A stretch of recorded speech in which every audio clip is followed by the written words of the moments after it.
We're heating up in Southern California with the 61st U.S. Open of Surfing Huntington Beach, presented by Shiseido. This is what Huntington Beach has been waiting for. Heading towards the pier, going up and over, huge. He's on, he's holding, there he is! Fans have come from all over to see CT stars and rising talent battle it out at the famed Huntington Beach Pier. Hunting the ramp, gets it. Frontside 360 air.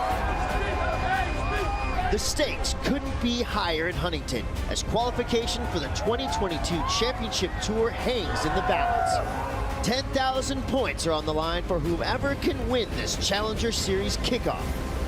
The series' top 12 men and top 6 women will land spots on the Championship Tour.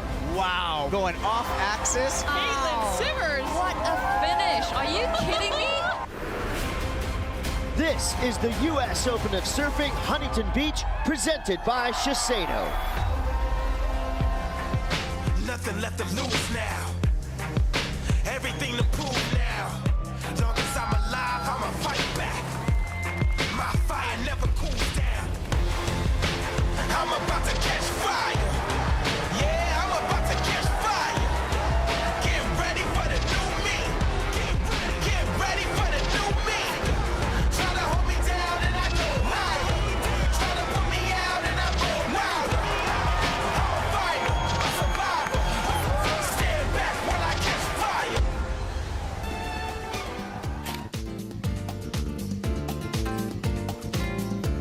Fifth day of competition here at Huntington Beach. This is the U.S. Open of Surfing Huntington Beach, presented by Shiseido.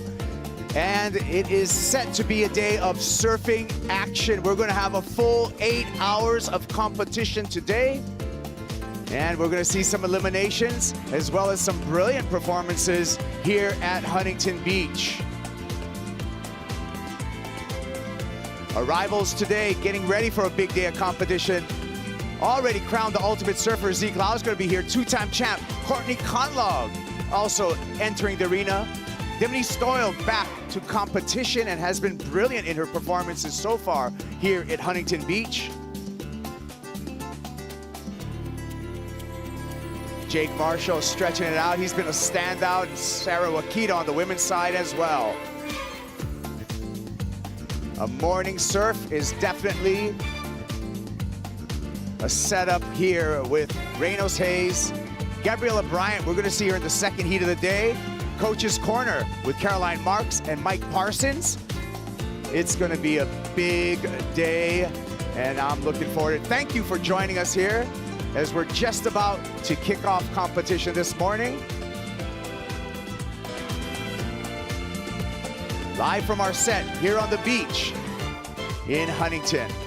I'm Kuiper Guerrero, and I want to make something clear. Rosie Hodge is here. She's going to light up your ears, and Ro, I think we're going to see some cheers and perhaps some tears today. Wow, how do I back that up? Kuiper Guerrero, thank you so much for the welcome. But yeah, we are just going to get stuck right in today. The action so far, Kuiper, I've been at home watching. It feels like my first day of high school, getting integrated back here. And I'm sure some of the surfers are feeling the same way, those kind of jittery nerves that you get as you know you've got a big day of competition ahead of you. Yeah, a huge day. Like I said, we're going to have 16 heats today, a total of 8 hours of competition. We're going to kick it off with the women this morning, Rosie. Yeah, I can't wait. I mean, the women, the level of surfing, Kuiper, across the board has been so impressive. This first heat that we have on deck is going to be just incredible. I mean, Caroline, she's carrying a lot of momentum, but Shimmy Disco, to me, has been one of my favorite performers so far. Yeah, Shimmy Disco, Dimity Stoyle returning to competition. We saw her on the Australian leg, actually part of the commentary team, but she hasn't lost a beat out in the water. Tremendous performances by Dimity. Oh, 100%. I think Dimity, you know, watching her last year, watching the shenanigans, just getting such great waves over in Australia while the world was locked down due to COVID. I think Dimity is just, you know, she's been on the championship tour before. She has what it takes. She's got the level, and I think she's feeling so much more comfortable now as we head into competition this season. Here she is.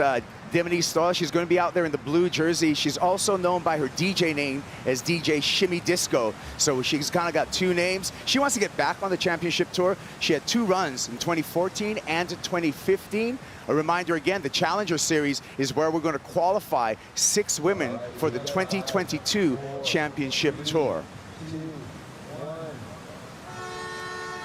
Horn blows and the heat is on. Clock counting down from 30 minutes. You had a chance to see some of the free surfs this morning? I've watched a couple waves come through. You know, we do have that rising tide, but we've seen some fun-looking swell on offer today. That wind is still super light, so yeah, it's looking very contestable.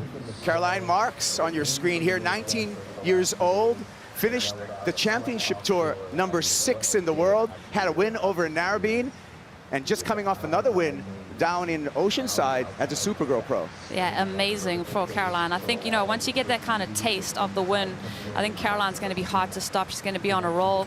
An amazing 9-point ride that she was able to lock in the earlier rounds. So, you know, Caroline just falling outside of that WSL Finals top 5 picture. I think she's going to come into, you know, these events and the Championship Tour events a lot more hungry.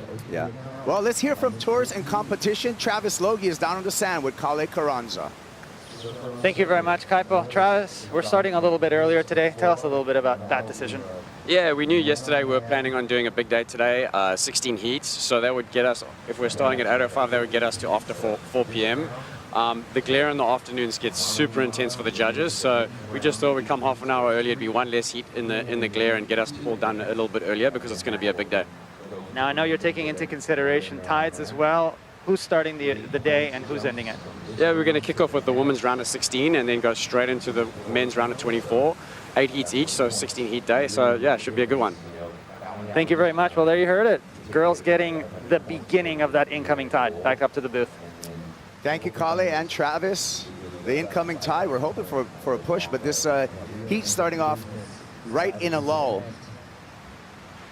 Of course, now in the round of 16 for the women, Rosie, were 2 head-to-head matchups, one-on-one matchups. With the previous round, we had 4 surfers in the water, now just 2. Yeah, this is the luxury part of the event, I feel like, when you start to get, you know, a bit more space in the lineup, a few less people to hassle around. I know we saw some interferences yesterday, so this does allow the surfers to have a bit more space as they get into, you know, what we call the pointy end of the competition. And this is a hustle for positioning. We opened the heat with open priority. Priority has not been established yet, so both surfers are free to take any wave given their position in the lineup, Rosie. Yeah, you see there's no priority given just yet, even though Dimini, she made, you know, paddle for that wave. Her hands didn't leave the rail, so here we go, Caroline Marks on her first wave. Starting off with Caralupo, and a nice snap off the top, combos it up. Now the decision, is she going to take it through to the shore break? Looks like she is keen on doing so. Little dead part of the wave here. A redirection to the right. Wave should steepen up in the shore break. Nice backhand reel to finish off. Nice start for Caroline Marks. Dimini Stoyles time. Looking at the left on the pier bowl. Nice steep wave. Wants to get up in the lip and just mistimed there, so kind of a false start for Dimini Stoyle. Yeah, it just looks like they're shaking off some nerves. Even Caroline's wave, she had that slow tempo to those first couple outside turns.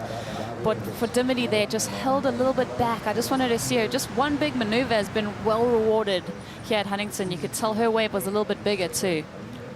Yeah, there was some hesitation with Dimini's surfing in that, and we'll take a look at it. Talk us through this. Yeah, Dimini. So you see her wave's well overhead right now. Was the opportunity to get up in the lip. I think Dimini was a little bit off time there. There's a lot of reverb coming off the pier with that incoming tide. And now Caroline, 2 hits out the back.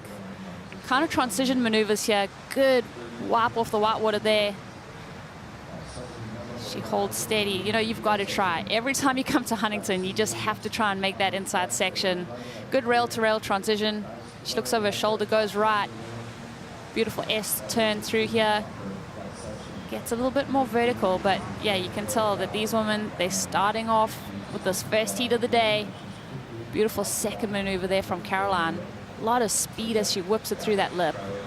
A lot to be expected from Caroline Marks when she entered the championship tour at a mere 15 years of age. She's been one targeted for a future world title at some point. Barely missed making the final 5, finishing up #6 at the end of the year. But you know there's a bright future for Caroline Marks. Her championship tour record has been exceptional. And like I said, already a win this year on the championship tour, the Rip Curl Narrabeen Classic, she took that one out. Yeah, it's been so fun to watch Caroline's evolution on the tour, and I just think, you know, every now and then there's that person that comes onto the Women's Championship Tour that really shakes things up. I think Caroline has really pushed all of the women. She's so young, and she's not phased. She doesn't feel the pressure. She doesn't get nervous. She just really enjoys surfing and doing well and lives for competition. Yeah, incredible backhand surfing is a characterization of Caroline Marks, but in addition to that, now on the forehand, she's been bringing some air game, and we've seen her working on that air game, and that's going to take her performances to the next level. Yeah, I think these competitors are always asking themselves, like, how can I better myself? Where do I have to reach to take my surfing a new place, a new direction? And I think, you know, everyone is kind of looking at the younger generation of women coming up. I know we've been speaking about the likes of Erin Brooks, the Sierra Kerrs, you know, those women that are really pushing the progressive elements. I think someone like Caroline is looking over her shoulder, seeing what they're doing, and trying to implement that same game into her surfing. Vahine Fierro getting ready. She's going to be in the second matchup against Gabriella Bryant at the conclusion of this heat. And I'm digging into some deep stats for Caroline Marks. Deep stats presented by Hydro Flask throughout the competition. As we can see, 3 career wins on the championship tour, 47 heat wins, and a heat winning percentage pretty high of over 53%. So north of half of the time, Caroline Marks takes out a heat win. That's a pretty good stat. Yeah, and I mean, she'd be feeling pretty comfortable in her position right now. The score that she's dropped in.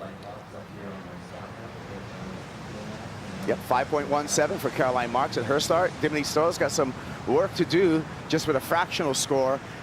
Dimity, however, with that P by her color, and that means she has first priority, so first choice of any set that's coming through. So error on her first wave, but she can make it up right now. Plenty of time on the clock, Rosie, 22 minutes. Yeah, I think Dimity's just going to let that wave wash over her and just kind of regather herself. I mean, it's just such a timing thing out here at Huntington. When that lip starts to come at you, you've got to make that quick decision to get up into it. Yeah, Dimity, she's got priority, and yeah, the lineup is hers for the picking. Dimity riding an Old Faithful from Darren Hanley Designs, a board that she's just reserves for competition. And oftentimes we see that with athletes where they just have a ton of boards in their quiver, but just 1 or 2 real magic ones that they save just for heats. Yeah, and it's so important. Once you get your feet on that magic board, you can feel it almost instantly, and you do think to yourself as a competitor, like, I need to save this board. I got to keep its vitality for the heats and make sure that I'm not, you know, buckling it at any chance in any free surf. It's so hard not to free surf that board, though, because it goes so well. Caroline taking a look at this one, and is going to go pure bowl right. Caroline Marks on the backhand, nice little carve to start off. Sleepy wave, and she decides to kick out. Yeah, the trough this year has been really hard to get over the hump to make it into the short break section. Pure bowl left again for Dimity Stoyle. Bettered this time with a nice carve off the top. Banks the oncoming whitewater. Going to thread the needle here. Looking to keep that board alive, and that flat water right there grabs a hold of her rails and unfortunately unable to make the connection into the shore break. Man, that was such a better wave from Dimity. I think, you know, she had to have that little talk with herself after that last one, but beautiful squared out of the fins to a lot of spray, and every maneuver was done with so much speed. How important is it to make that connection to the shore break when we're looking for a score? Man, I think it all depends on what you do on the outside section, because if you can link together 2 dynamic maneuvers, that's a lot, as we have another look at this wave. And I think for Dimity, she gets a lot of speed, goes into this hook. There's the spray that I was talking about, a second maneuver there. You know what, if she had made it through to the inside, you look at Caroline's 5.17. I think Dimity's looking to get, you know, 6+ ride there, because, you know, she finishes off strong. I still think those 2 maneuvers on the outside are going to get her some great points. Judges continue to deliberate, and Dimity taking the shortcut through the pilings. A lot of times between the pilings, that water is moving out into the ocean, so it's almost like a little escalator that'll take you out. Yeah, escalator, and also what it does is it's forming this this rip bowl, this pier bowl right now. All that sand getting washed through, getting cemented down. It is such a trusty peak here. The pier bowl right and left. I love this wave. I love this option. I know I like to move a little bit down the beach. We do have a couple peak options here at Huntington, but this is a trusty little nugget that forms just to the south of the pier. Yeah, one of the most consistent waves in Southern California. Surf City, Huntington Beach, has been hosting professional competition right here at the pier since 1959. Wow. Long history here. That is a huge history. And I remember my first events here at Huntington and coming to this event and knowing the prestige of the US Open. It is such a fun event to attend. There's such a different kind of energy. Down on the beach, there's always a lot of fans watching. Main Street's always super busy. And there's a lot of eyeballs on this event. Looking down at you at the pier, it's a unique view where you have the pier, you hear the fans cheering. Dimity looking right this time. Building up some speed down the line and just throws it to the lip, but comes disconnected. I like the intent. She's probably going to hear right now from our beach announcers of her previous wave score of 4.5, so she's right in the game with Caroline Marks at the 18.5-minute mark.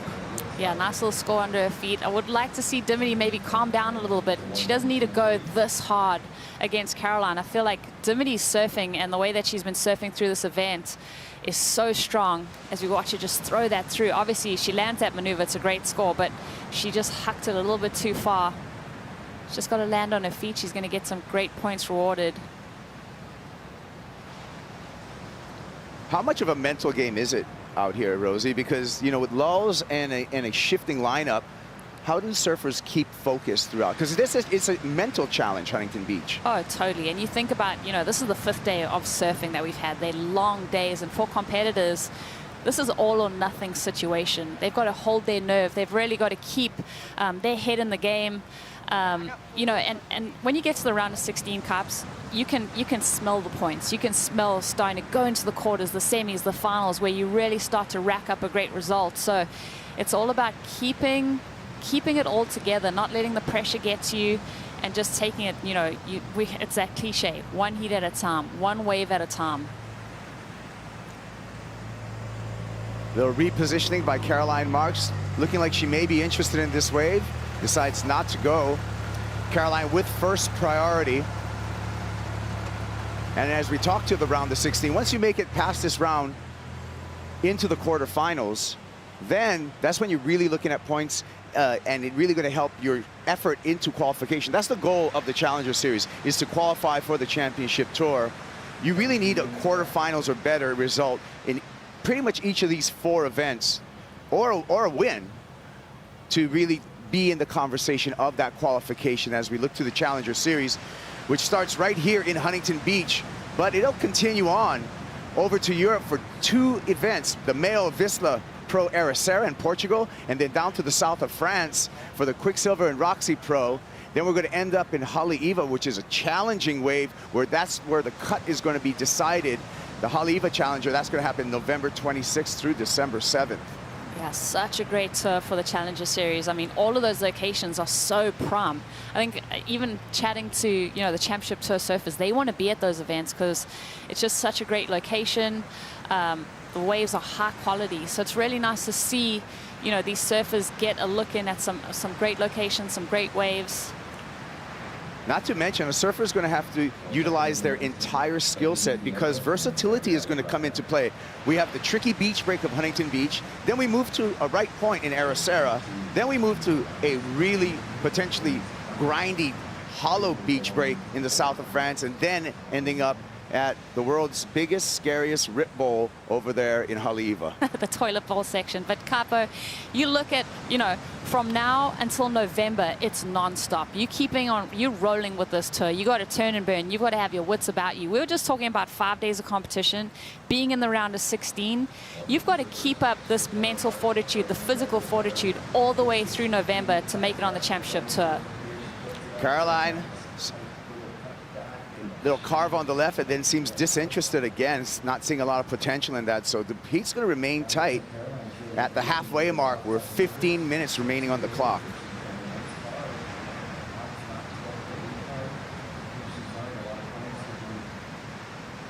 Couple of lines, Rosie. Yeah, couple bumps on the horizon. Let's take a replay. Caroline Marks. Yeah, Caroline on her forehand. Really nice to see some opportunities for Caroline on her left. That wave kind of dissipating. A lot of water pushing into that pair bowl.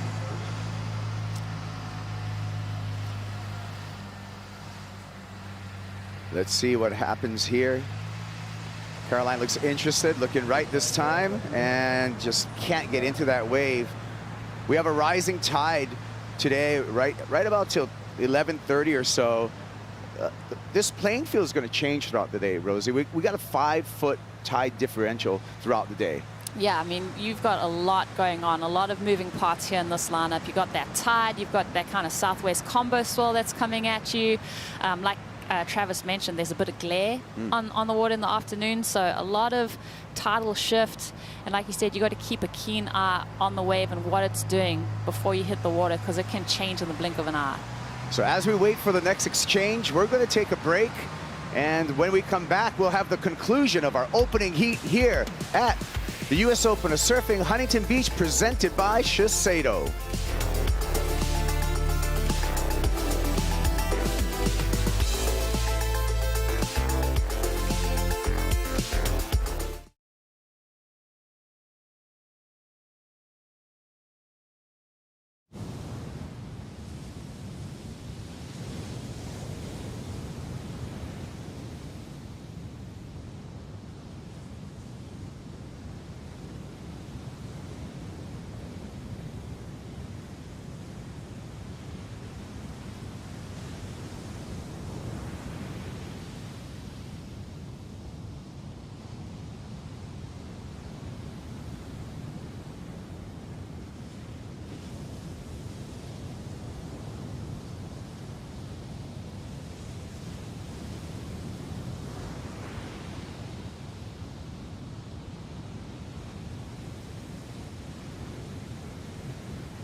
Opening heat in the water, 5th day of competition here at the U.S. Open of Surfing Huntington Beach, presented by Shiseido, Ginza, Tokyo. Kaipogura along with Rosie Hodge on the call here, and a little sleepy heat between Caroline Marks and Dimity Stoyle. Head-to-head matchups in this round of 16. First moves on to the quarterfinals. Yeah, Cups, I'm having a bit of deja vu. I feel like it always takes a little minute for Huntington to wake up. These are early morning heats, the first heats of the day. Can take a little while for that, to see a few more pulses happen, for Huntington to really come to life. Yeah, I've been using the cliche, Rosie, but it's so true here, especially in these conditions where heats at south side of the pier are a chess game, not checkers. It's not just given to you. A lot of heat strategy comes into play. Yeah, you need more than one game plan when you hit the lineup here, because there's multiple peak situations. You got the pier bowl, you know, you can move further south and find something, Rob Machado peak. So you've got to be thinking about it all the time, about how you can transition in the heat if you're on the back foot. All right, let's check down to the beach with Mitchell Salazar for a conditions report. Good morning, Kaipo and Rosie. Yes, conditions have changed drastically today. 3 to 4 feet in the water, but a much more predominant south swell in the water right now. And as you can see behind me, there's still quite a bit of water moving next to the pier bowl. That's probably going to be the predominant peak today, having that south. The good thing is, with that wind swell that we had all week long, it's still peaky enough to have options out there. And I got a question for Rosie. Large high tide later at 11:27. It's still 5.2. But big thing today with these one-on-one heats, Rosie, there could be a possibility for a restart if it's slowly at the beginning of the heat. Yeah, that is definitely an option today. You know, you have 10 minutes without anyone catching a wave. The head judge deems to put a fresh clock for the surfers. So, you know, as we see 4 women heats, everyone's just gunning for any kind of wave, just scrapping to find something to get to their feet. Here with two people in the water, you have a chance to kind of play the lineup. And if there's 10 minutes off the clock and there hasn't been a wave ridden, you do get a fresh 30 minutes. I'm hoping we don't have to see that. Yeah. We know that's not going to happen in this heat as we're down to 9.5 minutes. But yeah, it's always a possibility. And, you know, our head judge will deem if there were rideable waves coming through. So it's not like surfers can just wait it out at their choice. If some rideable waves do come through and the surfers don't take it, they don't get the fresh clock. But we've seen it time and time again, especially with the cup filling up over here and the tide rising, that those restarts are a possibility. They are on the table, and like you said, if these guys are hassling each other or they take a sniff at an opportunity and decide not to go, it is in the head judge's hand whether or not they do get that fresh clock. Yeah, we got a great judging panel of international judges, 5 on the panel, 5 separate scores. We throw out the high, we throw out the low, and we average out the remaining 3. That's how we end up with the numbers that you see on the screen here for each surfer's ride. Surfers are able to catch as many waves as they like, but are only scored on their top 2 highest scores.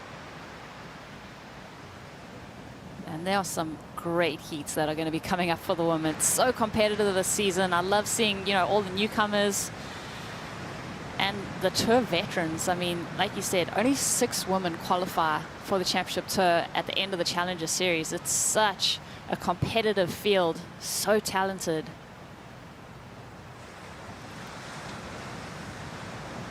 Yeah, last heat of this round is going to be the future of professional women's surfing, and I'm looking forward to it. Alyssa Spencer versus Betty Lou Sakura Johnson. I'm looking forward to that heat number 8. Wow, that is so stacked. I mean, Alyssa's heat yesterday to finish off the day, 8-point rides, probably one of the better heat totals, men's and women, that we saw all day. What a performance. But man, it's such a shame to have those women go up against each other in the round of 16. You'd rather have that kind of a look at that heat in the quarters, the semis. That could be a final, Capo. Yeah, this is true. And it's all kind of luck of the draw when you look at it. Seeding plays a little bit, but when you start with such a big field, you're definitely like on one side of the draw, or the top of the draw or the bottom of the draw when you start at 64 women. Yeah, no, it can be a little bit lopsided as Caroline takes to her feet.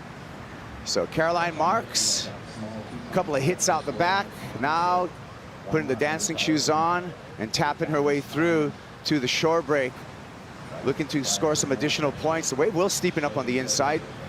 Nice backhand re-entry, pretty vertical there, kicks out. She's going to do better than her low score of a 2.5 that she currently has in her score line. Chipping away at it. So competitively savvy, Capo. When you look at Caroline's heat so far, starting off with the 517, and then that wave right there, just working this peak over, finding a right, 2 hits out the back. You know, she's been doing a lot of free surfing down at Oceanside, which is a similar wave to Huntington, with her coach Mike Parsons running heat drills. Does so well to make it over the trough and make this inside connection. That wave is going to pair up nicely with her 5.17. She's going to make the ask for Dimity Stoyle that much harder. But she doesn't look like she's overexerting herself either. I think she's going to come out of this one, towel off, and go about her day with a lot of energy in the tank. That's right. This is a marathon, not a sprint here at the U.S. Open. Once you win your heat this morning for the women, they got the rest of the day free. And you're in the quarters. How nice is that? You're done, you go to bed, you have, you know, can kind of cruise, maybe go find another wave, whatever. Oh, Dimity making a move. Oh, look at this wave right next to the pier. Dimity Stoyle, the big opportunity for her. Scratching into this wave, one of the biggest we've seen in, oh my. Missing that wave. She's going to remain with her priority since Caroline Marks isn't outside, so she's going to hang on to priority, but what a missed opportunity. Man, that was tough to watch for Dimity. She was just caught, you know, out. It's so hard to paddle over that ledge. That wave kind of stands up and you do kind of second guess yourself of where you should be on the peak, but Dimity definitely a missed opportunity there. You could tell that her head was just watching that wave go by unridden. After making an error like that, Rosie, how does a surfer just 5 come back minutes mentally? remaining in this first heat. That's tricky. Caroline Marks out in the lead. You got to think to yourself, that was a quality Dimity wave, Stoyle with probably the priority best wave that we've seen in the heat, which have given her, yeah, man, it's so hard. I think what Dimity has to do right now is just take a deep breath and pretend that that wave never happened, and maybe redirect that energy to her next opportunity. Some breathing and calming right here with Gabriella Bryan. She's preparing herself for heat number 2, where she'll face off against the Tahitian Vahine Fierro. A couple of words of advice from Reno Hayes. And quick up and down by Caroline Marks as we come back to the ocean. Dimity's not out of the question here, Kappa. I mean, we look at Caroline's last score. It's not a huge number. Yeah, Dimity Stoyle needing a 4.55 to take the lead off of Caroline Marks. And she has first priority. Hey, let's check out our Shiseido recap of this heat. Starting off with a strong wave from Caroline Marks, the 5.17, the high mark of the heat so far. The judges enjoying the work that Caroline was able to link together on the outside, but also the tap through to the inside section here at Huntington. Finishes off strong. Dimity Stoyle on this left. Dimity gets the fins to work, a lot of spray. Her best wave so far. The 4.5, a good number. Unfortunately, doesn't find that inside connection. I think that, to me, would have been the best wave of the heat. Caroline Marks backed it up here. Here she goes. Caroline backing it up on her backhand. Finding yet another inside connection. Working this one over. Tap dance to the inside section. Really wants it. Gets the vertical crack for 3.87. Back to live action, and Caroline Marks working her way through this midsection into the shore break. Nice S-turns to keep momentum through here. A couple of carves on the backhand, looks for the finish, the explosion, and unable to make that completion.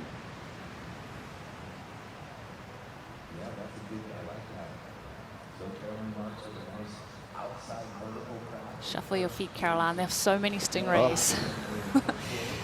Caro, vertical hit. Wow, that's the first look that we've seen on that outside maneuver as we're coming off the replay.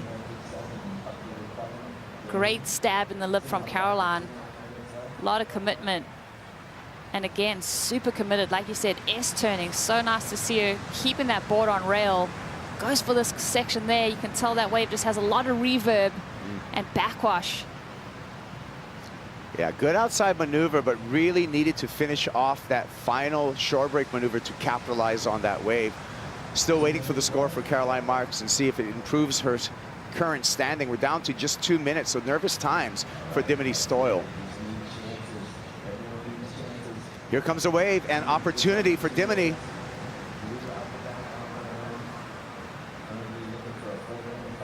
Decision time.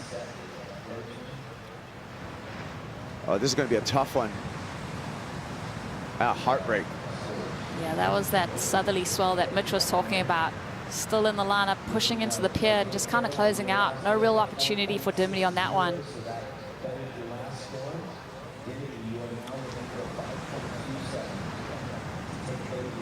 Okay, one more.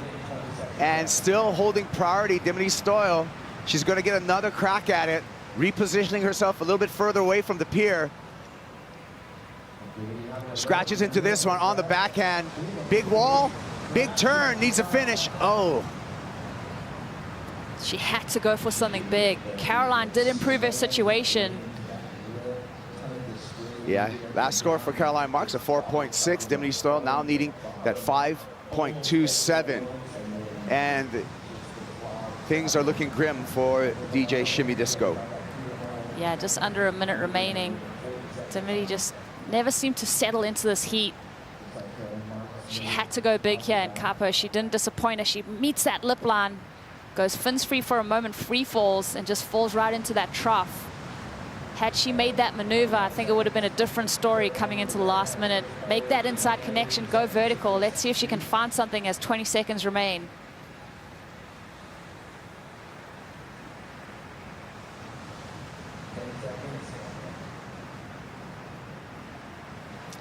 And it looks like it's going to be all Caroline Marks. This was a great matchup. Huntington Beach was a little unkind to Dimity Stoyle, but we're going to see more of Caroline Marks as she is our first quarterfinalist here at the U.S. Open of Surfing Huntington Beach, presented by Shiseido. We'll be back with more surfing action.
The U.S. Open of Surfing Huntington Beach, presented by Shiseido, is brought to you by Shiseido, official sunscreen of the World Surf League.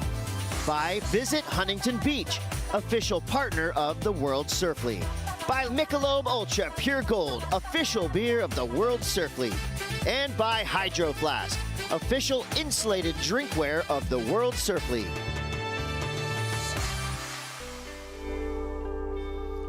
U.S. Open of Surfing Huntington Beach, presented by Shiseido, Ginza, Tokyo. I'm Kaipo Guerrero, along with Rosie Hodge. Yeah, Caps. And we got a new heat in the water. Tahiti versus Hawaii. Well, actually France as their territory, but I'm going to call it Tahiti versus Hawaii, with Vahine Fierro representing Vahine and Gabriela Bryant representing Kauai. Two island girls out in the water. Yeah, I love this heat on paper. I enjoy both of these women surfing. Vahine, obviously, we're all very well aware of what she's capable of at Chopu. And Gabriela, I mean, she's just such a strong surfer, beautiful powerhouse. Yeah. We're reclaiming the language now over there at the end of the road, Rosie. We're going with Te Ahu Po'o. Yeah, just got to enunciate everything right. I'll keep working on it, Caps, I promise. This happened during the break for Vahine Fierro. Yeah, Vahine, knowing she wants to start this heat early and take control. We spoke about her prowess in waves of consequence, but it's so interesting to see how dynamic she is in waves like this at Huntington. Yeah, she's had some success in similar waves. She's a former world junior champ. She won that in southern New South Wales in Kiama. And it was Huntington Beach-ish, where there was definitely a shore break section that you had to perform on. And Vahine, from a surfing family, she's got two younger sisters.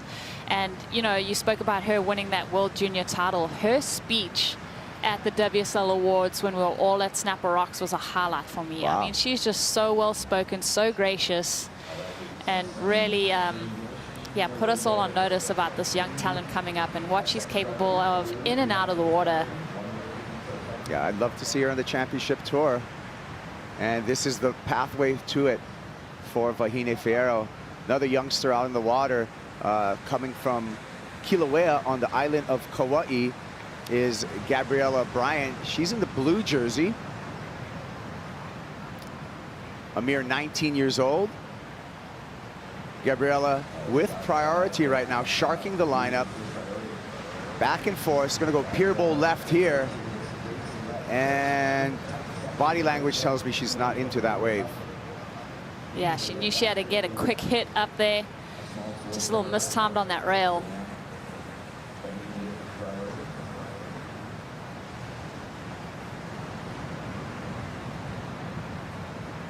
More lines coming through here and looking good for Vahine Fierro. She has a fierce backhand and it's going to be on display right now. Comes around this section, beautiful hook. Another carve. Feeling the pace of this wave, redirecting through some deep water. Has to get over the hump here to the shore break, doesn't, but I think those two outside maneuvers are going to hold some value for her. And also just the rhythm that she's finding right now, you know, working that left, finding a little right, just getting, you know, that little bit of momentum and building her lineup awareness at the moment. Talk us through this replay. Yeah, so only gets us one option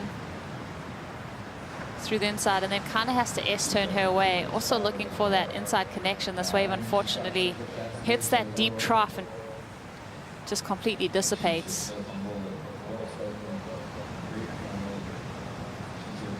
You got your version of the Huntington hop, Rosie? Yeah, man. I like to think that I can S-turn my way through it. I like to surf a board with a lot more volume, a lot of foam up the front, up that nose, so you can really put that foot on the front and kind of try and glide through that section. It's so tricky, Capo. I know you do it really well. Tell us some of your tips on how to make it through this inside section. Ride a lot of volume. All about the foam. Foam is your friend.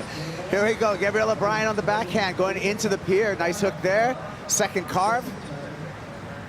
Staying away from the piling there, and she's going to get some reverb off of those pilings.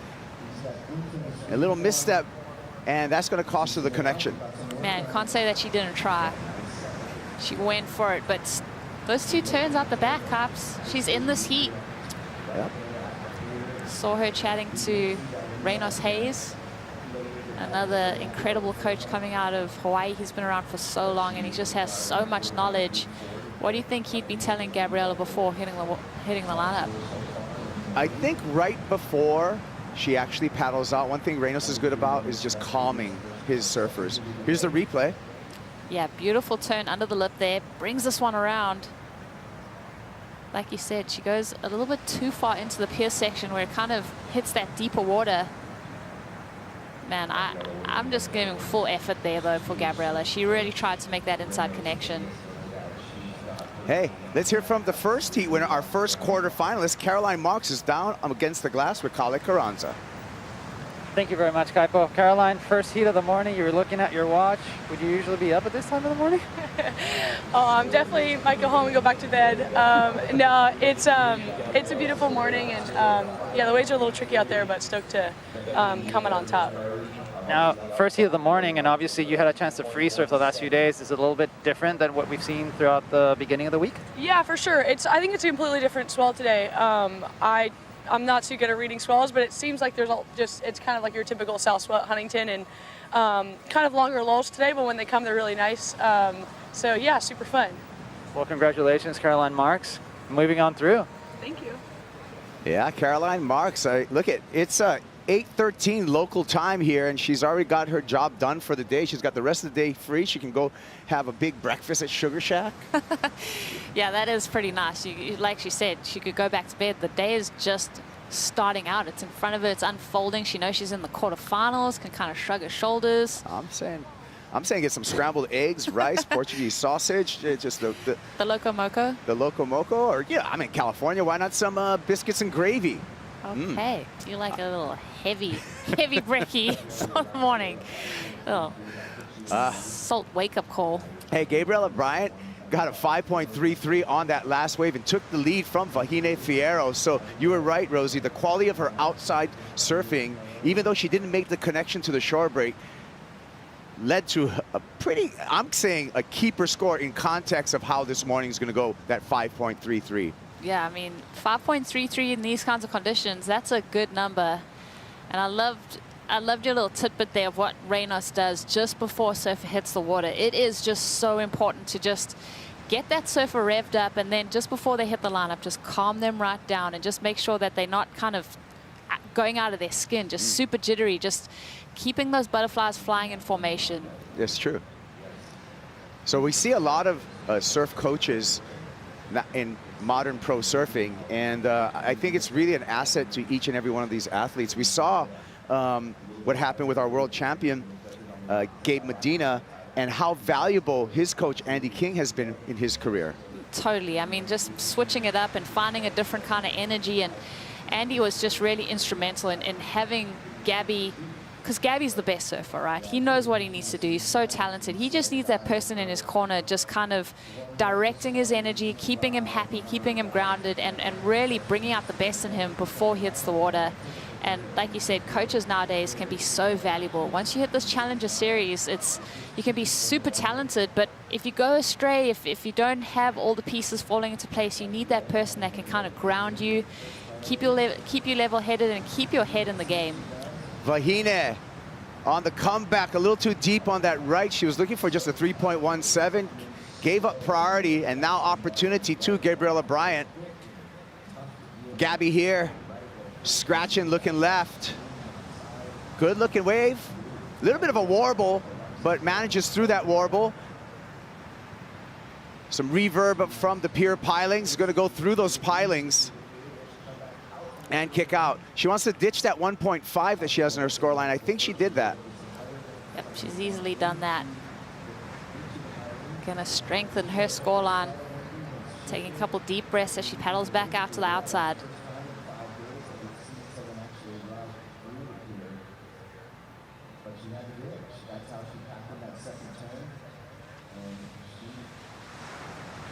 Vahine Fierro taking a look and saying, you know what, that wave didn't have the quality that I need. Another line or two outside for Fierro, alone in the lineup. Again, this entire round is going to be one-on-one matchups. Vahine Fierro stroking into this one, is going to go left. On the forehand, nice bottom turn, taps it off the top, carving into a cutback whitewater bank, and gets caught up in that whitewater. Outside section here, Rosie, pretty difficult at times. It can be super difficult. You've really got to stay in the moment on these waves because it's just got so much water on it at the moment. Caroline just said, you know, south swell, there's that water that moves so quickly into the pier. So you've got to keep your line, keep your speed, and really match the energy of the wave. Brian decides to hold position and hold priority. Well, it looks like our priority judge actually wants Gabriela to go a little bit further out to establish that priority. There he goes. And she's going to use it right away. Warbles on the face, snap on the backhand. No problem for Gabriela Bryant. Gabby working her way to the inside. This one looks like it has a little bit momentum behind it. And it looks like she's going to make the short break connection for more scoring opportunity. A couple little snaps.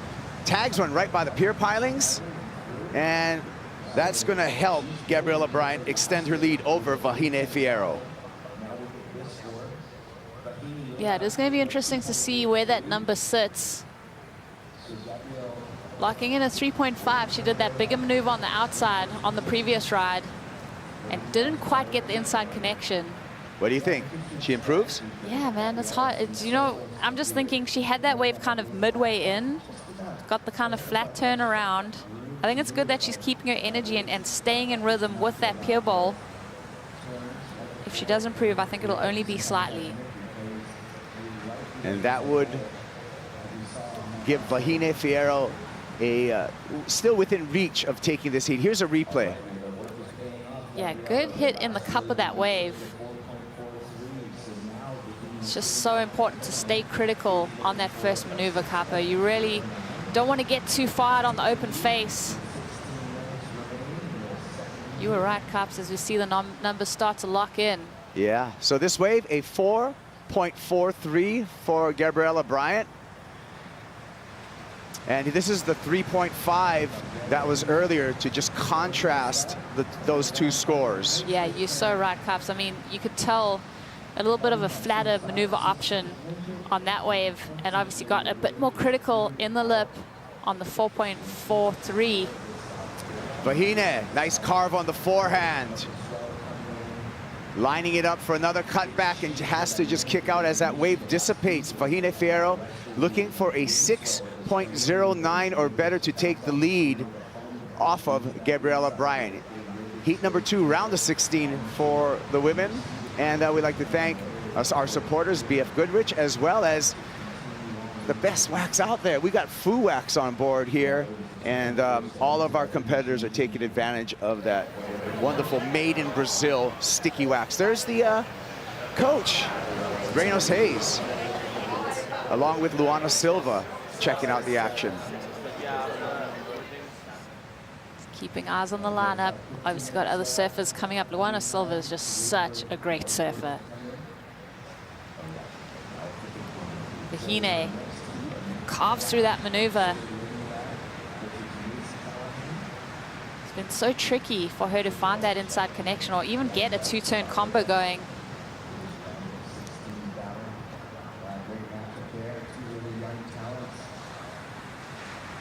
Interesting note, I was checking out Vahine Fierro's boards, and one of the stickers on her board is art. And I wasn't aware the guy has I mean, I know the guy can do a lot of things. He's one of the best ski drivers and surfers out in Tahiti, but she has Raimana World on her boards. Yeah, I think Raimana was very instrumental on getting and helping Vahine to the platform that she's at now. Also giving her a lot of opportunity out at Chopu. There's such a great crew of surfers that can really mentor young talents in Tahiti. Yeah, that's funny. How do I send in my resume for Raimana? I'll take a couple stickers. So Yeah. I'll put them on my board for free. Actually, anytime you're in Tahiti, the ultimate ambassador in Raimana Van Basselier, he is the ultimate ambassador of Aloha when you go there. Yeah, and if he's backing you, you know that you're going to find yourself on some really quality waves. I mean, there's just that...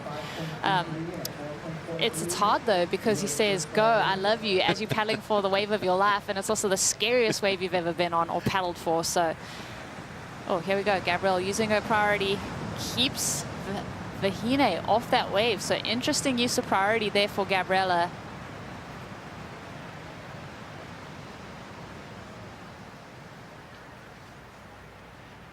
Can Vahine Fierro overcome Gabriela Bryant? She needs a 6.9, and we'll find out if she can do so right after this break. We'll have the conclusion of heat number 2.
Starting off day 5 of competition here at Huntington Beach Pier, Gabriela Bryant currently leading in the second heat of the day, the round of 16 for the women. Gabriela hopping furiously, flexing that board out to get to the shore break for a nice finish, and we'll see if she extends her lead over the Tahitian Vahine Fierro in this matchup. Kaipo Guerrero along with Rosie Hodge on the set. Yeah, Caps, that was a great wave from Gabriella. I can tell that she's really tapping into some confidence now. She's leading this heat with 11 minutes remaining. I do think, I'm going to put myself out there, I do think she's going to extend the lead. We didn't see the beginning part of this wave. Let's see what she gets done. Kind of works this one through, stabs it into the lip. And I think this is the first time that we've really seen her find an inside connection of meaning. Got to work for this connection, but got a good finish. What do you think? Does she improve the 4.43? I think so. I think so. I I'm feeling concur, it. Yeah. Roseanne. Thank you. See, when I use a big word like concur, I also use your full name. Yeah. It's good. It gives it a bit more punch. That was some punch, right? Yeah. Do you remember? Well, you know what? In this Challenger Series, we're going to see the women finish off at Haleiwa. And I remember you competing at Haleiwa. Rosie, it wasn't that long ago. It wasn't too long ago, was it? Vahine Fierro trying to make the comeback right now. May need a bigger score than that 6.09 as we're waiting for a score of Gabriela Bryant to lock in. Nice job S-turning through this flat section, redirecting to the left. Looking for a good finish, snapped, and gets the board back under her feet for a finish. Yeah, now we've got a heat on our hands. That was a way better wave for Vahine. Still waiting on Gabby's score. But I think that wave is really going to settle the nerves for Vahine because it's been so tricky for her to find something of substance.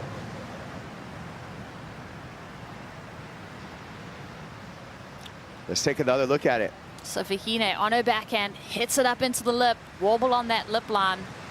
Love the way that she waits and unwaits as she tries to find that inside section. Look at the way she shuffles her feet back and forwards, keeping that center of gravity over the midway of her board, then gets her feet in position, stays low, stomps the landing on that last maneuver. So look how tricky this inside section can be. Lots of water, lots of reverb and backwash. Fins free, stays low, rides out clean. Fins just scraping the sand on the finish. 5.43 was last for Gabriela Bryant, so Vahine Fierro needs a 7.09. We're waiting for her last wave score and to see if it goes that high on the scale for Fierro. Yeah, it's good for her to just get that wave and just to hear that number drop in, because obviously, you know, you're hearing over the loudspeaker, Gabby's dropping in score, she's building on her numbers, and you know you need to answer back. It's good for Vahine's confidence just to get a wave where she links it through to the inside and gets something dynamic on that last move. Yeah, we've seen over and over again the women just using the pier as almost a shelter, or like I said, an escalator on their way out to back out into the lineup. And for more on that, let's hear from Mitchell Salazar. Thanks, Kaipo. Yeah, I got two big things of information for you. As somebody who's been living here for the past 5 years, competed here many different times, and probably worked this event more than anybody else out of the locals, I can tell you, for myself, I'd be using the markers to be able to position myself on certain peaks. You can see down the beach, Tower 3, that's usually where you're catching Machado's Peak. That's the best left out here on South Side. But as we turn to the other direction, you're gonna be able to see how people are using the pilings as markers for depth too. When I speak about depth, that means out in the lineup. As you can see clearly on the outside, there's one significant banner out there with the Shiseido logo. That's basically where the main peak is breaking outside on the pier bowl right now, as we're seeing Gabriela Bryant up and riding. Strong opening turn, but she's used the pilings to her benefit so far. The best this morning. She's actually shot the pier around 3 or 4 times so far in this heat too, Kaipo.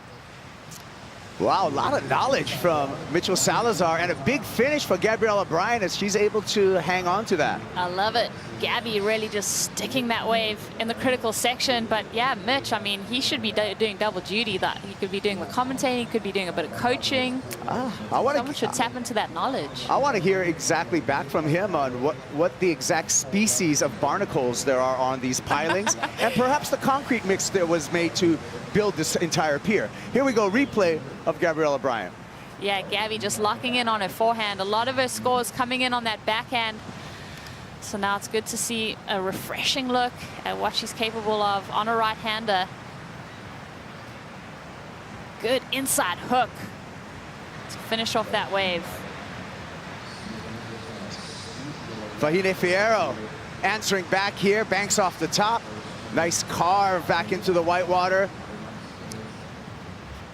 Now gonna try to push the concave, push the rocker of that Channel Islands surfboard to make the connection into this shore break. She's successful in doing so, gets a finish.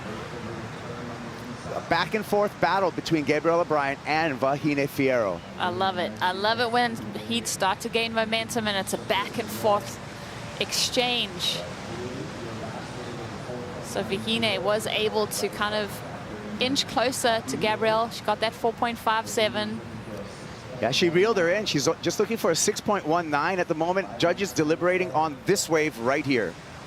Yeah, is this the 619 that she requires? Love the way that she was able to bottom turn around that section, got critical in the lip. That's always a good feeling.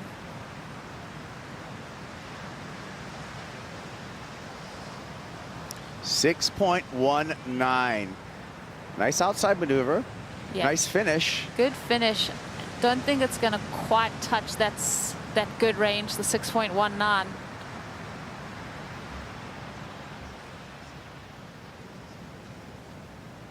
There's still time on the clock though, Capo, for her to answer back.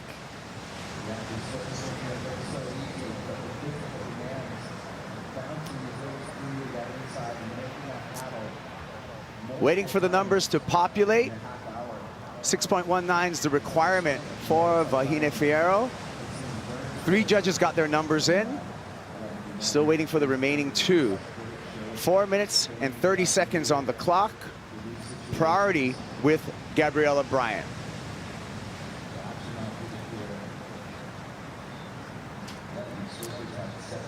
.07, so right in the middle. That is a borderline good score, but not enough for Vahine Fierro. And as we talk about judging and our scale, we go from basically a 0.1 all the way up to a perfect ride, which is a 10-point ride when we're judging surfing competition. There we see it on the screen. 8 to 10, that's what everybody wants. That's an excellent range. Very good. We introduced that about a year ago, Rosie, with that 6.5 to 7.9, and Vahine finishing that wave in that good range. Yeah, a lot of good surfing being done in this heat. No one's reached into that very good or excellent range. So staying in that mid-range of the criteria, and the judges deeming it that kind of surfing. But cool to see. I know that we've seen our scale kind of fluctuate over the years, and we've really seen an evolution in the surfing where to get into that excellent range has been so tricky. The surfers really have to do something phenomenal to get those kinds of numbers. Well, let's check out our Shiseido heat recap here of this heat number 2. It's been a great battle between these 2 young surfers. Yeah, starting out with Gabrielle Bryant really taking control of this heat early. 5.33, been hunting, sniffing out this inside section. She hadn't quite found it on her first few waves. Then she seemed to link things together, really started to build momentum, and her scores started to improve as she found inside opportunity. Wow, that Huntington hop really working this one over. The 5.43 in her scoreline. Vahine having to answer back. Fighting back right at the finish of this heat within the last, I'm going to say 7 minutes, for Vahine Fierro really making a challenge back at Gabriella Bryant. Yeah, she's had 2 mediocre waves, the 4.57. She also added a 5.07 to her scoreline, so she's in striking distance of Gabriella to take the lead. Now we're at about the 2-minute mark, and Gabriella Bryant with the lead and priority. Looks like she's getting ready to play a little defense on Vahine Fierro. Yep, smart move. She's going to want to stick to her, really utilize that priority at the right moment, not let Vahine find any opportunity, because like I said, Vahine has been scratching away and lowering that requirement. There's Betty Lou Sakura Johnson. So good they had to name her 4 times. Oh man, she's such a talented woman. So excited for her future. Obviously on the Challenger Series, wanting to make it onto the big stage of the Championship Tour. Cool to see her get a couple wildcard opportunities too. Saw her over in Maui. Yeah, she looked in form. Unfortunately, she came up against the world champ and the in-form surfer in Carissa Moore. Yeah, that's always a hard one. But also so many lessons you can learn from those wildcard opportunities. So I'm sure she took a lot away from that. Look at these ladies. Gabrielle just breathing down the neck of Vahine. Yeah, so Gabriella Bryant with this big advantage. If a wave did come through and Gabrielle does have first priority, she can essentially block any opportunity that Vahine Fierro would have. So right at the end of the heat, a lot of times you can see this strategy being used. Yeah, and a lot of heats in Huntington are won, you know, in that last minute, that last exchange. You give your competitor any space in the lineup when you have priority, you're going to be kicking yourself. So Gabrielle just trying to shut this one down. Just keeping a lock on a competitor. Vahine, she looks calm and composed, but I think inside of her, in her chest, that heart is just beating so fast. I think both of these ladies know anything can happen in the final 30 seconds of a heat. And Vahine's coach, Fierro, checking out the lineup, checking scores on the WSL app, I'm sure. Down to 10 seconds. And it looks like we're going to lose Vahine Fierro from this competition. Horn blows to make it official. And it is going to be Gabriella Bryant moving on into the quarterfinals. We'll move on to a break and more competition here at the US Open of Surfing Huntington Beach, presented by Shiseido.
Welcome back to the US Open of Surfing Huntington Beach, presented by Shiseido. It is a gloomy morning here in California, but glassy, which is exactly what we like to see. So we'll take the clouds over the wind any morning for an opportunity for some nice clean surf here at the US Open of Surfing. We just saw Gabriella Bryant take out a great win over Vahine Fierro. We're now into women-on-women heats with Sawyer Lindblad and Macy Callahan in the lineup. So a local coming from San Clemente, California, just down the road, up against the Australian looking for requalification on the championship tour in Macy Callahan. I'm Shannon Hughes, joined in the booth by Pete Mel. Good morning, Pete. Good morning, Shannon. Like you had mentioned, nice glassy conditions. Interesting with you have the color of the ocean matching the color of the sky, and it's a sheet glass like this. It can be difficult to read these waves, and it seems like I've seen that from the earlier two heats, a couple missed opportunities because of feeling like it's going to break outside. You paddle outside to it, and it moves up underneath you. You end up missing that wave, being too deep or too far under the shoulder. All of these things playing into it. So it's a different look that we've seen here at Huntington Beach, and it feels like there's a little extra swell in the water, a little more south angle. And with that south angle, more up against the pier and more opportunities. Yeah, more opportunities is exactly what we want to see. And this morning, it looks like the conditions are a little bit more consistent than what we've seen, you know, the other few mornings, which is always great to know. We're still waiting for those opening rides for both Sawyer and Macy to get their campaign started on, you know, as we're coming down to that kind of weekend end of competition here at the US Open of Surfing. We've got a lot ahead of us. We do, and this is now one-on-one competition, which is a whole different strategy. They still have the same amount of time, 30 minutes, but two less surfers in the water. So you actually need to be more strategic in finding those optimum waves, and when you do get those opportunities, not to squander them. Well, there we go. A missed opportunity for Macy Callahan as she has to kick out the back of that first wave. And now priority sitting with Sawyer Lindblad. Both of these surfers, Pete, rely heavily on their backhands Sawyer is a goofy foot, Macy being a regular foot, but it's really been their strengths in competition so far. I would agree. You know, and these are Macy having the most experience against Sawyer. Sawyer, a young surfer here in the USA, competing in her home turf, has had probably as many heats as Macy has at Huntington Beach here because of the amateur ranks. You know, you have the NSSA, which is the National Scholastic Surfing Association, which has many events here. They're based in Huntington Beach. You also have Surfing America, which is another amateur organization that develops youth here in the States, and Sawyer being a part of that. Yeah, Sawyer's got that great background to her here in Huntington. And Macy Callahan finishing off number 15 on the championship tour this last year. She's looking for that place to re-qualify. But Sawyer has that experience, like you mentioned. You know, she's had, she actually won here in 2021. She won the U18 championships here in Huntington Beach, which was really impressive. And as we see her now having a look at this little line coming through. We touched a lot on evolution of the sport and how the refinement and the criteria for judging, the refinement in some of the rules and regulations in which they run here. And what's happened too is with the NSSA and the Surfing America, they've done the same thing. They have literally adopted the same kind of rules and regulations, and so they train these surfers to do the exact same thing as you would all the way to the world championships. Yeah, so important to be training them from a young age. Well, as we wait for that first, you know, real exchange to come through for Macy and Sawyer, we're going to go down to the beach and catch up with Gabriella and Brian. Thank you very much, Shannon. Gabriella, congratulations. You had a chance to actually check out the ladies in Heat 1. What did you learn from that heat?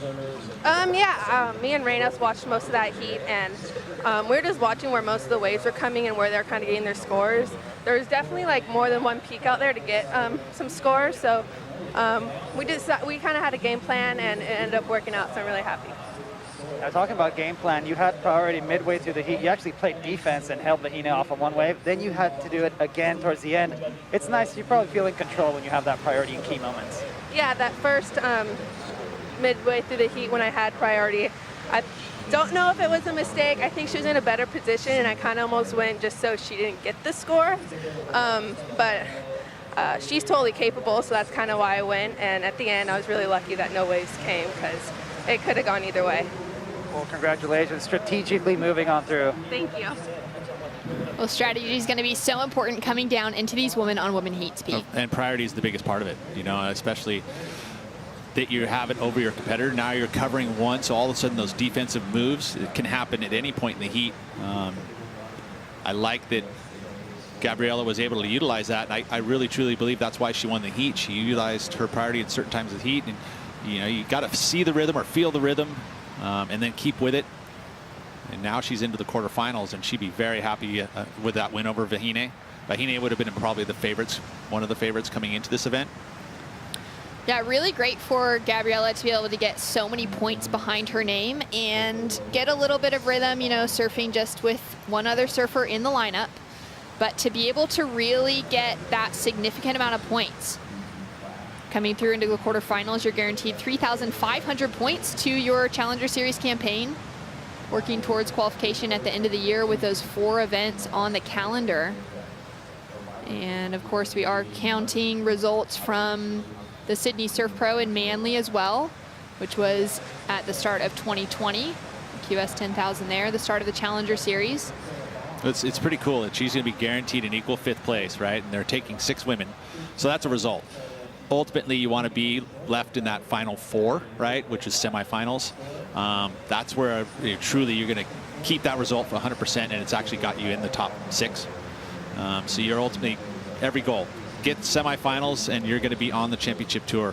Yeah, that's really, really great to know. You know, just keeping in mind like what it's going to take to be able to get there at the end of the year. And with such a variety of waves now available on the championship tour, it's real. I mean, sorry, on the Challenger Series, the championship tour as well. I mean, some great venues coming up on both sides. But as we take a look there at the Challenger Series 2021 schedule, it's really impressive. Huntington Beach, small beach break here. But then we're going over to Portugal and France for the European side of the tour, finishing off in Haleiwa. And Pete, what are you looking forward to the most about heading over to Europe and seeing, you know, the waves on offer there?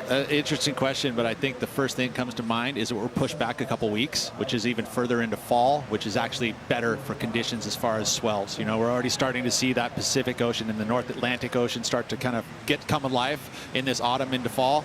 So I feel like it's going to be pushed back a little bit later. It's a little chillier, but I will say the wave quality is definitely better.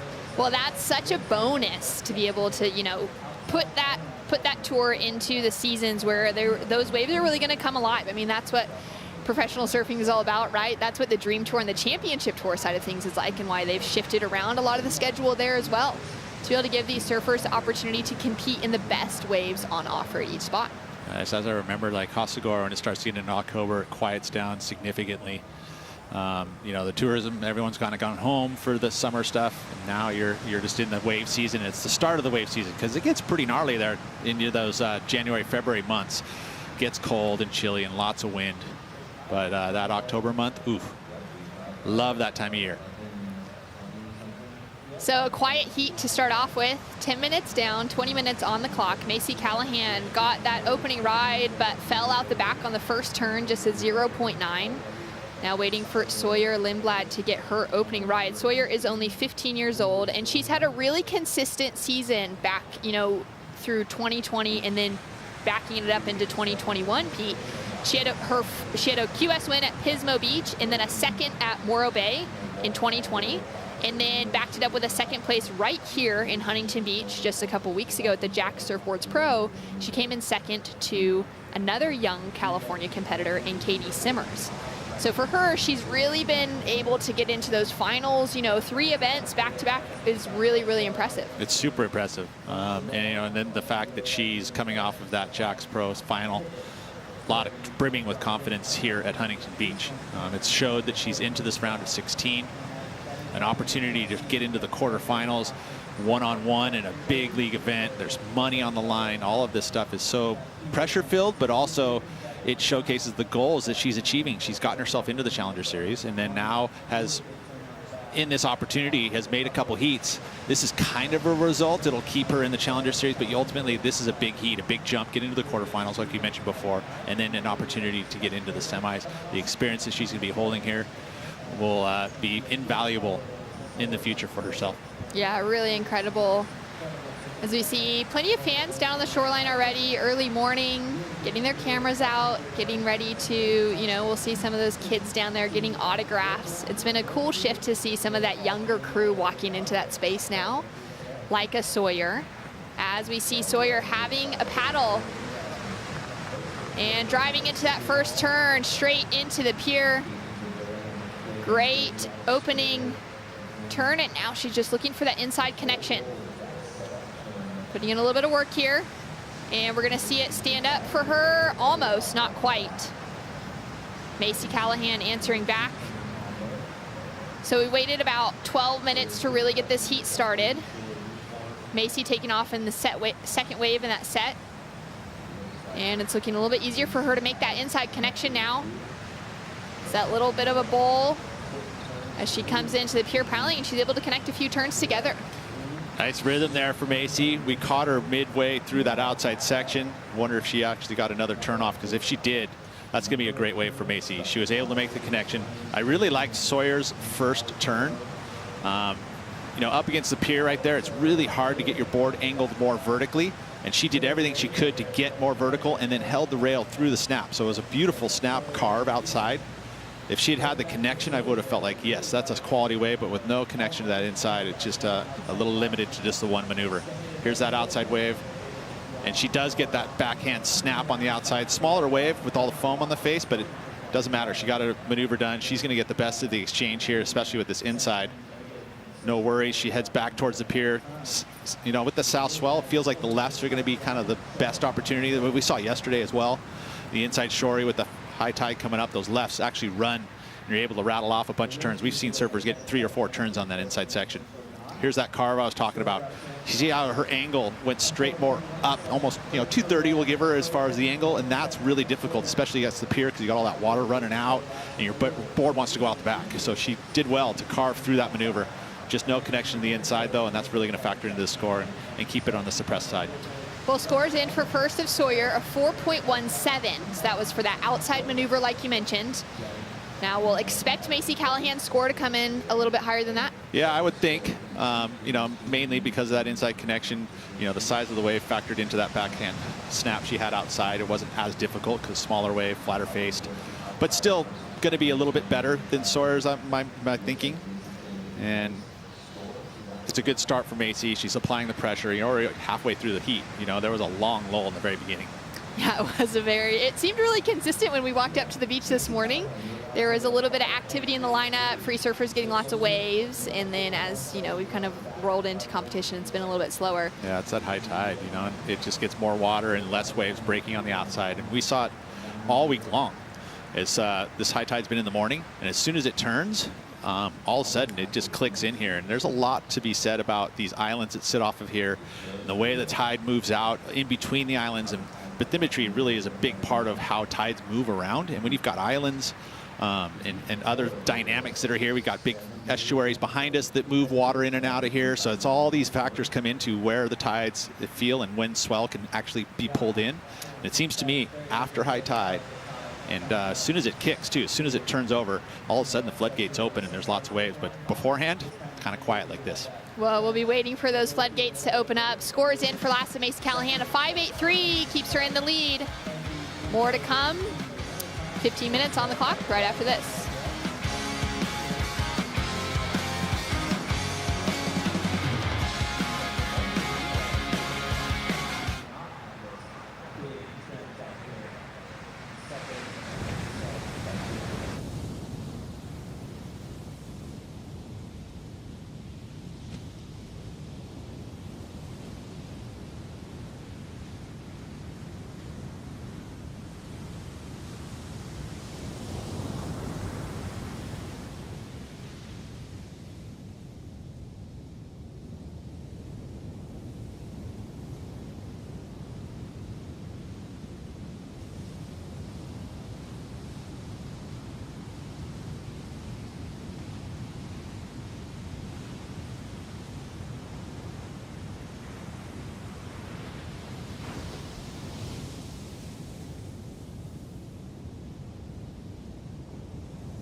And welcome back to the Huntington Beach Pier. We are here for the U.S. Open presented by Shiseido. Might not need any sunscreen just yet, but the clouds will clear, the sun will come out, and it'll be another gorgeous day in California. So we expect, we just headed into autumn actually. My dad let me know that it was the first day of fall 2 days ago. And we'll see those seasons start to change as we have Macy Callahan out in front with a 5.83. as her high score. Sawyer Lindblad sitting with a 4.17, chasing just a 2.57 to take the advancing position. And Pete, we've noticed it in those first two heats of the women this morning, that it has been just a few scores on the board on either side. Wave selection's been really important, but it's been a little bit slow, and so we're seeing some other strategies come into play as we have Macy Callahan and Sawyer splitting the peak. Macy driving into the pier goes down. Sawyer up on her backhand. She did a nice turn on that outside, drifted the fins, radical turn on that outside section. Love seeing that from the San Clemente local. Nice snap and so smooth as she puts on a clinical finish. That was huge. You can hear the applause on the beach. That is definitely not just because she's a local girl, but because that was good surfing, and especially that outside move. I'd love to see it a little closer in, because it felt like to me she kept her speed through the drift. So hard to do, to keep control and stay so smooth and hold that speed through the maneuver. Once you end up losing your fins, okay, here we go. It's gonna be a great look at it here. Beautiful right too. Just tags it up and over, glides over it with ease, and gets another turn.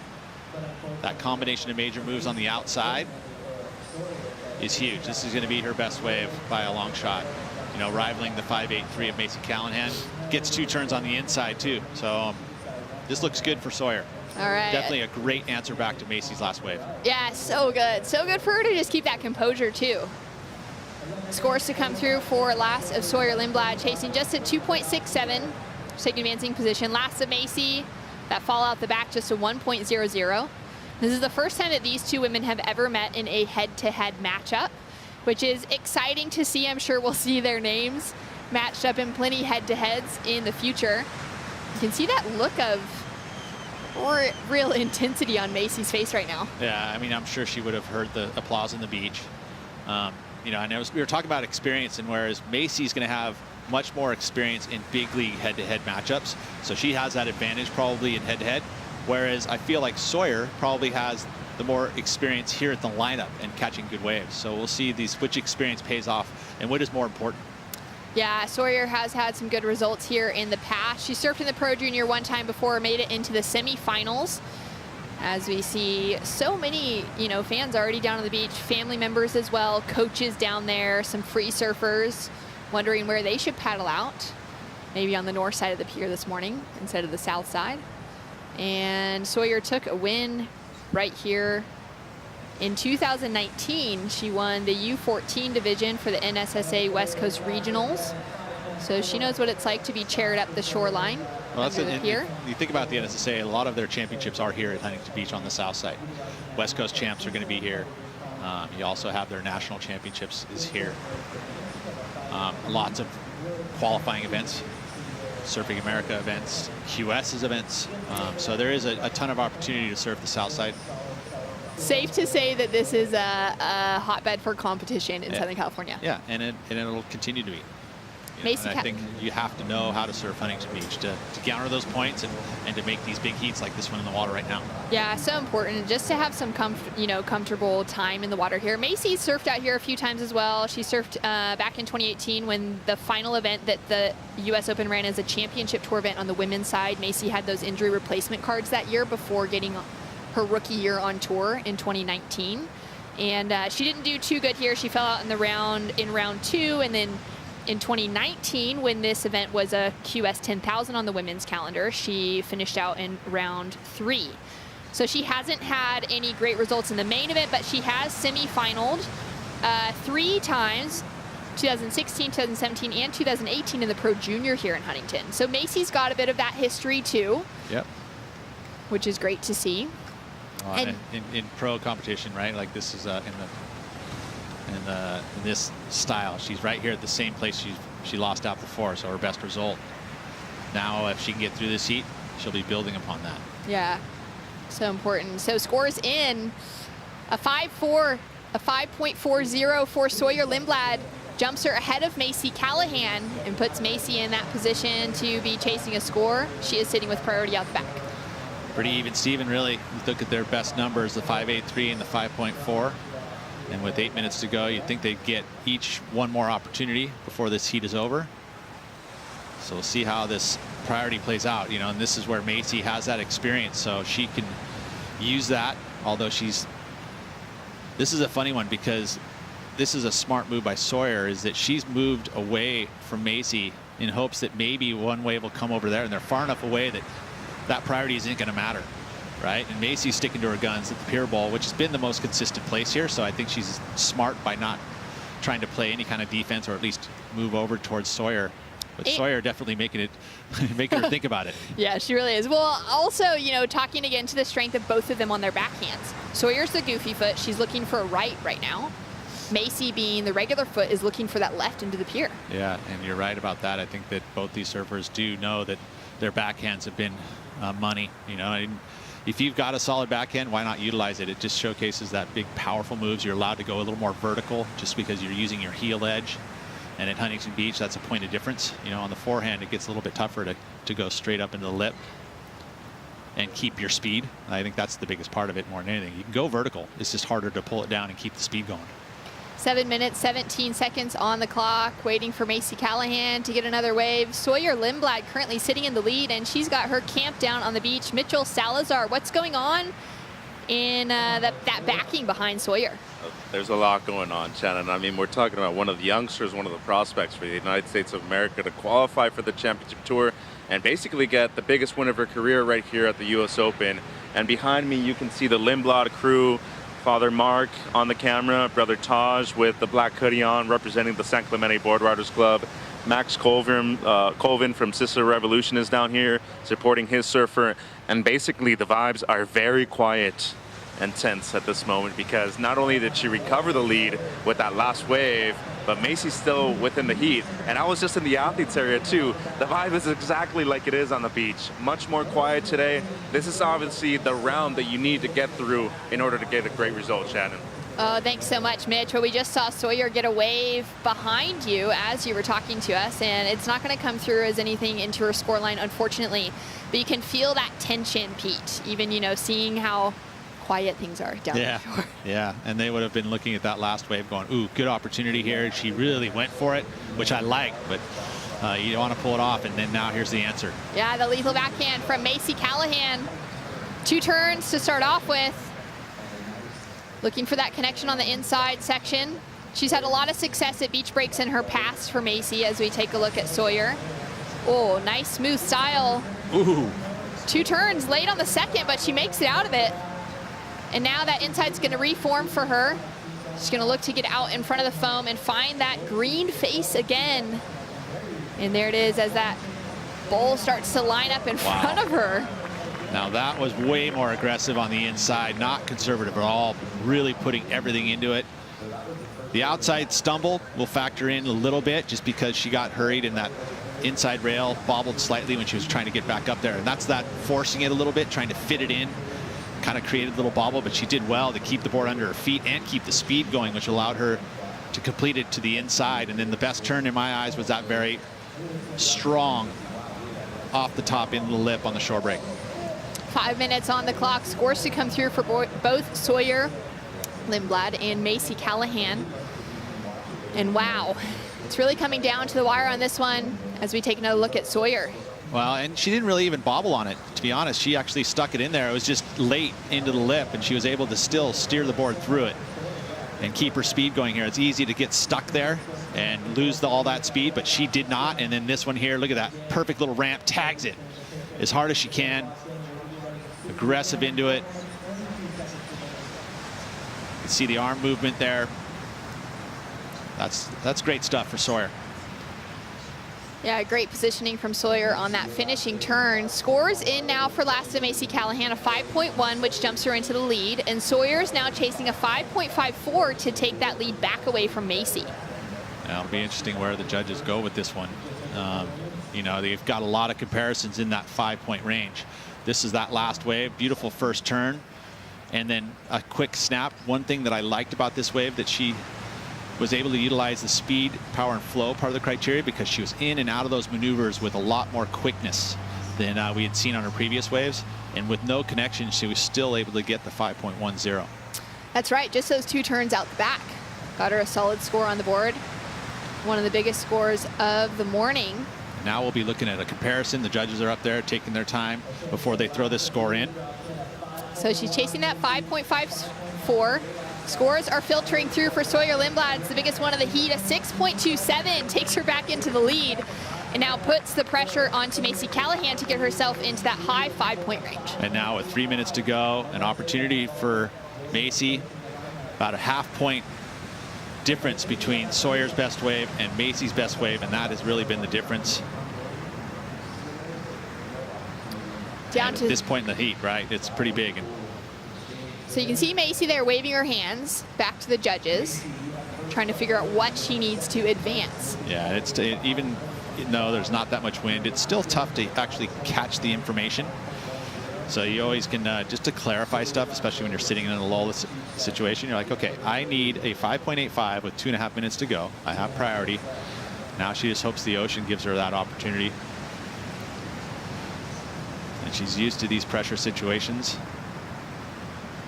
Being the more experienced competitor, whereas Sawyer would be feeling those first time, you know, big heat jitters. You know, there's no other experience than actual experience in a jersey doing this and feeling it. Yeah, this would be the biggest event of Sawyer's career, being in a QS 10,000, actually in that conversation now to try and qualify for the championship tour for the first time, surfing woman on woman, where Macy's got those 2 years on the championship tour, kind of a third year in that 2018 season where she had, you know, those injury replacement opportunities. and she's had some great results and some good consistency. But she's also probably feeling that pressure now and that expectation to requalify. She only finished out number 15 on the championship tour this year. And so for her, this is a very important moment to get points behind her campaign. Totally agree. And so she's feeling just as much pressure in this moment as well, you know, or even more sometimes. You know, Sawyer's in a kind of like, she's still a Grom. Yeah, still a Grom, 15 years old. She's going to have these experiences more and more. But heck, you know, like getting into the quarterfinals at the U.S. Open of a Challenger Series, first Challenger Series event of a big leg. That's just awesome experience. Yeah, that's so big for Sawyer. It's so exciting to see. Final minute, though, I wouldn't put it past Macy to be able to use that priority to her advantage and get the score she needs if we get a wave that comes through the lineup. This is true. And we've seen inconsistent, you know, there's been 5, 6, 7 minute lulls. That's exactly what Sawyer and Sawyer's camp's waiting, just like, hey, don't send a wave. We've got a couple of young competitors still in the mix on the women's side. Katie Simmers is in there. She's also 15 years old beside Sawyer Lindblad. She'll be coming up later on. And then Alyssa Spencer. They're probably the 3 youngest, and Sarah Wakita with those kind of, you know, those exclamation points next to their name to keep an eye on. And then we've got a lot of veterans like a Macy Callahan in the mix. And that's what the Challenger Series storyline is. You know, you've got these youngsters coming in, trying to knock down all of the big names. This is the place that you're going to meet against them in big heat situations like this. Yeah, that's why this experience is so important for all of these QS surfers. And we're talking that possible change of the guard as we come down to 10 seconds on the clock. And there we go, Sawyer Lindblad. What an amazing finish for her to be able to find that last wave, get those strong scores, and her camp can have that little sigh of relief. Oh yeah, a little breathe out now, folks. There she is with that 6.27 and a 5.4, taking her through with a big win over Macy Callahan. Congratulations, Sawyer. We'll see her into the quarterfinals. And we have an exciting heat. Coco Ho and Sarah Baum coming up after this. More of the U.S. Open of Surfing here in Huntington Beach right after this.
The U.S. Open of Surfing Huntington Beach, presented by Shiseido, is brought to you by Shiseido, official sunscreen of the World Surf League.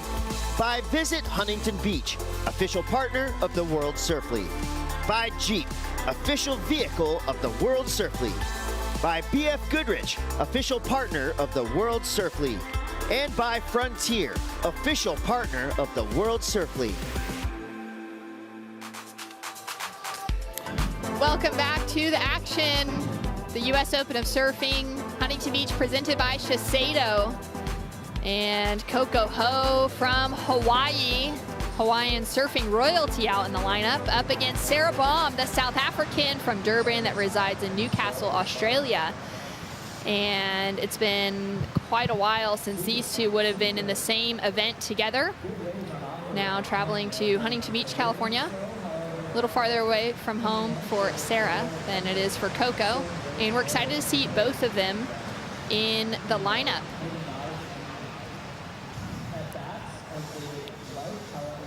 Coco has surfed in the US Open so many times, Pete. She's had some decent results here. She had a win back in the Pro Junior in 2008, has yet to walk away with a trophy again. Fully capable even right now. She's been a standout from those early rounds. Good board under her feet, using the light speed technology with the epoxy. I don't see her changing up at all with that equipment. She's had this board here in California for about a year, and it's been one of her favorites. Yeah, it's great to see those, you know, those little tricks behind keeping the same board going. Sarah Baum from Durban, South Africa. And she made a massive decision this last year to pursue that qualification on the championship tour again. She hadn't really given the QS a solid crack. She's been competing off and on since 2014. It's now 2021, and she is back in the mix. It's really exciting to see. I think it's easier right now, the way it's set up with a leg of 4 events. It's like, okay, it's one trip. Go and make that one trip, see if you can qualify, focus on it for a couple months. And with that regional play too, you know, and that's the whole way we're trying to design the World Surf League now, is to have that opportunity to be able to compete regionally, qualify through that, and then make it into the Challenger Series. And this is a perfect example. Yeah, it's going to be interesting to see who walks out on top here and gets those points behind their name. 25 minutes on the clock. We still have not seen a wave ridden yet, but we just saw Sawyer Lindblad take out a great win, a career highlight moment for her. We're going to catch up with her down there with Callie Carranza. Thank you very much, Shannon. Sawyer, massive heat. But first things first, 12 minutes you were sitting out there. You guys didn't get things started until the 18-minute mark. Pretty cold out there to wait that long? Yeah, I was freezing. My teeth were chattering, and yeah. I'm just stoked that I got that one at the 18-minute mark. Thought I was going to be waiting way longer because it just went completely flat out there. But yeah, I was stoked I got that one. Well, talking about being stoked, this is a massive win for you. Not only Macy Callahan, but being in the US Open, big results for you coming up. Yeah, this is the biggest event I've ever surfed in. So I was just coming into this event with no expectations, and now I'm in the quarters, which is crazy. So how are you going to prepare for the next heat? Probably just look at the waves and free surf before the contest. Well, we'll let you get warmed up. Congratulations, massive heat. Moving on through, Sawyer Lindblad. So exciting to see the Groms advancing through, Pete. That's funny because we had a shot of her and she looked like she was chattering. I'm like, gosh, she looks kind of cold. It's funny that she actually was chilly. That was a long lull. Yeah, we're feeling kind of cold in the booth here as well, hoping that sun comes out sooner rather than later. But we were expecting the temperatures to drop over the weekend, and that's exactly what we've had coming through. That water temperature is so cold in California right now as well. It is still chilly, I'll say that. I mean, it hasn't ever warmed up all season long. Usually you can see what, you know, temperatures up of 67, 68, even 70 degrees. Not this year. It's been kind of chilly. Sarah Baum, a long way from home, and as you mentioned, you know, kind of that ease now of getting to focus on just a few months on the road, competing on the Challenger Series. For Sarah, it was an interesting decision for her being able to represent South Africa. She is actually the highest ranked African regional qualifier coming in on the women's side. Natasha Van Gruenen was also in the mix, and we saw Zoe Sine actually pull her name out of the 3 women coming through from Africa. But for Sarah, she had a question mark on, does she try and qualify for the championship tour this year, or did she put some focus into qualifying for the Olympics? For her, the financial question was a big one. Which one was she going to be able to afford? Either heading over, spending that time in El Salvador. She would have been looking very strong to get a second spot for the women's South Africa team behind Bianca Buitendog. And instead, she decided to keep herself out of the mix there and go for her goal of qualifying for the championship tour. Put in all that time and focus, put all the financial backing in. She's got a GoFundMe project going to get her to the Challenger Series, and she already has raised more than her $10,000 goal, which is really impressive. And I love seeing that commitment to pursuing that competitive surfing career. And using the community to do it, right? That's just, it's awesome that now technology has allowed surfers to have that opportunity to be able to just go, hey, I need some help. You know, it's expensive going from South Africa too. I mean, you're so far away. probably one of the furthest and most expensive places to be able to. Wow, great opening turn from Coco, and now having to navigate away from the pilings. She's gonna sneak out just behind, kick out safely. You know, I don't know if we touched as much on this pier and how radical it can be, especially when the swell comes up from the south, because all that sweep comes from the swell direction being to the left of us, and it pushes through the pier. So you end up riding through the pier.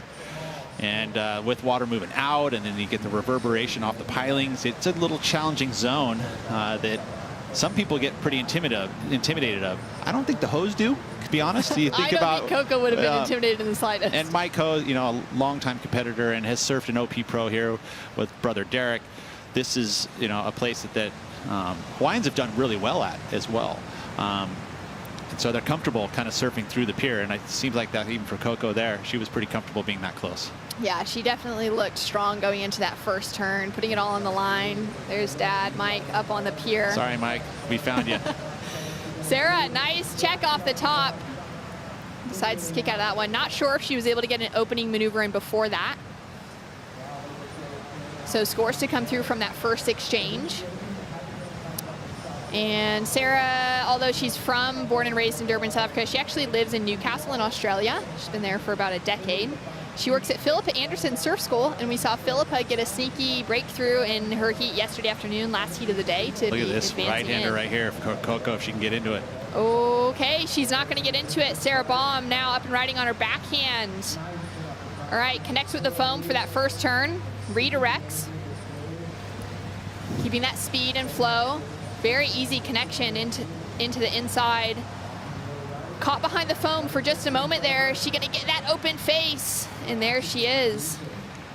Little missed time, but she pulled it off. It felt like that wave was gonna shut down pretty quickly, but she still was able to squirt on that bottom turn, get up into the lip and finish that ride. Nice turn on the outside as well. So this is gonna be another pretty good score for Sarah Baum. That wave seemed to have a lot of that little crumble coming down, that little whitewater crumble, rather than that sort of solid lip. That's that fuller tide. You know, and actually in that situation, Sarah had priority over Coco Ho. So Coco really would have had, even if she had gotten into that wave, she would have had to concede to Sarah. But that's that little stumble there, and she was almost late getting to it, but she got there and pulled it down.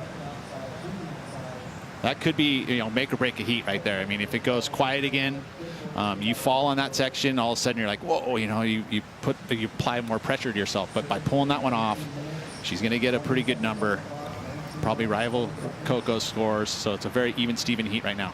So Coco opened up with a 4.67. She's now sitting out the back with priority. Sarah's opening single turn was that 2.17, and now we're waiting for her backup score. And she's going to paddle out right between the barnacles. Yeah, and that's that little escalator. I mean, the current pulls out. I mean, that's why this place is so special, is because of this pier. It's been here for a long time. You know, it started with the oil industry coming to this region. And I mean, when I first came here, there was oil rigs everywhere. And now it's hotels and it's surfing, it's surf shops. You know, and it kind of still has a little bit of that vibe, you know, that real kind of blue collar style here. And it's awesome. Just how this whole town has developed over the years.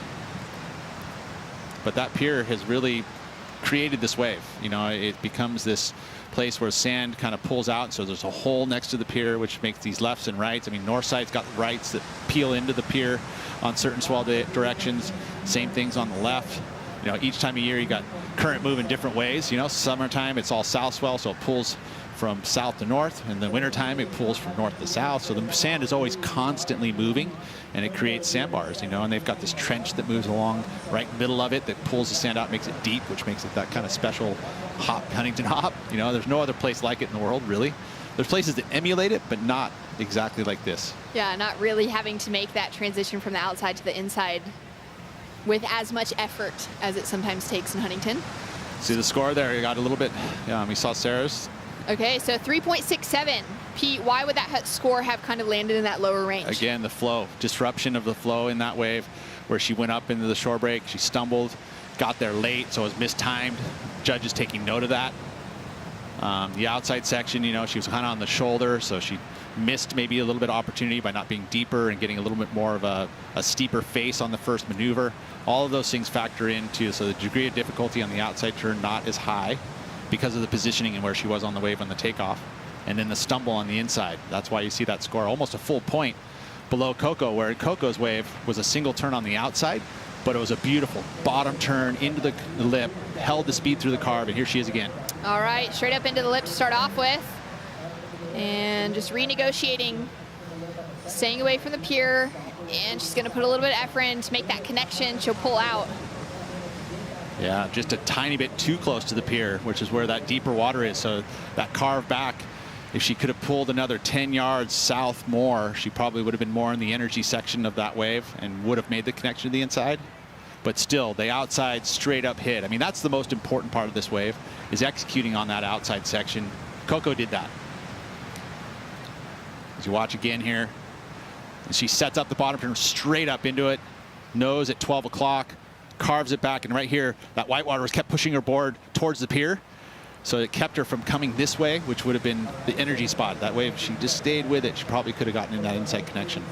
I love watching Coco surf. Love that opening turn, so scores to come through for it.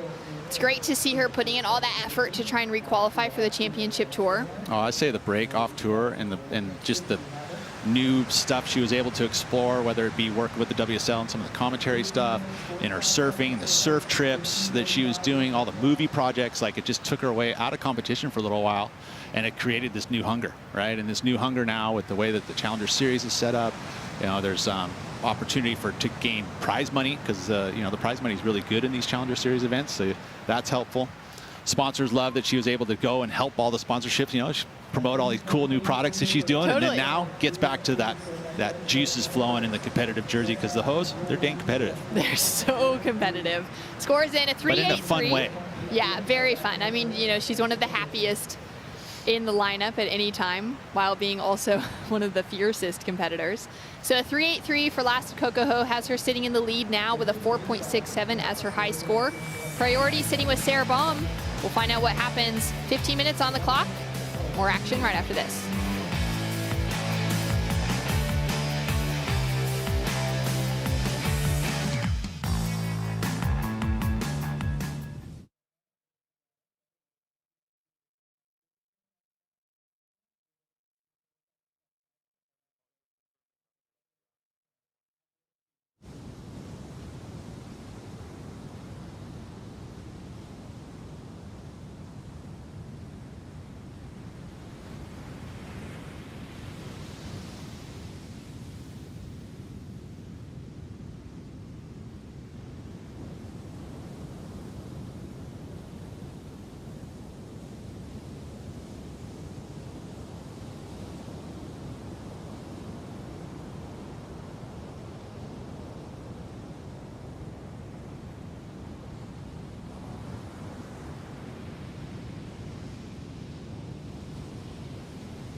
Glassy conditions down here at the pier, Huntington Beach, California. And it's a welcome change from the morning sickness we've been experiencing the last few days. Coco Ho currently sitting in the lead out in front of Sarah Baum with 13 minutes on the clock, Pete. She's got the lead, but it's not a huge one. So ultimately, Coco's work is not done in my eyes. Still lots of time with 13 and a half minutes to go, a little under that. But this part of the heat, the back half of the heat, important to utilize that priority. She doesn't have that right now. She sits in second priority. So her motives at the moment, get Sarah to bite on a wave that may not have that high quality scoring potential, and then get herself in position for that next bomb that comes in. And if there is a big set, finding a way to get herself far enough away from Sarah Baum that she may score her own opportunity. Yeah, that is the great thing about Huntington, at least, that, you know, you can have those split peak opportunities. So even in a set, if there's one of the waves that's better, as long as they aren't going in the same direction. Yeah, as long as there's no hindrance to scoring potential, really. 12 minutes on the clock. Mitch Salazar is checking out some boards. We got so many surfers, so many different types of surfboards down there. Mitch, what are some of the things you're looking at right now? Well, actually, I'm right next to Coco Ho's backup board right now. She's still on the Lightspeed Driver 2.0, by the way. But Pete, this is the backup board. This is a PU. It's a Driver 2.0. It's a 5.5. Huge difference to the volume that I ride, around 100 liters difference. This is just 23 cubic liters, but it is basically the exact same shape, just on a different material. But just looking at the whole board rack, I mean, we got a great diversity of boards. Betty Lou Sakura Johnson's Slater Designs right here, shaped by Dan Mann. That's a Mankind. Mihimana Bray's board over there. Ariane Ochoa just paddled out. She's riding a couple of Emery surfboards. But Pete, conditions have drastically changed today, especially when it comes to size and power out there. And as you can notice, there's a bit of the rip right there at the Pier Bowl 2. What would you be riding, or would you have made a change today compared to yesterday? Well, I would have to say that it's really about what you feel is correct. I mean, if your board felt a little sketchy yesterday, maybe you go to that PU. And the difference is being with that PU is that it has a dampening effect. It doesn't feel the elements quite as much, so it's smoother. It feels better in probably bigger and stronger conditions, whereas the EPS, or that Lightspeed technology, which is the core of the blank, is going to feel much more lively, much more exciting, but sometimes might feel sketchy on those bigger waves. Right, so Pete. whatever you're feeling ultimate with, I mean, for me personally, I think it's just what you've been riding, and if you don't want to change much usually when things are going good. Yeah, I wanted to get your insight too about the fins actually too, because as you can see here, obviously depending on the size of the board, it also means that you're going to change up the fins. Coco tends to ride a very small fins, but these are actually mediums on the backup board. I don't know if she's riding mediums on the one she's riding right now. Right next to her, Imai DeVault's board, he's much larger. These are Mick Fanning larges. Yeah. So what about fins? Yeah, same thing. I mean, again, it's about, there's no rules in anyone's eyes. I mean, you can do whatever you want. Now, smaller fins in bigger conditions, I like that because it feels like you have more control. As soon as you start going really fast with bigger fins, you create lift, which is something someone might like, you know, and that's really what it is. This is personal preference. And so you got to experiment. And that's what's the cool thing about fin systems, is that you can try different templates, you can try different foils, you try different sizes, you know, and with the advent of all of that, it just, you can change a surfboard by just changing the fins. Yeah, I love knowing that, you know, there is that personal preference that comes into it. Every surfer is going to have those different things that they really like the feelings of, and it's interesting to see, you know, how that changes based on conditions, based on maybe feedback from their coaches. Yeah, no, 100%. That's testing why, out, you know, noticing what other surfers are riding. and working with something, you know, like you look at what Kelly's done with fins and what he does for, he's experimenting all the time. He even experiments in heats, which I can't believe he does, but he does it. It's always interesting to see what he paddles out on. Right? You just never know. Every And what time. his thinking is going to be. I mean, I watched him paddle out at Trestles the other day on this quad setup, and it was one of the most unique fin systems I'd ever seen. But he's always trying to find the next best thing. And, you know, and that's how you refine your surfing and how you get inspired to keep surfing. That's why I think you get so hooked. I mean, we want to try different board designs, different materials, different fins. It's never, you can always change it up. Well, here we go. There's a set we've been waiting for. Split peak between Coco and Sarah. Off to the left, off to the right. Ooh, both squandered it. Shocking. Yeah, that was tough. I mean, that was a hard one for Coco. She was late, and then when she started to try and get enough speed to get to the face, the wave had already broken. Same thing for Sarah. She was late to that off the top, and so both of these surfers, now it's a battle to see who gets outside, who gets priority. All right, taking a look at this one. Coco, you know, dug on the bottom turn. She was already a little late. It would have been tough if she'd gotten a little more speed out of the bottom turn. She may have jumped up on top, but same thing here. Just late, gets the board underneath the lip instead of on top of it, and both of them go down. And now, who gets priority? Coco Ho. That was a big exchange right there. Coco gets back priority. They both didn't pick up any scores, but that was a switch of priority in Coco's favor. Yeah, Coco's starting to have that paddle a little bit farther south now, too. I wonder if she'll be looking for the rights. I know this last year in her free surfing, you know, we saw her off tour for 2021. She did a lot of free surfing trips and just surfed rights. Like, I think she said she hardly rode a left the entire year. This is a very strategic move here by Coco. I mean, she's now with priority. By switching that priority, she's now moved closer to Sarah Baum. She has the lead, she has priority, she has control of the heat, and now she has control of the opportunities over Sarah Baum by sitting closer to her. If she leaves her off to the side right there, just in my opinion, at this time in the heat, wouldn't be a good move. So strategic, this is that, yeah, it's experience here paying off. She knows exactly when to move closer to the athlete or where she's going to, because first you're going to stick to your games and try and build scores. And that may have been her opportunity, was sitting next to the pier. But now, with the lead and priority, she moves right over there to Sarah Baum, exactly what she needs to do, take away the opportunities that Sarah would have, and obviously still build scores, which she needs to do. The 3.83 is not a safe score to have in your scoreline. Yeah, Sarah's chasing only a 4.83, which is a really small requirement. But I always appreciate that moment as, you know, the surfer with priority or the surfer in the lead goes and sits on their fellow competitor. It's just smart. It's that smart surfing, but it's also that respect that they know the other surfer's that good. Yeah, no, that they can get, you know, even though it's a small score for Sarah, under a 5, Sarah could get out there and she could drop something in the excellent range. She gets on the right wave. Always. So 6 minutes, 45 seconds on the clock. And it is just these moments, they're almost more pressure, more tension in the lineup than ever when it's such small scores. As we take a look at the Shiseido heat recap, Coco Ho finding that nice left into the pier to start off with. Yeah, that was the best number of the heat. No reform at all, but the fact that she was able to tag that thing with all that speed. And then this one here, the 3.83, and another wave that didn't allow her to complete to the inside. So both these waves that she has in her scoreline with no completion to the inside. In contrast, we saw Sarah Baum get connection here, but the stumble on the inside basically took this score from maybe a 5.5 down to a 3.67. This is that inside spot right here. That little stumble, off-timed for the next turn, gets there late.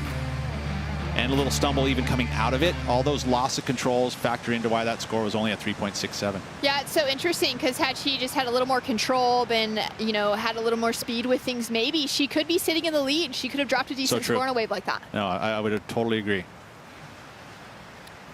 5 minutes, 30 seconds on the clock.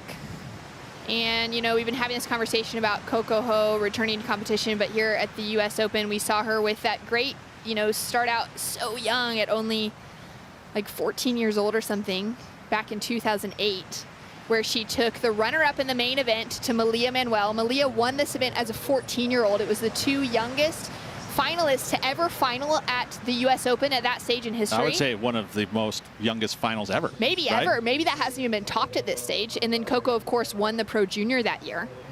And just Malia went back-to-back, and it's interesting she's not here. Yeah, we were just having this conversation. It's kind of wild to see, you know, that field of championship tour surfers that have fallen out of it. So we're missing a Bronte McCauley made the announcement she's not going to be pursuing competition to requalify this year. She's back at home in WA.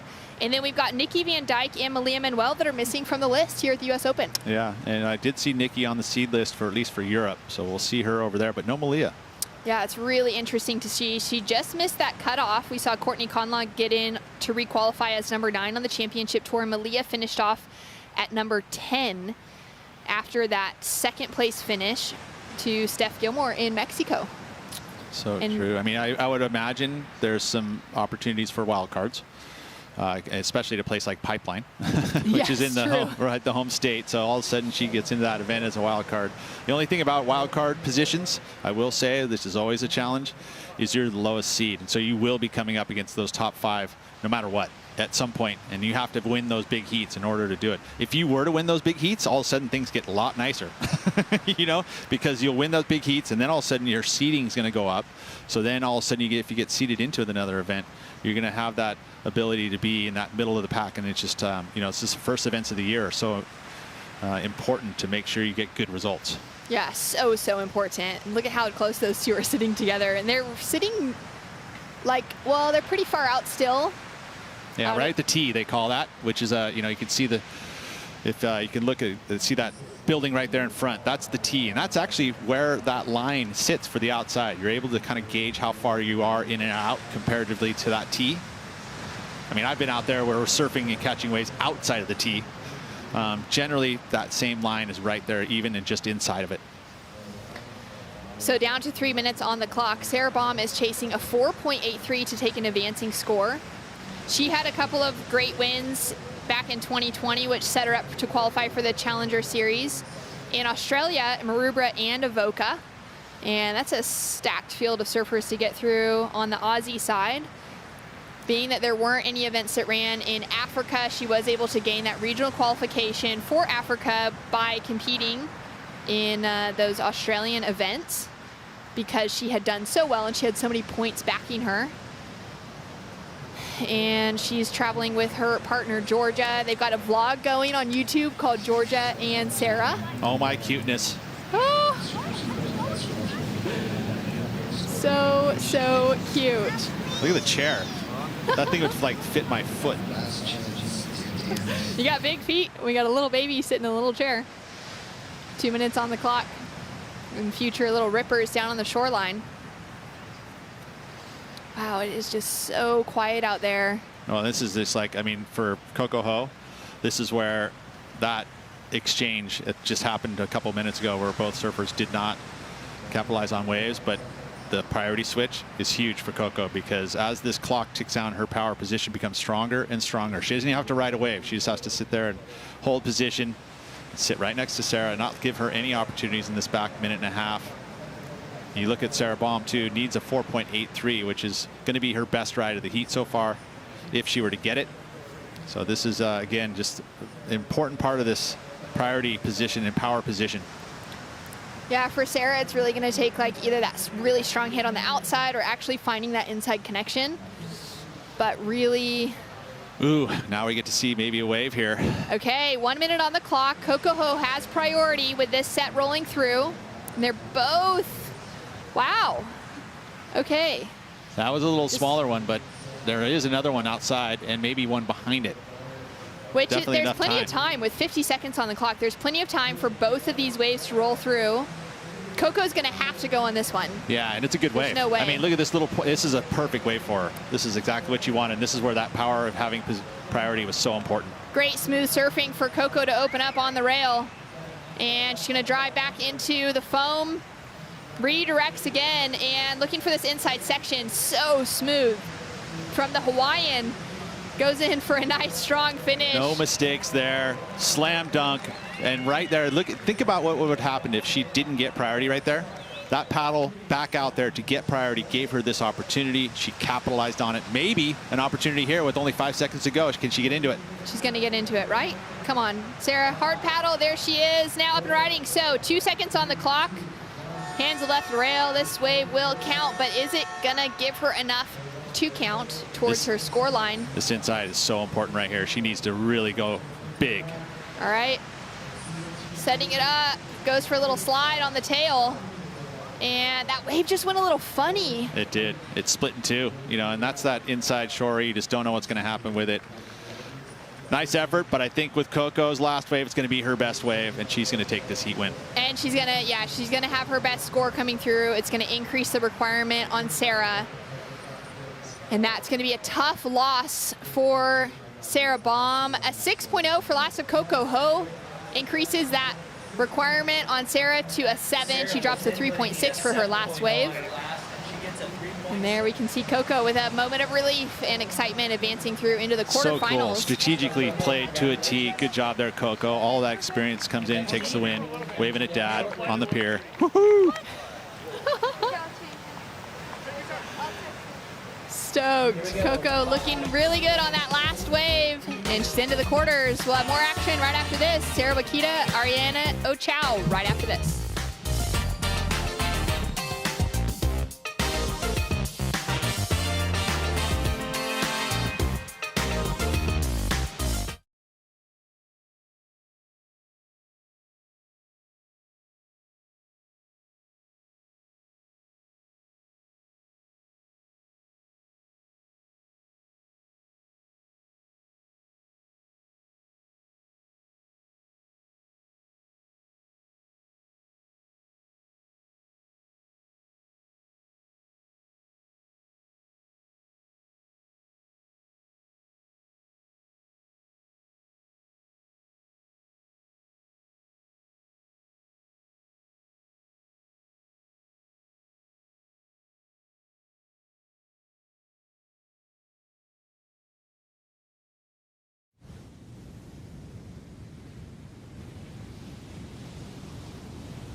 The U.S. Open of Surfing Huntington Beach, presented by Shiseido, is brought to you by Shiseido, official sunscreen of the World Surf League.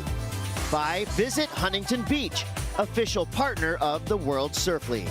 By Michelob Ultra Pure Gold, official beer of the World Surf League. And by Hydro Flask, official insulated drinkware of the World Surf League.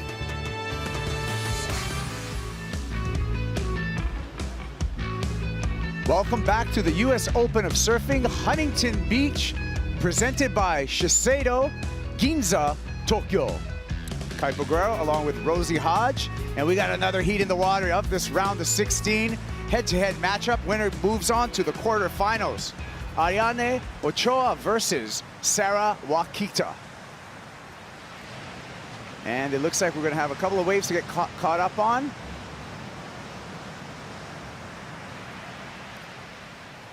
So we have the Basque Country represented in the way of Ariane Ochoa versus the Land of the Rising Sun, Japan, represented by Sarah Wakita. Love it, Cap. Such an international field here at the US Open. Here goes Ariana on her backhand. Does she find some open face to work with? This happened during the break. And Sarah Wakita during the break. Yeah, Sarah's been so impressive. Good bottom turn, top turn connection. Easy glide.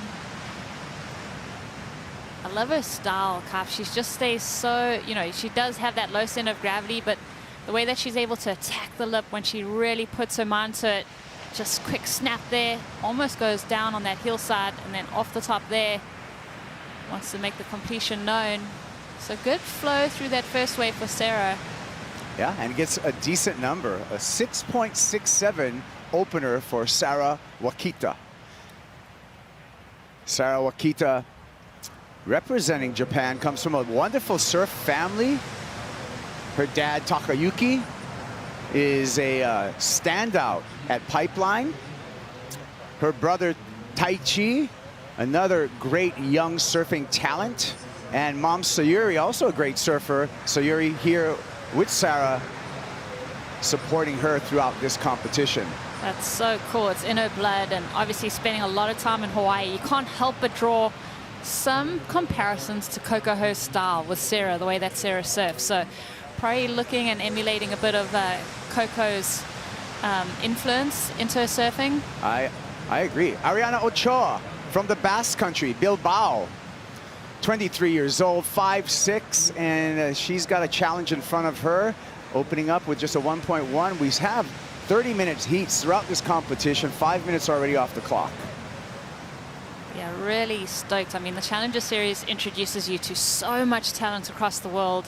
This is my first look at Ariana. I'm very interested to see how she does. I'm excited. I got one of my favorite female surfers on the beach right now with Kale Carranza. Let's hear from Coco Ho.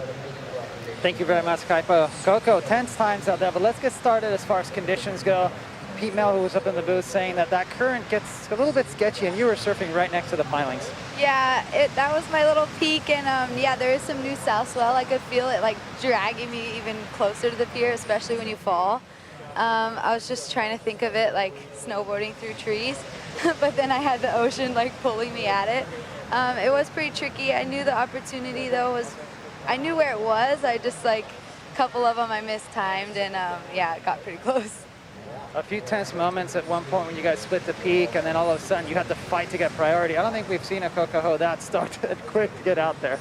Yeah, I knew I kind of messed up already in the beginning of the heat, and it was super low scoring, so I did get a little feistier, and I'm pretty small, so I feel like when I need to paddle hard, everyone even says it about Mason at Pipe. They're like, dude, he paddles like no other. Like, you got to use your whole body, and I felt like I looked a lot like that. I was like, I don't care what I look like, I got to get this priority. And now you had your father up in the pier again. Did you ever look towards the pier to see what he tells you, or are you focused on your own thing? I didn't see him this time. I think he was going a lot more stealth, but I did see Mason, and Mason's really calm and cool, and it was calming me down, especially in that long 8 minutes and no waves. Mason's just like, so yeah, I was looking at Mason. Well, congratulations, looking really solid once again. Congratulations on moving on through. What did Dad look like up there? Coco Ho. I like the analogy of being in those pilings and liking it to snowboarding through gladed trees. Yeah, I like that, Kava. I know that you snowboard quite a lot. So what is it? Just don't look at the pilings? Because that's... Yeah, look in between. Never look at a piling. Never look directly at a tree, because... That's where you're headed. Yeah. That's good. That's good advice and good analogy. And so cool to see Coco back competing. And I think, you know, when you think of this break that we've had, this unforced break, it just seems like it really suited someone like Coco. I mean, she's been so head down competing. Her whole life has been about getting the 2 best waves in a 30-minute structure and just having some off time to go do free surf trips, to go snowboarding and just kind of refigure out your love for surfing and why you want to compete. Yeah, and it looks like that downtime has really favored Coco Ho, because she's been one of the standouts in competition throughout all of these days. And again, just putting up some big numbers in her heat.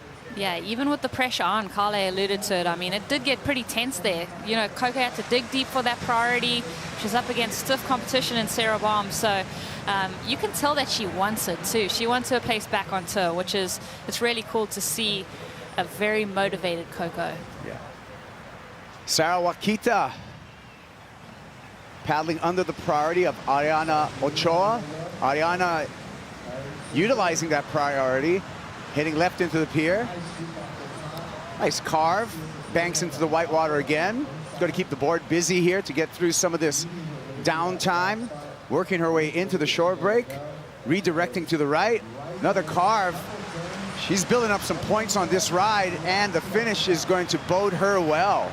Wow, that was a really good ride from Ariana, especially when you have your competitor. She's locked in a 6.67. It's your turn to answer back, to hold your composure and keep your head in the game on your next opportunity. She's kicking and scratching back out to the outside. She's energized after that ride. As she should be. I'm expecting a good number. Yeah, scratches into this wave. Beautiful glide through on that first turn. Tell that her head's on a swivel, trying to figure out where she needs to be on this wave to stay in the power pocket, to find that inside connection. Goes there, kind of dampens the tempo so that she can stay in the critical section. This last turn, really critical, finishes out clean, so good answer back. And not often you see 3-turn combo on the inside section like this, Carps. Usually you only get that one opportunity.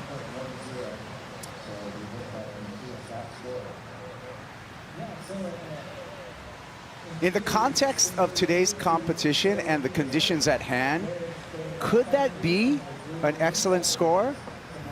I mean, you're throwing it out there. I think the judges are going to have a long, hard look, especially when you factor in the 6.67, because that first wave, that first number really sets the scale and the tempo for the rest of the heat. So the judges are going to have a little bit of time to digest and look at how that will settle in to the play of the heat.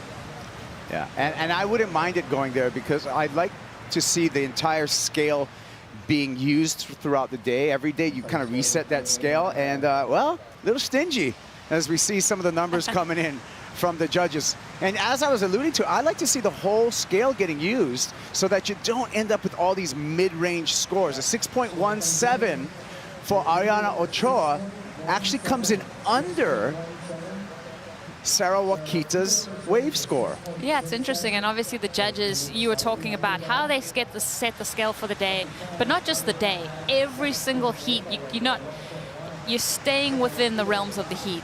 And here's our scale. So both of those waves just in the good range for Sarah Wakita, as well as she touched the very good range, very good. Sarah, and the difference is with Ariana Ochoa in the good range. Of course, we like to see rides in that excellent range, 8 to 10 points. That's what we look forward to. Well, that's what we get excited about. And here we're seeing, I mean, we've been here all morning, starting to warm up the competition. This is the 5th heat now. And, you know, we're ready to see some big numbers drop. Yeah. Well, we did see a big number yesterday from Caroline Marks. She did score a 9-point ride. So it's possible. It's out there. We'll see if we get there today.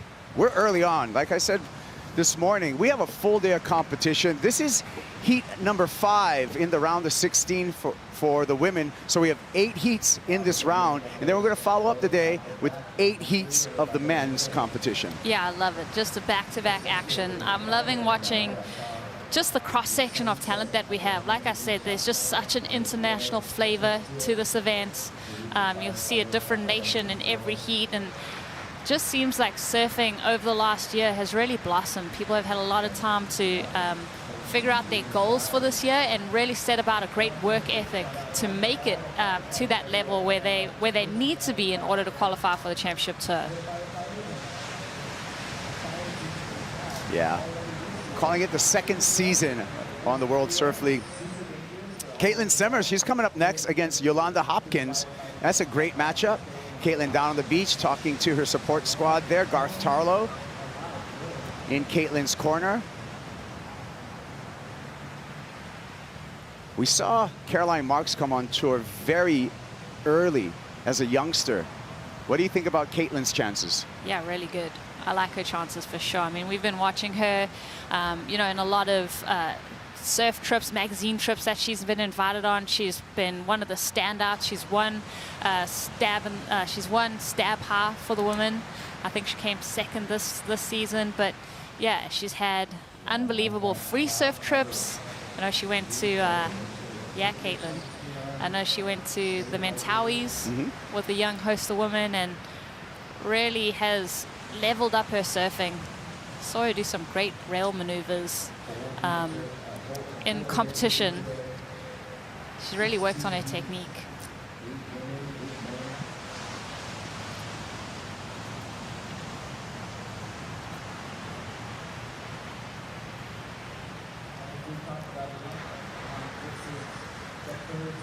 The waiting game that's happening right now, and the patience that has to be employed in this waiting game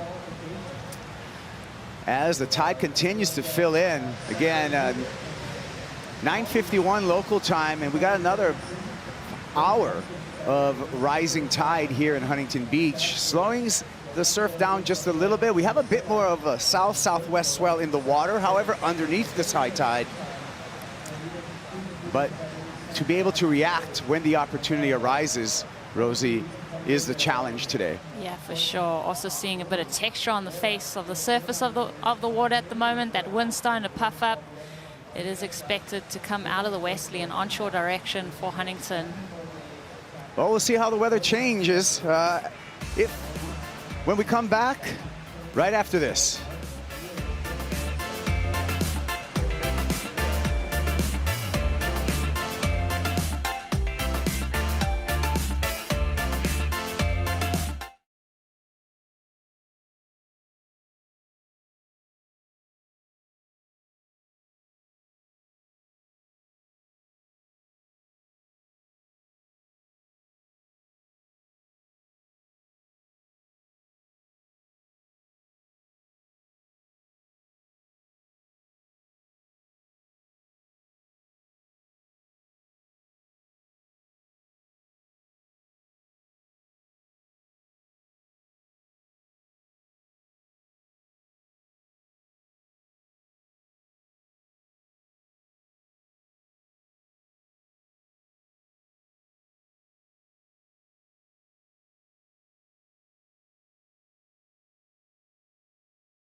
Back at Huntington Beach, Red Bull jet skis out in the water doing patrol. This is the U.S. Open of Surfing Huntington Beach, presented by Shiseido. Ariana Ochoa up and riding here. She's already got a 6.17 in the score line, trying to make the connection into this shore break section. It presents itself, and she gets a nice slash off the top. With that, Ariana will take the lead over Sara Wakita. Yeah, she only needs...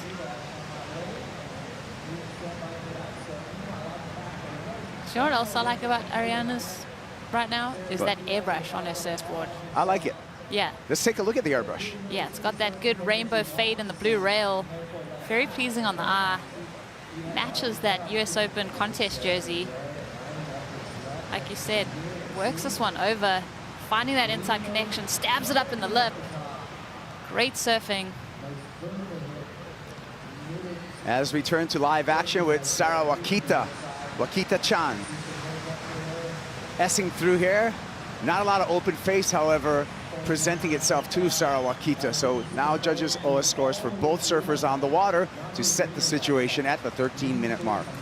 I love the contrasting styles between these two ladies too. I mean, Sarah's got that very low center of gravity. She kind of attacks when the opportunity presents itself. Ariana kind of takes her time, very flowy through her maneuvers. Sarah up and riding on her backhand. Wow, beautiful top turn combo. Love that bottom turn setup. It's so important to have just a good foundation. That bottom turn really set her up to hit that lip with some power. And then throws the tail in the whitewater. So that's pretty tricky to do, Carps. I mean, there wasn't really a green open face for her to do that move. She kind of whipped the tail around in the whitewater. There's a lot of reverb coming from that turbulent water, and yeah, stays low. I feel that this is just going to be a back and forth match throughout the remainder of this heat. So we see some numbers presenting themselves for Ariana Ochoa, waiting for scores for Sarah Wakita. This match is going to be continuing to be a very close one.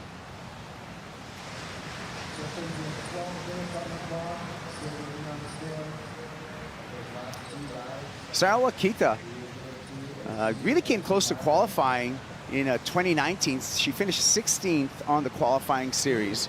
You know, that's back when we were taking 6 off of the qualifying series. So she was kind of right there. Yeah, that's a really good result. I mean, especially if that was her first real go at the qualifying series.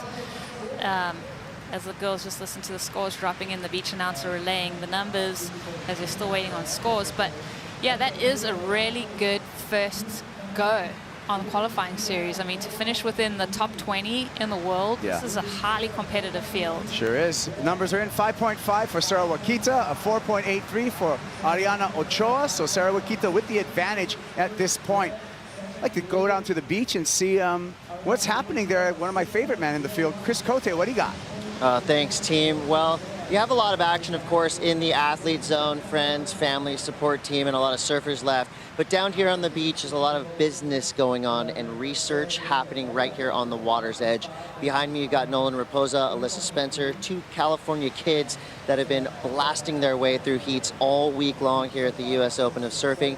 Right now, they're studying the lineup. They're talking to their coach, Matt Myers, to really get a eagle-eye view of what's happening out here, and there's no better way to do your homework than to sit right here and study. That's what they've been doing all morning long. So with preparation comes success. So I'm very excited to see what these 2 young Californians have in store for us as they move through some heats. Oh, timeless quote. With preparation comes success. And a well-prepared Ariana Ochoa looking for a 6.01, has been surfing really smooth on every single wave that she's ridden so far. Is she going to achieve that number? What do you think, Rosie? Yeah, it's going to be hard fought. I mean, she definitely tried to do a bit of a sell to the judges as she looks back to her support crew, gives the little nod. Let's have a look at this. Almost digs the nose on that takeoff. Hits it into that white water. That was a tricky situation, so a tricky little section. Rails got a little bit dirty, waiting for this wave to stand up.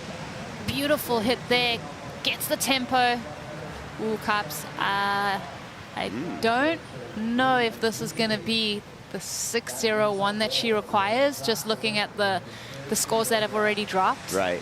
I have to concur because I'm comparing that to a score she already has as 6.17, which I thought was a better surfed wave and a wave with more opportunity. So we'll see. We're just speculating, of course, here on the broadcast. Judges can't hear us. They're in their enclosed booth upstairs. And they're no doubt looking at some replays right now before finally assigning a score to Ariana Ochoa. Yeah, definitely. And this is fun. I mean, for us to just kind of work out the scale for the day, watch the surfing, see who's doing those quality maneuvers, and then hearing the numbers drop in. I like this game of what do you think it's going to be? Well, now we know. It's a 5.17, so not enough. Ariana Ochoa remains in second place. Sarah Wakita with the advantage, the lead and priority. And you can take a look at the judges' tower above us and our broadcast booth, that blue square right on the bottom. It's all happening here at the U.S. Open of Surfing Huntington Beach, presented by our good friends at Shiseido from Ginza, Tokyo. Love it, Caps. Love the flare. And the judges have to score every single wave. They don't just get to pick the good ones. It's as soon as your hands leave the rail, they've got to put a number to the wave. So that's a lot of judging throughout the course of a 16-heat day. Ooh, making a move. Ariana, under priority, catches this little left-hander. Has to really ease her board into a cutback, and the energy dissipates, not taking her to the shore. Yeah, you can tell she's kind of playing that under priority game as she's paddling back out to the lineup. Sarah, obviously, she's waiting for something to further and increase her lead. Sarah's only had 2 waves in this heat, and both of them have been very meaningful. Yeah. You know what we say in Japan? Gambate. It means kind of like go for it. Go for it. Yeah. Love it, Hi. Caps. So glad we have just this international flair on our broadcast too. It is just, I mean, it's been so fun. I mean, over the years, getting to travel to different locations, right? And where you get to feel at home, places you never thought you'd get to see. I missed it so much, Oh Rosie. man, I just promise you, I feel like my gills are dry. I've just been waiting to get on an airplane, to go explore, to get back into our routine of traveling all over the world. I'm sure these surfers are just so amped and so excited to be doing what they love and traveling all over the world. You know, and with that being said, I want to just give a hats off to the entire crew at the World Surf League. It was a challenging year. We pulled off a championship tour. We crowned a men's and women's champ the same day at Epic Trestles. And now this is the bonus that we have, the second season. Now we have the Challenger Series. So yeah, hats off to the entire World Surf League. And it's really nice to see live professional surfing return. And it must be cool just to see all these ideas come to fruition, to have the Rip Curl WSL finals be wrapped up and have it be such an exciting day, and then to roll straight into the Challenger Series. It's been fun to see that come to life and really flesh in those ideas. So 6 minutes remaining in this heat. Caitlin Simmers still on the beach waiting for her matchup. At what point do you paddle out for the next heat? Well, it's only going to take you about 30 seconds to get to the back, so chill. Just cruise, watch the waves. And like we've been saying, that tide's filling in, the wind's always changing. Here at Huntington, you kind of want to keep your finger on the pulse to know which kind of peak is starting to come to life. Yeah, we see Yolanda Hopkins guarded by our security staff. We got a bunch of them down here, by the way. Oh yeah, there's no getting good guys. through no getting through the gates without the bands on your wrist. Our credentials. Cool to see. I mean, we're so used to having the US Open mid-summer, end of July, early August. Now it's got a little bit of a different feel as we head into fall in Southern California. It does. Separation between the surfers. Now Sarah Wakita's going to utilize priority. Good looking left. Carve snap for Wakita. Keeping the board on rail. Smoothly S-turning through the flat section. Looking for a finale here in the short break. Back, big snap, but comes undone. I like the effort. Wow, she is such a solid surfer. Like, really fun to watch. Super aggressive in the lip line. Love the weight transition, even through that flat section of water. Sometimes you can almost switch off for those moments, but I was really engaged with what she was doing as she was S-turning through to make it through to the inside section.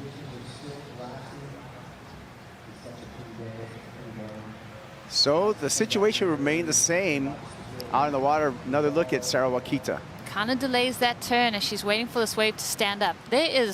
She is generating all of her own power and speed by working that board back and forth like that. This is so hard to do. I mean, we just touch on it so often, but that was going to be a really big one maneuver option on that wave. 2.77 for last of Wakita, not changing the situation. Ariana Ochoa still requiring a 6.01 to take the lead with 3 minutes and 40 seconds counting down on our clock. And let's get straight into our Shiseido recap, starting with Ariana Ochoa. Ariana started strong, just beautiful, flowy style. 617 was what she was rewarded with, her highest of the heat so far. 3-turn combo on this inside section, stabs that board up into the lip. Sarah Wakita, this is the first wave of the heat. Big turn on the outside. Finding the linkage through onto the inside section. And I love the light-footedness of Sarah Wakita and the comboed up finish. And so did the judges, Cops. A 6.67, the highest of the heat. Ariana Ochoa answering back here in live action. Again, 6.01 is going to put a lot of effort to get in on the inside. She gets there, and a little bit of a mistimed snap. Given a body language that she's really happy with that, I don't know if it's going to be that 6.01 that she's seeking. No, I don't think that's going to be the number. I mean, honestly, her surfing is right there. It's been just the lack of opportunity on the waves, I feel like, because I do feel this is an even battle between these two ladies. Staying low. It's so hard, I think, when you don't get an opportunity on the outside to go vertical or really crack it into the lip. She did find a wall to work with. 6.01 is still what is required for her to take the lead. Under 2 minutes remaining. Yeah, scores in 3.5.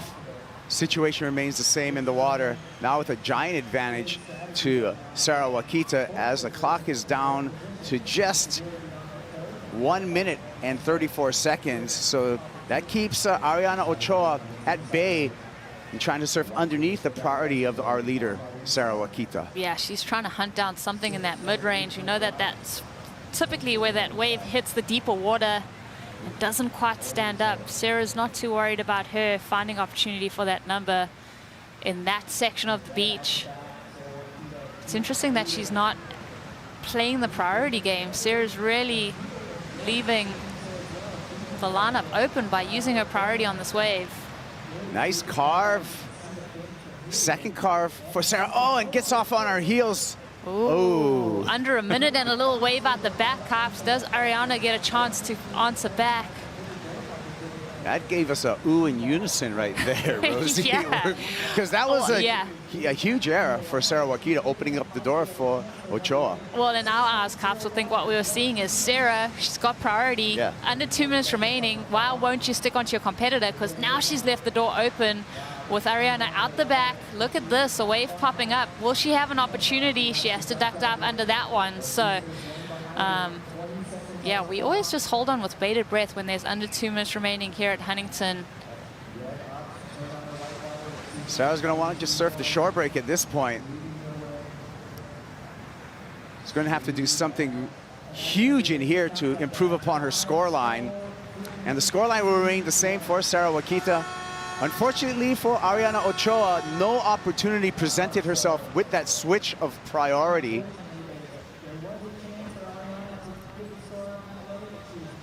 So it will be Sarah Wakita moving on into the quarterfinals. We'll move on to a little break, but we'll be back with more action from Huntington Beach at the U.S. Open of Surfing Huntington Beach, presented by Shiseido.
On the beach in Huntington with a victor of that last heat, Sarah Wakita. Welcome back to the U.S. Open of Surfing Huntington Beach, presented by Shiseido. Sayuri, Sarah's mom, saying, hey, good job.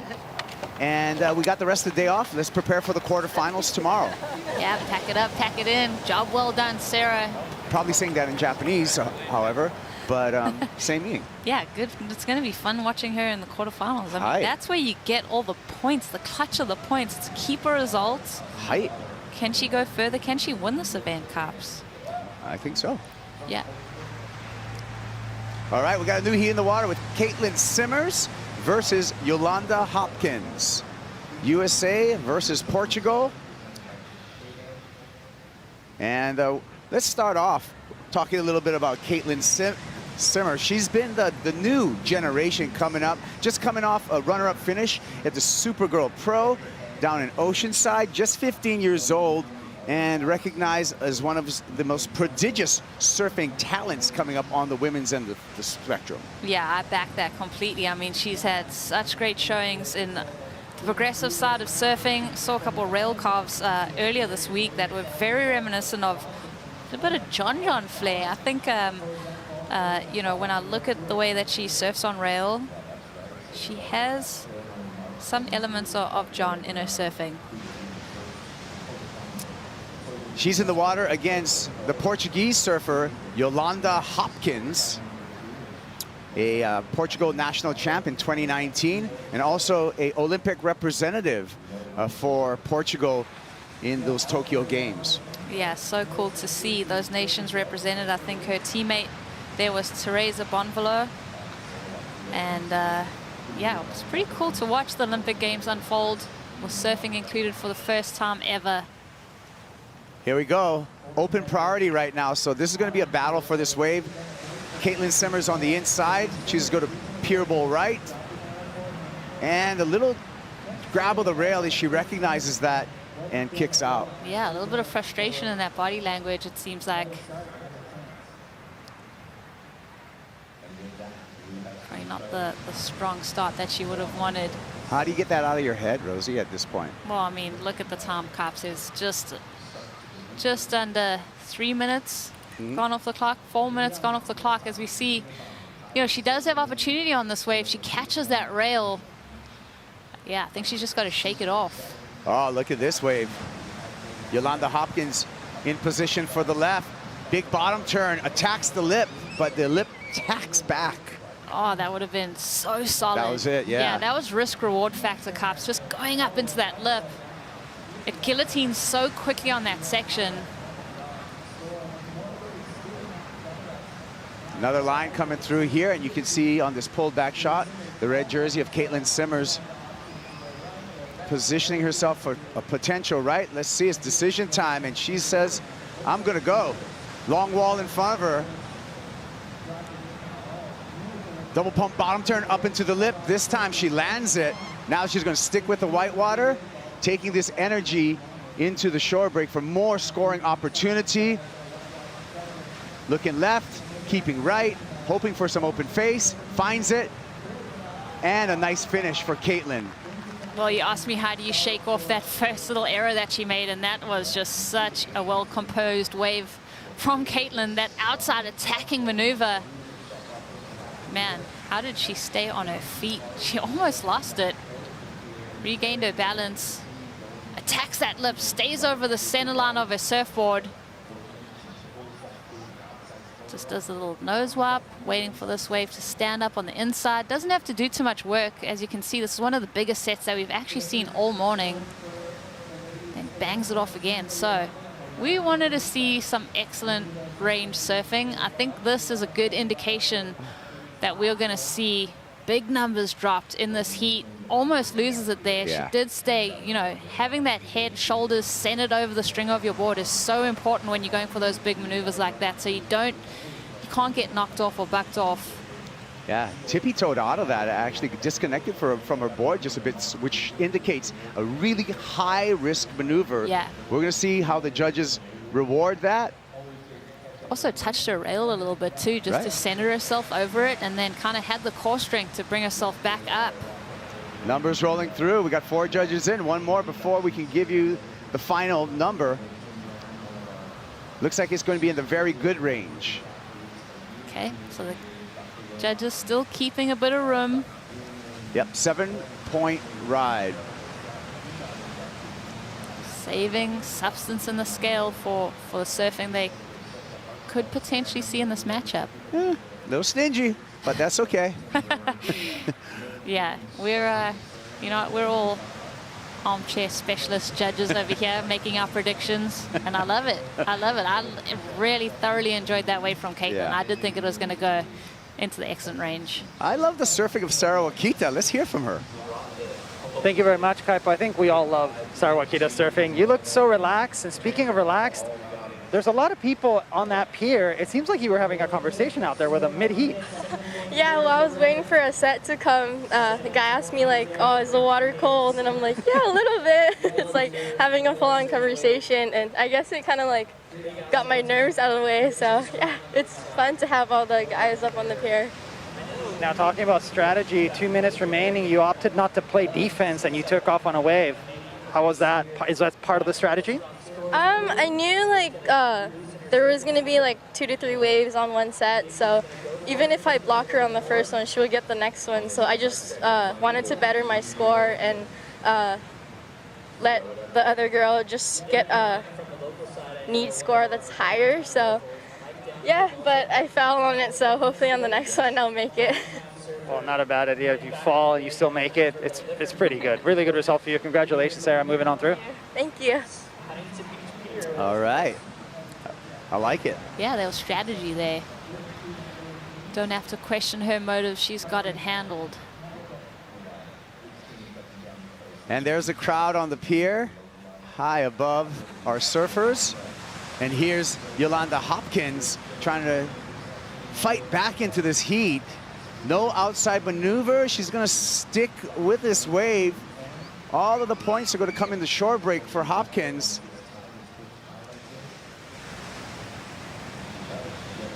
She gets a snap on the inside. We'll see what that number comes at. She needs a 6.81 to overtake Caitlin Simmers at this point.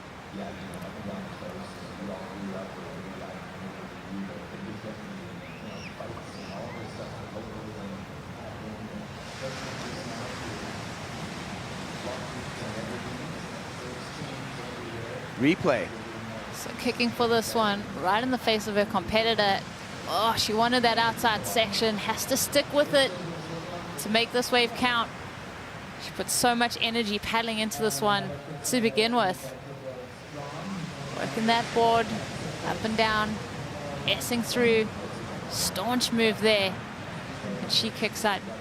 Maybe a slight bit of frustration that she didn't get the outside section, but still good to get on the board, get going. I mean, when your competitors dropped in that 7-point ride to open up the heat, all of a sudden there's a lot of pressure sitting on your shoulders. Yeah, number in, 2.83 for Yolanda Hopkins. She did lessen the requirement of a 5.18, but Caitlin Simmers with priority and holding just a 1-point backup wave, the score needed by Yolanda Hopkins is going to be much higher as soon as Caitlin Simmers catches another wave. That's it, and now Caitlin kind of has opportunity to breathe a little bit out in the lineup. You really do alleviate so much pressure. If you can start off with a strong score, gives you more freedom to roam.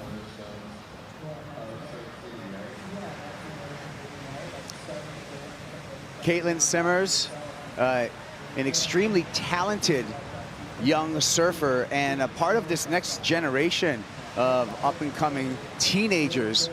Comes into mind Aaron Brooks and Sierra Kerr as other surfers in her generation that are pushing the performance level in women's surfing, and there's a lot more to see because they're so early on their career. Yeah, and it was great to see these women take the opportunity of last year to travel to locations like the Mentawis. We saw beautiful waves from Caitlin as well as Kira Pinkerton, and Caitlin's going to have a roll of the dice here.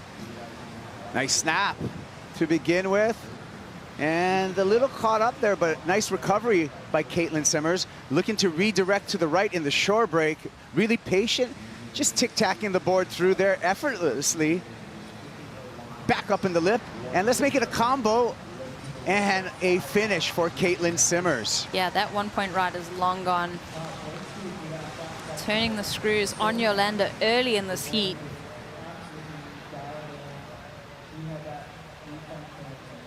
All right, so that requirement for Yolanda Hopkins is going to grow exponentially once this next number drops for Caitlin Simmers. Here it is. What do you think about this? Yeah, I think it's such a good ride. I mean, first maneuver, where she was able to kind of bottom turn around the whitewater, gave her a lot of speed into the lip. And then just the way that she's working rail to rail, then starts to kind of keep her energy and save her legs for this inside section. Slams it up in the lip, finishing maneuver. The way she negotiated that turbulent section was very impressive. That is so tricky when you got that kind of high energy wall coming towards you, reverbs you back towards the pier. 5.83 for Caitlin Simmers. Chris Cote, what's the beach think about that? Well, thanks, Kaipo. The beach is excited, especially this group behind me. This is the Caitlin Simmers pit crew. Talked to them right before she went out. Basically, easy instructions. Surf the pier bowl. Be mildly patient, but pounce if something that looks good comes her way. Now, Caitlin is only 15 years old. She'll be turning 16 at the end of the month. For her, this is a bonus round right here. She's already had some incredible success in the last few events. The momentum is rolling. She will be going to Europe, and her plan in Europe is to hit as many skate parks as possible. So Caitlin Simmers going on the Challenger Series to have a lot of fun. And of course, when you're having fun, sometimes good results follow, and the pit crew's having fun right now because Caitlin's got a 7 and a high 5, and she's got Yolanda Hopkins backed into a corner. Still some time left, but you can tell, right? The momentum, the energy is right behind me in the Caitlin Simmers pit crew. Thank you, Chris. Great reporting from the beach from Chris Cote. Also another surfer skater. I love it. I love it that, you know, you have a lot of balance in these young women. They don't just have sole focus on surfing every day, just have to go out and catch a couple waves. It's like you can go skateboarding, you have other options, other things that kind of can interest you and stoke your passion. It's the best time ever to be a skateboarder right now. I wish I had newer knees and ankles, to tell you the truth, Rosie, because I've really beat myself up on the stuntwood. But there's so many good parks that are popping up, not just in the US, but around the world. I mean, it seems like liability waivers are no longer needed because people are building giant concrete structures that you can just have at. Well, maybe you should chat to Caitlin and you guys can earmark a couple locations in Europe and you can live vicariously through her adventures on a skateboard. What the kids do now is scary. It's actually scary to watch. Yeah, Sky Brown. Yeah. Competing at the Olympics. What is she? Did you catch that? Yeah. Wow. I mean, the talent level coming from the younger generation, surfing, skating, it just seems like there's this new injection of energy and just like this vitality that the youth carry. You got me excited. Yeah. I'm excited right now. You should be excited too, because we got a full day of surfing, and that excitement is going to continue right after this quick break.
Get the perfect gift for the surfer in your life. Go to worldsurfleague.com to get your official 2021 Championship Tour merchandise.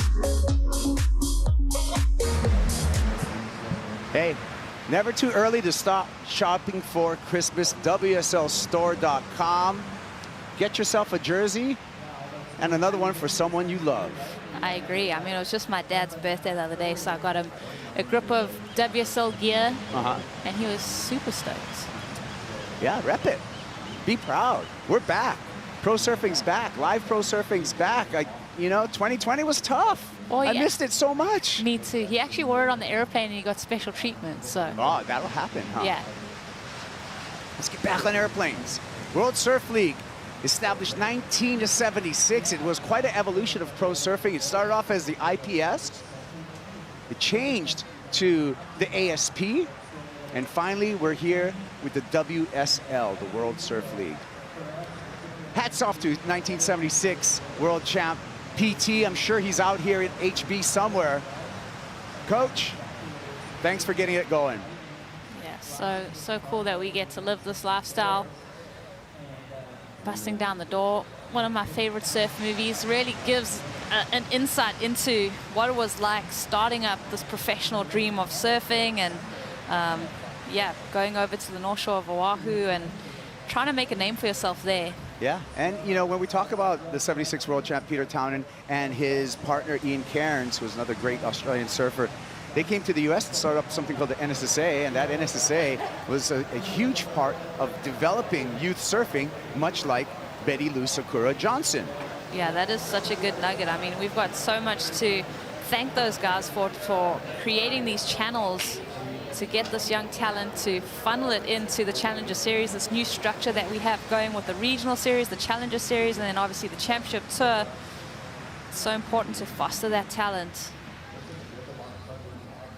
All right, well, 11 minutes, 45 seconds on the clock, and Caitlin Simmers and Yolanda Hopkins patiently sitting out in the water. Yolanda Hopkins in the blue jersey does have first priority.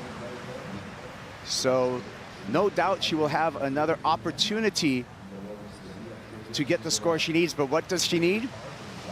She needs a perfect ride if she wants to overtake Caitlin Simmers in just one wave. She needs a 10-point ride. She is lightly comboed at the moment. Lightly comboed, Lightly comboed, but having said that, Caitlin is so capable of improving that 5.83 very easily on her next ride. So that combo situation could become more of a death grip. Yeah. And when we talk about combo, what we're referring to is a surfer needs a combination of 2 scores to take over the lead, not just 1 score. Which, I mean, with the 10-point ride, potentially 1 score, but chances of it, I mean, yeah. Yeah. I mean, that is like happen. yeah. I'm going to go with lightly combo, though. Yeah. Because in reality, what Yolanda Hopkins needs is actually 2 6.5s will do the job. Yeah. More than do the job. But she'd be... I had to do quick math there. I kind of put you on. I was like, wait, you can get... There we go. Yeah. We're good. We're back on track. And the mind, I mean, just to stay focused.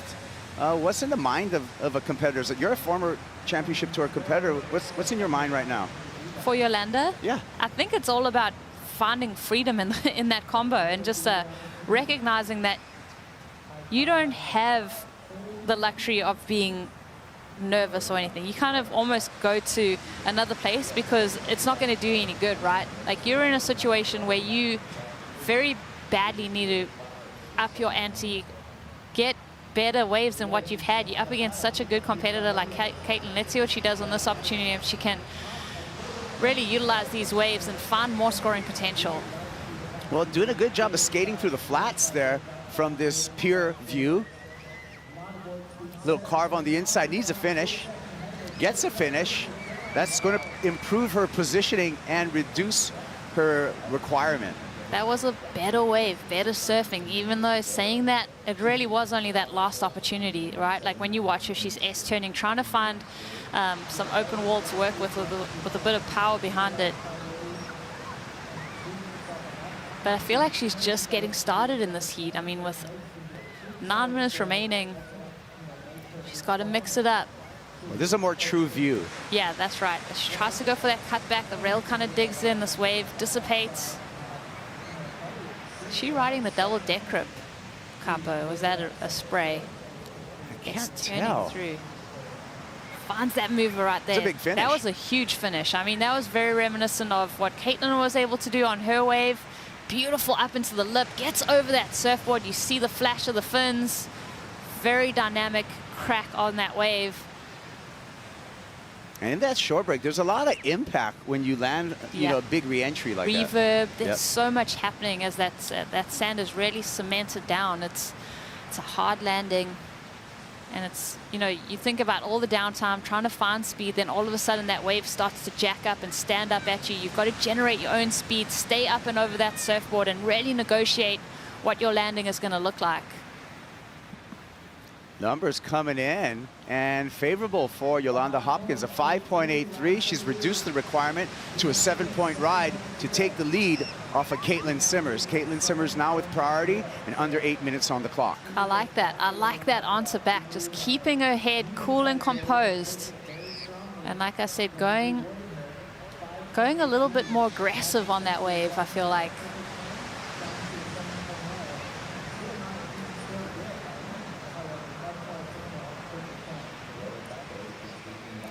It's easier said than done in competition. Like, oh, just keep your composure. Don't let the nerves get to you. There's all these things that we like to say. But when you're in the heat of the moment and you're kind of feeling your heart in your throat and you're feeling like you're getting to a nervous place or letting it overcome you, like the ability to just calm down and take a deep breath is so important. Well, those jerseys are just made of Lycra, but at times they can feel like concrete. They can feel really, really heavy when you put them on. Oh, totally. I mean, it is. And there's just certain situations where that contest vest just gets heavier and heavier. And like, how do you find a bit of freedom when you're feeling that pressure?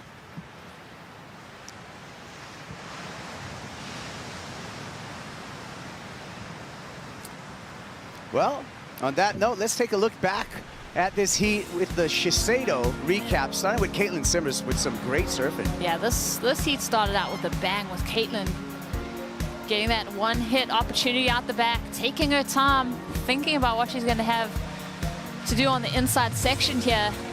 She finds the open lip, hits it off the top. A 7-point ride was rewarded. And she backed that up going into the pier on this 5.83 backup. Finding that inside connection once again. Doing so well, working that board rail to rail. Conserving some energy right there. She picks up the tempo. Two-turn opportunity. And the answer back from Yolanda Hopkins. This is the 5.83. Gets her out of that light combo. Now requiring the 7.0 to take the lead from Caitlin Simmers.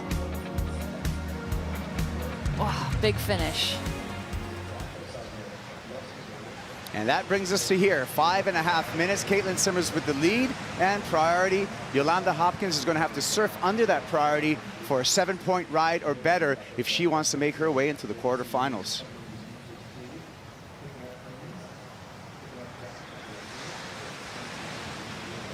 We got the Red Bull ski out there all day patrolling as well. Those guys put in some long days. They do. Wow, it is a long, long day in the water. Sitting on the back of the ski, making sure that the safety of the surfers is at the forefront. Paddle. Decision time for Caitlin Simmers. She's going to decide to go left. Little breeze starts to ruffle up this left-hander, but she handles it well. Nice carve back into the whitewater. Now being patient to make the connection to the inside shore break. Redirects again. Late to the lip there and unable to put that down. You have to just look at the surfing that she's doing, Capo. We just touched on the fact that she's 15 years old, but she's got such a mature approach. True.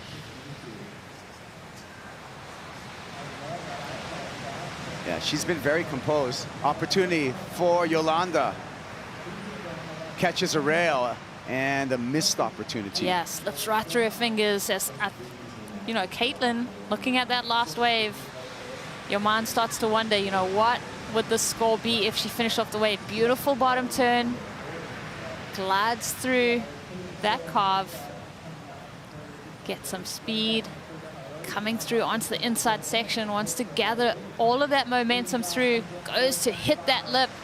Tell that wave kind of broke in two there. There was that little bit of bump that she had to deal with. Doesn't improve her scoreline, I don't think. Yeah, no, just a 4.5. So situation exactly the same. The only thing that's changed is there's less time on the clock. Another thing that's changed is that Yolanda, she's got the priority now. She's the one that needs it the most. Here she comes. Oh, paddle, but fortunately, since Caitlin wasn't next to her out the back, she's going to keep that priority, which is super valuable in this final 3 minutes. Yeah, I mean, she's going to have to find a better wave than what she looked for right there. Just wait, just take your time and find that set, because that's what's going to produce that 7.01 that she requires. There's no use spending any extra energy looking at other waves right now. Just got to wait for one of those sets, a quality wave, to get the number required.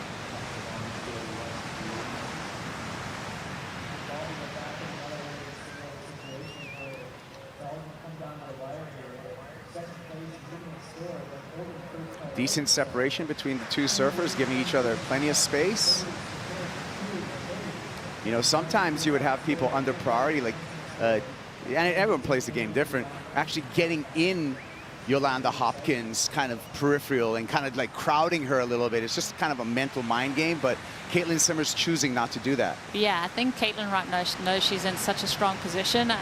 If Yolanda maybe needed something a bit of a smaller score, of a nothing wave, I think that would actually create that opportunity for, you know, a surfer to really go on the defense and try and kind of bird dog her into a wave. Oh, now we see some movement.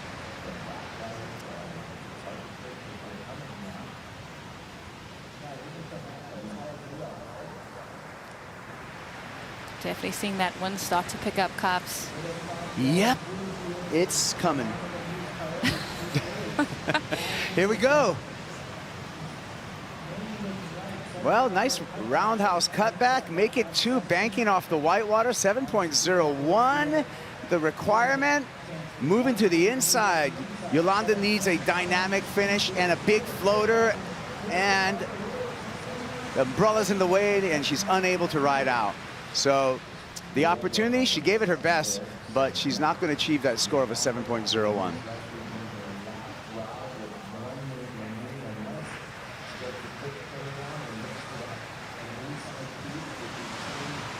One more look. Here we go with priority. Gets that cutback roundhouse. I mean, she needs to really go for it on this inside section to get that score. Just knowing what she had on the outside, goes to float. Oh man, those are such awkward landings. That is... It's brutal. Yeah, think about the impact on your ankles, through your knees, your joints. Just almost makes it though, really tries to hang on. So I think she can really leave the water if she doesn't find a wave in the next 20 seconds and know that she gave her best.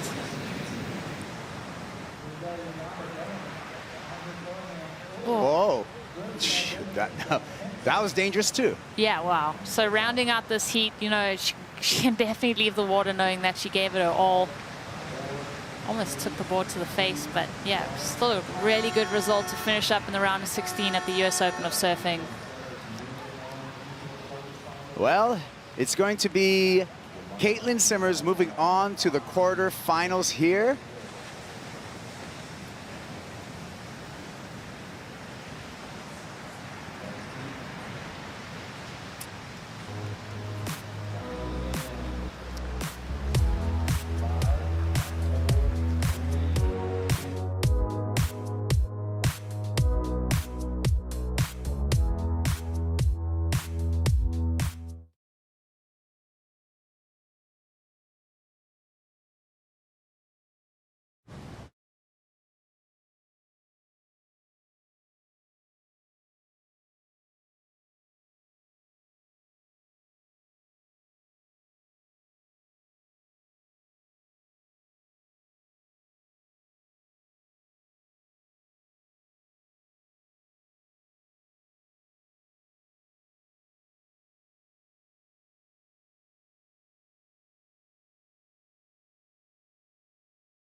Well, welcome back to the beach here in Huntington Beach, California for the U.S. Open of Surfing presented by Shiseido. It's been an exciting morning of surfing. The wind has held off pretty lightly, which is just wonderful considering the morning sickness that we were dealing with the last few days. And we're into women-on-women heats. Out in the lineup, we have Courtney Conlog from Santa Ana, California, just about 5 minutes away from here, and Philippa Anderson from Newcastle, Australia, born and raised in Port Elizabeth in South Africa. Family moved over to Australia when she was just 12 years old, and she's had an illustrious Australian surfing career. Now up against one of the greats in the sport in Courtney Conlog, two-time runner-up to the world title back in 2015 and 2016, two-time winner here at the U.S. Open of Surfing. And it's always an exciting thing to see Courtney Conlog have that opportunity to get herself another win at the U.S. Open at her home break. As we take a look at this first set, rolling through the lineup, getting that quick start off right after the buzzer. We're going to track with Philippa Anderson up into the foam climb. She's going to have to kick out of that one. And Courtney eyeing off the left. Not sure about that first maneuver for Courtney. And she's now just tacking her way through the inside section, looking really comfortable. And here we go as she gains some speed and puts on a powerful punch, Pete Mel. See some strapping on her front foot there. She's dealing with a little ankle sprain, I would imagine, being that she has that strapping there, but didn't seem to affect anything on that wave. At least in my eyes, she did feel like, I didn't get to look over my shoulder, but to see if she actually got a maneuver done, but I would imagine she did. We'll see a replay of that momentarily. As we take a look here, nice size set wave. Just jumped up on the lip there. So definitely dealing with an ankle, some sort of injury there, being that she's got a brace on her foot. But just does such a good read. Look at, she's just so relaxed, weaved her way into this inside section, not going to make a mistake early in the heat. Nice aggressive snap. The leash was actually underneath her foot there. Just locked in under her toes. So we're waiting for those scores to come through. For first waves of Courtney Conlog and Philippa Anderson. Courtney, of course, getting the better of that situation. And it's always a wonderful day in the booth. A wonderful day to do our jobs when we get to welcome one of the world's best athletes into the booth with us. Brisa Hennessy, it's great to have you here with us at the U.S. Open. Thank you so much. Yeah, I'm super happy to be here. The conditions look amazing, and I think it's going to be a big day of surfing. Yeah, what are you thinking about, heading into these woman-on-woman heats for the girls in the lineup and how things are turning up as far as waves go today? Yeah, I think this is the time in the draw where things start to get really exciting. Obviously, it's like the format of the CT when you're going up against one other girl. And yeah, I think the nerves, excitement, the talent start really coming out, and you really have to bring your A game for sure. Yeah, really exciting, especially heading into the Challenger Series this year. Brisa, you'll be competing on it, going for that requalification on the championship tour. How are you feeling overall coming into the Challenger Series? Yeah, I've had a pretty crazy year, like all of us, and I've been really lucky to be able to compete and to travel to some amazing new locations on the championship tour. But yeah, sadly, I have to requalify on the Challenger Series, but I think it's an amazing format and an amazing couple events ahead, and I think it's really given the girls and the guys some incredible opportunities to actually, compete in some amazing waves, and that's what you get when you get on the championship tour. So yeah, I'm super excited. I'm really excited for Portugal, for France, and obviously Haliva. I think when you are a professional surfer, you just want to be able to surf and to really showcase your talent. And I honestly wish that opportunity for everyone. And so, yeah, it's really exciting to be at the U.S. Open and to see some pretty good conditions. And yeah, I think it's going to be an epic day. Yeah, it's amazing. I mean, it was sad to see you lose out early now at the U.S. Open, but looking at some of those better waves that are coming up, getting away from the beach break here at Huntington and heading into, Ericeira, heading into the heavy beach breaks of France, some of those spots that you'll have a little bit more competitive history at as well. Brisa, what are you looking forward to about surfing there? Everything. We're so lucky as surfers to be able to travel into new locations, and I remember going to Portugal for World Juniors actually, and it was one of the biggest swells of the year, maybe like in the decade, and we actually couldn't even surf the real break. We were actually surfing inside of a harbor. It was breaking over the jetty, and we were surfing the reform, so it was pretty hilarious. And I actually remember saving a cat there also, so a lot of funny memories. But yeah, I'm super excited to go back there, and yeah, hopefully we get the actual wave pumping. I feel like it's going to be epic, and yeah, I love right-hand point breaks, so I'm super stoked. Yeah, I don't know anyone that doesn't love a right-hand point break. It'll be so exciting, too, to see the stops going to France in Hossegor after Portugal, and then into Haleiwa.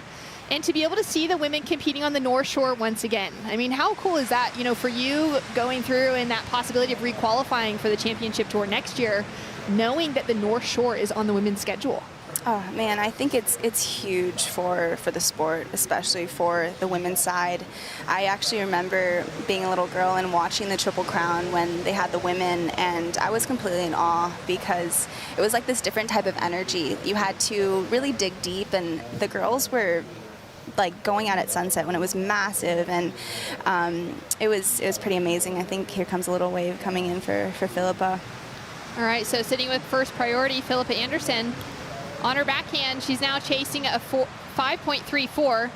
She's going to make those big cutbacks and just trying to find where that wave is going to stand up as it hits that shallow bank on the inside section. She's doing really well to negotiate this. It's looking a little bit like home at Newcastle, and a great snap under the lip, Pete Mel. That was important for Philippa. She was able to use priority there, gets the one single wave in this set. Courtney did not have an opportunity on the outside, so Philippa took full advantage, and she's going to get a good number here. It's going to be probably not quite as good as Courtney's, but right there, right up into that same zone. And Philippa's right in the middle of the heat. Got to play priority. It's such an important part of head-to-head, although it looks like Courtney's making a move here. All right, Courtney, she opened up with a 6.33. Big backhand attack to start off with, lightning fast on that first turn. And she'll just cut right past Philippa. Has that quick little paddle out to get out of Courtney's way. Courtney still eyeing up the backhand. And a very solid finish. Super nice turn. I think this heat was super interesting to me, just in the sense of Philippa Anderson is super light and quick on her feet and really throws the tail. And then Courtney on the other side, she is super powerful. And yeah, I was super interested to see just how this would go. And I'm really inspired by actually the both of them. I think they have really similar characteristics in the sense of they're both super resilient, super passionate, super strong, and I think they've gone through a lot and really pushed through, and it's pretty amazing. Well, it's like almost in contrast to what we've seen with these youngsters coming in here at 15 and 16, right? These are veterans who have had a lot of competition under their belt.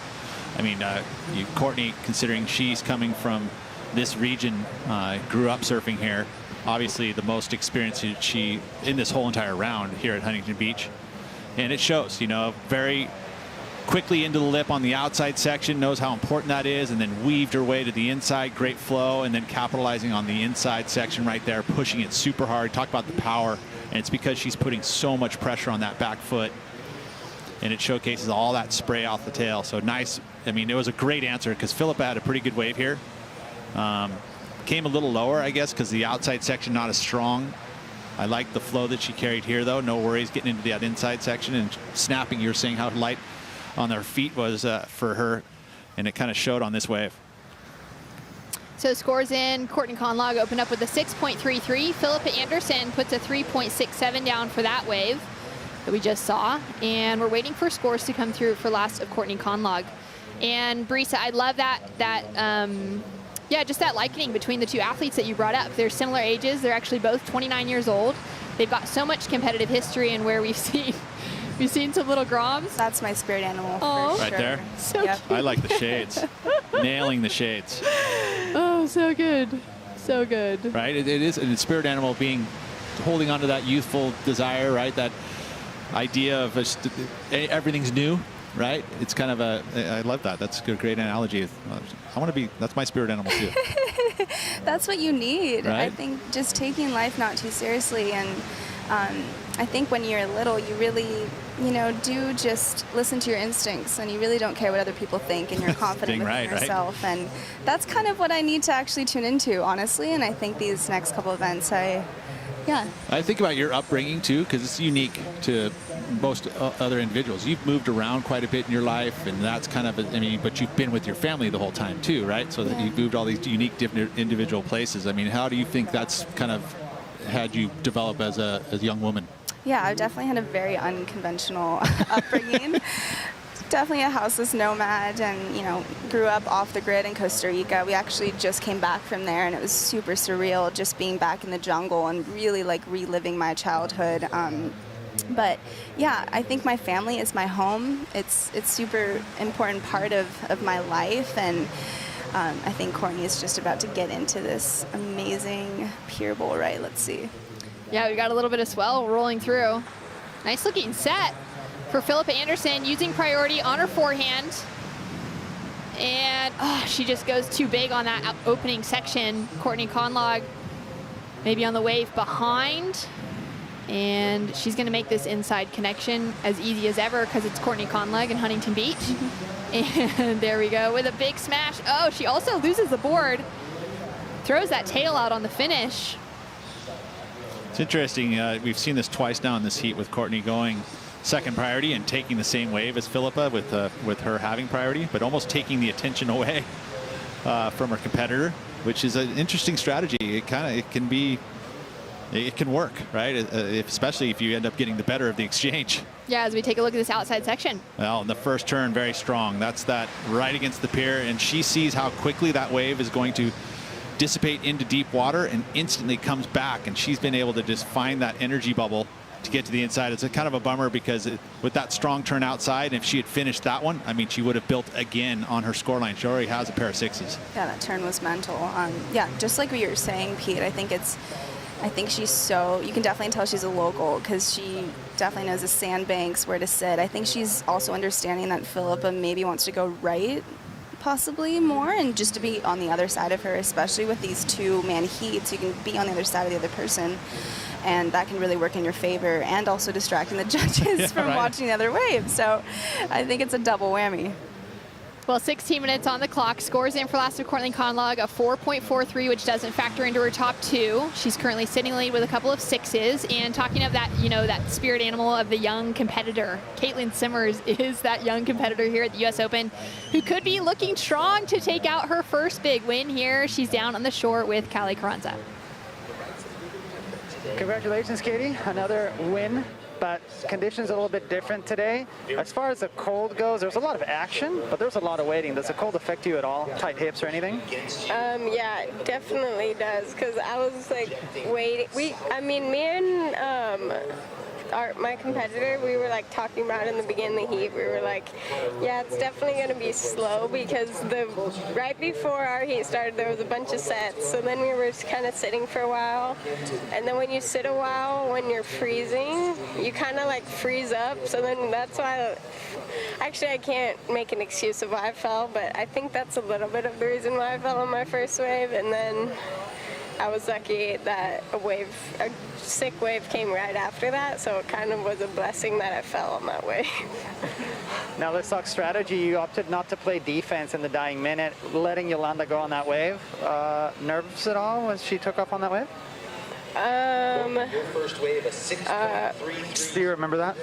Yes, I think she had priority, but I don't think you kind of have to get the big outside turn to get like above a 5 out here. So I was kind of like, oh, she probably won't get it because it didn't really have an outside section. But I was definitely nervous because I saw her try that turn in the beginning, the gnarly one, and I was like, yeah, she could definitely get it in one turn. So I'm glad that the inside didn't really work out good for her.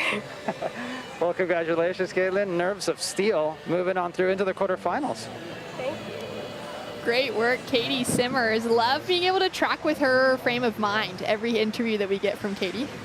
It's young, it's youth, right? I think there's some some naivety to it all. The pressure that she's supposed to be feeling, that she has no idea that she's supposed to be feeling, it kind of comes across. She's just kind of doing. I mean, she seems like she lives in that moment at pretty much at all times. Absolutely. As we take a look at this last one from Courtney Conlog that we missed during the interview. Beautiful flow on this wave for Courtney. It was unfortunate that she was had the fall at the very end, because that snap was strong.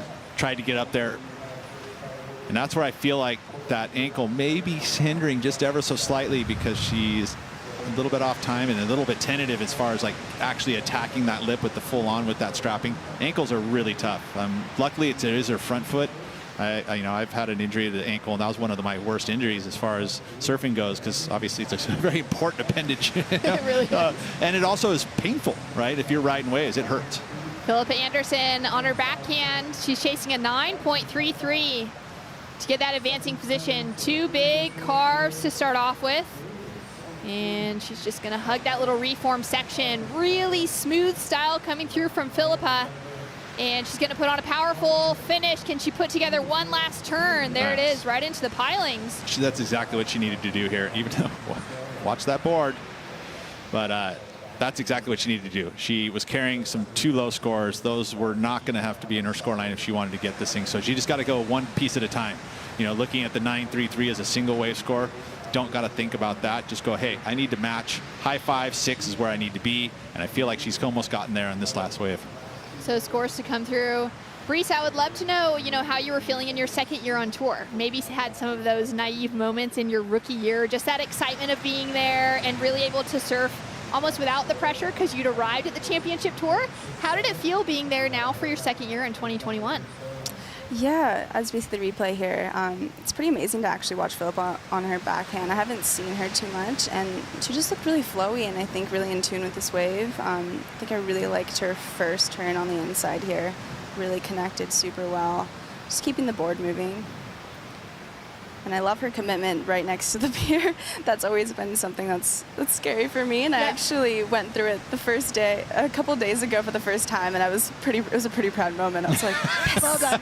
It's true. It's intimidating, especially if you're going through fast. Yeah. That's what you have to kind of do to get all the way through. Yeah, definitely, for sure.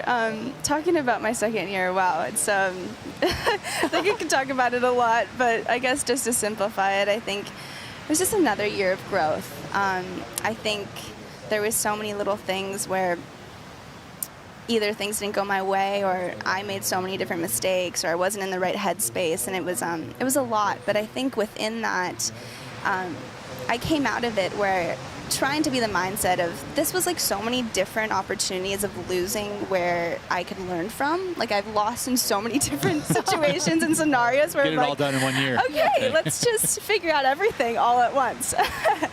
But yeah, it was amazing. It was such an interesting year, just seeing the talent, and it was so many different new locations, and yeah, it was a pretty crazy year for sure. And I think I had that really big year in 2020 where I was isolated in the most isolated place on the planet.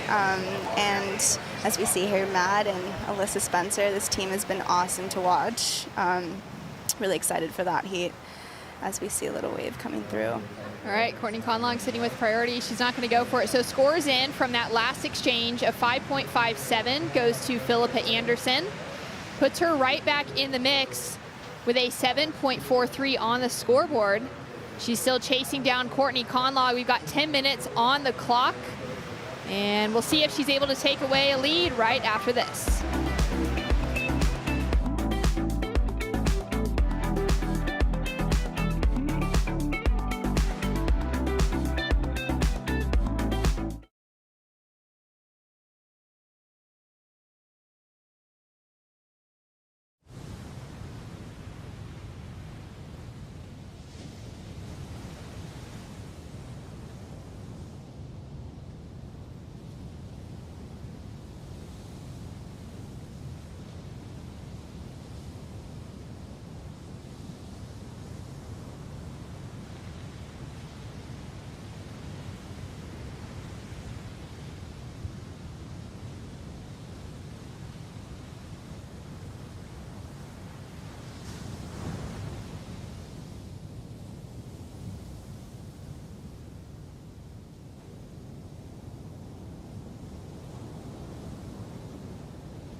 Welcome back, surf fans, to the U.S. Open of Surfing Huntington Beach, presented by Shiseido. One thing we know is when Courtney Conlogue paddles out to the pier, the paparazzi follows.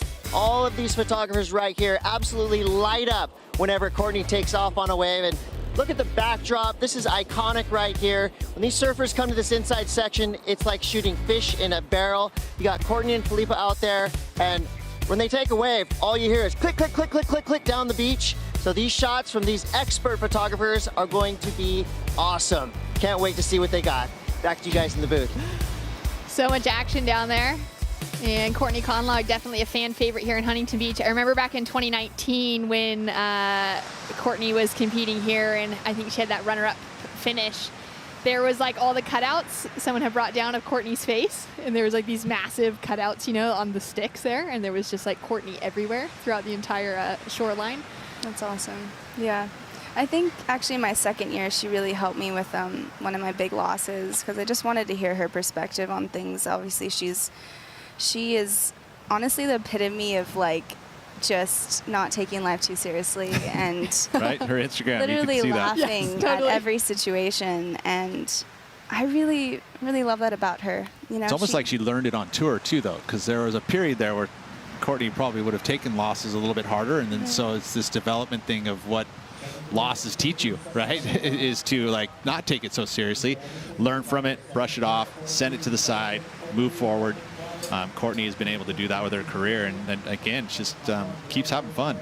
Definitely. Yeah, I love that. She is the epitome of resilience and fun loving, and yeah, I just remember this time, and I was going through a little bit of a hard time, and she told me that she was going through a hard time with losses and everything, and I think she just ended up winning the Bells contest, and she put that on a pedestal of you know, what she wanted to achieve, and she thought everything was going to change. And after she won it, you know, she was obviously so happy, but she was still the same Courtney. Mm-hmm. And that's honestly all that matters, is honestly who you are. Winning is amazing, you know, but in the end, it's like who is around you, who is your support crew, who is your family, and I think the growth within that and that journey. And so, yeah, that definitely spoke to me for sure. Yeah, that's really beautiful, Brisa. I thank you so much for sharing that. And I think that also speaks so much to Courtney Conlogue and those things that she's been able to achieve, you know, those results that she's been able to have to her off of a lot of those heavy losses and those moments that she's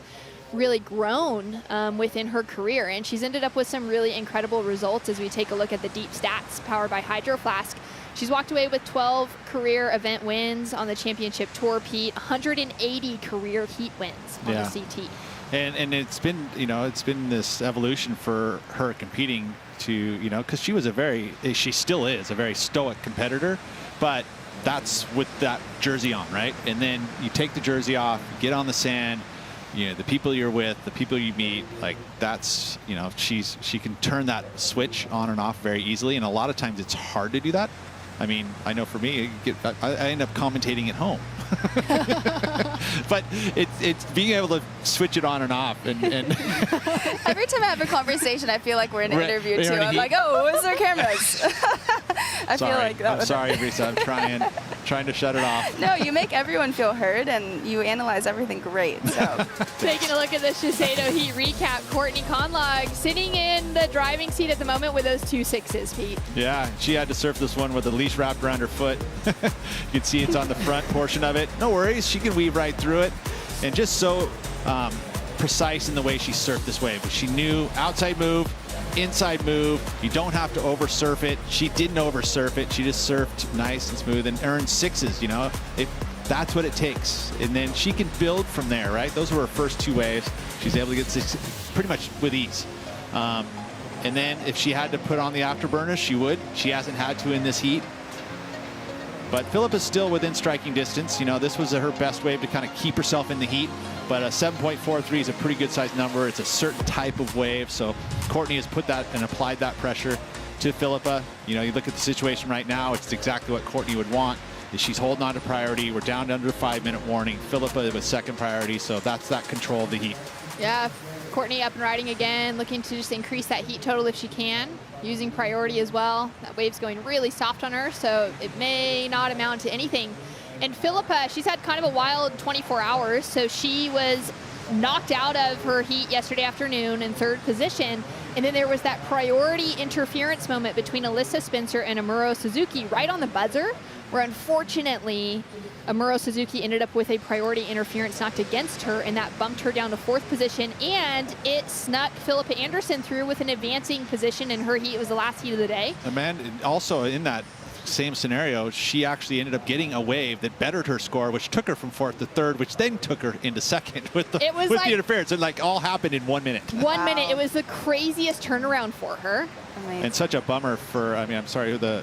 For Amuro, it was such yeah. a heartbreak. She's one of those competitors you got to compete with this year, Brisa. Yeah, we definitely got our energy out right after the contest ended. I saw her down the beach as well, out in the water, and I think we needed that time to just let our emotions out. I think we both looked at each other. I felt sorry like, for Southside Huntington at that point, right? No, yeah, I think it's that in between of like you surf your best when you're angry and then also when you're having fun kind of and finding that balance.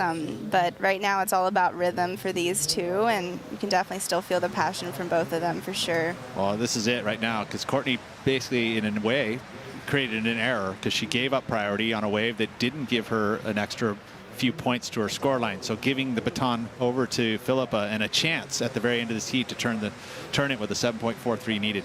Yeah, and Philippa's so capable of getting those big scores. She's often been kind of touted as the surfer that's the most the highest rated surfer off of the CT, right? She hasn't made that jump onto the championship tour yet, but out of her many years competing on the qualifying series, she had like 5 or 6 consecutive years of being in that top 15 conversation, which Brisa meant that she was probably out of qualification by just a heat or two. A loss or a win here or there could have had her on the championship tour. Yeah, pretty crazy. She's an amazing surfer and all around a really great human as well. I know she's doing a bunch of work in her community down in Newcastle and really giving back and working with a Hostess Surfer, which is giving back to the little kids to get into surfing. And then also I think she has a surf school as well. So yeah, she just started that during this last year, the Philippa Anderson Surf School. Pretty amazing. So her life is really balanced, and I think maybe this is giving her, you know, this extra, I think, drive and motivation to get in the jersey and kind of have that a little bit more free energy. But right now it's obviously stressful times, and hopefully we'll get a better exchange here. Yeah. What a great opportunity with the Challenger Series to be able to have a leg of events that she can go in on one trip, spend the time away. You know, this is it right here, the opportunity. Uses priority, chasing a big score. Nice off the top to start off with. And just drives into that second turn. She's now looking for this really critical moment on the inside. Nice little snap. And she goes for that big finish. Connects the turn. Is she going to find a third on the inside? She's looking for it. It's going to get away with her, but she's going to ride out complete. Wow, she gave herself the opportunity. That was tough moments. Yeah, that first turn was strong. She had a really nice turn on the inside as well. I just wish she almost had that second turn, maneuver. right? I felt the same way. I'm just like, if she, like, I'd be way more sold if she was able to combo 2 turns on that inside section. It could have been like, that would have been a talk, because outside is nicely done. It is a high tide coming up right now till 11:30, so it's pretty much almost to peak high tide, which makes that difficult outside section, especially the rights. They're a little bit mushier than the lefts. The lefts have that grain that's a little stronger. So the outside turns by Courtney were probably as strong, but this turn, and then if she was just able to get another one right there, then we would have been talking about that 7.5. But I think it's just going to come up a little short. So scores to come through for Philippa Anderson. She was chasing that 7.43 to get the advancing position over an in-form Courtney Conlog here in Huntington Beach, California. And you can just see all those people down on the shoreline as she waits to hear from that beach announcer. Yeah, the judges have the time to be able to do some comparisons. I think that's important, but it's tough because Courtney's waves were lefts, right? So they're going to be different looking than what we saw from Philippa. Not that they can't differentiate to the score, but it becomes about degree of difficulty and commitment and all those elements within the criteria. What was a little bit more challenging?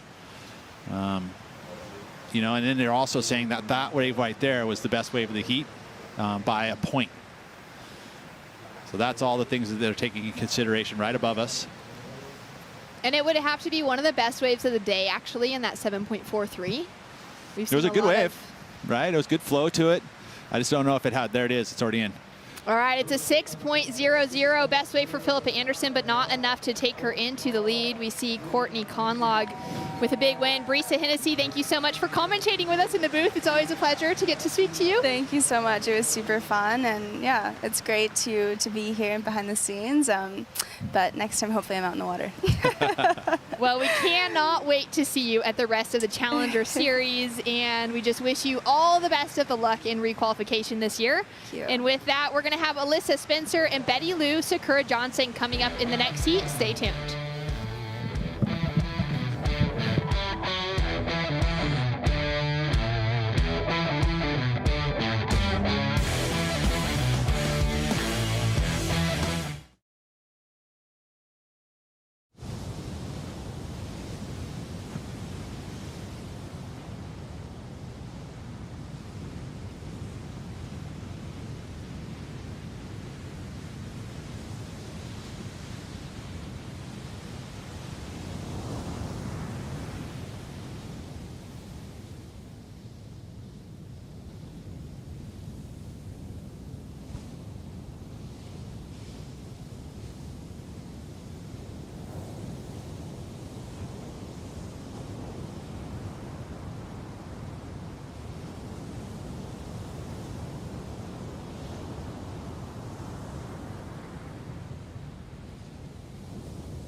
Courtney Conlog, the locals local here in Huntington Beach, California, with a big win. A couple of high sixes on the board for her.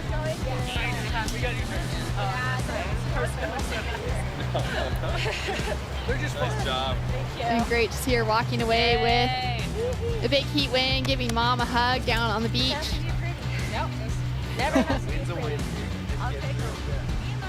And more action, heat number 8 for the round of 16. It's our final women's heat of the day here at the U.S. Open of Surfing in Huntington Beach, presented by Shiseido.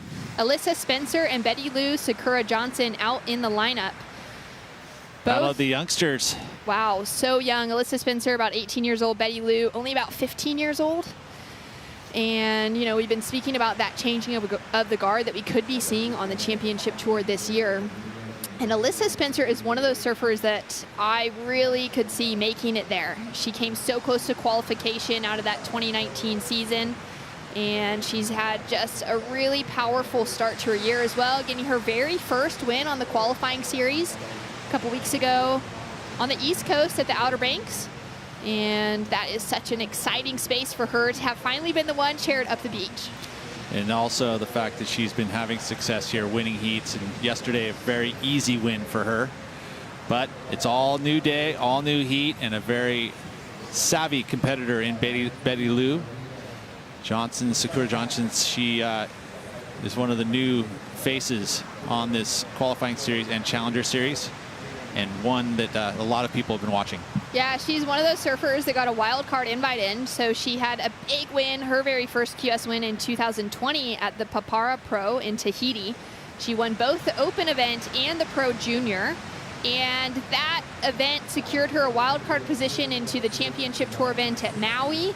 And it got her a wild card into the entire Challenger Series based off of her strengths coming out of that event. Yeah, and that's that region, you know, the Tahiti Nui, Hawaii Nui, where, you know, that's kind of been combined, and that French Polynesia is part of it. So there is events that count towards the regions of Hawaii in Tahiti. We've had a couple QS events in Rangiroa, which is in the Tuamotus. And now we get to see our first attempt in this heat. Maybe not. maybe not. Close. I thought it was going to peak up, and then it just hit that little deep like spot.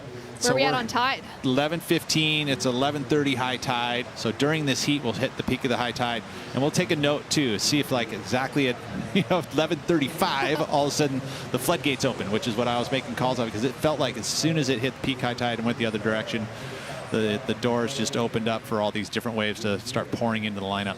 Well, it's been a quiet start so far, but we just saw Courtney Conlogue lock in another win, another heat win at least here at the U.S. Open. Can she take it home again? Mitch Salazar. Want to crop top it. She could take another win here. It would probably be her 100th win at the U.S. Open. And you've been a two-time U.S. Open champion. You're all smiles, Courtney, as usual. You're complimenting my shirt, but I'm telling you, you're brightening up my day right now. Well, thank you. I think that shirt's brightening up my day. I love the flamingos. Oh, thank you. Yeah. Courtney, let's not even talk about surfing. It was a great heat. Philippa had the wave at the end. She almost turned it. You had a pair of sixes. But let's talk about your impact on the local community. Operation Surf, Malleola Foundation, you're doing it all. What's it like just being the face of Southern California surfing when you're someone so bright? You know what? Honestly, I feel like it's part of the journey to give back, and giving is one of the greatest gifts you could do. And you know, all those different organizations I work with, I'm so grateful to just share my love of surfing with them. And you know, I'm blessed to be able to do this all the time and all year. And you know, when you go to those events, it gives you a lot of gratitude, and it's fun to share it. And Pete's in the booth right now. He's been talking a lot about equipment, but we want to know, your board obviously isn't here with you right now. Stamp Surfboards, longtime shaper of yours. What kind of board are you riding right now? Right now I'm actually riding what I rode in Narrabeen, and the board at Amrot Nest. The board's a 5'8", little squash tail, and it's kind of off the habanero, but it's a little hybrid. And I love it. You know, it's reliable. I know what it's going to do, and I just adjust the fins for the conditions. Thank you for your time, Courtney. Keep smiling, okay? Always. Shannon? Thanks so much, Mitch. He's got some bright clothing on today, and I love that she said you could look. I could take that shirt, crop it, crop top. I want to see it on Mitch cropped. oh my gosh, no, please no. Courtney, pouring back into the local community. Look, the Malleola Foundation, Operation Surf, led by some great surfers and great foundation giving back. And you know, Operation Surf just did a tour, which works with wounded veterans, and they've got a whole program that the ocean is therapy, right? Same thing with Malleola Foundation. Ocean is therapy. That is just this healing place, and it's for everyone. Watching this replay here of Sakura Johnson, Betty Lou in the blue jersey. You can see the technique she carries. Arms are always moving the right way, giving her that extra boost in energy and speed. Two-turn combo on the inside, no worries, pulls it down. So this is going to be a great score to start this heat off for her and put a lot of pressure on Alyssa Spencer now that the priority has shifted. So one-on-one competition, you are first out of the gates and you post a good number, automatically ping pong right back to Alyssa Spencer. Now with priority, she needs to answer back with a good solid score. Betty Lou drops a 6.83 for that opening ride. So solid on her feet. This is only her third qualifying series event she has ever surfed in, Pete. Wow, that's amazing. I mean, I would imagine there is a lot of jersey time still as even a youngster, because in Hawaii there is a lot of opportunity with different organizations out of that area that, you know, King of the Groms, or not, sorry, you know, Grom Search. There's, you know, the HSA, and then there's NSSA that are all part of growing up and getting some of that competitive experience. But this is the next level. It's the next bit of pressure, and I don't think she's had probably a lot of one-on-one competition, because most of those smaller organizations, you don't get as many, you don't get to do, they don't have time to do one-on-one competition. But this is a great learning experience for Betty Lou. Alyssa had probably a little bit more experience. She's a little older, so she's had a few one-on-one heats, but it's a different strategy. And this is where Alyssa's got to basically, you know, she looks like she's steely nerved right here, and no nervousness to her, at least her body language. It's now when that wave comes, she's got to execute. Well, speaking about Alyssa's experience in that woman-on-woman situation, head-on-head situation in heat, she has had quite a few, but she hasn't had the greatest success in advancing through them. So talking about these QS 10,000 ranked events back at Pantin and Manly and the US Open in 2019 into 2020, those Challenger Series level events, Alyssa's had 9th place knockouts in each of those, which would be the equivalent to losing in this round of 16. So for her, she's made it into the woman-on-woman situations, but she hasn't had the best success in advancing through. Uh-oh, Betty Lou's going to be on the corner of this one. All right, so Alyssa lets that one go. And like you said, Betty Lou finding the left, looking really solid on that backhand. Those couple kind of transitional maneuvers to start off with. And it's starting to really wedge up for her right in front. Oh, man. Love that hand drag to finish on the inside. That was on edge. And that's what you got to do. High risk. You know, when you get that board above your hips and waist and put it up above the lip like that and look like it's going to be, and then she just pulled it with complete control. Judges are going to devour that. You know, not a lot happening on the outside section, but wow, fireworks on the inside. As we watch here the replay, just the redirect on the outside a couple times, but keeping the flow up. But this inside section, just magic. Good, beautiful, smooth, flowy turns through to the inside, but then perfectly timed whack on edge. Bottom of the board, showcased to the judges. They would have seen that. Watch it in slow-mo. I mean, that's on edge, compressing into the lip, absorbing the power of that section, and then it allows her to ride out of it with just smoothness. Those shock absorbers just absorbing it all. Man, that was awesome. Yeah, that was a stunning finish. I just love that she is so composed right now. She's surfing with an insane amount of maturity for her age, and just casually paddling her way back out into the lineup as she drops in a 7.67. 2 waves ridden in this heat, Pete. She's already at a 14.50 heat total. Yeah, and that will be applied another boatload of pressure to Alyssa Spencer now, because that was her turn. She was a bit out of position looking for the right. It didn't really come up to fruition when it shifted over towards Betty Lou, and Betty Lou just capitalized in a huge way.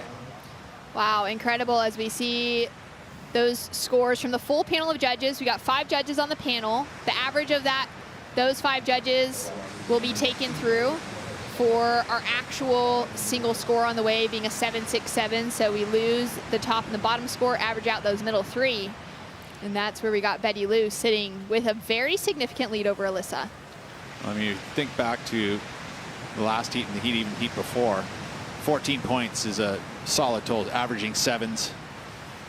So it's that high 6 and that mid 7, and 14 points within, you know, the first half of this heat, and even getting her best number outside of priority. I mean, all of those things are exactly what you want to go to fall your way, but doesn't mean that Alyssa can't turn it around here. She's well and capable of putting numbers that high up. It's just now she can put herself in position for that next set. She obviously is eyeing the right-handers as being something that she wants to have in this heat by sitting a little bit further to that southern angle. That's going to be that pier bowl right that hopefully shows up and she's able to put it together. Looks like she's making a move here. Nope. And Betty Lou on it again. Wow, Betty Lou finding the rhythm and connecting with a nice section to start off with. Again, just that little bit of rail work. Oh, lovely transition, so smooth, making it look too easy for her. Oh man, that is incredible.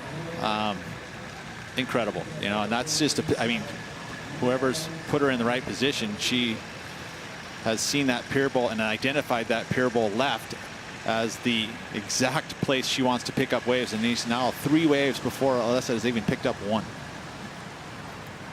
I'm so impressed with her surfing right now. Alyssa Spencer has a lot of work on her hands. Having a look at this one now, using priority out the back. First wave of the heat, 16 minutes on the clock for Alyssa Spencer. And it's starting to open up for her as she comes through that inside section. A little bit of tic-tacking to get things going. And now Alyssa with the work to get done. Bang. Powerful backhand Nice. attack. Well, there's an answer. This heat is going to be incredible to watch on the finish. This last half of it, Pete, I have the feeling we're going to see a really good back and forth. Now that Alyssa's gotten that wave under her belt, she'll feel freed up. And I love the attack on that final section. The outside section, she's similar to what we would have seen from Betty Lou, just nice and flowy. There was a period where she kind of hopped through to the inside. Not necessarily a huge issue with getting points, but this backhand hook right in there, really quick in transition. That's that speed, part of the criteria. You know, hitting that critical section, which is part of the criteria. Also picking up a wave here was that last one, which outside move. She was able to hit some vertical face there, so the judges will take note of that. And then the inside section, she didn't quite have that same high impact move, but she packed in 2 back to back. And really good transition between the two. Super smooth. Scores. Wow, big heat. Judges taking their time with both of those scores to come through, and you can already see another set rolling in. We're pretty much got to be on that high tide spot now. Yeah, we are 15 minutes in, right? It's right at peak high tide. Let's see if the sets start clicking in right now. Be very helpful for Alyssa. Yeah, it's starting to look really fun out there. Scores. It's been fun all day, I think. I mean, shoot, you can't ask for anything more. Smooth conditions, you know, a little fuller tide, which allows it for a little bit peaky. I think we'll start to see at that low tide when it starts to back off. It's going to get a little bit more challenging with closeouts, you know, because there's going to be less water. It'll shut down quicker. Yeah, there were some closeouts on those first couple of heats this morning when that tide was a bit lower, and we saw like Coco just, you know, get stuck behind that closeout. And big set right here. Alyssa over there to the side. You see her on the screen in the red jersey. There we go. So Sneaky Swell arriving in Huntington Beach, and we are so happy to wake up to it this morning. A 6.33 drops in for last of Betty Lou, which does not factor into her top 2. Still waiting for last of Alyssa Spencer. Betty Lou looking beautiful on her backhand. Hooks it right into the pocket. And now looking for that inside connection. That little wedge that's going to pop up as she heads into the pier. Oh, she doesn't get the connection. There was such a high impact move outside. That wave looked like a point break, Pete. It did, didn't it? I mean, and sure enough, right after high tide, right, we start to see these sets. And same things happened every day. Professor Pete is in the building. He knows what's going to happen, exactly when it's going to happen with what's going on in the ocean. Angle of approach, just straight up into the vertical section. That is what you call a critical section. When that wall is standing up and you attack it like we just saw from Betty Lou. Just one move, but I feel like it's still a number that probably the judges will eat up and could improve on the 6.83. We'll see what they think, but it's right there. Alyssa Spencer dropped in a 5.5 for her opening ride. So that's put her sort of in the mix, except that she's still chasing a 9 to advance. Yeah, I mean, you'd think that she has to lift that score as well in this last 13 minutes. Score starting to trickle in for the 4th wave of Betty Lou.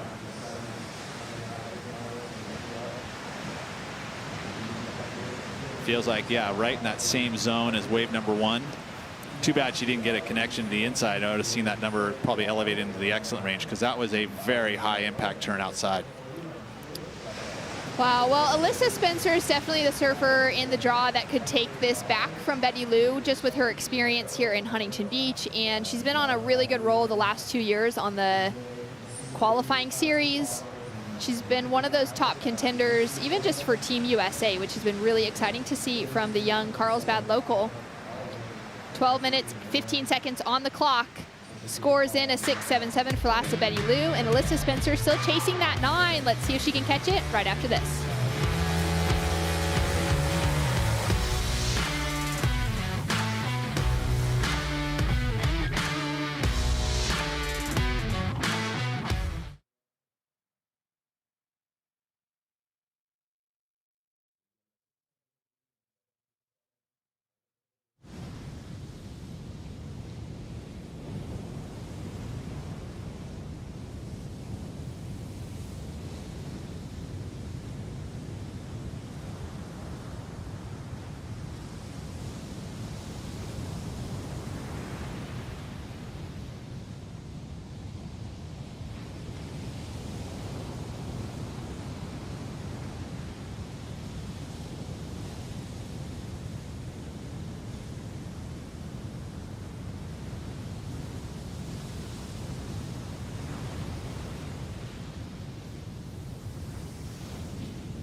The U.S. Open of Surfing Huntington Beach, presented by Shiseido, is brought to you by Shiseido, official sunscreen of the World Surf League.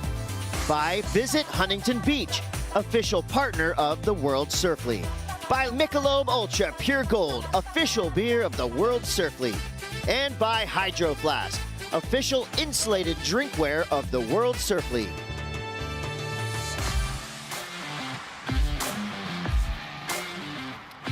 Welcome back to the U.S. Open of Surfing Huntington Beach, presented by Shiseido, and some great waves coming through into the south side of the pier, just sneaking past Catalina Island in the background and arriving on the sand.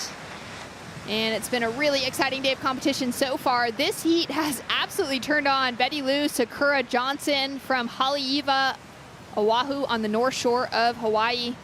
She is dominating, Pete. She's got a 6.83 and a 7.67 as her two highest scores, but she's throwing away a 6.33 and a 6.77. That is crazy consistency. It is, and it just goes to show her talents. You know, at such a young age that she's able to produce such high numbers at such a consistent basis. Very bright future, I'd imagine. Kaipo Guerrera, you're down in the athlete zone by the beach marshal. What's happening? You know what's happening right now? The men are up next. That's what's happening. I got Imai Kalani-Devald. He's getting ready for his heat. That's the opening heat with Shun Murakami and Callum Robson. So we're going to kick it off with the men's action following this heat. Wow, man, Imai had such a good heat the other day, but coming up against Shun Murakami, Shun is one of those really lethal threats coming out of Japan as well. That's going to be a tough heat for Callum Robson. It's funny, I was watching Callum Robson do his warm-up here. Very contrast difference than a lot of warm-ups. He's sitting over here. He's got some stretching going down, but super mellow, like just super chill, laying down. Like he looked like he was sunbathing. He just had the sun. He had the sand around his neck, and he was just chilling. Probably doing some breathing exercises just to center himself. But I could see that Callum taking this one very seriously. Although now he's starting to get the warm up going on now. You can see him doing a few frog jumps in the background. And Alyssa Spencer, she's got that warm-up on with a 5.5, but she has been so quiet through this heat. She had a really incredible heat yesterday afternoon, taking out, like you mentioned before, just a really easy heat win. Yeah, it was. It was just like everything was coming right to her, whereas it contrast today, different day, and her positioning where she thought she wanted to be, the waves just went closer to the pier, which is where Betty was sitting, and Betty ended up getting those 4 waves pretty quickly, back to back to back. Now it looks like Alyssa has made that adjustment to move closer to the pier, but is it too little too late? Well, maybe not too late. 8 minutes to go. We've seen her with some really good results before. She's just come off of her very first QS win, which was on the East Coast. She was the runner-up to the World Junior Championships to Amuro Suzuki, who won back in 2019. And she actually took out the lead over Amuro in yesterday afternoon's heat for Alyssa. But she's got a lot of work to do now to make the comeback. Just had a semifinal finish here, Pete, at the Jack Surfboards Pro. Wasn't able to make it into the final, which was between Katie Simmers and Sawyer Lindblad, but a full, kind of young contingency taking it out as we see Callum. Yeah, so contrast now, right? I was talking about how chill he was, but it was this setup for his warm-up, right? Getting those joints lubed up and down, up, now back to chill mode, into a zen state. Kind of contrast back and forth. Or as soon as the camera gets on him, he's like, oh, we'll chill now. Cool. Right? Just act cool. Working there. Yeah. Well, it's with the surfboard in front of him. It's an observing the lineup, and understanding where. That's right. Well, we will the waves see will current. Coming out of Australia, a long way from home. Great Aussie crew traveling on the road. A little different for these two in the lineup being, Betty Lou from Hawaii, but she would have surfed quite a few heats here in Huntington Beach, competing in those junior events. And Alyssa Spencer from Carlsbad, and looking a little chilly out there. That water temperature is pretty icy, Pete, as well as that air temperature, just kind of that breeze coming off the ocean. It was never really truly warm here coming into this event. It's been around 65, and this time of year, usually we could see upwards of 70 degrees. So it is an odd season. And, you think you're going to go out there for just a half an hour, but you know, short arms. We've seen short legs, you know, and it's nice to have that extra freedom. But at the same time, you got to deal with the cold a little bit. Yeah, Philippa Anderson was mentioning to me before she paddled out for her heat, as we see the local police force down here keeping an eye on things. They're parked watching the surfing, checking it out. They got a good day on the job. Right, on the beach here at Huntington. Yeah. Beautiful stuff. Philippa was mentioning that she was, for the first time, she's going to paddle out in a full, like, long arm, a 3-2 for her heat, because she had gotten so cold in the morning free surf. She'd been surfing in a short arm before that. As we take a look at the Shiseido heat recap, Betty Lou, just unbeatable. On point, for sure. Equipment looks like it's exactly what she's needed. That EPS, Slater surfboards, Firewire, 2-turn combo to get the 6.83. And then this explosive move on the inside. I mean, some of the points came from the cruisiness of this inside section, but the setup here and this move just electrifies. Up in the lip, critical section, judges taking note, 7.67. The answer to Alyssa. Too. And then Alyssa answers back with that 5.5. I really like this turn. I felt like it could have been a little higher. I mean, considering, but I think the not having that same kind of flow, but that turn there was money. That was on point, good timing, electrified. But I think that the flowiness of what we saw from Betty Lou really has been a little bit of a difference in what Alyssa had to kind of hop into that section. Just those little subtleties are what those judges are looking at. Yeah, just finding that rhythm. Yesterday afternoon, we actually saw Alyssa get into that 8-point range. She had an 8.17 as her high score, backed it up with a 6.67. So we know she's capable of getting into that excellent range, which is, of course, that 8-point plus range, Pete. But is there going to be an opportunity for her? Yeah, and a 9 is something special. We've only seen one of those in this event so far by Caroline Marks. That 2-turn combo. So it's doable, right? If you have a comparison, yes, I mean, so today it would be slightly different in the sense that we have a little more swell. And, you know, especially right now, so you'd have a little more emphasis on the outside sections, but it is totally possible to get a 10 today. So you have to think that way as well. You know, when you start to look at the clock now at 3:30, it's going to start becoming a one-wave situation rather than trying to grab 2 real quick. Yeah, that shift in mindset as a competitor, being out there and knowing, you know, believing that they can get that single score. Well, and that's the pressure that you apply to a surfer early, like Betty Lou did, right? I mean, it instantly put her in a situation where she thought she needed more, or she actually did make it that she needed more, right? And yeah, now she was the kept thing, increasing the right? scoreline. And just kept lifting. I mean, in the first few minutes there, she already had a 14.5 total. You know, you get the commentary talking about it all the time, and that kind of applies pressure. Yeah, those beach announcers, especially with this little amphitheater setup here at the pier without that strong onshore wind yet, that audio would be really easily going out to them. They've also got those spectators. Coco was mentioning that when she was in the booth with us yesterday. Well, she has a bunch of fans on the pier. What do you know? Hearing the fans from the pier, getting those names shout out, it's kind of buzzy. Yeah. Different environment than competing at most other surf spots in the world. Well, and I think that's what's special about this U.S. Open is that you do have that opportunity, especially when we get into the weekend. I mean, look how many fans are there on the pier right now. They're all watching right there, and as soon as something exciting happens, you get the cheers, and from up there, they're literally in the water with you. All right, here it is. Alyssa Spencer on her backhand. Big open face carve to start off with. And wraps the second one. Horizontal on those first 3 turns, but now looking for that inside section to be able to go vertical. Oh, man, she does that same style of backhand turn on that wave. Maybe increases the score, has enough time to jet back out there, but not with the fall. That is going to make things very difficult for her to be able to turn this heat. That was a really disappointing finish for Alyssa. I mean, out here, directional changes, you know, set wave, but like good and smooth. She was able to get the transition to the shore break pretty easily as well. But a little too excited on that section, pushing too hard, maybe. But yeah, just didn't have the timing right. Yeah, that lip just came over a little bit quicker maybe than she was anticipating. 1 minute on the clock, sitting out of priority. Betty Lou Johnson has priority now. in blue. Yeah, with a minute to go, you'd think that Betty Lou, if she were on top of this, she would look where that red jersey is and start heading that way. Take away those opportunities with priority. Yep, that's exactly what's happening. 45. And now the opposite's going to happen for Alyssa. Get away as fast as you can. You've got some gap. Yeah, hopefully some miracle will come your way. She does actually have a lot of space between the two of them already, so if anything comes. You can see the surfers in the next heat already out in the lineup.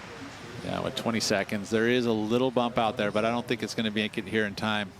That's Imai and Callum sitting out between the two women. And Alyssa just giving that glance back to the shore. That'll be a frustrating finish for her here at the US Open.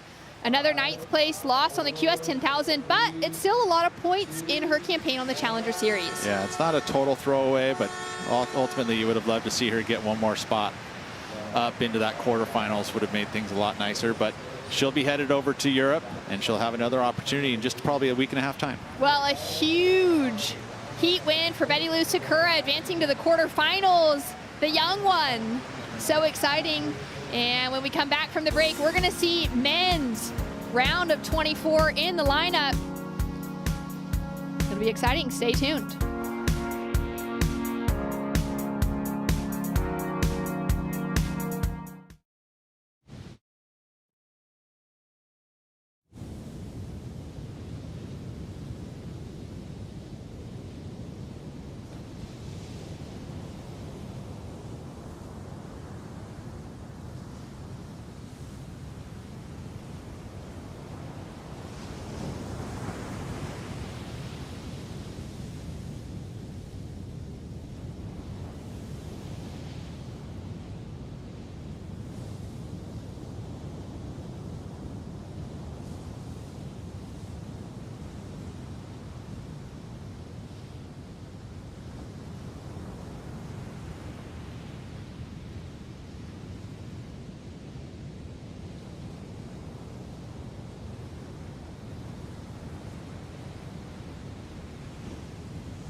Welcome back to the US Open of Surfing Huntington Beach, presented by Shiseido. A huge victory for Betty Lou Sakura Johnson, taking out an in-form Alyssa Spencer.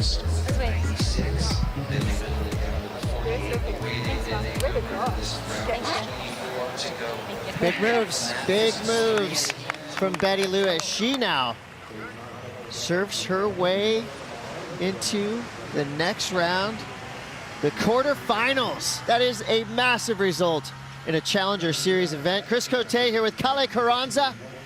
Unfortunately, we do lose a hard-charging Alyssa Spencer. Round of 24, though, that would be a building block, somewhat of a keeper on the Challenger Series. 27:38 to go. Now we pivot to the men's bracket. Round of 24, Heat 1. Shun Murakami, Imai Kalani DeVault, Callum Robson. So we've got Japan, Hawaii, and Australia represented here in this heat.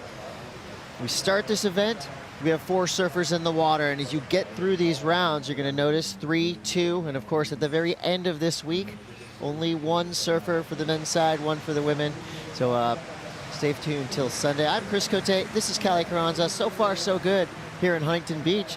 The waves actually have been pulsing throughout the morning, bigger than a lot of us expected today, and it looks really fun out there. It looks really, really fun. Had a chance to catch up with Micah Byrne, and he was saying it's actually very good out there. The best day that we've seen in the last 5 days. So that's really exciting, because when you see waves get better, it usually happens at the beginning of a contest. Now it's just getting better as we're building into the last few days. Yeah, and the performances are following. In that last heat, Betty Lou Sakura Johnson, I think she got rid of 3 6s So the consistency is coming in clutch for our women in that round of 16. Now we'll see what happens with the men. So we go back to 3 surfers per heat.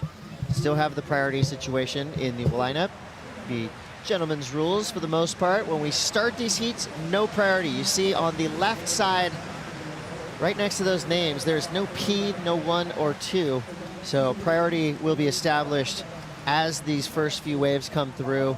Have you seen priority come into any much importance in the earlier rounds? They were head-to-head heats, so plenty of space out there, but do you think we'll see more priority play come in with the 3-man heats? Absolutely. We saw it with the women on head-to-head matchups, and well, as we get less people in those heats, priority is going to come massively into play, Chris.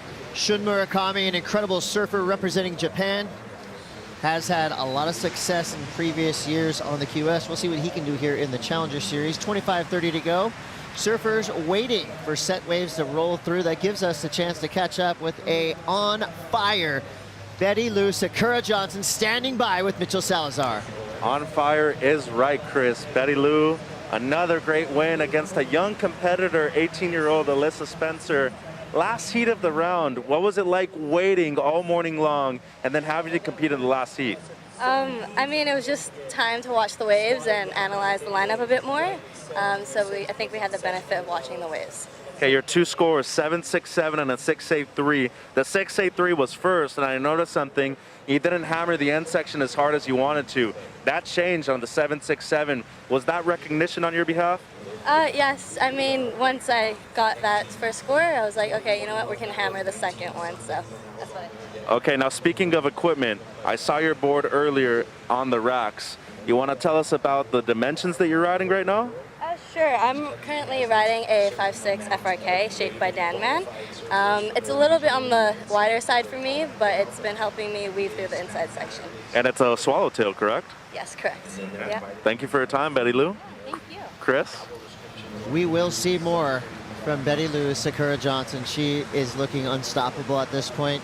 I would venture to say that last heat in the lineup, for me, that's the future of women's surfing right there. Alyssa Spencer, who is making a hard charge towards potential championship tour qualification. And Betty Lou, the proof, the numbers don't lie. 14.50 total, 7.67 and a 6.83. Now let's talk what we have in the lineup. Shun Murakami, Imai Kalani DeVault, and Callum Robson. Imai Kalani DeVault has been a standout performer throughout his junior career. Made some waves on the QS, qualified for the Challenger Series, and so far so good, getting deeper into this event. Again, round of 24, so 24 surfers left. So we slice and dice this field all the way to Sunday, where we will see our champions crowned. What do you think of Callum Robson? This guy's name's been on the map for a few years now. He's I believe a D-Bah board rider, riding that Sparrow Designs board.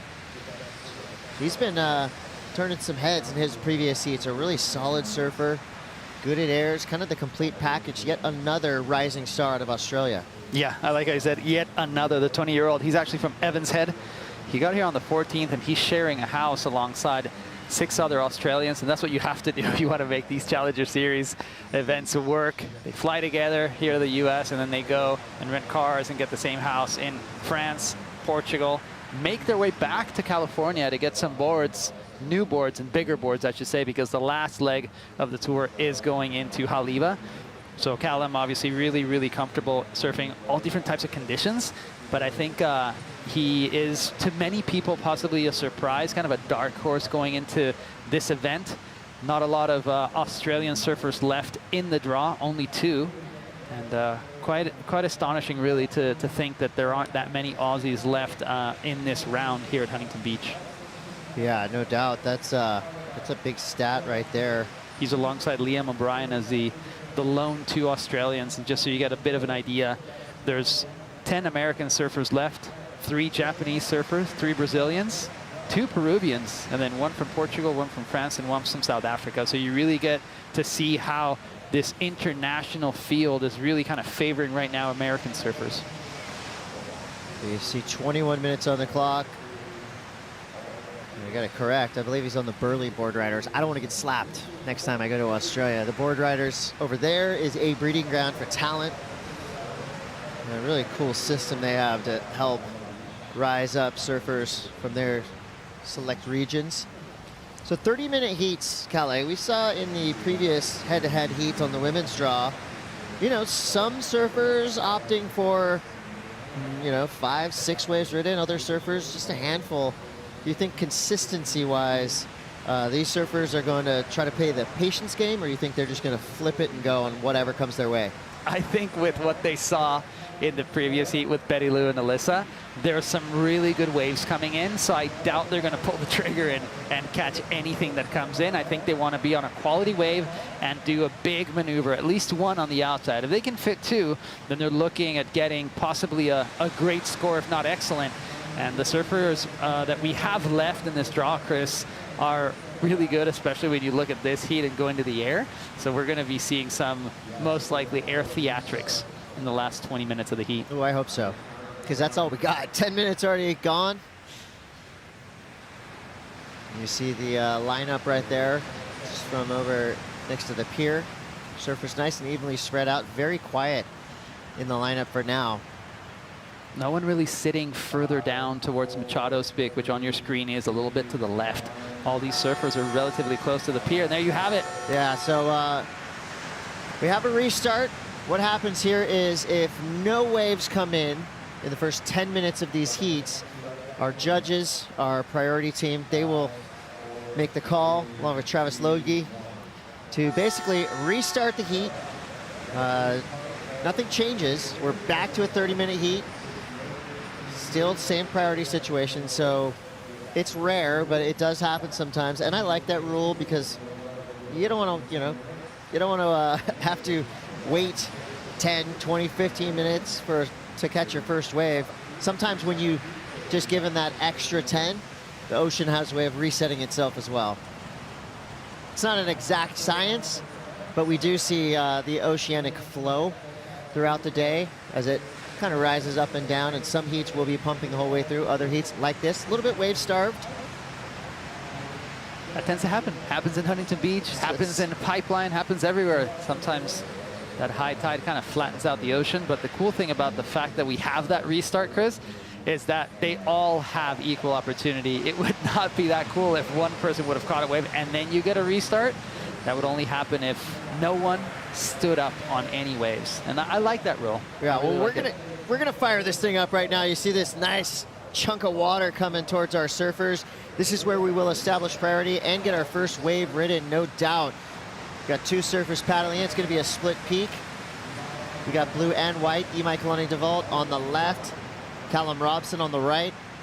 Always fun to get that pulled back angle and see both surfers going. Now we're gonna go to Imai Kalani-DeVault. His decision making has him fading right, fading left, opts for the right. Little rail dig before the turn. Almost. Kind of threw him off balance there. What happened?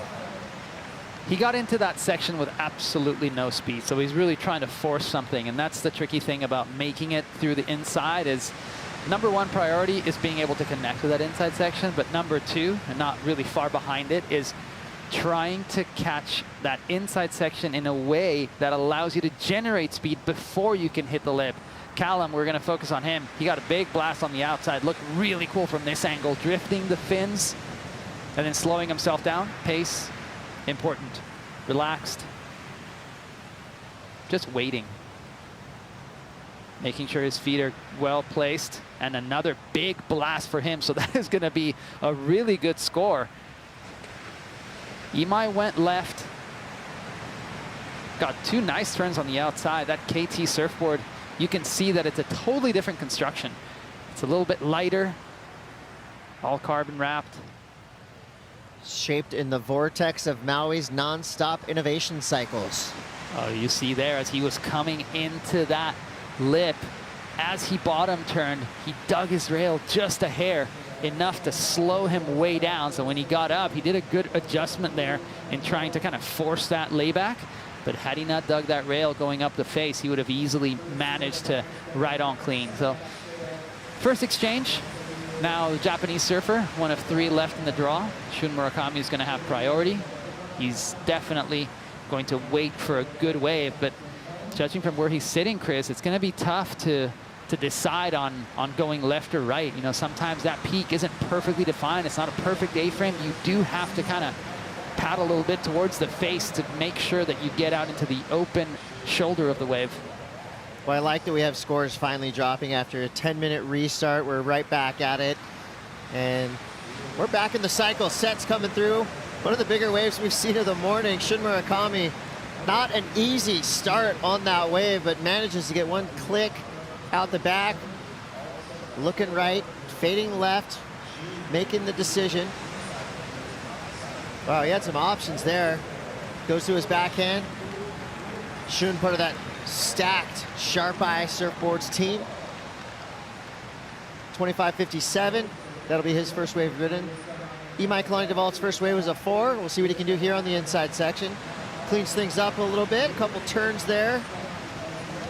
Rides out clean. Not a lot of urgency on those turns, but nice, clean. We're looking for flow. That's part of the judging criteria, and that kind of equates to style and just making the linkage between your turns nice and smooth. The judges don't want to see too much added movement. Ooh, that turn out the back for Imai Kalani-Devalt was heavy. That was so cool how he drifted that surfboard. We talk about how cool it looks. Not only the airbrush, but the construction, totally different. EPS vacuum laminated, carbon bottom. So light.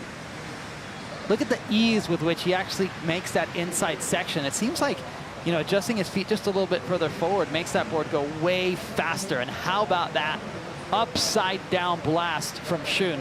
We talked about being careful and not being too deep. He was a little too deep, but he made it count. He got that maneuver out on the outside. Yeah, he cleaned up a mess out the back. That was a challenging read for Shun. Decent Nice score. It'll be good mid-ranger, I'm sure. The highest score for now is Callum Robson, 6.33. As we see Blue having a look at this one, Imai is up and riding again without priority. Well, Imai has firepower, whips it around there. Kind of a wild ride, but I like the intent. You know, if you're paddling back out, we've seen world titles won with surfers on their way back out to the main peak, flip it, go on a mid-sizer, and boom, you got a score on the board. Smart of him, you know, without priority to try and do a big air. Unfortunately, that section was a little tricky. So watch where he took off. He was paddling out and goes, well, I'll try this. Pushes that board really hard. Both his feet actually moving forward towards the board, towards the nose of the board, so he can get that surfboard to spin right around. Unfortunately, there was quite a bit of lump and bump as he was trying to navigate that 180-degree spin into the flats of the wave. So, I mean, he didn't have priority. That probably cost him maybe 30 seconds of heat, so that's a good attempt. Well, 23:38 to go. Surfers resetting themselves in the lineup. Let's go way deep in the beach. We've got Kaipo Guerrero with something special. Yeah, special. It's a special setup here. It's the Walk of Champions, and we're celebrating all of our world champions. You know, it's 1976. Hi, PT. Margot, 1977. Hi, Margot. We got Bugs down there. Rabbit. Hey, Rabbit. Lynn Boyer. Mark Richards has got a bunch of these because he got 4 world titles. At the end, we got Frida Zampa. Hey, Frida. And Tom Curran. He's got a few down here, too, Pete. I'm sorry, Chris. Who's your favorite world champion? That's the question I was going to ask you. I'm going to go with the GOAT, Kelly Slater. I think he's got about 15 pillars down there on the beach. You know, it's hard to get past the most dominant competitive surfer of all time. What about you? My favorite world champion is 1989, Martin Potter. Potts, I miss you. You're my favorite world champion. So that's my pick, my friend Martin Potter. Hey, you know, by the way, you got to come down here at night. All of these pillars light up. It's a spectacle. Awesome. That is so awesome, Kaipo. Now, looking at it, it seems like it's quite long, that pathway. It looks like it covers at least, you know, maybe, what, a few hundred feet? Yeah, well, we got a lot of world champions, right? We've been crowning world champs since 1976. So it goes all the way around. It lights up at night. And we got some new pillars because we got some new world champions in the way of Gabe Medina and Carissa Moore, which we just crowned. So great stuff happening here at HB Pier. That's awesome. Add 2 new pillars to the Walk of Fame. Right there, starting in 1976. He lives right up the street. Peter Townend, the mate. starting that incredible walk down memory lane. It's one element of many that makes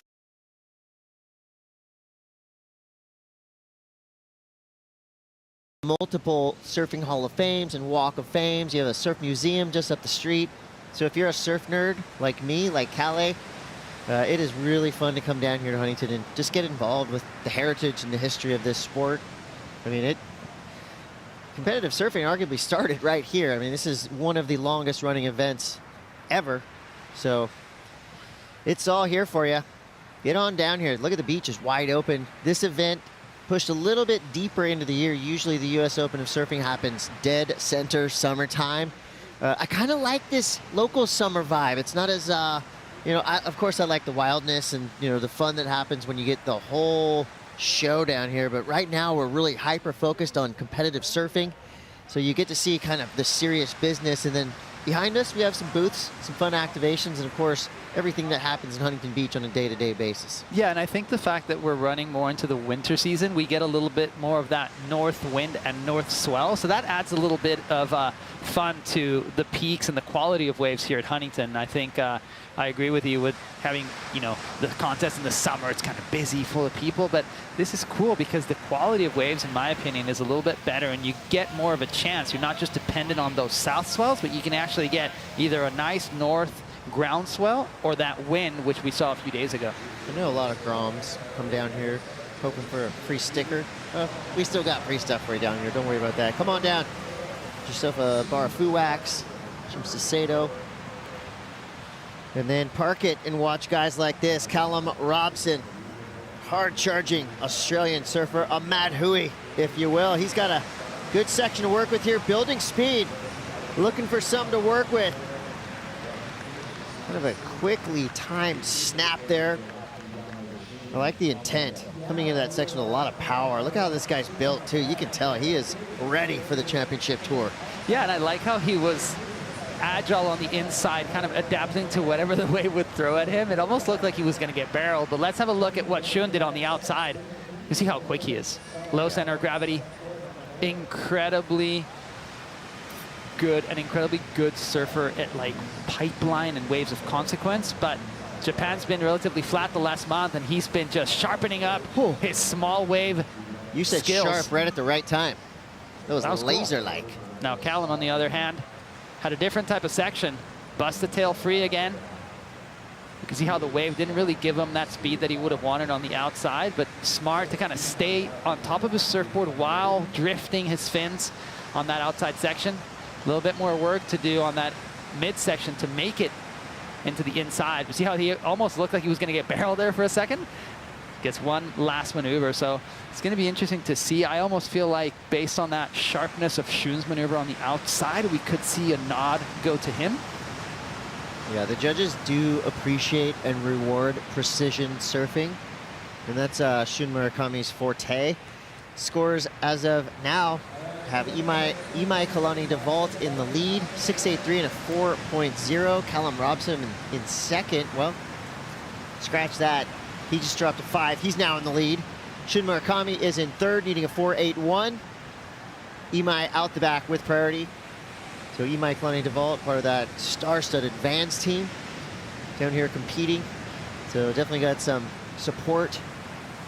And talking about support, Imai came down here with Pedro Robalinho, Brazilian surfer now living in Maui, who's been training all these guys, including Kai Lenny. And they came down early. They've been working really hard in Maui, surfing relatively similar waves to Huntington Beach. They're trying to find those smallish waves. Most of them are produced by the wind, that famous Maui glass, which means howling onshore wind. They love that. Why? Because you can practice. You check out your equipment, make sure that everything works, make sure you feel comfortable generating speed in small waves. It's a hard task to come from Hawaii and do well here in California because you're so used to that power. But arguably a little bit easier than us going over there, Chris. Oh, yeah. Yeah, 1 foot wave in Hawaii can thrash you. Here, you'll probably be fine. 17 minutes to go here. Murakami now jumps into the lead. So from third to first, just like that, with a 6.83 and a 6.03. Athlete zone is buzzing. There you see the backup board for Callum Robson. His crew right there. You said he was traveling with 6 buddies from Australia. Jackson Baker, Kalani Ball. Those guys are all traveling together and obviously coming down to support their friend. I mean, you don't want to stay back in the house and hang out. Well, I talked to Jackson Baker about that crew, and I'm thinking you get 6 young Australian males in a house, and that's going to get wild. But he said they've been very focused, and he said his biggest problem, what they're trying to do is find the healthiest food possible. Things have changed. In the 80s, if you had 6 Australian surfers in a house in Huntington Beach, yeah, walls could talk. But I do appreciate the focus and the athleticism. Jackson Baker saying, look, it's a long season. We have our whole lives to party. We are focused. We want to make the tour. And appreciate that. And you have to. Serious business. It is a serious investment in doing these Challenger Series events, not only mentally, but financially. It'll cost you at least 20, 30 grand if you're from Australia to travel to the US and then off to Europe in rent-a-cars and house rentals and food. I mean, even winning one event doesn't guarantee you that you cover your costs. So what these gentlemen are doing is that they're investing in making it onto the 2022 tour.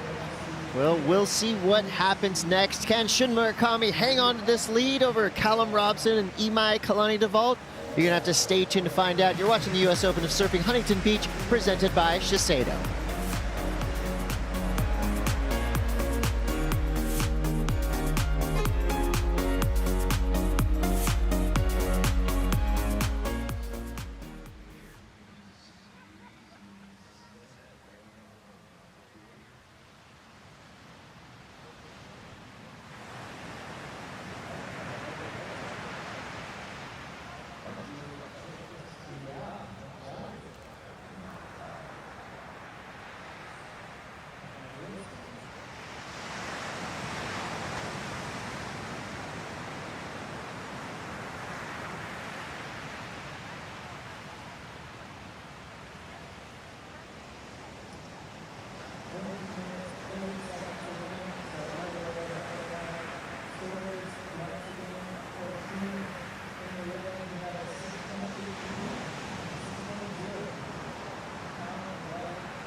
Happy Friday from the U.S. Open of Surfing Huntington Beach, presented by Shiseido. Chris Cote here with Kale Carranza.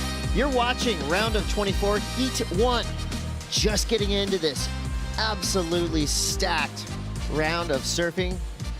The men have taken to the lineup after an incredible display from our women's draw. Shun Murakami, representing Japan, is in the lead with 13 minutes and 40 seconds to go. Callum Robson from Australia in second. Imai Kalani DeVault representing Hawaii in third, but he does have priority. So halfway through the heat, when you're sitting on priority, you're in third place, you need a 4-5.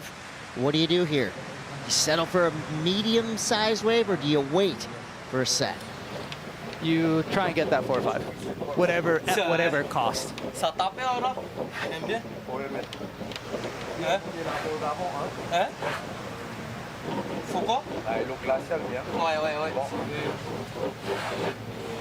This is Mihimana Bray waxing up that beautiful looking Paizel surfboard.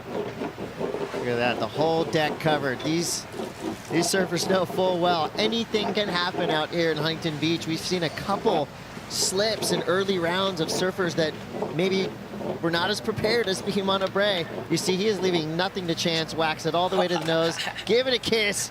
That's the magic board right there. Mihimana's been ripping. You kind of look back at it like a, that's my loved one. Oh, we're together in this. Let's go. Own that surfboard. And one thing that was interesting to see is so many people tend up asking us, like, how do you wax a surfboard? Do you go circles? Do you go? Mihimana did everything. It doesn't really matter. Just get that wax on the surfboard. It could be circles. It could be diagonal. It could be a square. Whatever it is, just make sure the board is waxed up. And if you're doing airs, pretty much from the nose all the way down to the tail pad. Quick up and out there. A little wax note. I got a pro tip from the late, great Andy Irons himself. Brand new board. You do kind of a tic-tac-toe crosshatch with the edge of the wax. and then you use the side of the bar, and it kind of grips the wax and gives you some nice beads. It was in a film called Learn to Surf with Andy Irons. It's a pro tip from one of the greats of our sport. Next time you get a new board, you can try it with your foo wax, because I know you've been filling your pockets. There's foo wax all over the place, and we're glad to welcome foo wax as a sponsor to the U.S. Open of Surfing Huntington Beach. Remember how hard it was to get foo wax back in the day? I'm so happy that it was in the available rumor in mill. America now. It was in the rumor mill for so many months. You heard about this wax that people Magic had. wax, right? Taj had it, and you were trying to get your hands on it. And I finally tried it and understood the hype. Yeah. I think it's one of those few products that have come out in surfboard, like in surfing in general in the last few years, where it really makes a difference and it's accessible for everyone. It's like you have to get, a really expensive surfboard, just wax. It could be as simple as that, but the quality is really the best there is out there. Interesting to see there's so much time between sets right now. We are reaching that, or we reached that high tide mark. So you're looking at, peak high tide. But the cool thing about this format, remember we're in that round of 24, is that there's 3 competitors in the water, but 2 advance. So basically you're looking at it as a competitor going, okay, I just have to beat one person. With a priority system, you find it relatively easy to do that if you have that priority towards the end of the heat. And if you're that third surfer, sometimes you can kind of rely on the other 2 surfers to get at each other. You can try to hide a little bit in the lineup, let them battle it out. You sneak off and get your own peak. We've seen it happen, and I'm sure we will see it happen in this round. As you see, Callum Robson, he's kind of in that position of, you're going to try to leave Shun and Imai Kaloni DeVault alone. He's sneaking off to the right side of your screen. And if you're wondering why he's catching that many waves, well, he doesn't have priority, so he's not going to, he loses that third priority, goes back into third. It doesn't really matter for him. He's just sniffing out to see what opportunities are at hand. Now, the other 2 surfers, Imai and Shun, they're definitely not going to paddle for anything unless it is a solid, good-looking wave that will help them get big scores. And it's interesting to see how the first exchange, Imai got that 6.83, so I thought, wow, he's a little bit, obviously the others got 6s as well, but his 6 was very high. Now the dangerous thing about that is Shun, his backup ended up being his best ride, so now I believe Shun is in the driver's seat. That's a good call there. Yeah, he's got a high 6 and another 6 to back it up. Callum needs a 6.54. Imai still right in there with a 4.5 needed. And you saw there very briefly who's sitting in Shun's corner. That was Masatoshi Ono, one of the greats. It's a good guy to have in your corner. An incredible surfer hailing from Japan, and obviously it's Shun, Hiroto, and Kanoa representing Japan still in the mix. 24 surfers, so that's a solid showing for Japan. Portugal, on the other hand, has 1 lone surfer who you saw there on screen. That was Vasco Ribeiro. I was going to say, speaking of solid, this next heat is a biggie.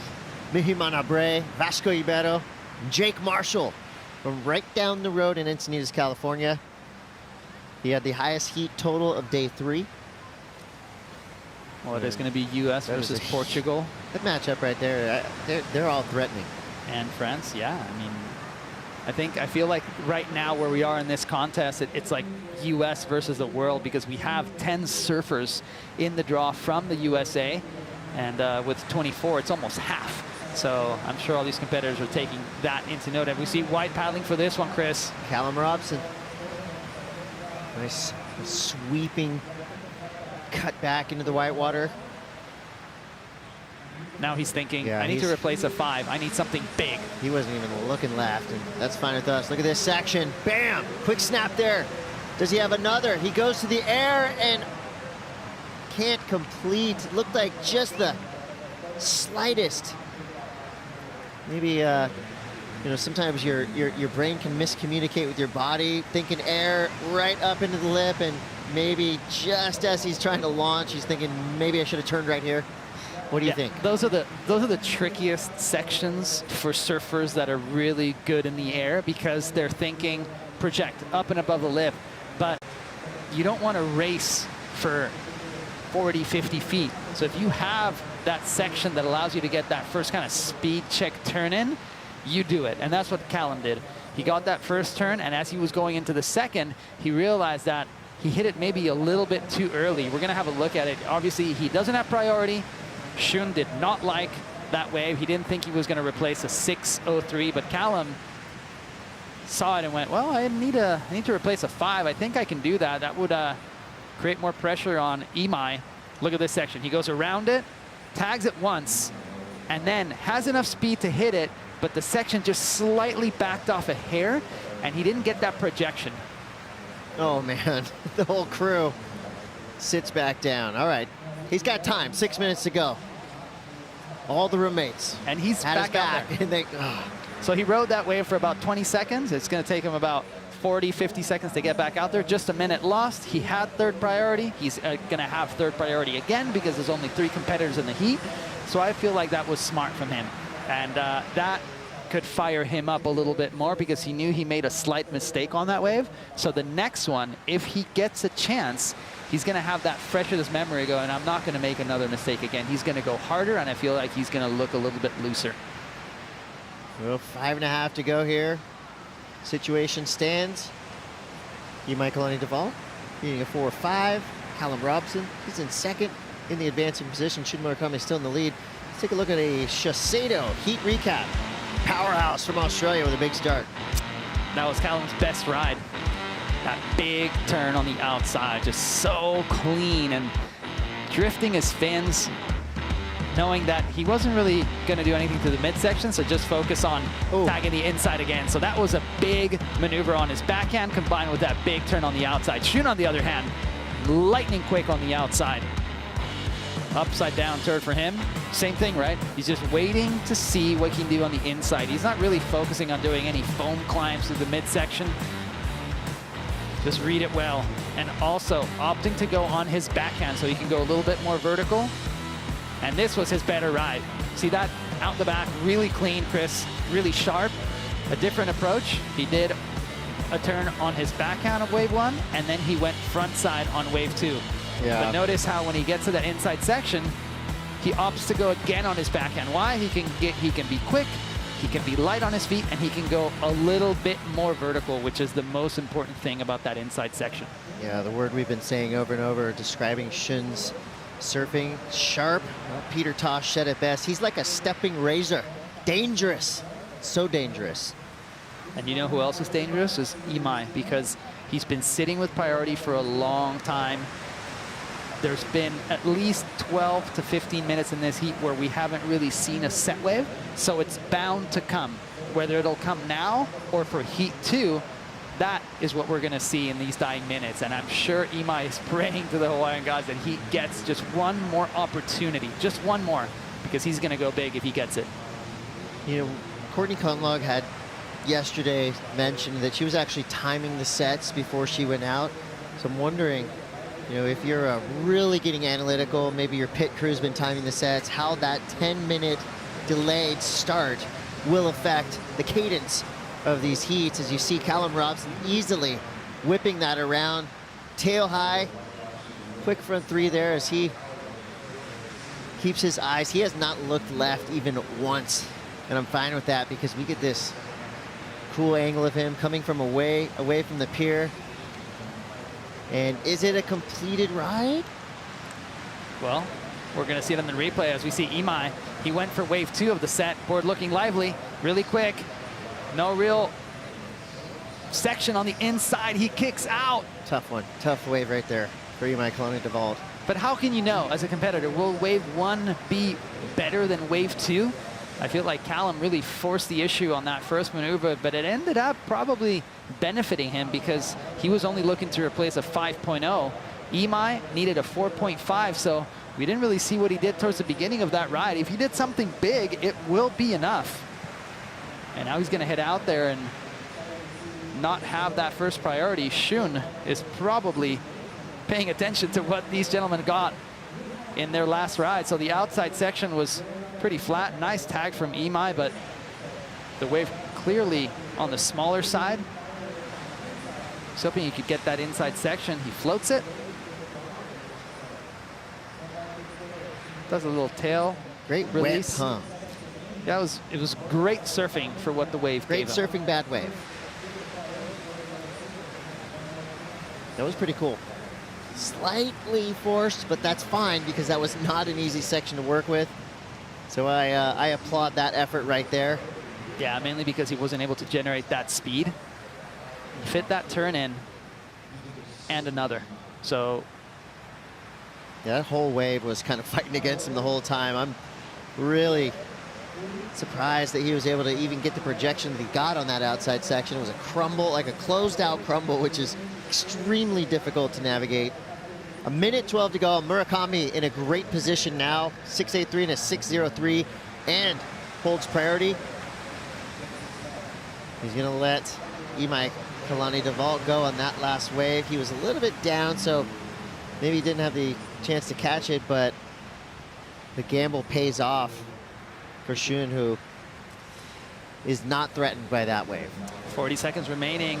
Imai could catch one last wave on the inside. Callum paddling frantically. Why? Because he knows that Imai, he's coming for him, wants to replace that 4.0, and unless he can do something in the dying seconds, he's not going to be able to. Shun looking comfortable in first position. Well, Imai could be deadly if he gets one section on the inside. Oh, here we His go. air game is amazing. He's might be going on this wave, Chris. 20 seconds. He's hoping that little bit of white water can help chip him into this wave. It cannot. The wave dies out underneath him and then lurches back up to close out on the inside section. 8 seconds left. Shun Murakami trying to play some quick defense, but the wave does his job for him. Team Japan lighting up. They're excited from what they've seen from young Shun Murakami. He moves through with Callum Robson. We do lose extremely talented surfer in Imai Kalani-Devault. So unfortunately, he just didn't get the opportunity in the end. He waited a long time to catch a wave, but congratulations, Shun and Callum, moving on through. Big win for them. Well, we're starting to rip into round of 24. You just watched Heat 1. Coming up next, Heat 2. Mihimana Bray, Vasco Ibero, Jake Marshall hit the lineup for a 30-minute battle. You're watching the U.S. Open of Surfing Huntington Beach, presented by Shiseido.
Adventure vehicles right there. Proud to have Jeep as a supporting sponsor for the WSL here at the U.S. Open of Surfing Huntington Beach, presented by Shiseido. We've got 27:30 on the clock here in round of 24, Heat 2. Vahine Brave, Vasco Ibeto, Jake Marshall, Tahiti, Portugal, USA represented in the lineup. Chris Cote here with Kale Carranza. Kale, 3 surfers in the water. 2 surfers are going to exit. 1 surfer's going home. Who's it going to be? Really? Just like that? Go. I think that Portugal and Tahiti really, really want this, and I think we will see for the first time our first American in this draw to fall. You know that Jake Marshall surfs waves like this nearly every single day, right? I know, he's so good. I mean, I had to pick I just one had to between tell 3. you that. Vahine Brave is from Tahiti, French Polynesia. Make no mistake, Tahiti, yes, it's known for big, scary, life-threatening waves, but there's plenty of fun surf to be had. And if you're thinking, do I have the skills to go on a surf trip to Tahiti? You do, because there's friendly beach breaks, all kinds of little reef passes for people like myself that get really scared in big, scary, shallow, heavy water. We'll talk about beach breaks. The 26-year-old Vasco Ibeto, he comes from a very fun beach break, Cascais, plenty of waves around there. We know how beautiful of a country Portugal is, how many waves they have. Oh my goodness. Talk about wave rich. How many people gravitate to Portugal from countries in Europe.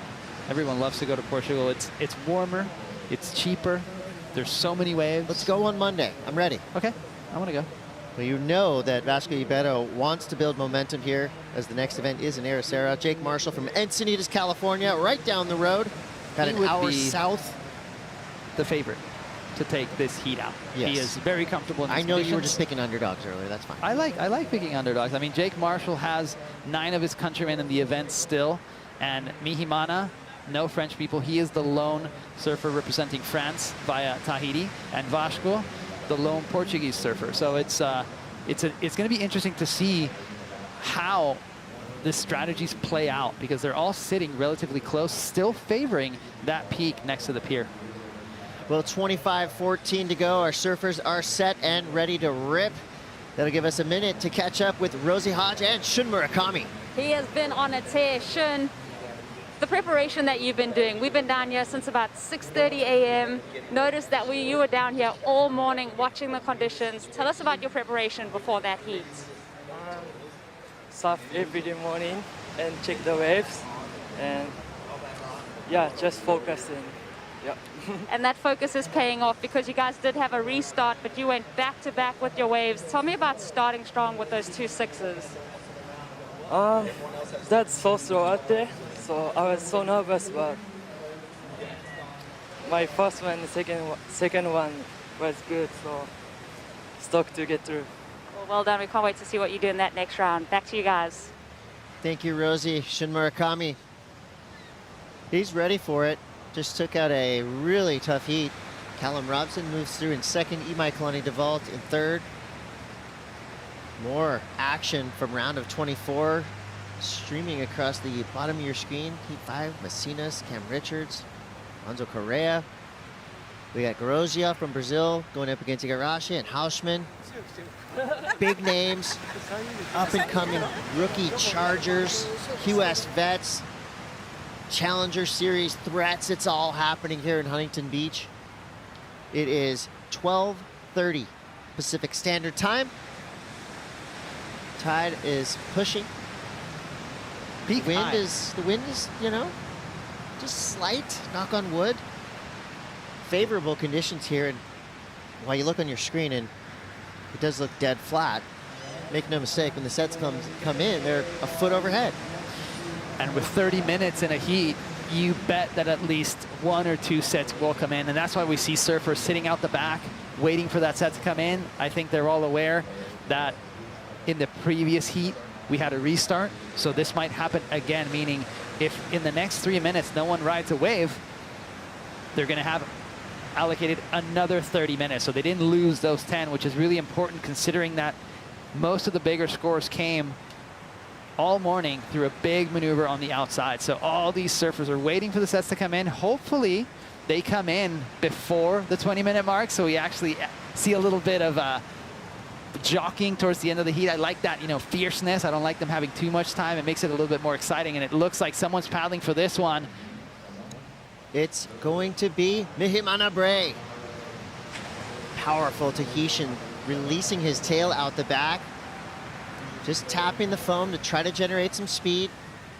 As a goofy footer, most likely be favoring the left, but definitely has a wicked backhand. So he does fade left. Big snap there.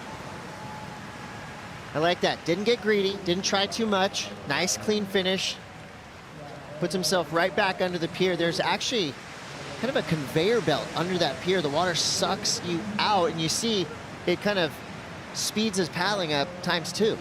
Yeah, that's fun when you know how to surf and you want to get back out there. Not as fun if you don't know how to swim. That's where people get in a lot of trouble. Oh yeah. We've got some seriously talented lifeguards all up and down this beach. Jet skis in the water as well, ready yeah. to assist.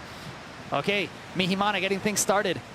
The cool thing about that first turn, Chris, was that he got a little bit of pop from his tail. It wasn't just a placed board underneath the lip. He got a little bit of projection.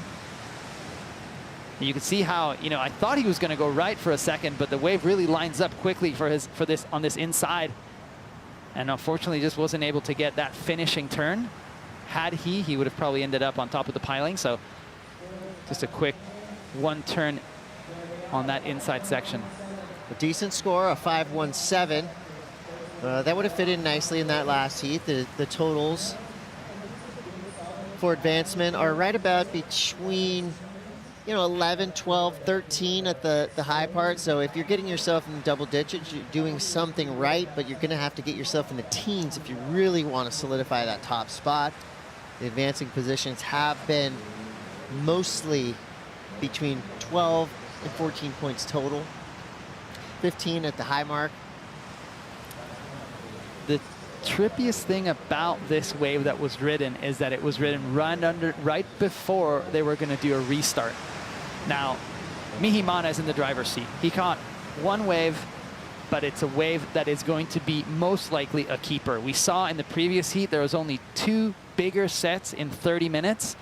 So Vahine now kind of paddling away from the pack, keeping a little bit of distance between them. Why? If he gets another one, it is going to be very, very difficult for the other surfers to catch 2 rides. It's going to be a fight for second place. 19 on the clock. Sleepy between sets today. There's no real scraps for these surfers to, you know, hunt and find a 2-point ride. You know, sometimes at these beach breaks, you can go way down the peak, you know, way down the beach, find a little peak, but there's really only one zone that's working. 19:30 to go as you see Vahine Bray finding some space out the back, quickly jamming in one outside turn. Here's where the work's going to be done. Looking right. Quick fade there, utilizing the white water to help propel him down the line. Big snap. Forehand, backhand, he's got it all. No worries there. I like that inside maneuver. It almost looked like we were watching a replay. Identical to his first ride on the outside. He gets one turn in. He doesn't get as much speed as he did on wave 1, but he does connect with the lip nicely. But on the inside, he opts to go more vertical on his backside. So on wave number 1, the better maneuver was on the outside. On wave 2, the better maneuver was on the inside. I feel like it's going to land right around that 5-point mark, and now more pressure on the other competitors. What we were saying, adding a little bit of spice. Here we go. This is Vahine up and riding. Back at it. Sometimes you can be halfway back out, turn and burn, and get yourself a solid number. I like the looks of that last wave for Vahine. Could replace that 5.17. I mean, he'll hang on to it for now, but it might be above that number. It'll be close. It's going to be very, very close. I think it was interesting to see him take off on that wave that we just saw. He most likely will have a pair of 5s. Let's have a look at it. So connects with the lip, doesn't get that drift that he did on that first maneuver compared to his first ride. But he sees quite a bit of white water to his left, to our right, so he's going to focus on going right. Board up and above the lip, vertical. And the score does come in. Yeah, 4.67, so just under, but kind of right there, evenly matched. The judges giving full appreciation to that risk of that inside turn. The outside turn is pretty quick. So Mihimana makes his way back to the lineup. 17:25 to go. We've got our man on the sand, Kaipo Guerrero. Yeah, thanks, Chris. A little bit of an update on the ever-changing playing field here at Southside Huntington Beach. We're an hour past the high tide mark, and the personality of this peak is going to change. The tide draining out throughout the rest of the competition day. We're going to lose about a little over 4 feet of water throughout the course of the day, and that's going to change the personality of the wave out here. In addition to that, I'm feeling a little texture coming on. Forecasted some west winds to increase throughout the afternoon. That's going to change the playing field. So really, to be successful here, you got to be nimble. You got to be able to adapt to the changing conditions hour to hour, day to day. Thank you so much, Kaipo Guerrero. Great update there. Yeah, this wave is very tide affected. Of course, it's wind affected. We've seen throughout the previous couple of days of competition, you know, the wind either staying later to the afternoon or coming on kind of early.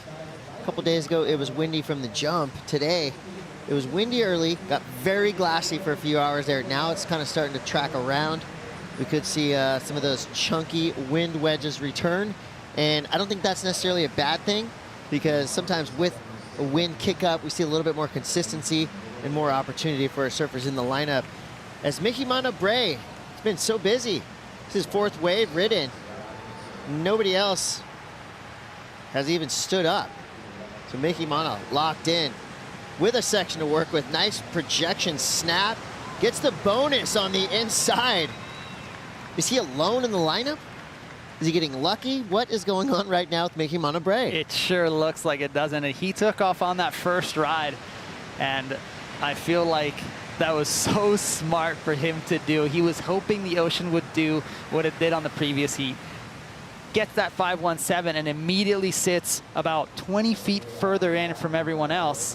Why? Because he knew that a lot of inside waves are kind of coping, giving a little bit of a feathery takeoff, and he's been capitalizing on that inside section. Those are the waves that he's been catching, the ones that you saw on screen. He's a good 30 feet inside from Jake and Vasco. Turn on the outside, it counts, clean cutty, but he knew the important part of this wave where the points were going to potentially go above that 4-point mark. We're going to be on the inside. I thought he was going to go to the air, but gets a speed float and then connects nicely, releasing the tail.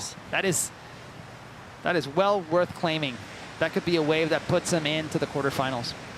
It's kind of exactly what I was referring to earlier, where you have a 3-man heat. Sometimes 2 surfers concentrate on each other. The 3rd surfer kind of roams free. That's what's going on. Mihimana Bray improves on that 4.67. He drops a 5.10, so he's got a 10.27 total. He's cruising for now. There is a lot of time left, 14:15 to go. We got 2 very talented surfers in Vasco Ivedo and Jake Marshall out the back, ready to pounce at whatever comes their way. The waiting game is on. No priority in the lineup for now. I'm sure Mihimana will make his way back out into the takeoff zone and drop to 2nd, 3rd priority. So with that, our surfers resetting themselves in the lineup. That gives us the opportunity to take a quick break, but we'll be back with more action watching the U.S. Open of Surfing Huntington Beach, presented by Shiseido. Well, in both Vasco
Welcome back to the U.S. Open of Surfing Huntington Beach, presented by Shiseido. Chris Cote here with Kale Carranza.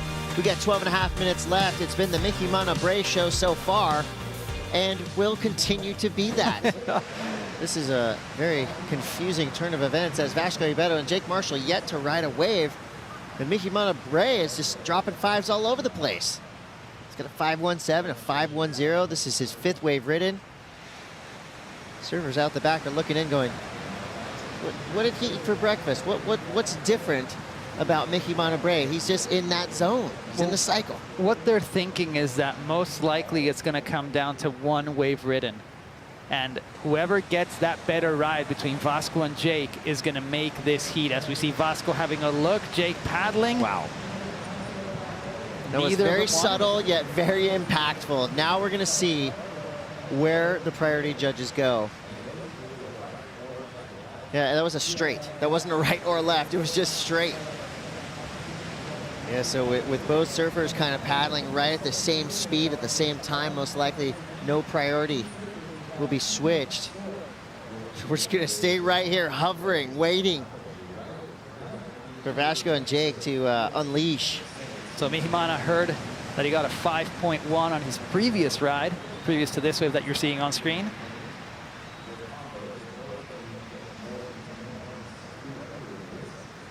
Solo session, seems like so far.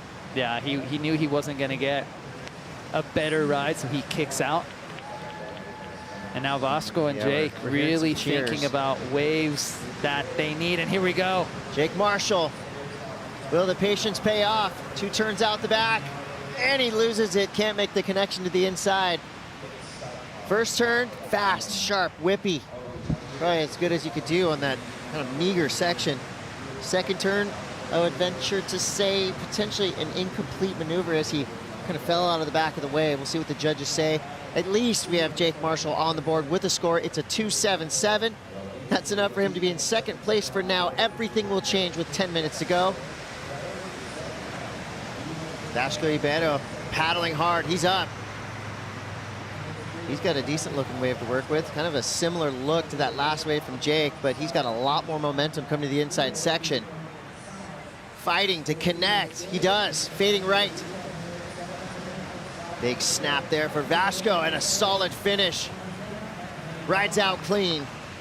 Vasco Ribeiro will get his roll started. Not an easy thing to do, Chris, after sitting for 20 minutes. 2/3 of the heat, he was just waiting. He saw Jake go on the previous ride. Jake did really well to go vertical on the first maneuver. High risk on the second, a little bit too much risk as the wave backed off. He wasn't able to complete, then thus not make it through to the inside. So Vasco's going to get the nod. He's going to be currently ahead of Jake, but Jake is having a look at this wave, looking both ways. He's going to go left. Wow, he just planed into that wave. Just 2 quick paddles. Trying to make the transfer. Skating across flat water here. Miraculously, somehow, easily makes the connection to the inside. Nice rock and roll floater with the snap on the inside section. So no turns out the back, but nicely done in there. That was Went good. up to the float, kind of pushed the board over the back of the wave a little bit. Call that a rock and roll floater. That was clutch. Favorite trick names. That was clutch. He needed that, and I like the way that Jake and Vasco were able to read that inside section and fit 2 turns instead of 1. Jake got that floater in order to get around that section. We're gonna have a look at his last ride. You said it. The wave barely broke, just let him in. Obviously, nothing big on the outside. Smart of him to kind of get closer to the pier and attack this left. That float gets around the section. Almost goes 12 o'clock, finishes off in between the pilings, so that was a really important ride for him.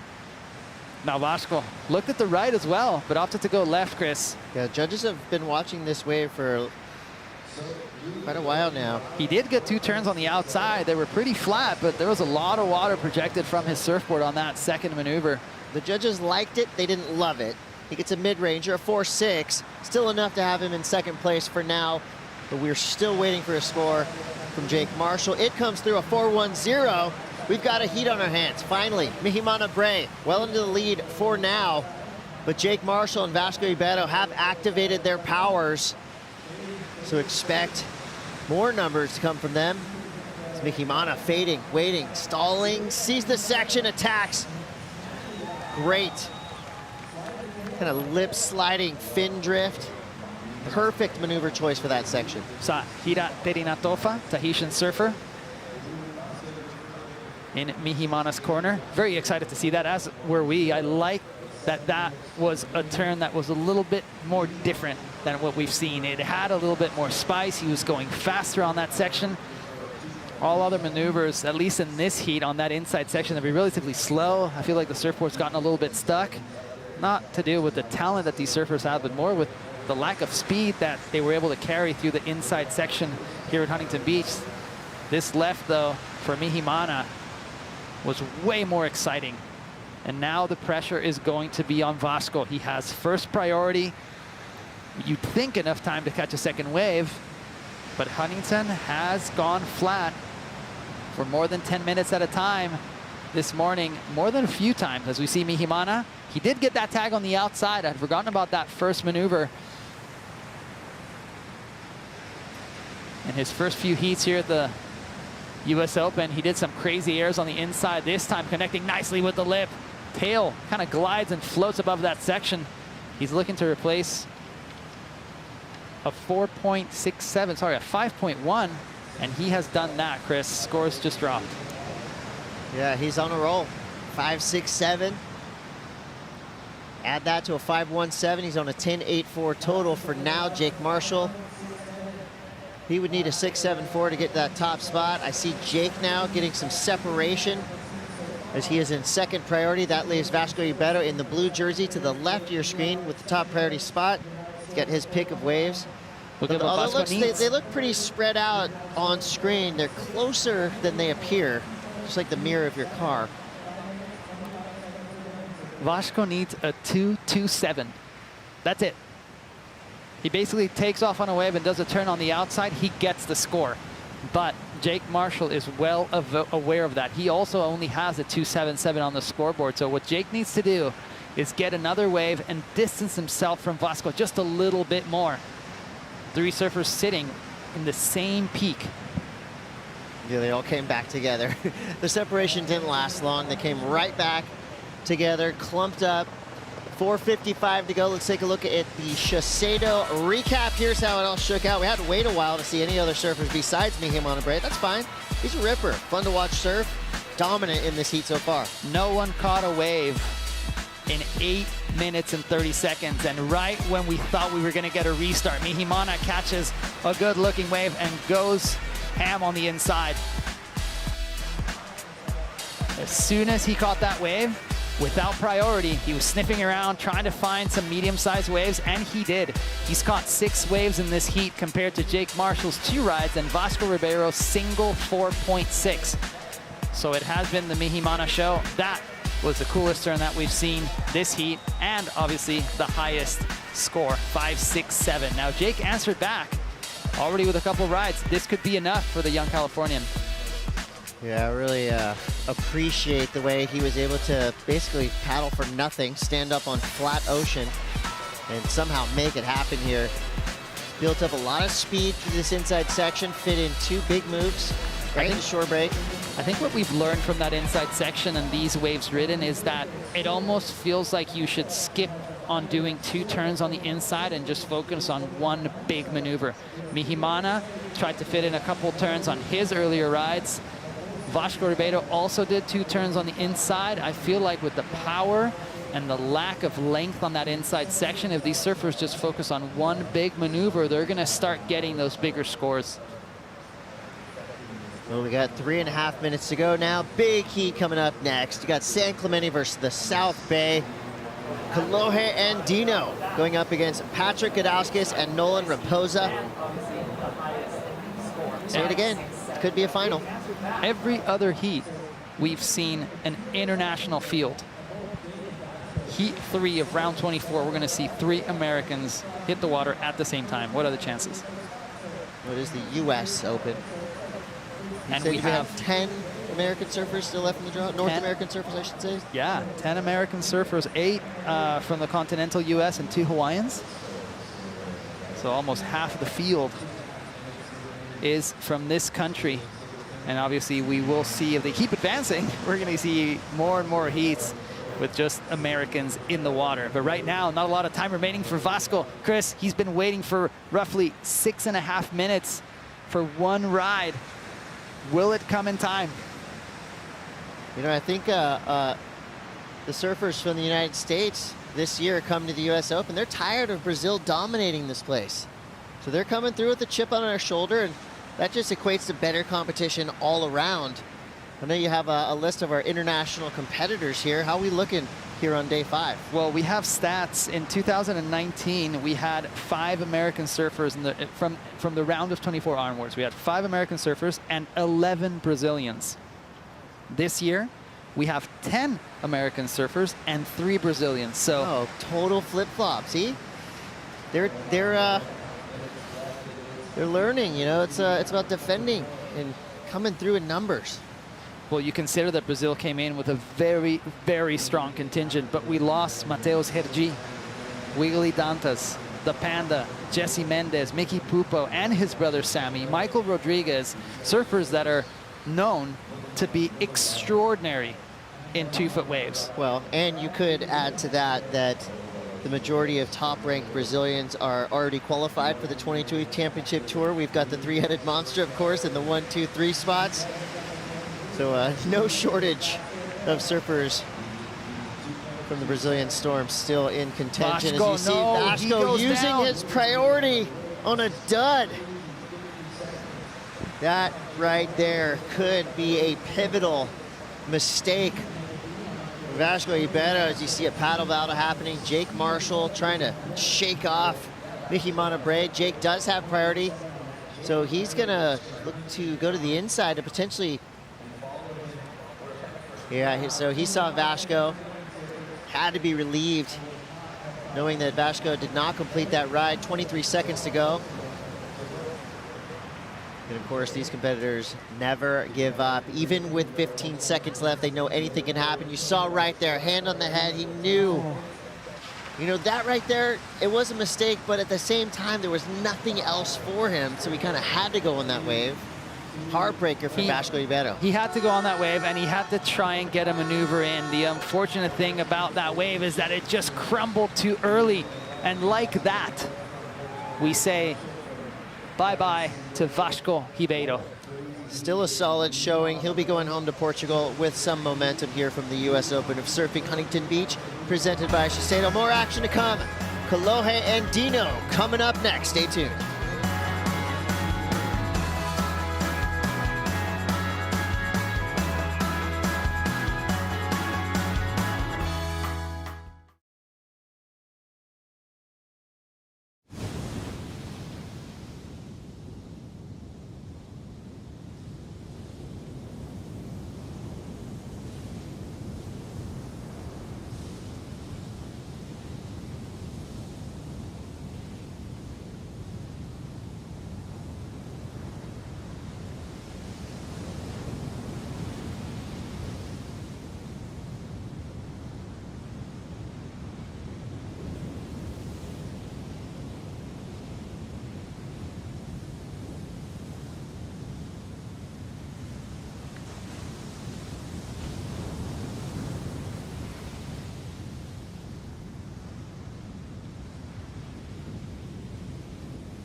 Straight into it, Kolohe Andino goes for the reverse, doesn't pull out of it, but that's okay because he's still got 28 minutes on the clock. Nolan Raposa Answering back straight away from the outside section.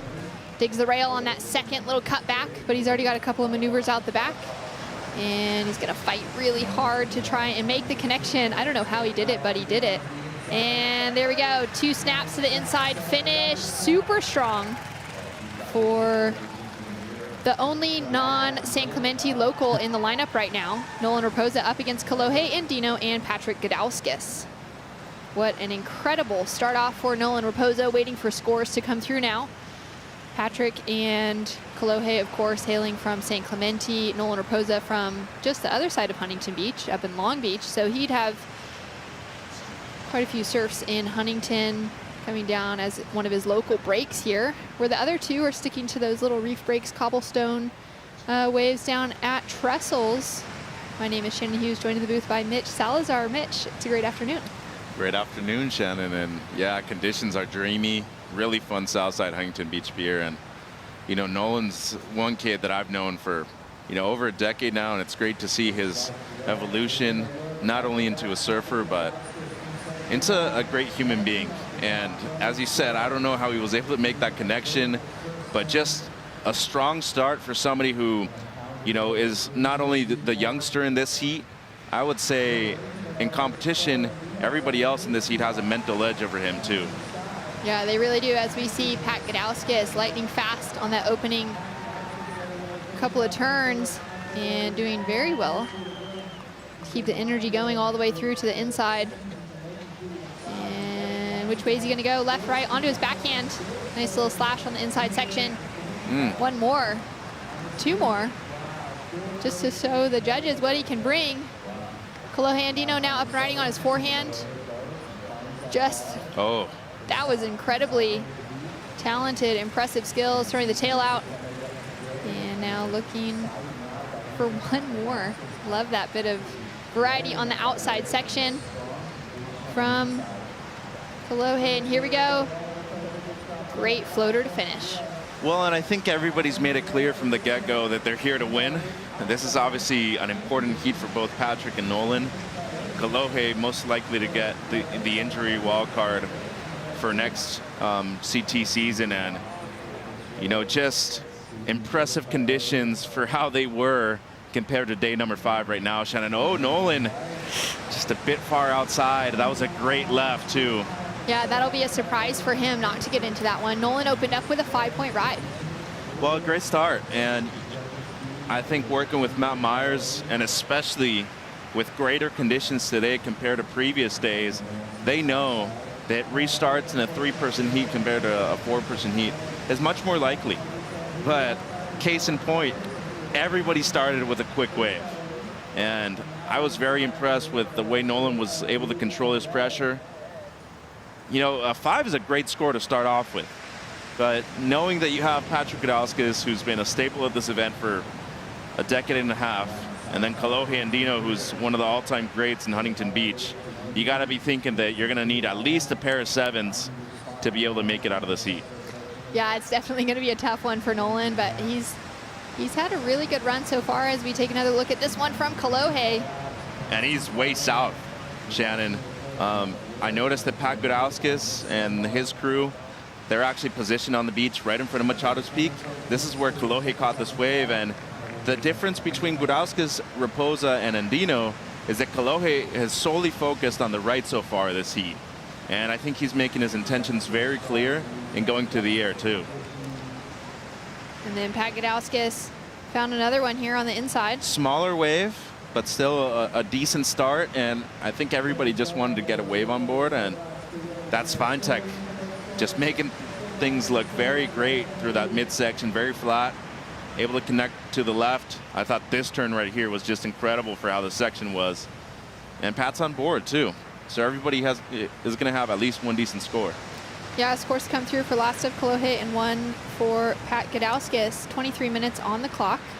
And great to see, you know, that quick exchange. We did see that restart earlier on in the men's round, but with that flurry of waves coming through straight away, important to capitalize on it. And Pat Gudauskas drops in a 5.3 to better Nolan Raposa's 5.0.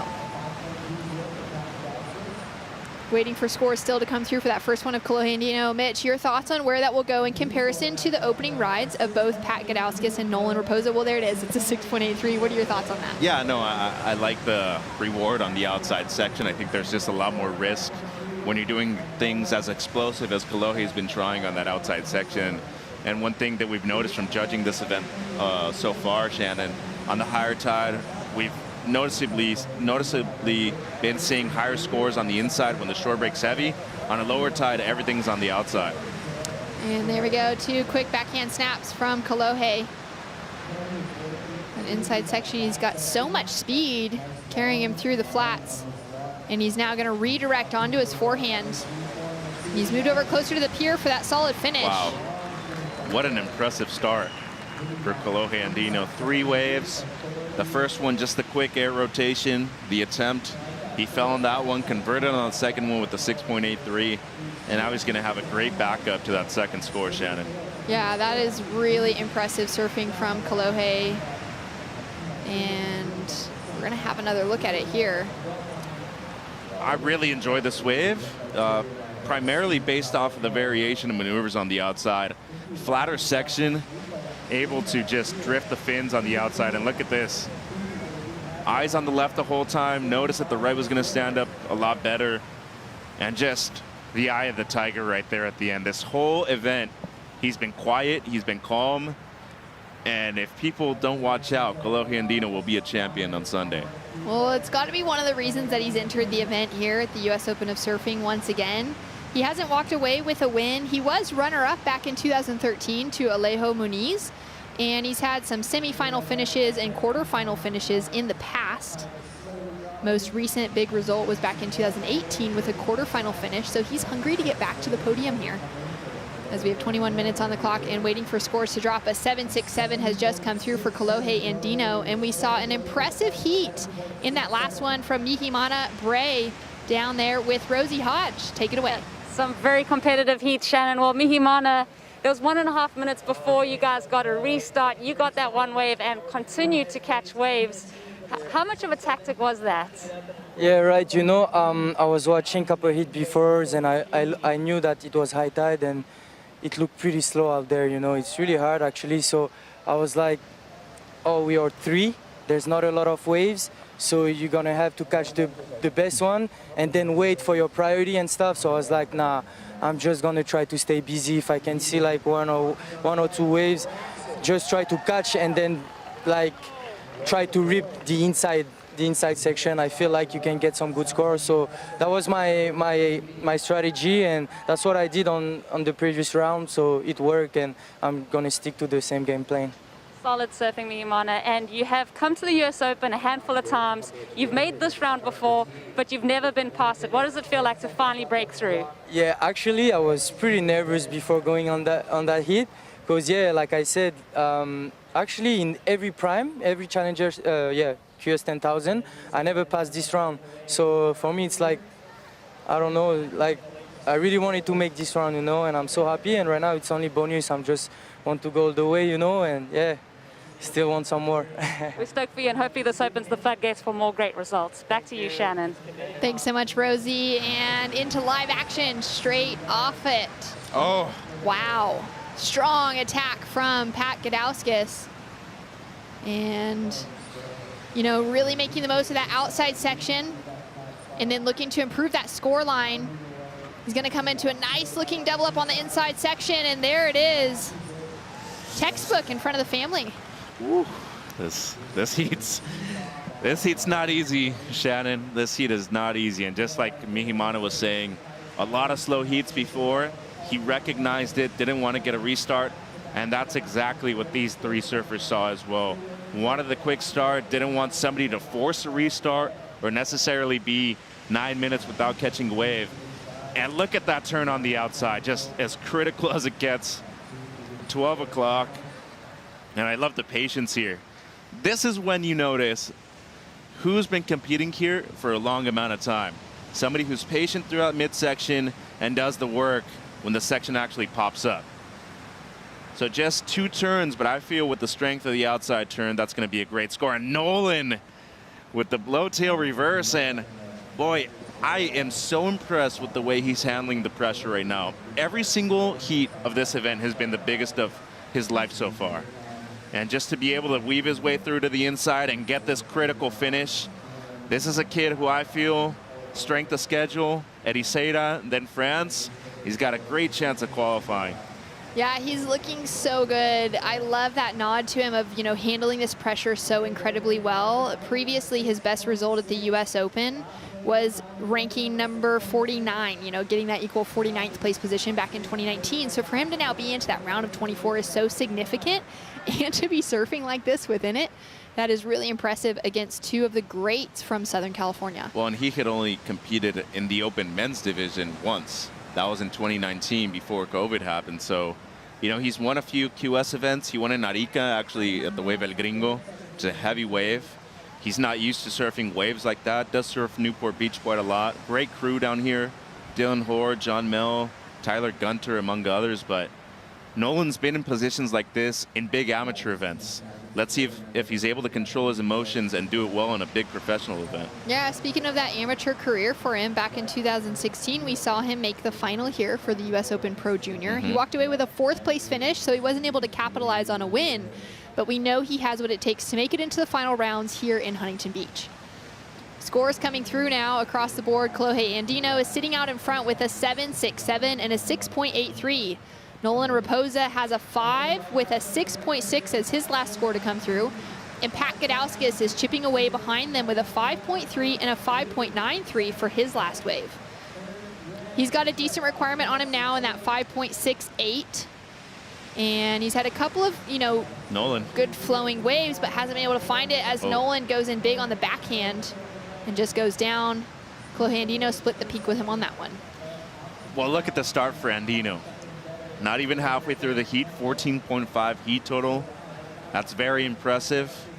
But how about the start for young Nolan Raposa going up against the 36-year-old Patrick Gudauskas, who, 2 scores, has converted on both of them, a pair of 5s. But, I think to make it out of this heat, at least a 7 is going to be necessary to make it through, Shannon. And Colohe's done that so far. But let's see if Nolan mixes up the strategy just like we saw in his last wave and actually goes right on the outside. Yeah, we could see something like that if the right wave comes through. He switched peaks too. He was on the pier bowl left. Now he's moved over more to middle peak in between Machados. Yeah, that's such a good call to it. What would be within his mindset of that, having sat out there and seen better waves coming through on a different peak? Well, I think the right on the middle peak is better with this kind of tide. It's still dropping and it's easier to read that shore break section that's actually in the middle peak closer to Machado's. The pier bowl tends to get a lot funky when you reach the shore break section. But if you notice, Colohe started on that southern peak. Now he's on the pier bowl. He's looking for the one big section outside on the right. And that could easily be the deciding factor on how you get a 7 or an 8 just based off of one maneuver on the outside. So waiting for that next set to roll through. Patrick Gudauskas is chasing a score. Kaipo Guerrero, you're down on the beach. You got his family in the background. He's chasing a 5.68. What do you think is going through their minds? Well, all I know is that this is the family cheering squad. This is the support squad. Surfing's a family affair with the Gudauskases. And we got brothers, Dane and Tanner. We got the wife, Hanale. We got the 3rd generation coming up, Young Canyon. And I want to also shout out to the OG, Tom Gudauskas, who started all of this stuff right here. And there's a lot of great energy. Great to see that crew down on the shoreline. I mean, he's got to have one of the best support crews down here. Well, and Kaipo's down there too. He's adding support to that as well, which is, Kaipo's another positive vibe warrior. But yeah, that's a great crew to have. I actually spoke to Dane when he was walking up the beach, and he was all smiles as usual. But this is an important round. When it comes to qualification for the CT, you really need to make it out of the round of 24 and at least into the round of 16. Yeah, and we'd love to see Pat back in that mix. He was on the championship tour 2010 to 2013, and then he had another shot at it back in 2018. He's had some wild cards in between, and now he is up and riding. Throws the tail out the back on that first turn, and he's going to bounce off the foam. The one difference, I think, in Pat surfing to anyone else is just how lightning fast, and you can really see that attacking mentality in everything that he does. That was a beautiful carve. Goes in for a second huge gouge, and he's going to finish off on the shoreline with a rail grab. He is going to be tough to beat out here. Kolohe Andino now lining it up on the inside section. You can see him nice and patient. He knows this wave so well. He's had so many heats out here, and he's going to let that one have a miss. Maybe save the ankle, too. Well, that and smart move to not risk your board either. If you're not there with enough speed, if your commitment level isn't as high up as you need it to be, don't even risk it. And, wow, Patrick Gudauskas got stuck on the outside but recovered so well in those last few sections. Yeah, recovery is an excellent word there, Mitch. He's chasing that 5.68, waiting for it to drop in now from the judges. Those last couple turns were some of the best turns that I've seen throughout today. A lot of energy on them, too. A lot of energy. Nolan Raposa uses priority, goes huge with the grab, makes the reverse. And now is this section going to open up in front of him? It's so flat. That was an exciting start. He still could have bettered the 5 just based off of the air, though. I mean, it's going to be close. If he does, I don't think it'll be by much. But still, this is the only way he's going to make it out of the seat, going for it. And regardless if he is in the top 2 spots at the end of the heat, he needs to be proud of what he's done so far. Here we saw Kolohe just save his ankles coming through the inside section. Yeah, and not much on the outside either. So this was a smart decision. Not going to better the 6.83 really unless it was something huge on the short break. But this is the wave that I thought was very impressive. Got very hung up on that outside turn. Recovered well here though. Look at how much speed he generates off of that first bottom turn. And look at how much activity he has with his rails to just garner speed, then recover well. I mean, we rarely see a carve on the inside and then a float with the grab. That was a great combination. And then Nolan with the one beautiful air, great rotation, gets the 180 landing and then rotates the rest once he's actually on the face of the wave. Just a bummer that thing never stood back up. Scores to come through. Judges taking their time with that last one for Pat. And I really loved that combination on that inside section from Gudauskas. It's probably going to be his best, too. Not by much. He's sitting on that 5.3 and a 5.93 as his high scores at the moment. First 2 judges' scores are dropping through, and they're looking promising to come through as his best wave. Third judge agrees at the moment. As we wait for those scores to come through, 10 minutes, 45 seconds on the clock. Score to come through for Nolan Raposa as well. This has been a really exciting heat. Fairly even matched. And there it is, best score for Pat Gudauskas. A 6.4 jumps him up into second. Yeah, and Nolan now in third. Doesn't need a big score to move back up into the top 2.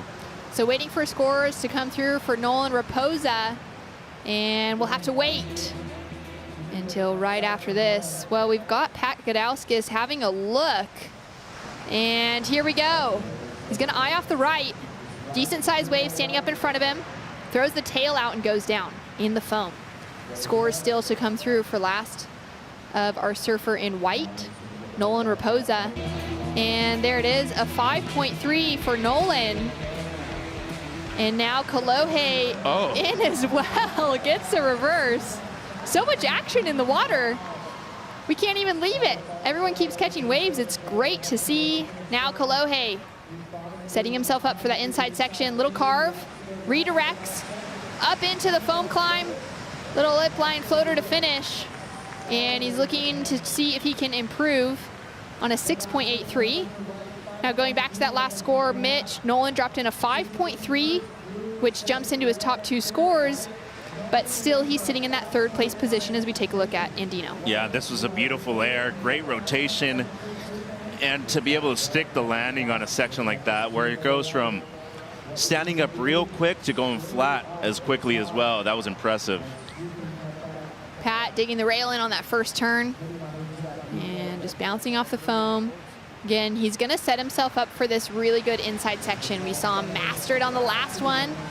And comes out clean on the finish.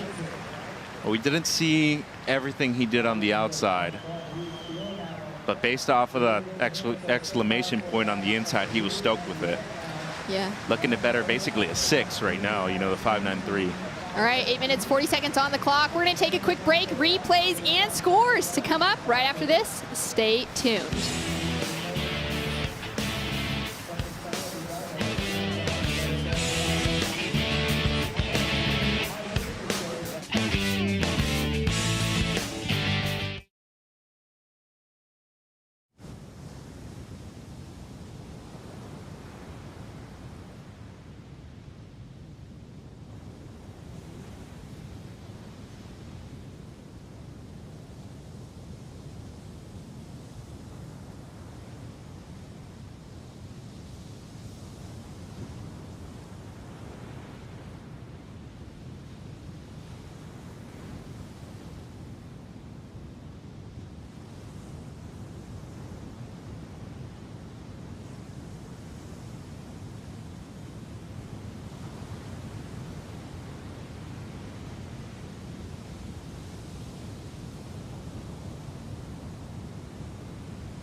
Yes.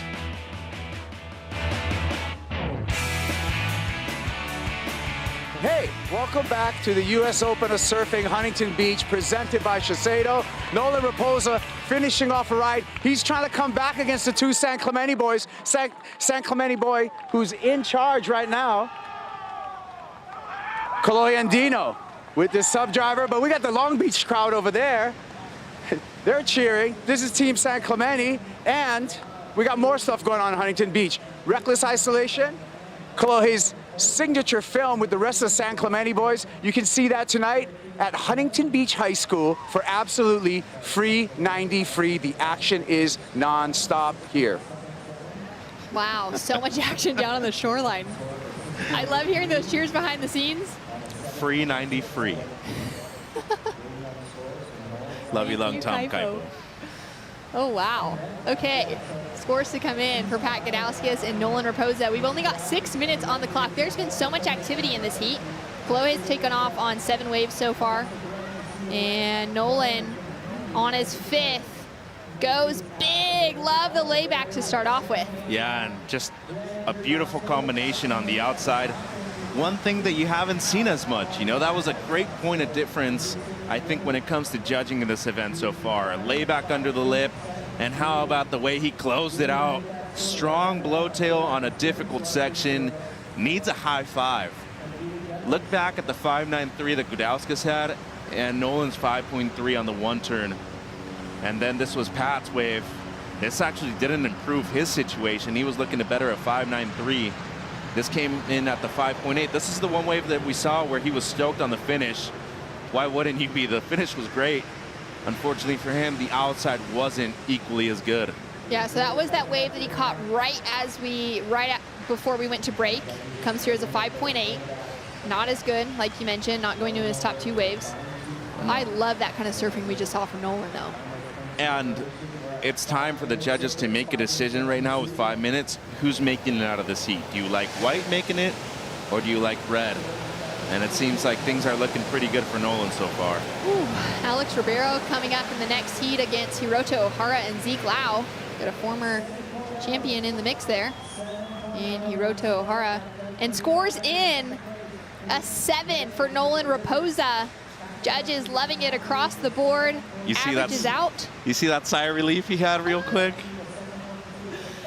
He can breathe. He's put an hour requirement on Pat Gudauskas, so Nolan up into 2nd, Pat chasing a 7.2 to advance. He shouldn't be breathing that easily right now. There's still lots of time, and Gudauskas can make that 7.2 happen with one maneuver.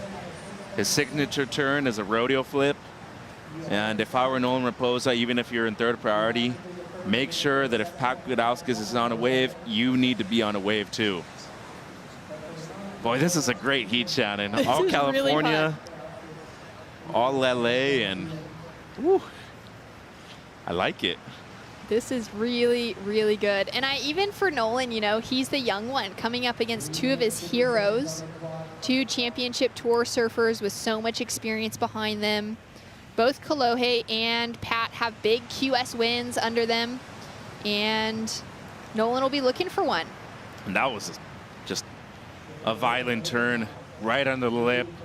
Great use of both rails. The way he bottom turned with one rail and then he exited with the other. That's like a small subtlety that these judges pay attention to. Kolohe looking to build the score line, throws the tail out, makes the rotation, and now he's going to eye up that inside section.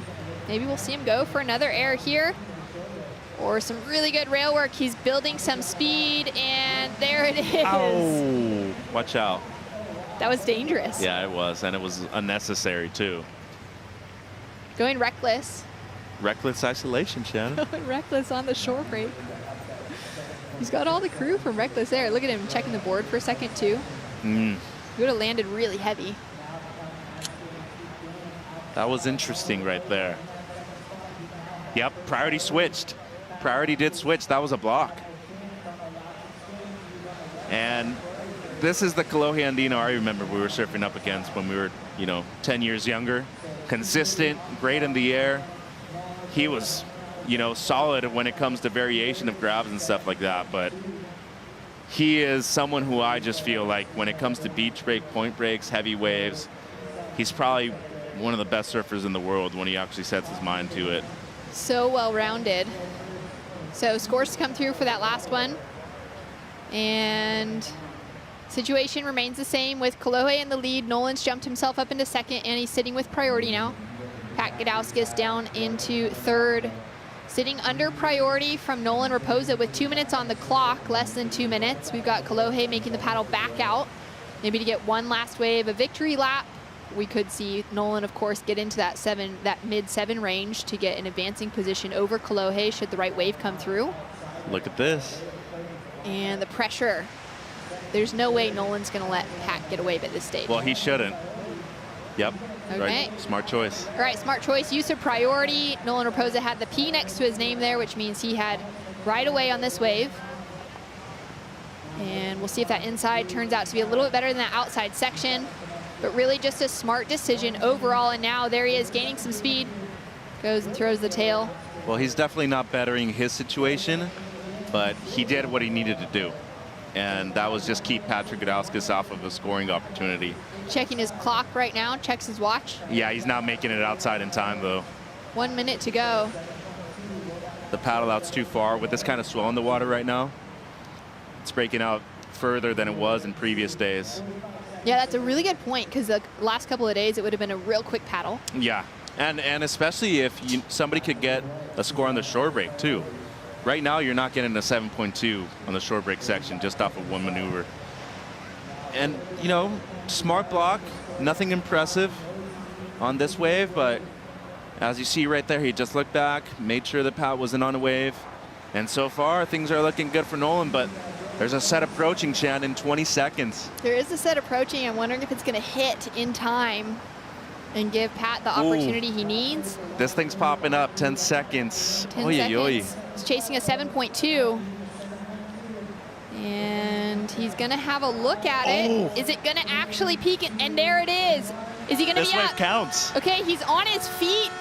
Did his hands leave the rails? We'll leave that in the judge's hands. He's definitely going to surf his heart out coming through for the finish. So 2 turns to start on the outside section. And he's working his way through to the inside now, setting it up, chasing a big score. We've seen him do those 2-turn combos. And he goes for a big stylish floater to finish off with. What a way to end it on the buzzer. So now, with the judges, that was a really crazy finish. Nolan Raposa surfed such a smart heat. Well, let's see, first of all, if he did get up in time. I mean, from what we saw, it seemed like he did. So will the wave actually count? Were his hands off the rail? Then once that, you know, is accounted for, was it the 7.2? And the real comparison is going to be to Nolan's 7.0, which was with the beautiful layback on the outside and the great finish on the inside.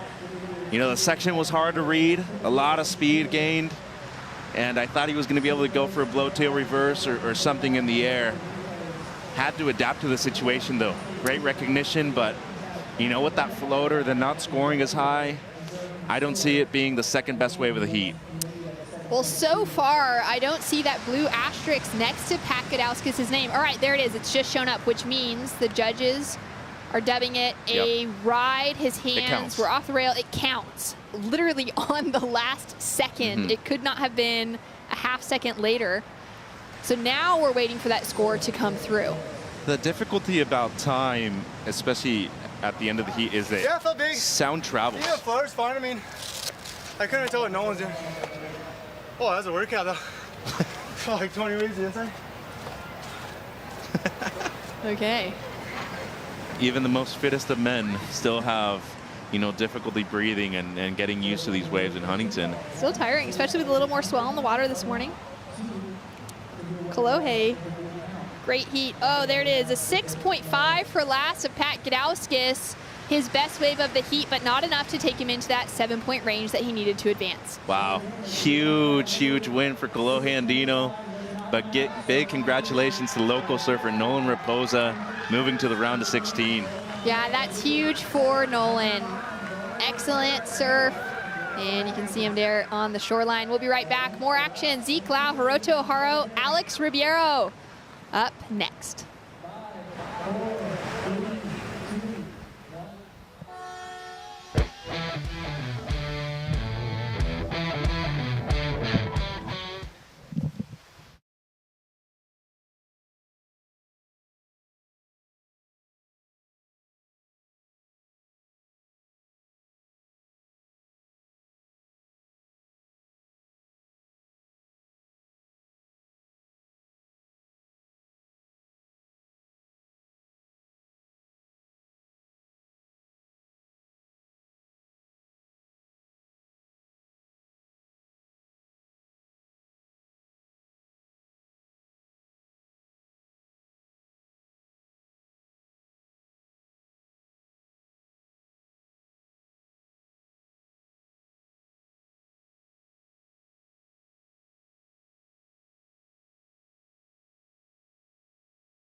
Well, what a finish for that last heat. Kalohe Andino with the lead. Nolan Raposa narrowly in second position. And we got some great crew out in the lineup joining our surfers. That jet ski crew keeping an eye on things. And we are into heat number 4 for the round of 24 at the U.S. Open of Surfing presented by Shiseido. Zeke Lau, Hiroto Ohara, and Alex Ribeiro out in the lineup. We have an ultimate surfer, we have an Olympian, and we have a member of the Brazilian Storm competing for a chance to make it through. And up and riding Zeke Lau, the ultimate surfer himself, making it look too easy to connect through to the inside on this opening ride. And ooh, doesn't ride out of the finish. Almost looks like his nose bit the sand. Well, that angle lies too, because you can't see like every single step that the wave has right there in the shore break. But yeah, that was uncharacteristic of young Ezekiel Lau. Another great heat, Shannon. Japanese surfer who has been a champion out here before at the U.S. Open, and Alex Ribeiro, who's been a semifinalist. That was actually in 2019. Yeah, a solid start for the Hawaiian Lau. You know, he mentioned the other day that having that switch of mentality going from the Ultimate Surfer to back on the Challenger Series, it was difficult to film everything in a span of 2 weeks. Oh, and then, you know what? That was just very uncharacteristic. I think he went maybe a little too hard for how the section was. Didn't respond with as much power as he anticipated, and just unfortunately just dug his nose. Yeah, just an unfortunate finish, but looking smooth regardless. He'll make the comeback. A 4.17 for Zeke Lau out of Honolulu on the island of Oahu. And he is looking, you know, really strong coming into the Challenger Series, I think, and looking for that re-qualification for the championship tour. And his hunger is there. He's like, you know, he's so driven to make it into that space. And then there's a Hiroto Ohara out here who's a previous champion, like you mentioned. And yeah, it would be great to see Hiroto not only back on the podium, but to represent Chiba on the championship tour. Well, not only Hiroto, I think any really, you know, Asian superstar in the making would be a great fit for the championship tour. Shun Murakami, Ryo Waida could also be a great fit. And, you know, these are young surfers who have not only put in their time in big events like this one, but across waves where there's a lot of consequence when it comes to actually championship tour competition. I feel like a few of them have spent a lot of time in Australia specifically competing in waves like Snapper Rocks. Yeah, that's a great point as we see Alex Ribeiro there on screen. He's had that time on the championship tour. And Hiroto having a look here. Nice strong paddle, setting his line. Ooh, just mistimes that first turn. And he's in a wrong section of the wave too. See how that wasn't either on the outside or on the inside? It's that middle part where it goes flat immediately. 25 minutes on the clock. Zeke Lau sitting with a 4.17, 2 small throwaway scores on the board for Hiroto, and waiting for Alex to get his opening ride. And Kolohe Andino looking in form, charging that inside section. We saw him walk away with a win. He's down there with Pete Mel. Yeah, thank you, Shannon. Kolohe, very entertaining heat from start to finish. I mean, that was gangbusters. You kind of moved to the south end. What was into that choice? Why'd you make that one? I just watched the waves for a little bit, and I still think that it's a little peakier over there. For whatever reason, the swell today has a longer interval, and it's grabbing the swell more by the pier, but it's straighter.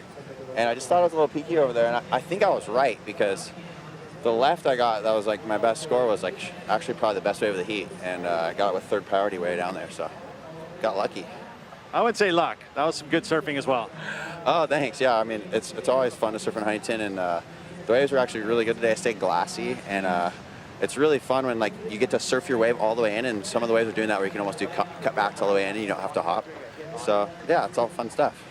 I gotta say, talking about fun stuff, you guys have been doing an East Coast tour with Reckless Isolation. You're now gonna have a tour starting here tonight. Tell us about it. Oh yeah, well we showed it twice already in SoCal and in San Clemente and Paloma, but we're showing it tonight at Huntington Beach High School, I think around 6 or 7. Yeah, it's just a movie about a trip we did to Indo last year, just me and 4 of the boys. Yeah, it's fun, and it's been super easy for me to hype it up because it's not all about me. So if you're not a Chloe fan and you're a Griffin or Ian or Luke fan, still enjoy it, you know? Well, congratulations on entertaining all of us. Thanks. I love that. Great to know it's playing just down the road at Huntington Beach High School this evening, Mitch. Yeah, I might have to stop by. Might have to stop by and see it. And depending on who you're a fan that of. was funny. Yeah, that was funny. Good. But, you know, he can jab at himself now. He's gotten to that maturity point where he's like, you know what? Everything doesn't have to be about me. You can be a fan of everybody else, too. Oh, man, so fun. Love just seeing him go to town on the inside section. And that's such a great point that he made, even just that little heat analyzer that he gave to us. You know, the fact that right now there's that transition moment between the outside and inside section is so different than what we've seen the last few days. We're not seeing the Huntington hop. We're actually seeing really smooth surfing. Well, that's the biggest point of difference when it comes to getting a decent score to an excellent score. And, you know, he didn't have an excellent score, but he had one close to it, the 7.67. And I just thought this wave of Ezekiel was phenomenal surfing for how the wave was. That carve right there was just fantastic for how flat the section was. A surfer with a lot of power, and I would say probably the best surfer of his generation when it comes to surfers from Oahu. Great finish as well, stayed on his feet this time. And as of right now, the only surfer that actually has 2 decent waves in his score line with 8 minutes, you know, having gone by. Yeah, he got busy quick and put scores down that matter and started to build on that situation. Hiroto, on the other hand, has got a couple throwaways. Alex now up and riding on his first wave. 2 big foam climbs to start off with. And you can see that wave just starting to kind of, you know, close out a little bit more as that tide's getting lower, but then it's making this inside section really easy and obtainable to have nice, smooth style surfing. That was a beautiful turn. And that inside section, just like Kolohe Andino mentioned, is coming alive.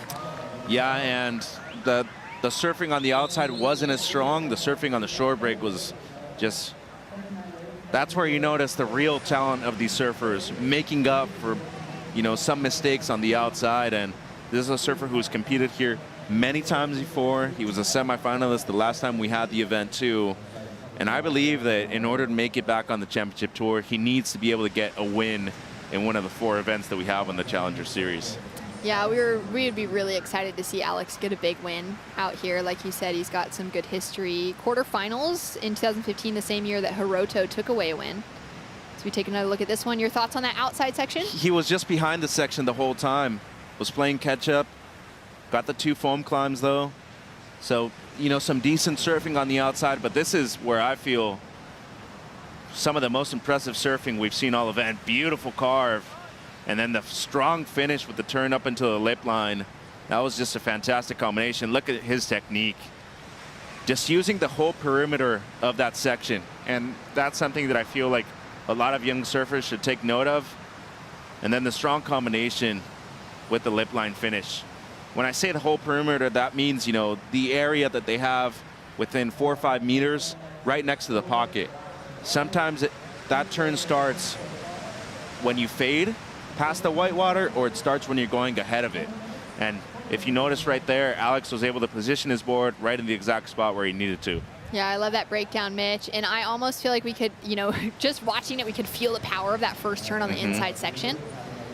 Hiroto now on his backhand goes very vertical on that first turn, matches it up with the second. And now just being patient, coming through to the inside, has to do a little bit of the hop to gain some speed. Now we're seeing it stand up, really critical on the finish, stays nice and low and rides out. And that's where that technique and great body positioning comes into play.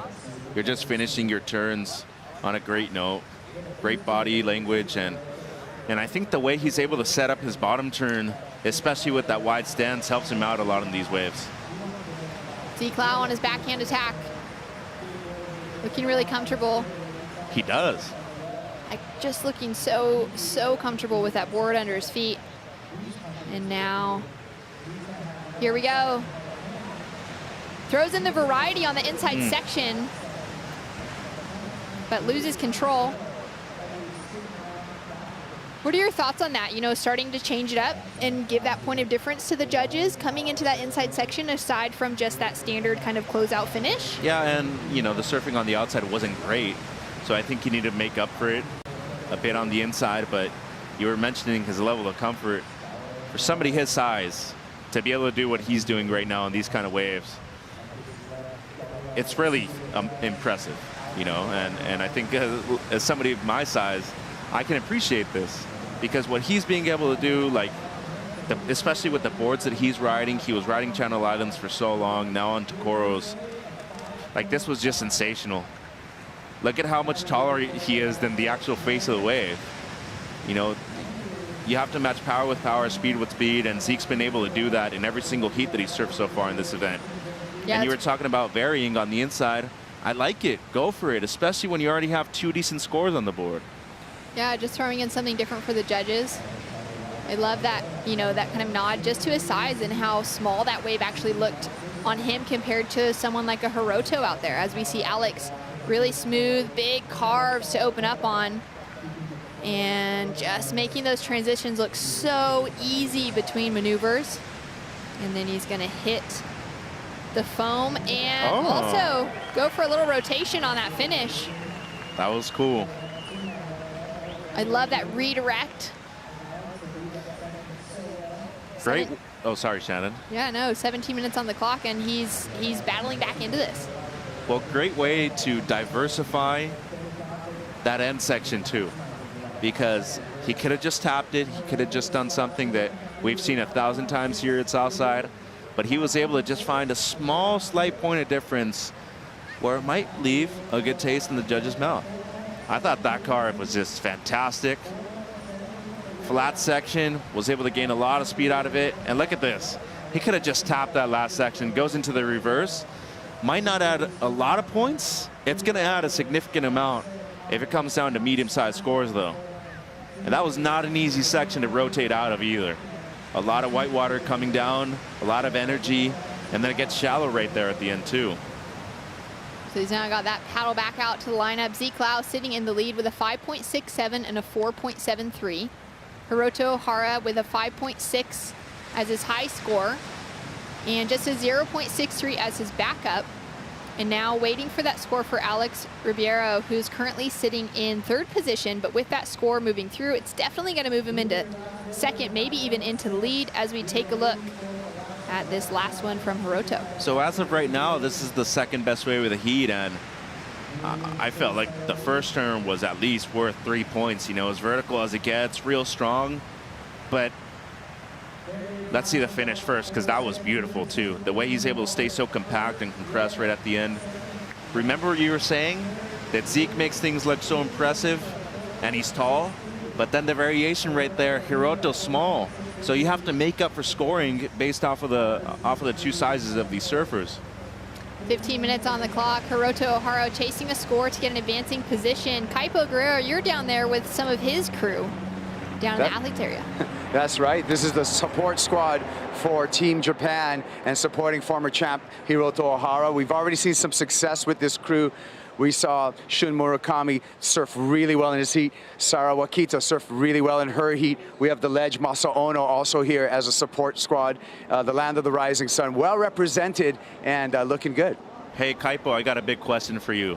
Masatoshi Ono, the original young gun from Japan. How have you liked seeing the development of Japanese surfing in the last 20 years? Well, it's always been there, right? It's a deep culture of surfing in Japan, going all the way back to the 70s, really, if you think about it. And there's been a number of incredible surfers out of Japan, even beyond this generation. Coming to mind, Shuji Kasuya, who is an absolute ripper and still to this day performs really well in every surf. Hey, and, yeah. Sara Wakita, second-generation professional surfer, too. They reside on Oahu. Yeah, Mitch, you're right. That's Takayuki Wakita, her father, and Sayuri, mom, is down here with them as well. Love that little smile and wave from Sarah. So excited. I ran into her after her heat, and she's like, I won my heat. I'm through. Like, yes, stoked. Well done, Sarah. So stoked for you. So proud of you. And she won a couple of events on the JPSA tour, the Japanese national tour this year, which is really hotly contested. Like, it's almost a more important win for her within Japan than even like taking out some wins on that Asia QS circuit. Well, her brother's a great surfer too, Taichi. Great surfer at Rocky Point. Split peak. Alex Ribeiro and Hiroto both getting caught behind the sections. What would we do without Kaipo, Shannon? I don't know what we would do without Kaipo. He's honorary positive vibe warrior. I feel like, you know, they're probably going to invite him to surf for Japan soon in the Masters division. 13 minutes, 25 seconds on the clock. Zeke Lau is leading things. And the ocean has gone quiet, but it's going to get loud again right after this.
Well, we had that set. The ocean got loud during that break, and we've got some scores to come through now for both Zeke Lau and Alex Ribeiro. Hiroto Ohara still sitting in that third position, chasing a 4.63 to get an advancing spot into another advancing round at the US Open. We've already seen him take out a win here, Mitch, back in 2015. And actually, interesting enough, that was the same year. Well, let's take a look at these waves first that we saw during the break from Zeke Lau. Yeah, and Zeke with a beautiful tag on the outside, excuse me. And he's looking to better something in the 4 range. So far, everything's looked great for Zeke. He just hasn't been able to convert on this closeout section as much as he would like to. And once again, just isn't able to stick that landing. I don't know what it's been for him on the last 2 waves, but he just hasn't been able to actually convert on the closeout section. And then Alex on the backhand. You know, a tough section on the outside, a lot of water moving, but he always does so well just to make the inside and capitalize on the short break.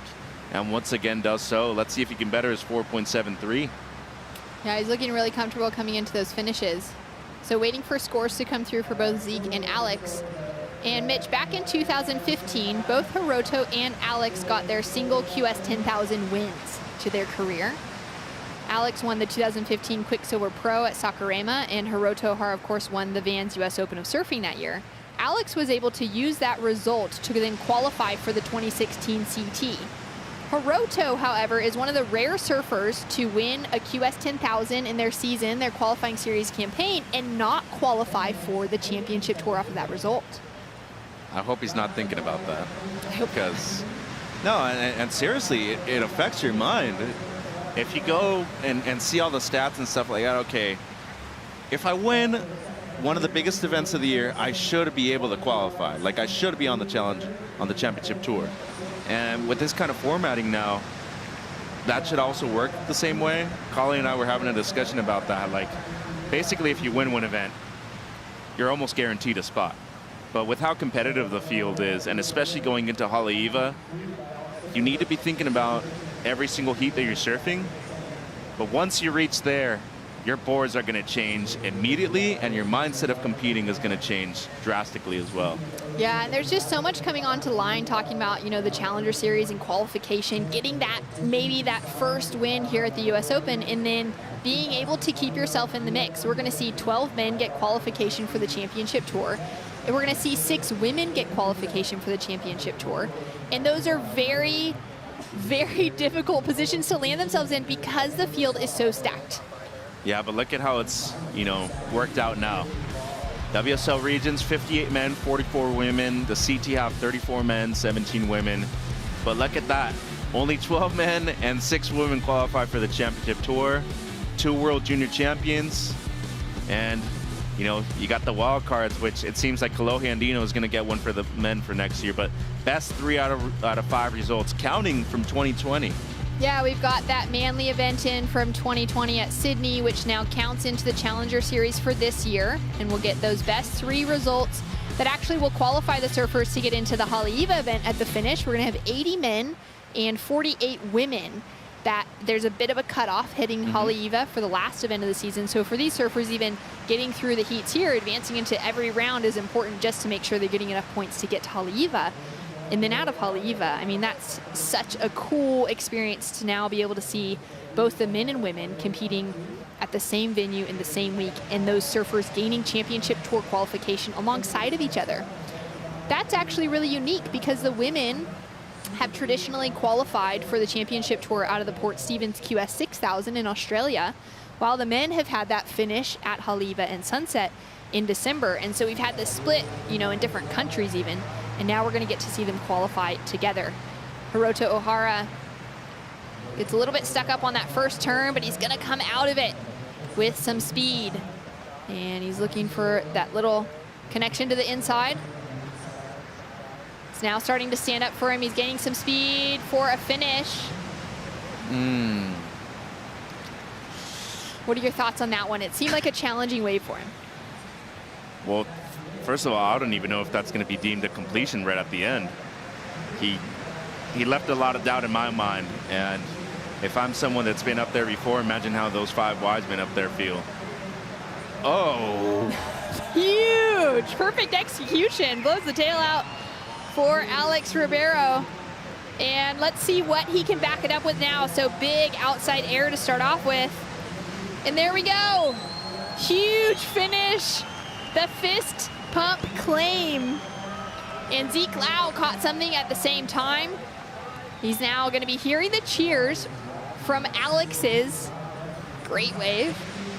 And he's now putting together a really smooth couple of turns to finish off on. That's vintage Ezekiel Lau right there. Body language strong. And finally, after 2 waves of trying to complete a wave, he actually gets the finish on the shore break section. Just beautiful surfing from Ezekiel Lau. And here's the outside, Shannon. Larger wave, gets the 1 float, and airdrops out of it. But great composure right here to not get ahead of himself, try to fit in the second turn where there really was no section. Went into this mid spot that gets really deep right here with this kind of tide, and got the 2 for 1 on the inside. Straight up into the lip, and a strong finish. And look at that body language, stands up completely. And that's a great look in the judge's eyes. And then this point of difference from Alex. Well, and I would have to say, without a doubt, this is going to be the best wave of the heat. Just a beautiful blow-tail reverse on the outside. Great section to do it too. There was padding there, and when I say padding, there's white water waiting for you in the landing. It makes the landing easier, and then a standout finish right there for Alex Shiseido. All right, so scores to come through. Love that finish. And this is what I love about Huntington Beach too, is that you could start off on the left, you can finish on a right on the inside. 5 minutes on the clock. And a 7.33 in for last of Alex. Jumps him up into the lead. Zeke Lau down into second. Still waiting for Zeke's last score to come through, but he's now chasing a 7.17. Yeah, and Alex riding the Xanadu. It's a model Zank, 5'10", 19 and a quarter, 2.5. So for somebody his size, this is kind of a small board, but it is an EPS, an epoxy board, so. Well, it works out in his favor. It is. Riding that epoxy, judges loving it. You can see one judge threw him an 8 on the scoreboard.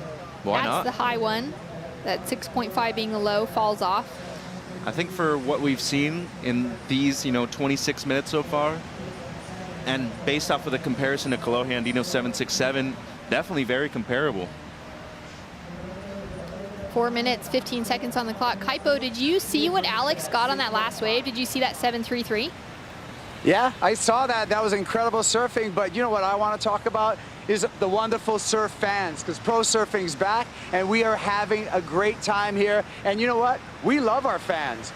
Who are you going for? Zeke all the way. Zeke all the way. And Hawaiian men are generally pretty attractive, aren't they? I wouldn't know. I'm too old. All right. Well, I think so. Zeke all the way. What do you guys think? Zeke all the way. Here we go. Let's give it up for Zeke Lau. That was a very quick, confident Zeke. For the cheer on. Kaipo is just the best at what he does, isn't he? Oh, that's funny. And he even threw in that little, Hawaiian men tend to be, more attractive than anybody else. Kaipo's looking good. He's only 54 years old. Barely has a wrinkle on his face. Look at how tight these three are sitting. Yeah, and look at how tight it is between first and second place right now, too. 12.83 to 12.10. And great conversion by Zeke on that wave, too. See how he didn't have much on the outside, just had the one strong floater. Made up for it with the strong two-turn combo on the inside. And now Hiroto, the former champion out here, needs a mid-range 6. Good thing for him, he has priority, but needs to be on a great wave to be able to get a mid-range 6 right now. He definitely is capable of it. Hiroto had the most incredible run to qualify for the Olympics. Shun Murakami, who we saw advance through in the earlier round today, he was provisionally qualified for Team Japan alongside Kanoa Igarashi from, midway through 2019 based off of the ISA events. And then Hiroto Ohara actually came down to a head-on-head match between Shun and Hiroto at the ISA World Surfing Games in El Salvador. And Hiroto had an outstanding, excellent heat, literally in that excellent point range to get Olympic qualification, as we see. Alex Ribeiro just goes for that quick first turn. Nothing too exciting. Smart, though, because it's still a close heat between first and second, and Hiroto could easily overpass Alex, too. Yeah, so that's it. If anything, in third priority, go for it. Just look for a section, go big, try to better your low score. Look at how close Ezekiel Lau is to Hiroto Ohara, though.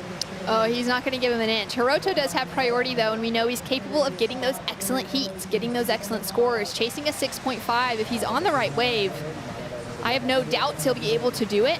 We've already also, I love this, seeing the score line, right? We've got a 7.33 as the high score. We've already got a 6.43, so that's just slightly less than what Hiroto's number is to take that advancing position. Look and at him, we've got though. multiple 5s. Look at him. I mean, he's literally on top.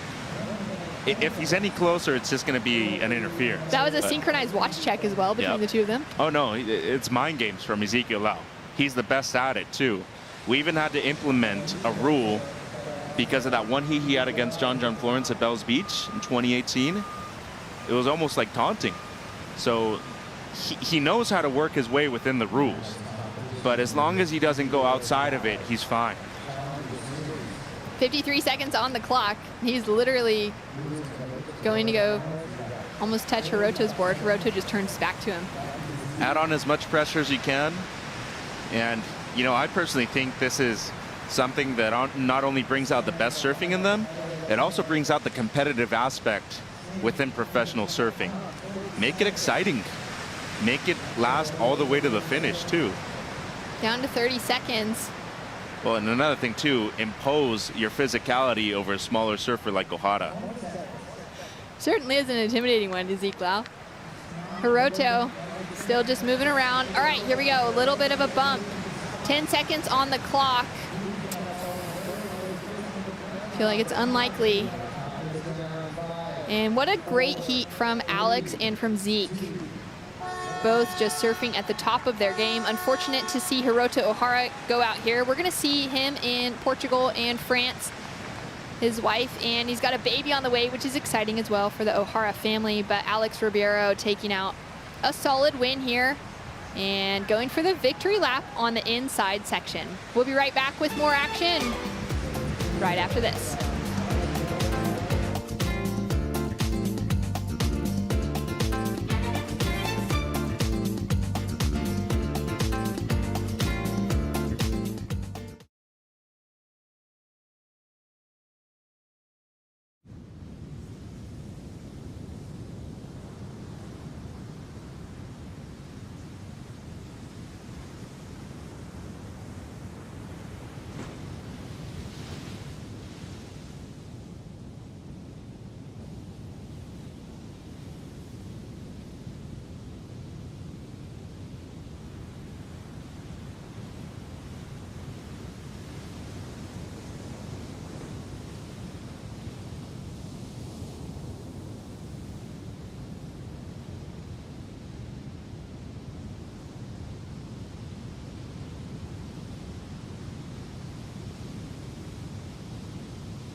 Welcome back to the U.S. Open of Surfing Huntington Beach, presented by Shiseido.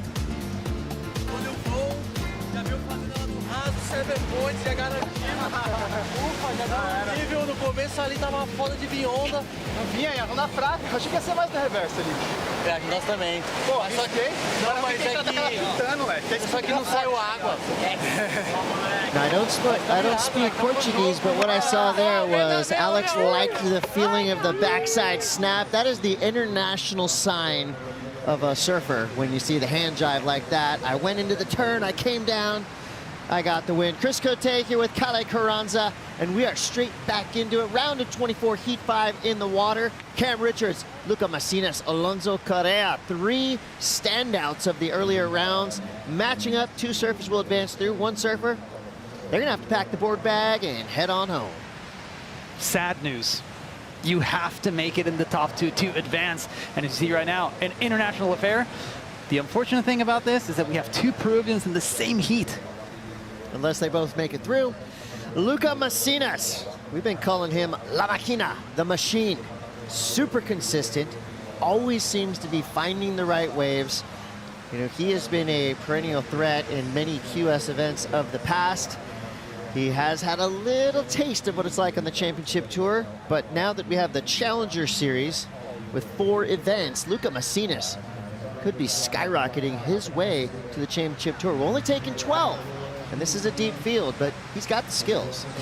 I feel like Peru has gone a long way in producing great surfers. Magu de la Rosa, we had Gabriel Villarán and Sofia Mulanovic that generation, and arguably Luca Macinas is the best competitor today in Peru, and he is alongside another incredible surfer from the same country. Alonso Correa, human highlight reel, showing us some incredible variations. Front side, backside airs. He's been blasting his way through heats. This round is going to be particularly challenging for these surfers. Not only do we have a cadence of set waves that's kind of sporadic and random, but we also have nothing in between. So basically, you got to find yourself on these set waves or you're going to be sitting. Cam Richards from South Carolina on the east coast of the United States of America. Cam Richards, similar path to the round of 24 that Alonso Correa has been on. He's done some of the best airs we've seen of this event. Lightning fast, great surfer from the East Coast, so he's no stranger to challenging conditions like we see right now. The scores in the last heat, they've been up near the double digits, excuse me. They have, and one thing that you notice from the surfers that are sitting out there is that Cam Richards is actually surfing Machado Peak a little bit further down the beach. Both rivers are sticking together to that peak that's right next to the piling, so it's going to be really interesting to see how this plays out, because personally we've seen really fun waves down the beach and not a lot of competitors opting to go there. Well, I am Chris Cote. This is Calais Carranzo. We're very excited to bring you a round of 24 action on the men's draw. The women, well, they're headed towards the quarterfinals, so big action to come. 2 full days left of competition, most likely Saturday and Sunday. We've got some heats to get through this afternoon, and by the looks of it, the wind has backed off a little bit, so we're going to be smooth sailing into the afternoon with the tide going out. What is the tidal shift going to do to the lineup? Well, it's going to make waves break a little bit further out, and with that, more opportunities for surfers to do big maneuvers on that outside section. The opposite happens in the morning. Around 11:30 a.m. we have that high tide mark, which only allows the surfers to do maybe 1 turn on the outside and then go through the mid flat section of the wave and connect with that inside. In a few hours, that inside section is going to be completely gone. Well, looking forward to seeing what happens next. 24-12 to go. Surfers in the lineup, ready to rip. No sets on the horizon, so we're going to go down to the glass. Pete Mel is with Alex Ribeiro. Yeah, that's right, Chris. And this man knows how to go above the lip. How important is it to know how to do aerials out there? Yes, the wave is pretty hard out there, especially outside. The wave is a little bit fat. When you got a hump, you have to try something different. And then I was just looking for this wave. The left to close the pier. They have some ramps sometimes, and yeah, I thought that wave I was priority. So when the waves come, I just make the air and just improving the inside. By scoring the heat, putting me a little more relaxed. And how about the tour? Like, how good and excited is it for the Challenger Series this year? Yes, I know I didn't have a good tour this year, but I have another chance. I'm here for the Challenger Series to make good results, to be back next year again. Yeah, my focus is just having fun, hit by hit, step by step. Don't focus like, I need to back to the tour. No, just hit by hit, do my best all the time. Yeah, just having fun, surf. I love this place. Last year I had a 3rd place here, and now I look for a little bit better, the final. Congratulations, fun to watch. Thanks, Pete. Congratulations, Alex Ribeiro. Yeah, good run. In the last iteration of the U.S. Open of Surfing for Ribeiro, came through in 4th place. So expect big things to come. Oh, look at these waves, Chris. From Brazil. And just as we said, watch out when these set waves come in. They do have scoring potential. Quick snap out the back for Luca Macinas. We saw a flash of Cam Richards streaking down the line for an incomplete ride during that interview. As we follow Luca Macinas to the sand. And nicely done. Nothing too explosive, but that's what we come to see from Luca Macinas. He's got all the airs, big, beautiful carves. Of course, he can do it all, but he tends to let things kind of escalate organically through these heats, gets a couple scores on the board, and then you'll see him rising up through the ranks. I mean, it happens time and time again. This event really seems to be able to control the narrative of these heats. Yeah, I like the way you describe that, because that's really what Luca tends to do in most heats. He starts off solid, relatively medium-sized scores, and then just keeps building on that. A totally different approach to what we saw Cam Richards do. He went ballistic on that first maneuver. Unfortunately, doesn't get that full rotation, or I should say that 180-degree rotation to be able to land and spin that board around. Luca not going massive on the outside section, just connecting the dots, surfing the way he does. And one thing that I noticed on this wave, it's the tide is dropping, and with that, the outside section is a little bit flatter. It doesn't have that fatness to it. So it's going to be a little bit harder now to make it through all the way to the inside and be able to get a maneuver in. Usually the inside tends to close out, but not for Luca, who got 2 tags. So really nice way to finish that wave off. And during Luca's wave, Alonso Correa got involved on his backhand. Solid looking set. Alonso, hailing from Lima, the capital city of Peru, really loves to go north and surf around Luca's area, which is around Mancora. But he's really good backside and frontside. And I think that can be the major difference between surfers that come from the Lima area, is that they're really used to going both right and left. And northern Peru is more known for its left-hander. So it's really hard to find those right-hand point breaks or right-hand waves, which is why Luca tends to gravitate a little bit more towards going to Lima to practice those right-handers. So you're saying long, beautiful left-hand point breaks. Now give me a little bit more information. None. There's none. 20 minutes to go here. Cam Richards on top then, but now Luca Macinas with a 5.33. This is that last wave of Cam Richards. What happened here? Big projection. Grabs that rail, and as he was coming down, he needed another 20 to 30 degrees more in that rotation in order to be able to spin it 180 degrees around. He got the beautiful loft, he got that projection, but just not enough rotation, as we see Luca up and riding.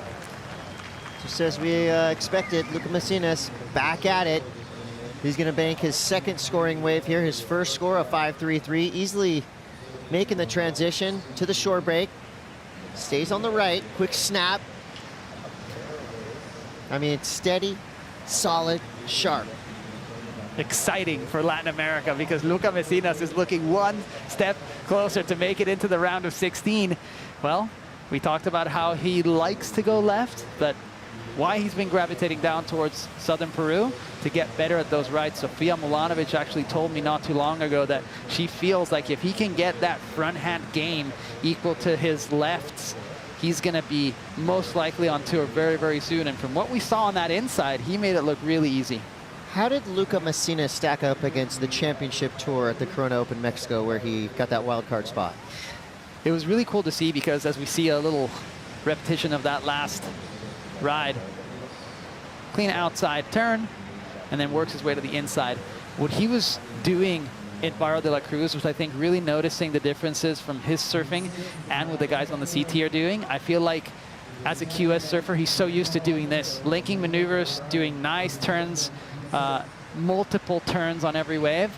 The Championship Tour surfers at Barra were doing really big maneuvers, not really focusing too much on hitting the lip many times. Just the type of quality turns that they did on every ride was really noticeable. And that was something that Luca and his friend that was videoing him were actually talking about one day when we had a chance to free surf, is that, well, these guys are doing some really big hooks. And although Luca is, in their opinion, one of the best in Peru, in my opinion as well, he still needs to add a little bit more juice to his surfing so that it starts to compare with the CT surfers. And I feel like that's what he's doing so well in the off time when he's not competing in these QS events. Yeah, it's funny when you see somebody's name coming across these heat sheets for a long time. You're thinking, well, Luca Macinas is a veteran, but he's still young. He's still got room to grow. And we see a big progression of surfers between about 20 years old and 25 years old. I think that's kind of an underrated growth spurt in terms of performance, and we're seeing that right now with Luca Macinas. Yeah, not only talent-wise, not only equipment-wise, but he's also mentally understanding the game a little bit better. They call him the mute, el mudo, in Peru, which translates to being a surfer that lets his surfing do the talking. And that is something that, in Latin American countries, that doesn't tend to happen much. Very loud, very fun, very rousing. But Luca is so quiet, it's so difficult to get a word out of him, and he's really focused on his surfing.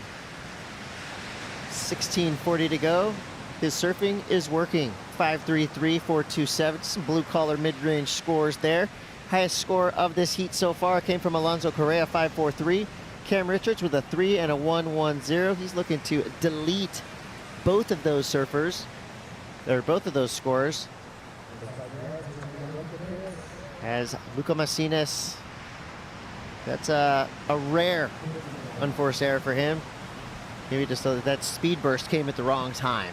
Yeah, I feel like when he went into that maneuver, he was putting a little bit too much weight on his front foot, which is what you have to do in order to generate speed off of a foam climb.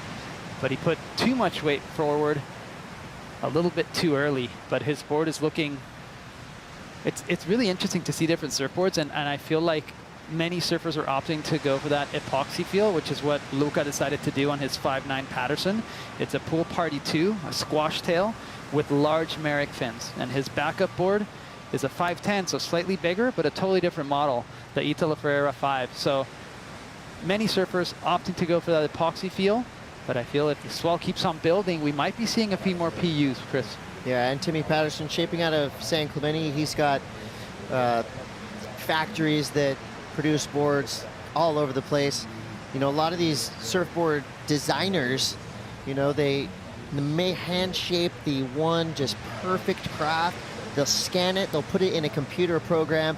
That board can nearly be duplicated anywhere that they have the necessary equipment, you know, and then they'll be hand finished by very skilled craftsmen. So all of these surfboards, more often than not, are going to start off on a machine, but they will all mostly be finished by hand.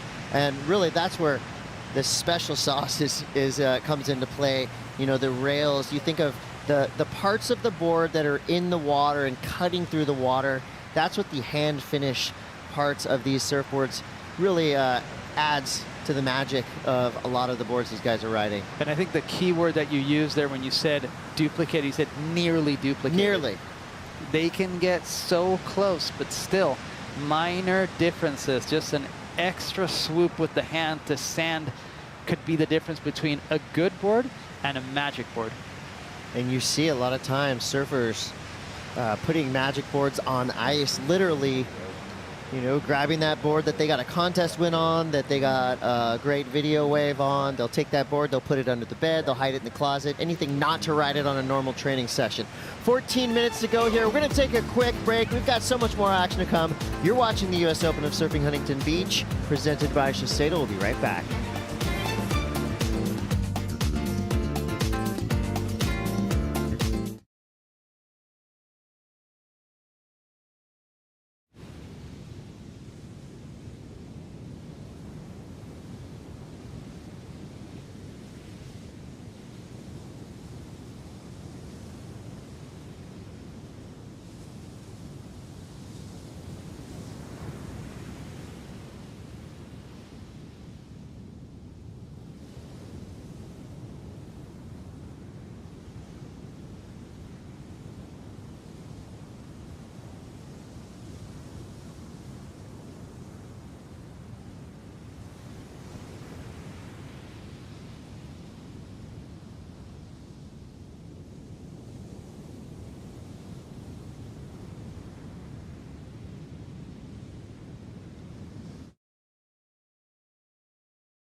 Welcome back to the U.S. Open of Surfing Huntington Beach, presented by Shiseido. We are in men's round of 24, heat 5. Chris Cote here with Callie Carranza.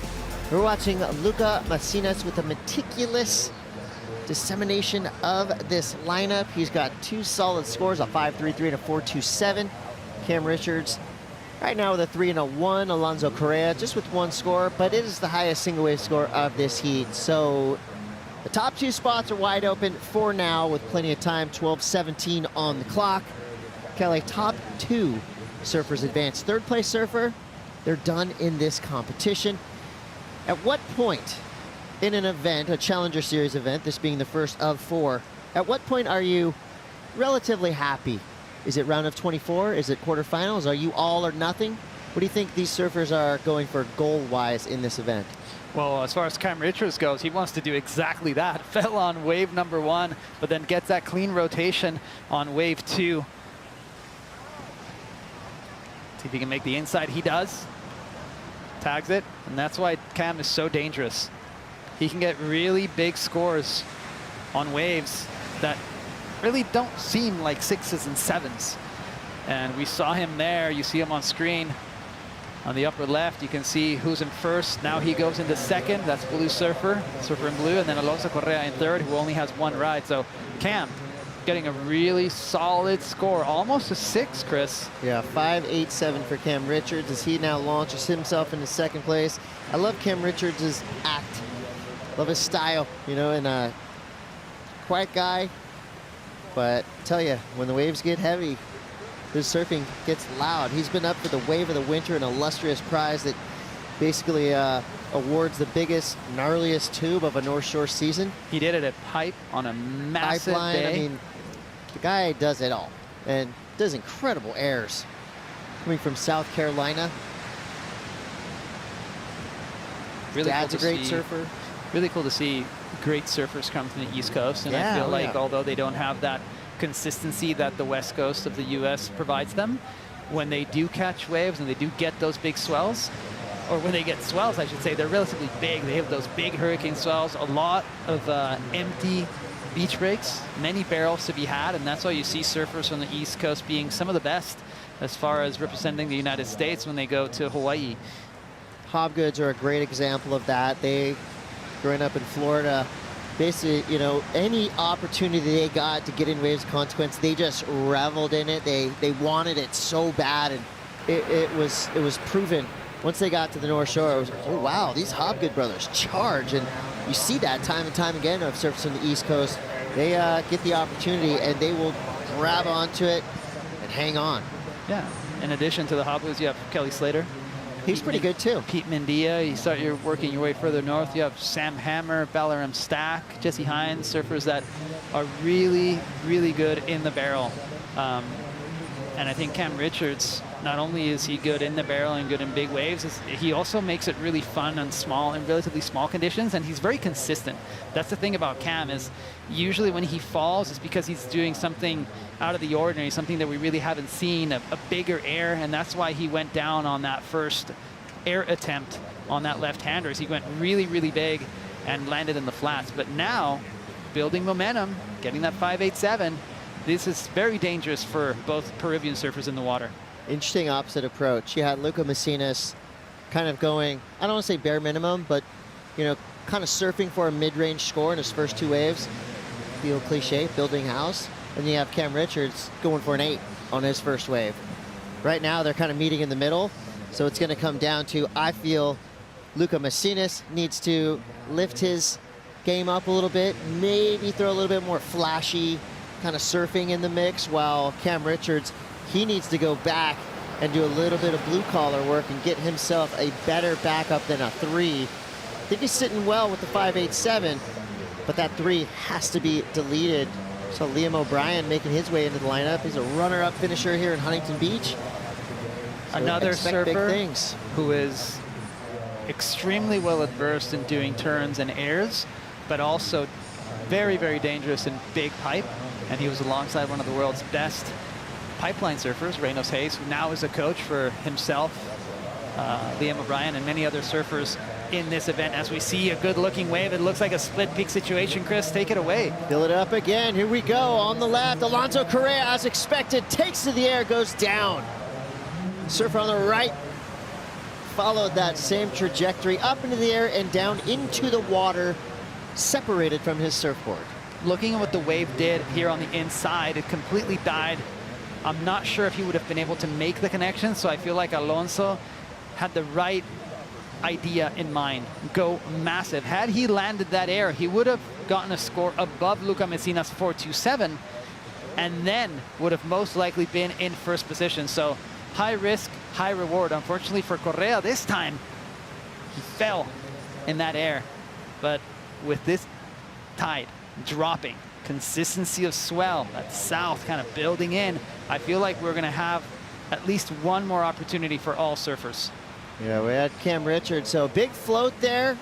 That is an incomplete maneuver. Although he did come down, landed connected to his board, you have to ride out. Same thing here. Landed on his board, did not ride out. The judges have made it very clear since the very beginning of this event, since the, I would say, in the last 2 years, it's really been heavily focused on completing your rides. A couple scores coming through. Correa, 1.07, not going to be enough. Again, Correa is pushing a little too hard, almost looked like a errant chunk of water kind of just kicked his board out from underneath his feet. Yeah, I feel like he needed to do that, though. He needed to do something bigger. He was pushing a little bit harder, but he knew the section wasn't really that good. So why not try something big? Lost a couple of seconds. He's back out in the lineup. No harm, no foul. But the only downside is that he used his priority. And now it is Luca Messinas who is sitting in first priority, in control of the heat, right next to Alonso. As we see on screen really quickly. John Florence. No, it's a John Florence fan. And you can dress like John Florence as well. WorldSurfLeague.com has a shop where you can buy your favorite championship tour surfer jerseys. By 2022, we're going to have 12 surfers from the Challenger Series that you might be able to rock their number on your back. What number would you pick, Cali Carranza, if you made the championship tour this year? Number 17 is my favorite number. 17, okay. Yourself? Number 5. Any reason? Lucky number. Same thing. Alonso Correa hoping to get a lucky number here. He needs a 3-4-5. Not a big ask. He did some work out the back. And we have already seen this week how dangerous he can be if given the proper section. Almost as if he's got springs for legs, and right there, punching the white water, signifying to the judges, I did my job, now do yours, give me that score. It's not that easy. You gotta prove it to them that you've earned that number, and seems like a 3-4-5, 2-turn combo on that wave, outside, inside. He did the work. I bet he did. Easy. Let's have a look. First at Cam Richards. Took off on the same wave as Alonso, but went on his backhand. 2 turns. Do you get credit for that kind of carving setup turn? Sure, you get credit for the whole thing. Everything overall ride? Yeah, they don't just take a portion of the wave, they take the entire ride. Now, on his front hand, and what do you know? Tags it cleanly on the inside, so we're seeing now red, blue, and white in those positions. I do feel we're going to be we'll be seeing a shuffling of the deck as Alonso connects it, goes a little bit more vertical on that second maneuver. So it was a float, gets really close to the pilings, climbs a little bit more vertically, and we did see him get the connection, but we haven't seen this angle. Let's see just how vertical he got. Nice tag on the inside section. Yes, young man, claim it. That could be your ticket to round of 16. Right now, Luca Messinas made a mistake on his previous wave, took off, left, did an under the lip floater. Unfortunately, that wave had too much crumble to it. He goes down, he has first priority, but I think he knows that he will most likely be in third with only 3 minutes remaining. You're right. I mean, both of those waves from Cam and Alonso had a lot of potential, and they kind of maximized the points available on their waves. Cam Richards has the first score from that exchange. It's a 5-2-0. Watch out, Alonso Correa, 6-8-3, just like that. We thought that Luca Messinas had this heat on lock. Things changed quickly. Alonso Correa, a 5-4-3, and then he made a couple mistakes, but reacts nicely, gets the highest single wave score of this heat. Cam Richards, 5-8-7, a 5-2-0. Now Luca Messinas needs a 5-7-5. That would be his best score yet. So now you think back to the strategy of going out there, banking 2 mid-range scores, when you're thinking, maybe there was a little bit more he could have done on those waves. Of course, hindsight, 50-50, but, or 20-20. Well, they're paddling a little bit further south. It looks like there's a good-looking wave coming through. We know that Luca Messinas loves to go left. It looks like a perfect-looking peak. Surfer in red has priority. He's in third position. He's going to have first dibs on this wave. Everyone else just has to back off. It is on, Chris. And away he goes, La Máquina. Setting things up on his backhand. This wave flattens out in front of him, but he kind of does a nice turn out of nowhere. But this one is not helping his cause at all. Luca Messinas let down by Huntington Beach. That wave just completely dissolved underneath his board, so he is now going to push back out into the lineup. And you see the other 2 surfers going to meet him there.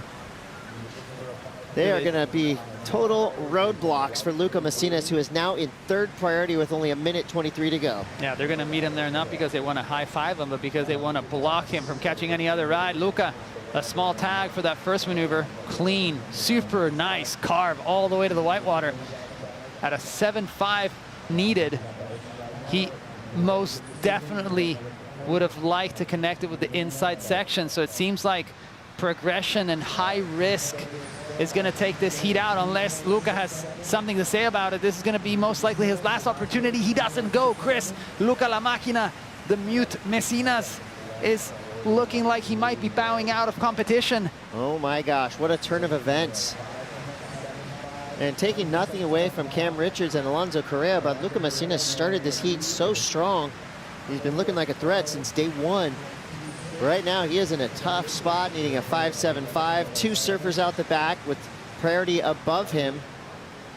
And this is kind of cool. So Alonso Correa, he is a fellow Peruvian of Luca Macinas, but there are no flags. There are no friends with 30 seconds left in a heat, especially when priority comes into play. I slightly disagree. Yeah, now I have a feeling he's kind of turned his back. I have a feeling that Alonso, if a wave would come, he would block Cam and give that wave to Luca. Let's see what Luca can do. The horn blows. Not sure he was up in time. You have to have both hands leave the rail. You know, you kind of do a push-up, and then you stand up. And I don't think that would have been a 5.75 anyway. So with that, it's official. Alonso Correa, the dream run for the young Peruvian continues. He moves through with Cam Richards. And unfortunately, we lose a hard-charging Luca Macinas. More action to come. Coming up next, Griffin Colapinto takes to the lineup. We'll be right back. You're watching the U.S. Open of Surfing Huntington Beach, presented by Shiseido.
The U.S. Open of Surfing Huntington Beach, presented by Shiseido, is brought to you by Shiseido, official sunscreen of the World Surf League.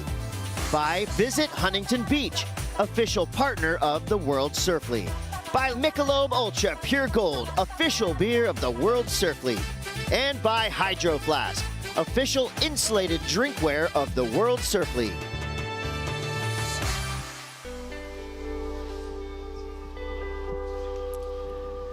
Welcome back to Surf City, USA. This is the U.S. Open of Surfing Huntington Beach, presented by Shiseido. Chris Cote here with Calais Carranza, coming through triumphantly. Peruvian Alonso Correa, along with the surfer from South Carolina, Cam Richards. We lose Luca Macinas, but a great heat in the books. And guess what? We got more for you. Look at the lineup we have now. Billy Stearman, Griffin Colapinto, and Liam O'Brien, New Zealand, USA, Australia. Last year's runner-up, Liam O'Brien. And Billy Stearman's been charging through heats. Griffin, of course, he had the highest single wave score and the highest heat total of day one. Do not adjust your screens, folks. This is not even we're not even close to the finals yet. We're still in early rounds, and this threesome shows you exactly how stacked the field is. As Griffin Colapinto gets off to a quick start.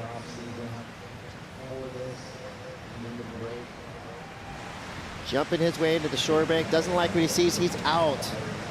Calais, preheat preparation is different for every surfer. I think you had the chance to kind of check up on Griffin Colapinto before this heat, correct? Yeah, I was very impressed to actually see him pretty far away from the competitors area, eyes closed, meditating for a good 20 minutes. I ran by him, I was surprised to see him. I was hoping I didn't make a noise, he didn't flinch. Ran back, not at all. Again, I had forgotten something, thinking, he's probably gone by now. No, so it's really cool to see him taking this event so seriously. I like it. Meditation works, it's proven. Science. Liam O'Brien was a runner-up here in 2019. Did not see the US Open in 2020. So happy that it's back here, 2021, and happy that Liam O'Brien's back. Billy Stearman getting involved here. Billy Stearman is very well supported by not just his friends and family, but by the entire country of New Zealand. Represented that beautiful nation in the Olympics in Tokyo. Went back home to a hero's welcome. And Billy does not have a main, big name sponsor up on the top of his board. So community, the whole nation came together. They said, we're getting Billy on tour by any means necessary. So that was kind of an organic crowdfunding that Billy received. Love to hear that. Love when countries and governments get involved with surfing. Absolutely, as we see him connect with the inside section. Unfortunately for him, that outside part of the wave was really, basically he just had to go around that section. Liam, on the other hand, under the lip, just a quick in and out for him. We talked about Billy. He's currently 36th on the men's QS. He hails from Raglan, arguably one of the best left-hand point breaks, not only in that side of the world, but the entire universe. Liam O'Brien on screen, talking about arguably one of the best styles, one of the best surfers in all conditions. I was very impressed to see him, what he does, or see him do what he does at Pipeline, for example. And now talking about flow and carves, and waves that you don't really think people would do carves on.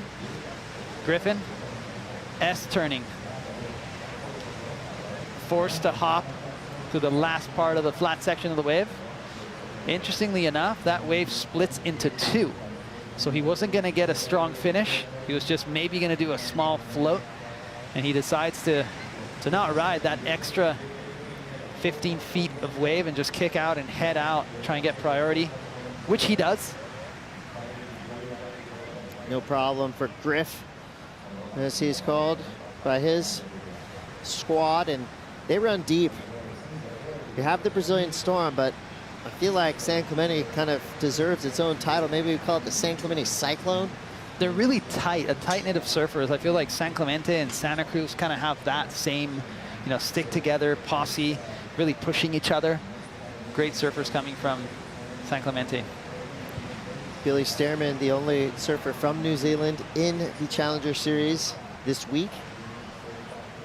And, we've locked in the crew for this event. So moving forward in Portugal, you'll have a handful of wild cards and regional qualifiers, but we kind of have our main squad of surfers. Wow, I was not expecting that on that section. Billy Stearman turning up the volume, Chris. Came out of nowhere, and I like it. Does not get a connection to the inside, but will get credit for a nice progressive whip out the back. His last wave was a 410.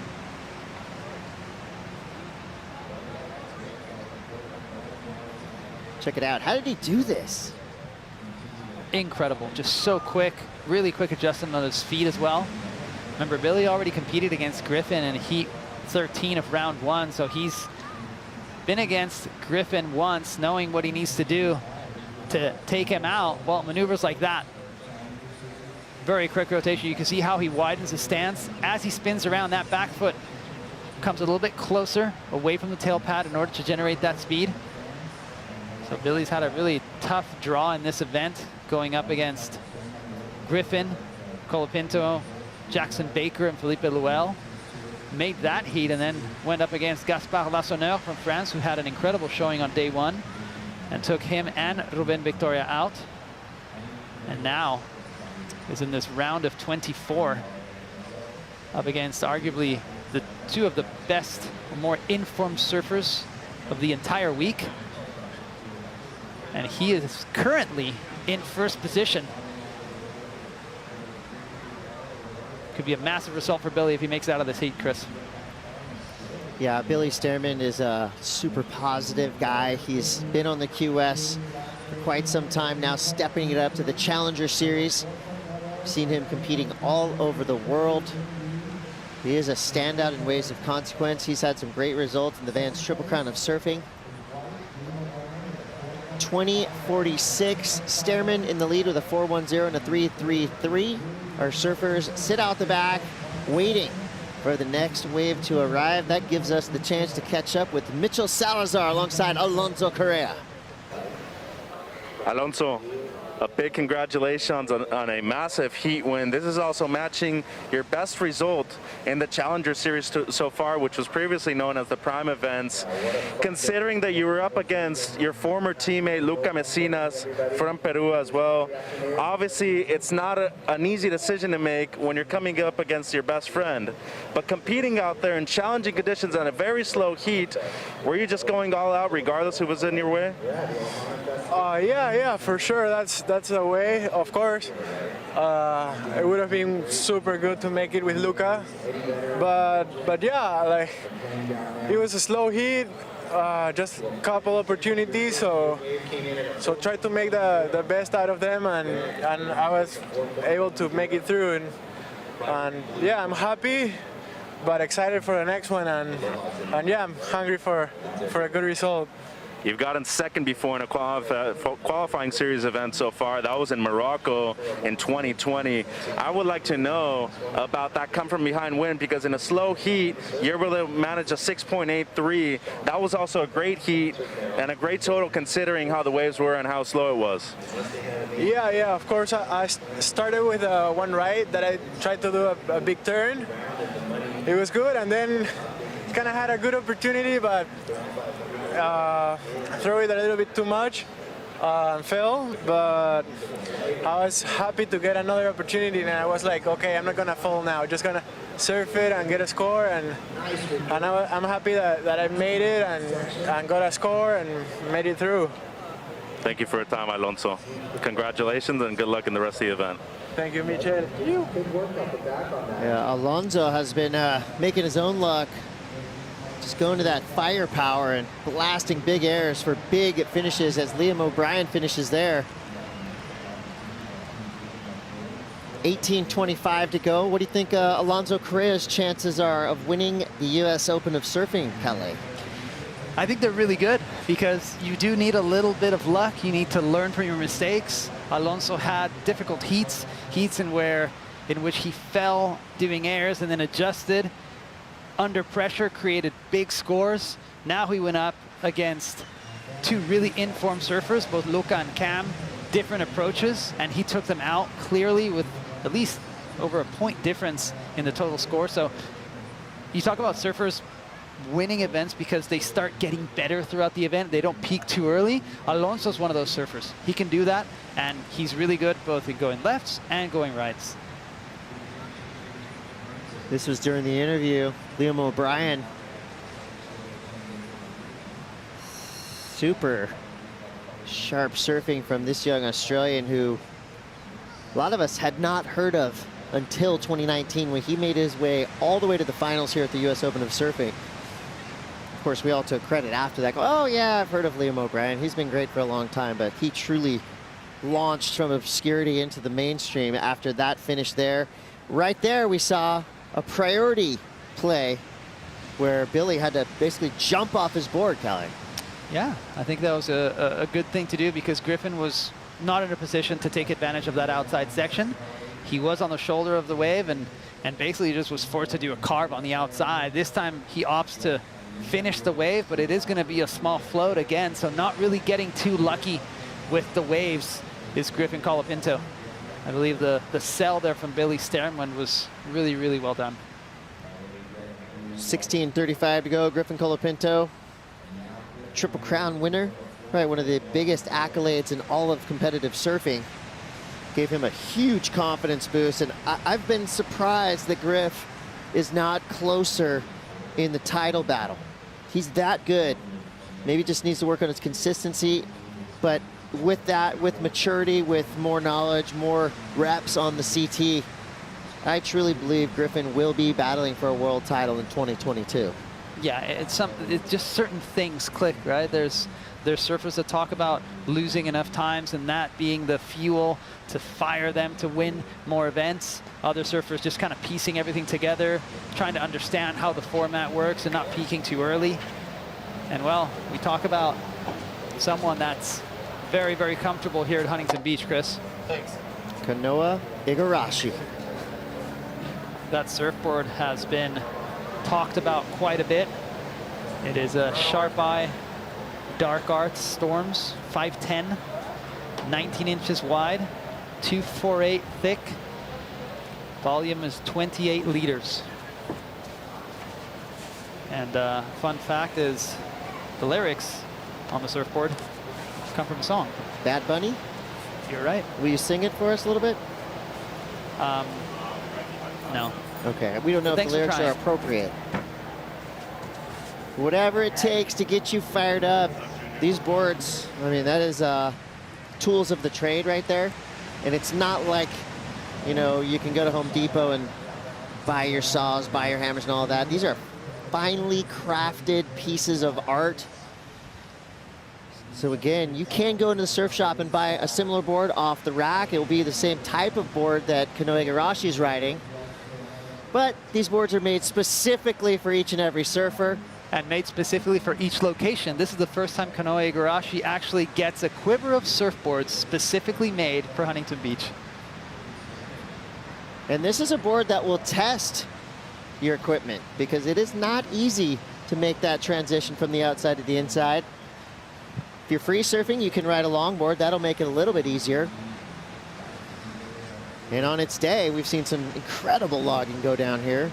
Right now, it's all about the high performance surfboards as Billy Stearman wraps it up on the inside section. You can see how that wave is now totally different to what those inside waves are doing at a high tide.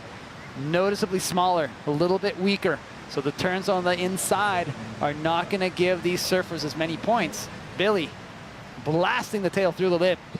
Clean cut back through a very difficult bumpy section. Really gliding on that left in order to find the wedge, and he does. Hops over the last section, and looks like we have some live action. Just a quick in and out for our surfer in white. 13:22, Liam O'Brien in the lead with a 4.5 and a 4.20. Waiting for that last score from Billy Stearman. He's got a 4.10 and a 3.33. Uncharacteristically low scoring affair so far for Griffin Colapinto. A pair of threes. Remember, Griff had the highest heat total of day one, the highest single wave score of day one, and one of the highest scores of the entire event. So we'll see if Griffin Colapinto can pull something out of his hat and come from behind and get back up into those top two spots. More action to come. We'll be right back after these brief messages.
This is the U.S. Open of Surfing Huntington Beach, presented by Shiseido. Chris Cote here with Callie Carranza. 11:30 on the clock. Billy Stearman gets the score he needs to jump in the lead, a 4.63.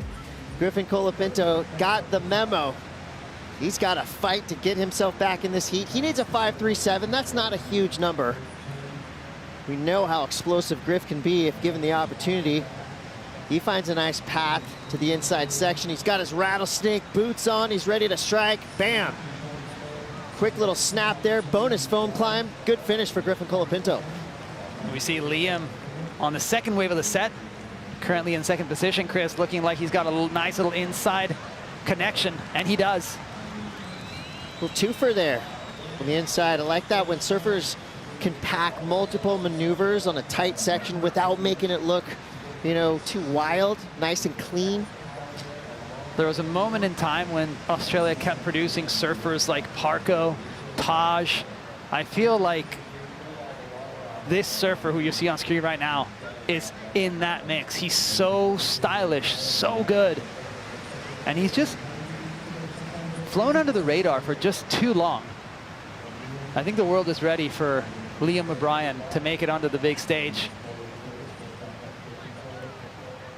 Look at that. Just really clean, solid, very stylish. Flows in the criteria, as is progressiveness. And that backside bash from Griffin, you don't really appreciate it from this angle. You see how vertical he got, but from the other angle, you can really see how he pushed his tail and actually got a little bit of spark out of that turn. The 3 S's to connect was also a really cool thing to see. How much water he pushes. A little extra foam, so that little foam climb, that wave was the best ride that we've seen from Griffin in 20 minutes. And just to kind of address the under the radar situation, Liam O'Brien coming in as a, you know, a rookie compared to Griff. If you look at the social media stats, which obviously don't account for anything once they hit the water, Griffin's sitting at 260,000 plus Instagram followers. Liam O'Brien with 10,000. So Griffin, a household name, a global superstar. Liam O'Brien, even with a big second place finish here in 2019, still yet to really break out into the mainstream. But a win at the U.S. Open, well, that'll do it for you. We'll see. Griffin Colapinto now wants none of it. You can see he's pushing extra hard right now. His last score, bettering his previous efforts, a 5.33. He's right back into it, needing a 3.40. There you go. Had he gotten a 6 on that ride, he would have been already in second position. But like you said, he improves on his situation. A 3.4 for Griff is, I would argue that he could probably get it going switchfoot. I won't argue with you. Okay, I fine. believe you. 'Cause I've seen it.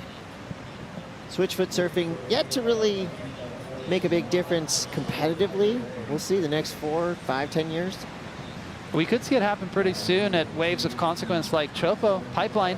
You know, you pull into a crazy barrel, and this time you go switchfoot, you're going to get some big scores. 8 minutes to go. Let's go to Mitchell Salazar. Hey, Chris, I'm actually right here behind Kanoe Igarashi, but I just want to talk about his board. The actual lettering on the word is the lyrics to his favorite Bad Bunny song, which means corazón. And for some reason, it's only on his dark art surfboard. But he just fouled out, and this is a 2-time U.S. Open champion looking for his 3rd victory out here at his home break. I'm pumped up. I had dinner with him last night. He said he's feeling better than ever. And he's a man of many nations now as he's competing for Japan. Has lived in Portugal for quite some time now, represents Huntington Beach, and just recently spent a lot of time in Mexico as well. Yeah, Mitchell, I overheard that he actually spent quite a bit of time with Sebastian Williams down in Oaxaca after the bar event. Did Kanoa give you any insight into that? Well, I actually asked him, what part of Mexico would you consider yourself from? He's like, I'm from Oaxaca. And I told him, really? And he was actually really excited about it. He's listening to a lot of Mexican music now, Kale, if you can believe it. Corridos, actually. Wow, so there you have it. A little bit of added motivation for Kanoa, this man. Well, like Mitch said, spends his time all over the globe, wherever the waves are pumping. And Mexico, during the summer months, pumps. So why not stay down there for a little longer? Yeah, interesting note there. You know, this is considered his home break, but he also has a residence in Portugal, so he's kind of going back-to-back home turf. It's going to be, doesn't need to do the Challenger Series, but we're glad he is, because it's always fun to watch Kanoa compete. Meanwhile, Griffin Colapinto, the highest seed by a mile in this heat, currently in third place, needs a 3.40. Not for long. Yeah, may have done enough just then. Smart competitor, in the water, out of the water. He is a low-key comedian. He puts out some hilarious videos, and he was actually the MC, the host of a recent East Coast, West Coast tour for his new film, Reckless Isolation. He is one heck of a hype man.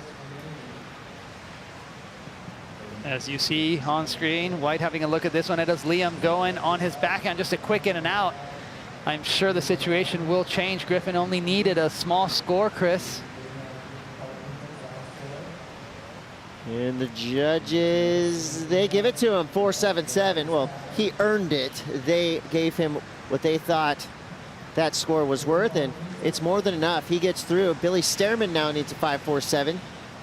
An exact flip in scores needed. That was great surfing from Billy on the outside. If he does something good on the inside, he could potentially steal that second place spot from Griffin. Another bash. So just like that, tables can turn at Huntington Beach. Good news for Billy, most likely will improve on his 4.1. Bad news is that there's still plenty of time to see a reshuffling of the pack. Liam sitting pretty in first priority out the back, in first position, and there you go. Tables have turned. Just like that, Billy Stearman gets what he needs. His last score comes through a 6.23. This was the look at Griffin Colapinto's last wave. I'm not quite sure he could have done anything else on that outside. He took off on the wave with almost no speed, generated speed through both maneuvers, but ends up in the flats, connects it, but once again, does not get an air section, does not get a section that would allow him to blow the tail above the lip like that. So you can see two turns fit in a really tight spot. Billy Stearman gets the connection with the inside section, but already, just on the basis of those two big maneuvers on the outside, most likely a better wave score than Griffin Colapinto, and gets a bonus two-turn combo. So Billy claiming it now in second position. Well, it is up to Griffin Colapinto to turn this around. Second priority, Chris. Looked like he just didn't like what he saw in that last wave. Needs a 5.54, so basically an identical ask to what he needed previously, so he knows exactly what type of wave he's looking for. So as we talked about Kanoa Garashi's board, Billy Stearman on similar equipment. He's got a Sharp Eye Dark Arts board. He's got an Inferno model, kind of going back and forth between a couple different boards. And he's looking real good. But Liam O'Brien finds almost at a gem. That was not a gem. That had a lot of weird wonk coming up the face. You saw a late drop, and he was able to get back up and into the lip. Just kind of a wild ride for Liam O'Brien. So now he'll drop to third priority. That means Griffin Colapinto is out the back, sitting right next to Billy Stearman. Griff has priority. He needs a 5.54. He's got 2.48 to go. Let's take a look at the Shiseido recap to see how we got here. This has been a flip-flop since the jump. Liam O'Brien, your leader in the white jersey. Cat-like, he just makes it look so stylish and simple. That was a very difficult maneuver on the outside. He's already caught 7 waves in this heat. A 4.5 and a 6.67 from him. Really smart about what he does on the wave. See, when he carves, he does that carve up on the lip, pushing a lot of water. When he connects, he's got a really relaxed, kind of cocked back knee. Back foot slides towards that tail pad when he needs to start going a little bit more top to bottom, and he does. Now Billy, on the other hand, he started off really slow. Just nothing above that 4.5 mark until wave 5, which came in at a 4.63. So we talk about building, we talk about getting better as the heat progresses. Billy looking comfortable. talked about his surfboard and how light it looks. You got that 2-turn bonus there for a 6.23. Minute 30 to go. 3 surfers right back in the zone. Got Liam O'Brien on the left, Griff in the middle, Billy Stearman on the right. Griffin Colapinto has priority, so he can take any wave he wants, right or left, it doesn't matter. If he goes for a wave, it's his. Now, if he paddles for a wave and doesn't get it, well, that's bad. That means he's handing priority straight over to Billy Stearman, who is currently just above Griff on the score line. Billy with a 10.86 total, Griff right there with a 10.10. That is so close. Yeah, well, Griffin needs a wave. He's just been very unlucky with the waves that he's gotten. The quality hasn't been there. There's been a little bit of size to some of the waves that he takes off on, but he's either too far out on the shoulder or just a little bit too deep. And here at Huntington, with this tide, it gets really tricky and really important to be right on the bubble, right where you need to catch the wave and generate speed. As you see him now with priority, it looks like he's going to go on this one. This is the last hurrah. Wow, this wave popped up out of nowhere. Great start out the back. Another good section. Oh, boy. He needs a 5.54. He is nearly there. Those 2 turns out the back. That was one of the best combos we've seen of this entire heat. He's got to complete this ride. The drama builds. Okay. Another turn. Enough. Fin freeze snap. I feel confident in saying he's done it. The crowd is right there with him. Griffin thinks he's got it. Not up to any of us. It's up to the guys upstairs, the men and women in our judging panel, the best in the business.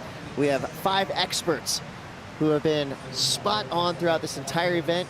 They're going to drop in 5 scores, throw out the high, throw out the low, average the middle 3. What's it going to be, Kale? It is going to be one of the best waves of the entire 30-minute heat.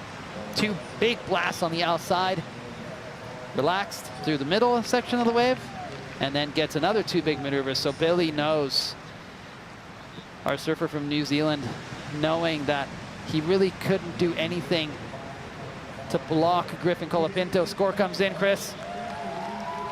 Yeah, everybody was right. An 8-point ride, another one of the highest single wave scores of the day, a buzzer beater.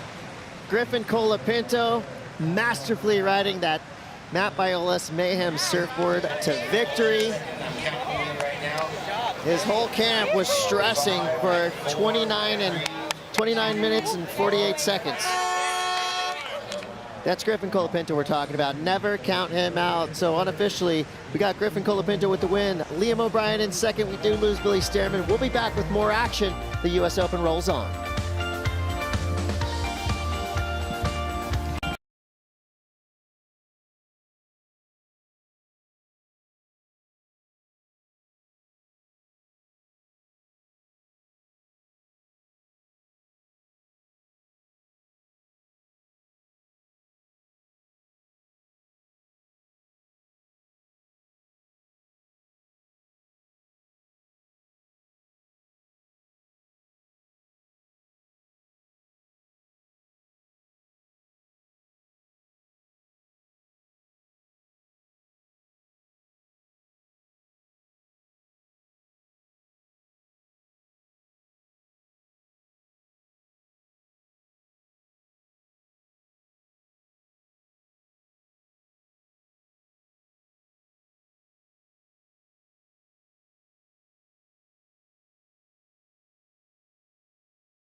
And Kanoa Igarashi, a 6.83 for Cole and a 6.17 for Kanoa.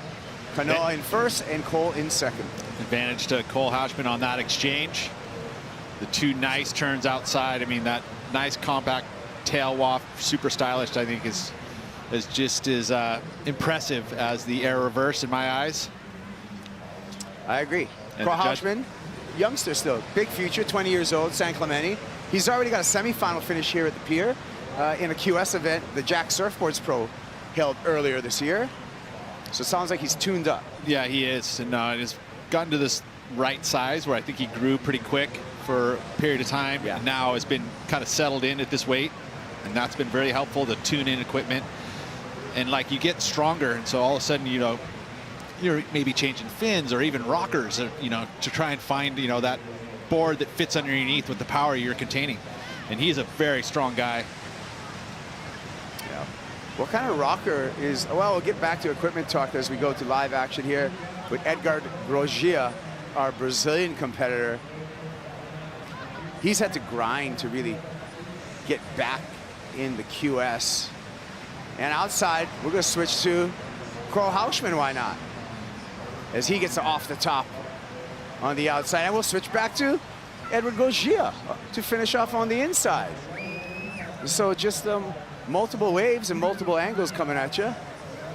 Smooth riding here from Cole Houshman. And quick to the lip, but the waves converge into each other and he's not able to ride out of that final maneuver. Yeah, he literally just stuffed his nose into the back of the wave. Yeah. Energy disappeared. Literally the wave he was riding just folds into the next wave and you can't even get into it. So a lot of work on that wave for a little payoff on the inside. And you see he's just, no worries. I'm just going to dig, get myself on the outside. Already has a solid number at the 6.83. He was just trying to quickly back it up. That's why he pushed that wave all the way to the inside, just make sure that he gets a second score. Being that he has that 6.83, that's an upper score that we've seen pretty much all day. So you'd have to say he's feeling very comfortable with that score right now.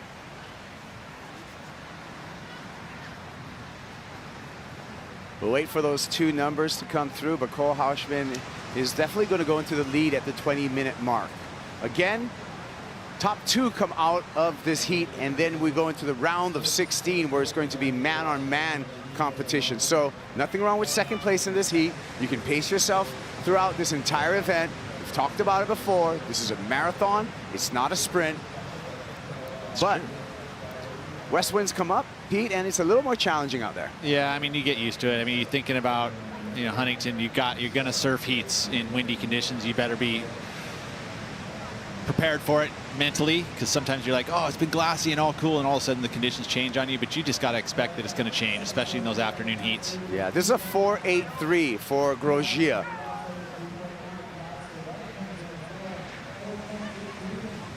Really quick in transition on the inside, nicely done, very compact. He understands how important it is to ride out of your maneuvers too. He always is pushing it to showcase that he gets his board out through in front of the whitewash. Yeah, he literally grinds. You talk about grinding sand, your fin on the sand. This guy does it every time. Yeah, I think it's almost a trait of Brazilian competitors. You'll see it over and over again. They like to take their waves all the way as far as they can. Even when we go to reef breaks, I mean, into inches of water just to get that final maneuver. Edgar, I would say that one of his people he's looked up to, Adriano de Souza, and there's a lot of emulations in his style, and specifically that too, just milking every moment of scoring potential out of every single wave. Well, you know why? To win the game, you have to play the game, Peter. And when we put a jersey on, this surfing turns into a game. It's the game of surfing. You got 30 minutes to put together your top two waves. Regardless of the conditions, you've got to be in a positive mindset and make it happen out there. Everyone's playing in the same sandbox right now.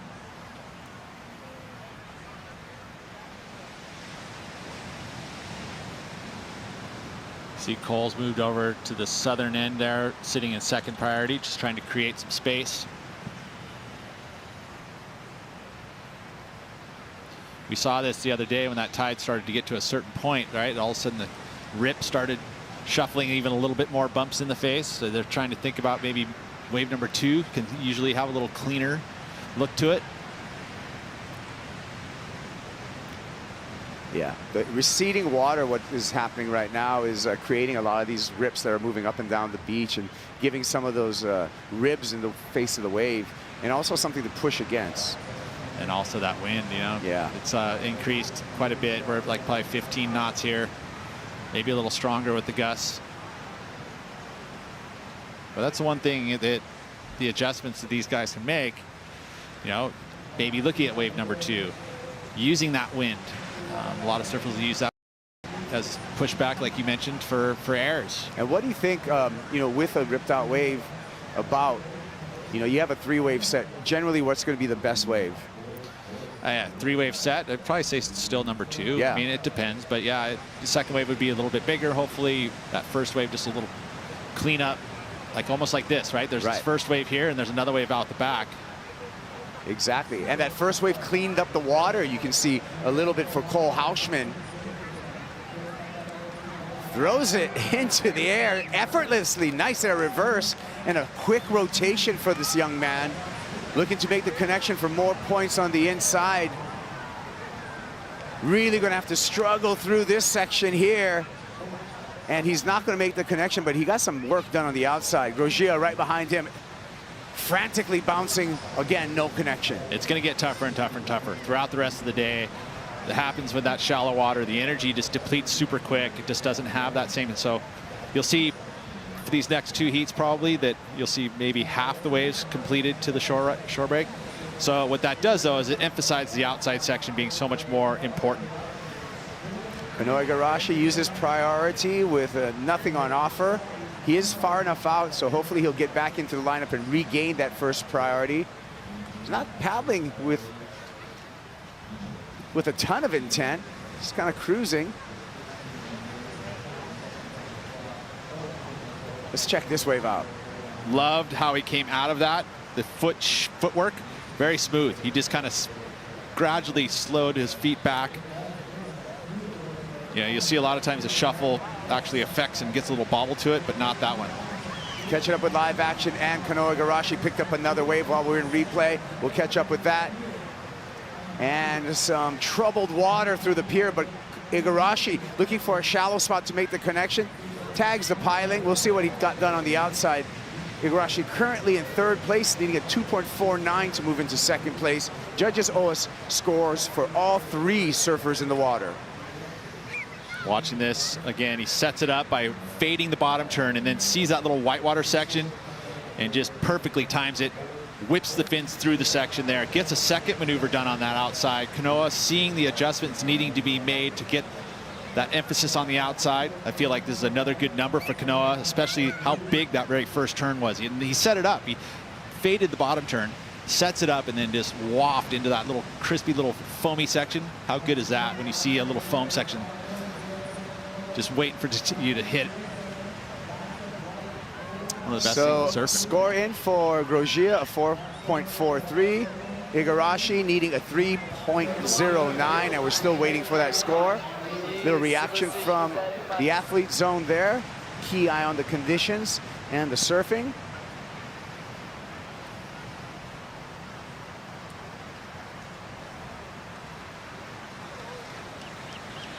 As we wait for that score, we're going to take a quick break. We'll be back with that score and more when we return to the U.S. Open of Surfing Huntington Beach, presented by Shiseido.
Heat number 7 in the water of the round of 24 here at the U.S. Open of Surfing Huntington Beach, presented by Shiseido, Ginza, Tokyo.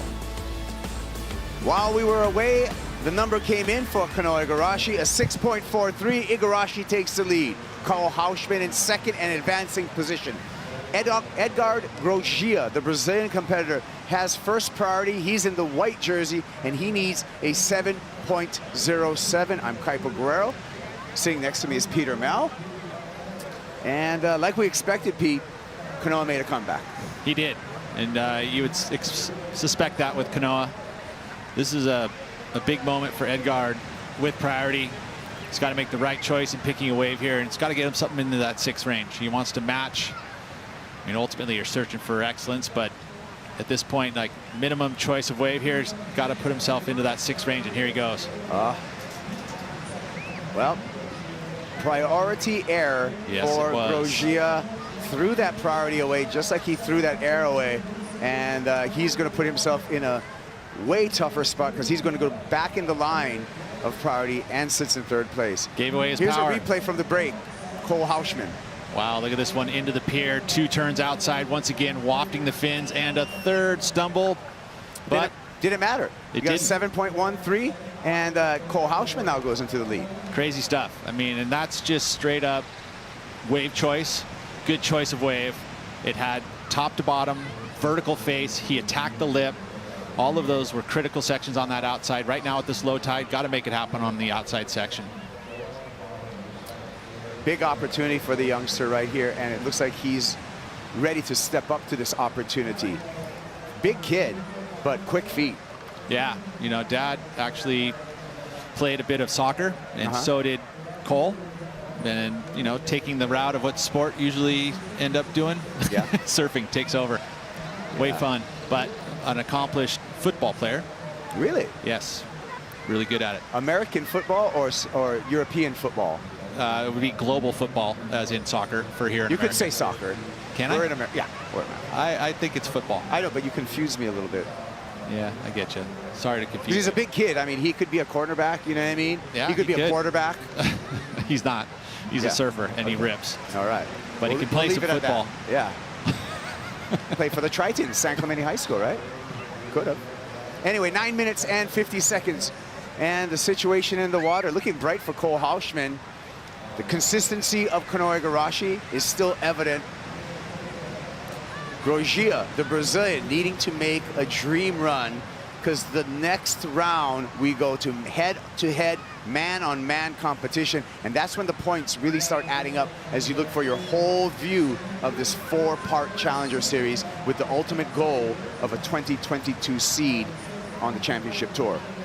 This is the start of the trip, the mission, whatever you want to call it, whatever you use it for motivation. This is a big moment for a lot of these surfers who are just now getting themselves their first time on the Challenger Series. Cole being one of them. He's had opportunities in big events, but this is his first leg, all committed to the whole tour. If he puts 3 results together right now in the next month and a half, he could be on the championship tour going in at Pipeline. He'll do good. How would the dream be? I mean, yeah, I think he would do good. You're right. And he's surfed, you know, QS's over at Sunset, and a big, powerful guy like that has done well at Sunset. So first 2 stops, I'm looking forward to it. But you know what? Even before we launched the championship tour, we have so much good action on this Challenger Series.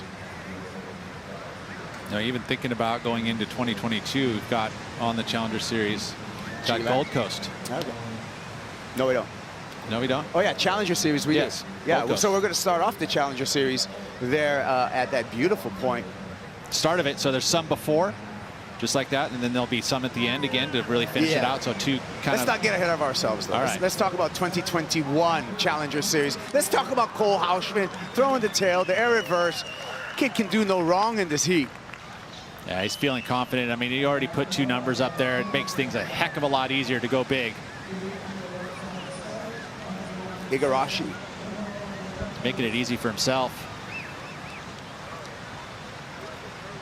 This board here is a board he's had for about half a year. It was built and left here in California, built specifically for Huntington Beach. It's the first time he's ever had boards built for Huntington Beach. Usually he just takes boards that he's had on tour that felt good and brought them here to HB.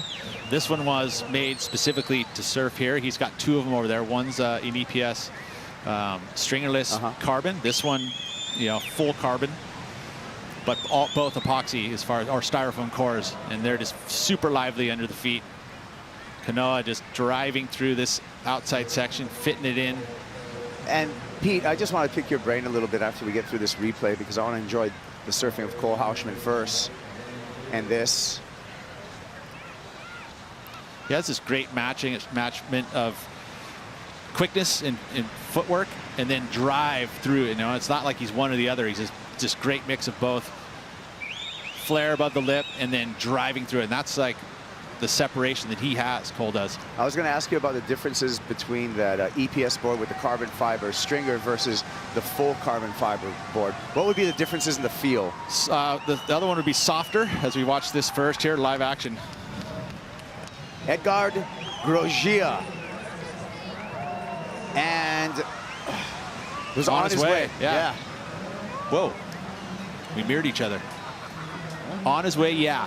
Yes, he was on his way. But then gone. Great minds, Pete. Great minds. So the stiffness of the carbon, full black carbon, is a stiffer board, so it's going to have quicker reaction times. The other one being a little softer, being it's just normal fiberglass and not carbon. Yeah. And so it's a little softer flex. So some of them would be a little bit more still lively, but a little softer flex. So load up. This one's going to be just like quick as it can be, like a bow. And the softer flex is actually a little more forgiving. If you got to be on top of it with these boards with a lot of rebound. Here we go. Let's see what this board's going to do right now. As we'll catch up to Kanoa Igarashi. I had to throw that one away right at the pier. No harm, no foul. He's hanging on in second place in advancing position at the 5:24 mark. And I'll say that those black carbon, the actual carbon full boards, are going to be very strong. Yeah. I mean, and this board has little slight dents on the deck, but he's saying how alive it feels from day one to now. Usually boards will start to soften. They Over get time. aged. Yeah, the age, especially poly. But poly starts to die. You do want some dents in your board. You do want some foot dents in your board. You don't want a perfectly flat deck, I think that I mean, it depends on who you're talking to, but I would say that majority of surfers, like getting their boards. It's like getting them. Matter of fact, I've watched Adam Replogle get a brand new board and just stomp his feet into it, get his feet like perfectly weld into the board before the thing was even ridden. I've seen shapers that are making boards out of stronger materials actually shape in footwells to compensate for the fact that those boards aren't going to get those foot dents. Well, this is the Shiseido recap, and Cole Hauschman went to town here. Yeah, he started out strong. That was his very first wave. He had an exchange with Kanoa Igarashi. Kanoa going above the lip. This was actually Kanoa's second best wave, the 6.43. 2 huge hooks outside, and then dance through the pier. Cole with a 6.83 and a 7.13. Then he goes above the lip right here and gets a big number with just this really clean air reverse. That was just the drifting one. That was the 6.83 from the earlier one, the 7.13, the previous wave. So just really great surfing from Cole. Catching up to live action, and Grosjean catching a bit of a closeout there. So now some desperation getting felt by the Brazilian, needing a 7.77. Yeah, that's a pretty big number. It's a lucky number if you get it. It is an unlucky number if you require that to advance. It's a big number. It would be the highest single score in this heat. And we're down to just 3 minutes and 20 seconds. And Grosjean is going to have to work under priority to get that number. I mean, he left himself, in this position because of that fall. He started off pretty quickly, getting those mid-range fours, kind of wanting to get the pressure on his competitors. But then that wave that he had, that second hook going on, the first turn was pretty strong. Second one would have been great to finish up that wave. It would have been like 5 5s or 6s now, then he would have needed a lower 7 than now the 7.77. Floating a section for Kanoa Igarashi before he kicks out. Not going to improve upon his score line. Grosjean will move up in the priority. And here we're going to have Jake Zeke do a backflip. Told you. Zeke, always entertaining. He ends up being everywhere. Saw that being set up, huh? He's a character, old ZK. We saw him on the Red Bull Airborne Tour in France, where he got a wild card. Hopefully we get something like that going again, and we'll see some of the air talents from Jake ZK, because he's a really innovative surfer. He did like a finger flip He's done all sorts of mean airs lately. Yeah. He's definitely not scared to try. 2 minutes. Hausman in control with the lead and priority. Kanoa Igarashi looking good to advance out this round. Tell him I want to do a better one. Good job, Cam. Good job. You tell him I want to do a better one. We hear you, ZK. You're on. We saw the backflip. You pulled it. I know you can do a better one. On the webcast, boys. We're on. I got it, dude. I'm gonna go screen record that. That's my first backflip. Oh, that's viral. The legs kind of hurt though, dude. Dude, be careful. I know. I gotta go easy, dude. Yeah. Easy. Whoa, they're getting close on me. I don't know what to do. Yeah, ZK loves the camera, but when it's on for a little too long, like anyone, it does get uncomfortable, but he's an entertaining surfer, isn't he? Oh, dude. I love it. That's what we need. I love it. Yeah, bring it on. It's US Open, man. This place is Huntington Beach. Hey, man, we're surfers. We get to have fun. You don't have to yell at me. I'm sorry. I'm passionate about that. Okay. I like having fun with you, Kaipo. We're good. Yeah, I'm a fun guy. Okay. Edgar Grosjean gets that off the top, looking for a big number. I don't know how he's going to expect it off of this wave, but it's not like he has any choice because the clock's down to 40 seconds and the wave lets him down. Yeah, I mean, that's just a rough one for him. Never really found the rhythm. You know, out of rhythm for the sets. All of a sudden you see Kanoa catch a little teeny wave, goes above the lip, does an air reverse. That puts special pressure on you because you feel like, oh shoot, now I got to match it. Kanoa and Cole both riding the same wave, and that's just going to finish it up. Fun heat. Really fun heat, and this young man should be proud of his performance in the round of 24. Guaranteed equal ninth, right? Round of 16, finish it up, it's equal ninth. Am I right on that? Do my math in my head? Yeah, you're right. I am. No, sorry. Round 24, equal 17th. No, yeah, but if you make it into the round of 16, guaranteed equal ninth. Yes. I was right, yeah. Yeah, you're right. Don't question yourself. Oh, every day, Kaipo, every day.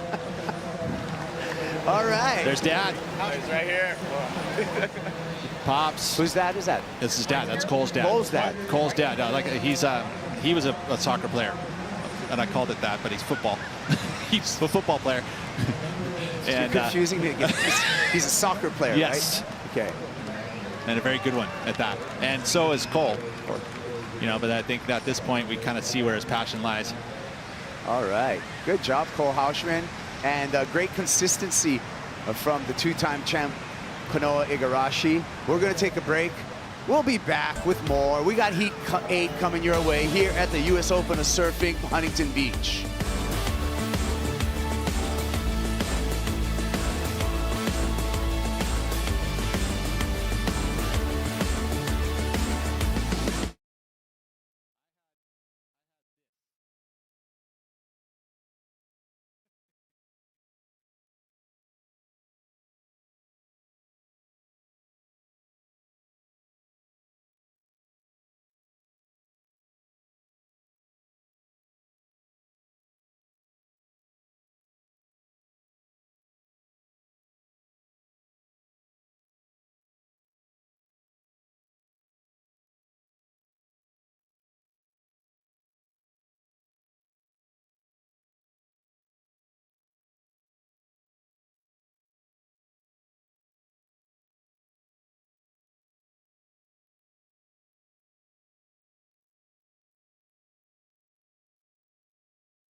Cole Hauschman getting congratulations from the San Clemente squad as he put on a dominant display of surfing in heat number 7 of this round of 24 at the U.S. Open of Surfing Huntington Beach, presented by Shiseido. We're into the last heat of the day. This is heat number 8. And I'm glad you stuck around because we have another great heat in the water. Cade Matson, Lucas Silveira, and Shane Sykes. 3 surfers in this heat. Top 2 advance into the round of 16. Again, my name's Kaipo. My partner is Peter. Sorry for jumping in there, Kaipo. No worries, go ahead. Round of 24 consists of 3-man heats, 2 advance. So a little different than what we saw in the first 2 rounds, and a little different than what we'll see in the next round. Yeah. One of those rounds that you just don't want to get last. Oh, we got a board change for Lucas Silveira, and the clock ticking. We'll find out, what happened down there and why he's having a board change. But a little bit of difficulty getting the leash on, and that's eating up the clock. Luckily, it's a quick paddle back out. And I don't know, it can be a lot of different things that can happen. Fins can get crushed in. That would be something that would be a board change, a buckle. Yep.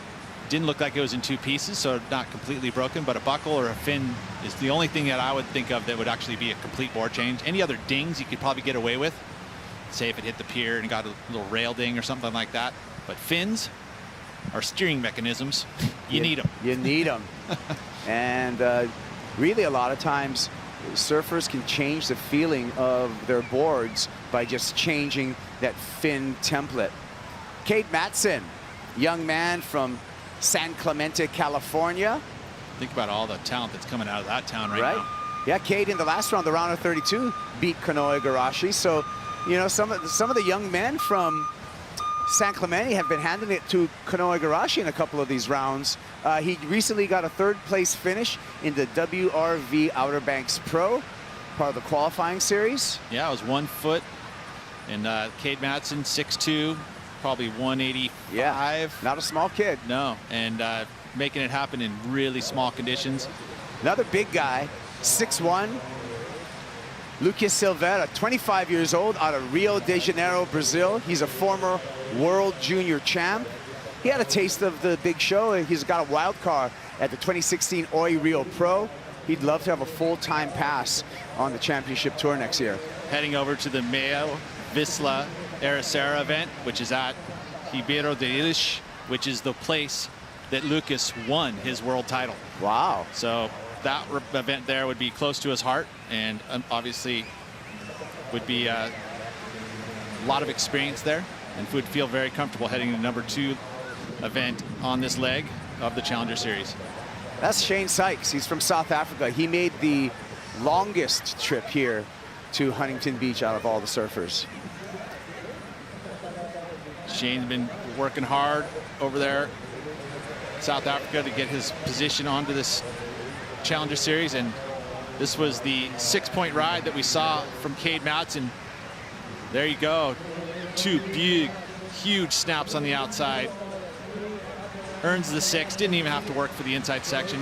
Live action with Matson, throwing it up, fins up, spins it around, backhand air reverse for Kids Matson. these days.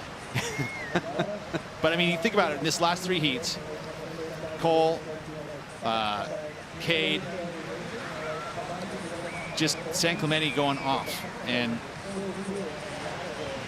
that's that peer group. When you surf with guys that are doing this kind of stuff, and Griffin, that's the other San Clemente surfer, that these guys have all, they surf together every day in same kind of conditions at T Street or lowers. And they're pushing each other. Well, and we saw the rise of the Brazilian storm. There might be a couple of San Clemente thunderclouds because these guys, they got each other's back. They run mock heats, they run mock contests, and sometimes a group will pull the individual forward as in that energy. Taking a look at Shane Sykes right here. You don't think they all watch those heats and watch Griffin and then well, they run Cole. mock heats all together. Just Cade's going to get fired up. Yeah. Because his mates have made it. Now he has to make it. Right. Well, hey, let's hear from Cole. We've been talking about him. He's with Mitch. Thanks, Kaipo. Yes, you were talking about San Clemente thunderstorms. I got one right next here to me. Cole, it seems like the key to success to the road to the round of 16 so far has been the lefts. But I want to say, during your heat, conditions changed drastically. How difficult was it to adapt to a lineup like that? Yeah, that heat, the tide kind of dropped a lot. It was kind of, it's been dropping all afternoon, but there's always that one heat where it kind of kind of makes a big difference when the tide goes down. But yeah, the wind picked up, but those lefts in the pier is kind of protected a little bit, and I knew kind of going into it that those were going to be the waves I wanted. The rights looked good. They were just kind of fast in one turn, so I was trying to stick to the lefts, and then yeah, it was all worked out. I started off with a good wave, and that kind of just put me in rhythm. And I knew I had a big heat with Kanoa, and that was my first heat with him, so it was fun to get a heat under my belt with him. And yeah, looking forward to the rest of the contest. You called me out off air for talking about your fins, and you said that I disrespected your fins, but why is it that you ride those Tech Flex John Florence? Nah, it's all good fun, but I don't know, these fins, I've just been riding them since I was like 12 probably, and I think it's something like I base my boards around the fins, which is something pretty cool, I think, and they just feel really comfortable for me, and I tend to think that I push pretty hard, so I need like a big sturdy fin, and this is the best thing I found, the John Futures, and yeah, it's just hard for me to get off them, so I keep riding them, and it works well for me.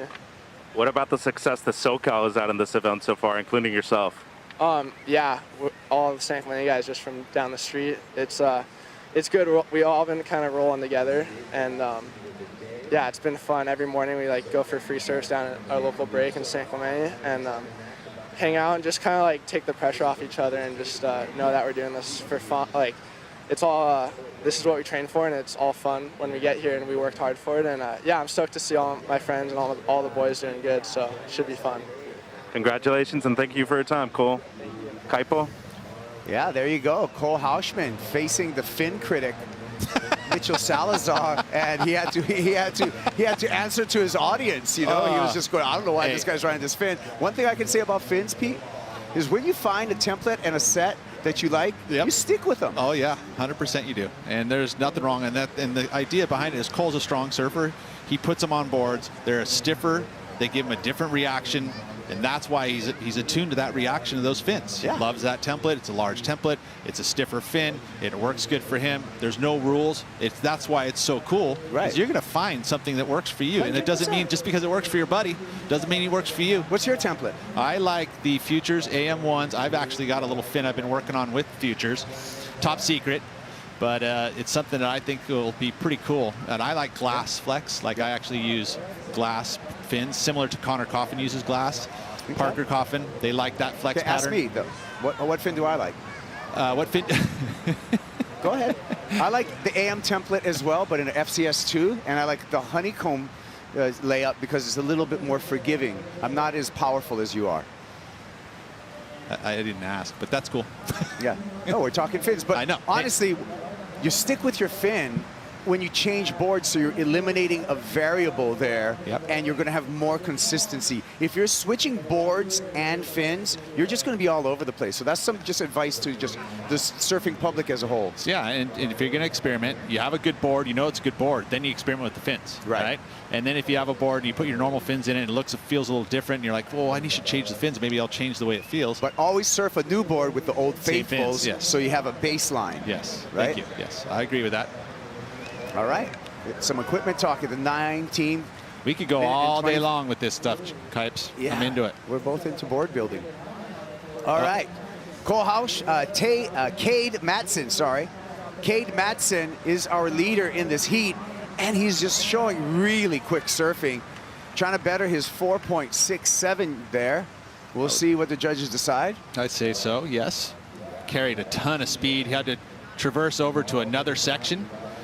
There was a little flat spot there, but he held his speed very nicely, just compressing. It's almost like a pump track, you know, where you go over it, you want to do the same thing, kind of unweight and unweight over undulations to keep your speed up. Watch what he does here. He does the first snap and then goes over the top, over that flat spot, but he drives through it and goes into that next section. Right. And that wave was actually, 3 feet behind where he was on the original wave, had to pump and keep that speed up, so he had speed to get there. Unweight going up, push down, coming down, and use that force to make more speed, like you said, like a pump track. Yeah, full on. It's just a moving pump track.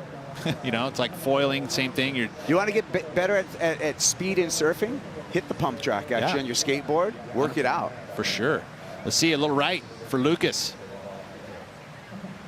Drifting the fins on that first maneuver. So the right's shorter, more compact, one move, and then not having that ability to make the shore break. So almost thinking about those rights, you might, unless you're going to the air, doing one big air, you'd stick to lefts. That's the ones the lefts seem like they have the opportunity for 1s and 2s, 3 turns. Well, we know this is a marathon. We know we're going to run tomorrow, but exactly what we're going to do and what we're going to run, the answer lies on the sand with Travis Logie and Chris Cote. Yeah, thanks, team. Well, Travis, this is one of the most consistent waves on the planet. So we know there's going to be waves, and we know when, 365 days a year. So far, 5 straight days of surf here in Huntington Beach. What are we looking forward to this weekend? Yeah, HB just keeps on delivering. Tomorrow we're going to get going again around 8:05. That's the plan. Probably going to kick off with women's quarterfinals, then go straight into men's round of 16. But we'll be down tomorrow morning 7:30 to make that call.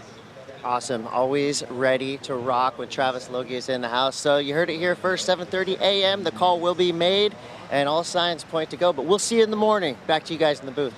Thanks, Chris. Thanks, Travis. Yeah, day number 6 tomorrow, Pete. It's a marathon. I'm looking forward to it. Yeah. I'm pumped. We only got Let's 2 do more this. days. We'll be crowning champions on Sunday, men's and women's. We're already in the quarterfinals for the women's. Round of 16 tomorrow. That's why I presume we'll do round of 16 in the morning of men's.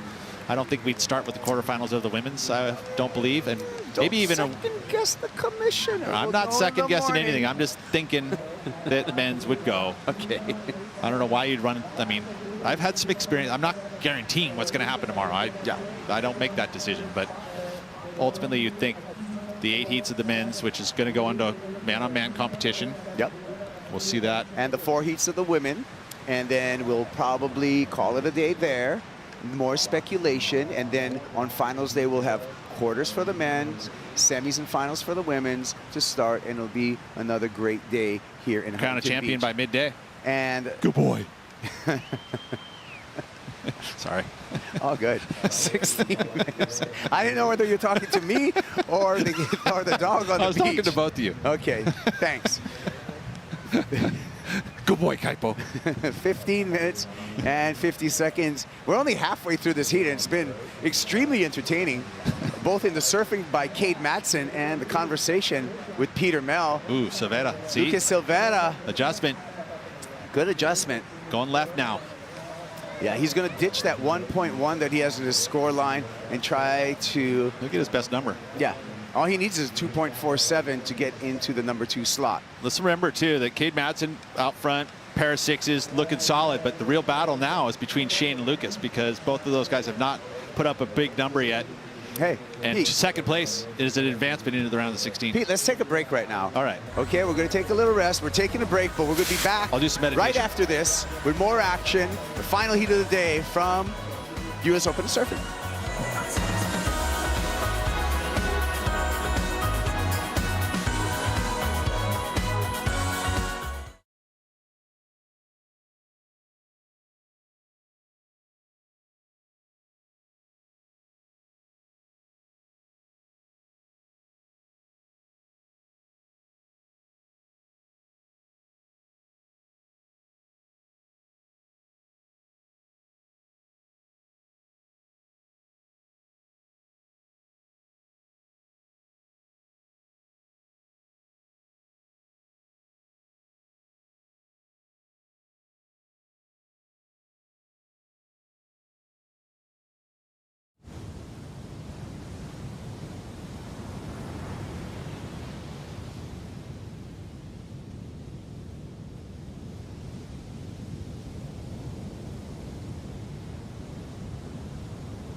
Back at the U.S. Open of Surfing Huntington Beach, presented by Shiseido, and we are beyond stoked to have Foo Wax on board as a sponsor at the World Surf League. And Pete, I know you've been a believer in Foo for a long time. That's right. We've been a dealer since they showed up here on the shores of the Americas. Yeah. And yeah, Freeline Surf Shop, get a pick bar. Brazilian-born, special formula, sticky. You want to do airs like that? Get your Foo. Use the Foo. Yeah. And what I found actually, to bounce off you, the colder the water is, the more important your wax is. I would say so. I mean, it's important at any point, but yeah, I mean, if you find the right formulas for the different temperatures you're needed in cold water, Foo seems to be something that works really well. Yeah. And they have all the formulas. So all the way from a base coat to the super cold, ultra gooey stuff. And a look at the weather here in Huntington Beach. We got a little front moving in, weatherman Pete. That's right. There was a bit of a moisture. There's a high pressure sitting, actually a low pressure, then a high on top of us. But that low is now coming from the desert, and it's that desert moisture that you see, and it's kind of that monsoonal flow that we get occasionally in here in Southern California. It's cool though. SoCal could use some rain, right? It absolutely could. And you just don't want the thunder and lightning. Well, we got 12 minutes counting down. Cade Madsen putting on a great display. Another youngster out of San Clemente making a name for himself here. Lucas Silveira is still searching for a 4.15. Shane Sykes, the South African, up and riding right here. Currently in second place. Oh, and stumbled. It's a little stumble there. Well, the 4.8 by Shane is going to be very helpful for him. He just got that on his last wave previous to this one, which got him into second place. Lucas was sitting in that second place, but that's the battle right now, is those two surfers sitting with those kind of mid-4s as their score line. And Cade way ahead, pair of 6s. So the battle now is that second position. It's just an important position. It means that you get to move on in the event. Cade Madsen, our heat leader, and that's why. Just consistency and quick surfing. We'll see if that improves on his scoreline. San Clemente boys like it. Wow, they got themselves like a scaffold over there, or is that off the beach? That's on the beach, huh? Yeah, they have a movie premiere tonight. Reckless Isolation. All those guys are in that flick. Huntington Beach High School. And to watch it, it's free. And those guys will all be there. That's the one thing that's really cool about all of their premieres, is they show up in force, and they are a ball. They get up there, they give away a bunch of stuff. Yeah. They laugh and smile and shake hands and they make sign me want autographs. To wear an orange sweatshirt for some reason. Yeah, that's their thing, dude. They've got a whole vibe. It's awesome. I mean, it's just, I mean, that was brainchild of Kolohe Andino. Hey guys, let's go to Indo. Let's figure out how to get there. They did it. Let's make a video. And gosh, look at all this great footage and make a sick video of them ripping. Important wave for Lucas Silveira and a gouging layback. Now he wants to connect the dots if he can get another turn in, or the score is just going to lean on that one big turn. 4.15 is what he needs. I like it though. That was an aggressive, very on edge, powerful move. It got that, you know, anytime you have that kind of emotional tie to a maneuver, which is what I felt there, like, ooh, yeah, that was sick. You know, like that's going to translate into a good score. 4.77, you're right. And Lucas Silveira bumps Shane Sykes out of the advancing position, moves into second place with 9.5 minutes. So I still think, in Lucas in this point, nice size set wave, a lot of ribs on the face. It's like the first wave of the set, but look at the section he figured out where to do that move in. Just the one move, earns the 4.77, gets himself into second place. He's getting the news from our beach announcers, Jeff Baldwin. We got Hans Hagen up there, and Micah Byrne giving all the scores, times, priority to all of our surfers. Ton of experience up there. All great surfers in their own right as well. And you know, one of the most important things, we'll get back to that. Lucas Silveira finds this left, and it looks good down the line for a couple of snaps. A little bit more opportunity in front of him. Energy carrying through, so Silveira linking it together. And did that under everyone's priority as well. He did. He snuck away. Does it better, the 3.93. Extend his position in second. I have no idea what I was going to say, Kaipo, so I can't go back to that. Completely forgot. Can you help me out? I can help you out with a replay to talk over of Lucas Silvera. So a section here, waited till that next steeper portion of it. Didn't rush it by any means in the first section.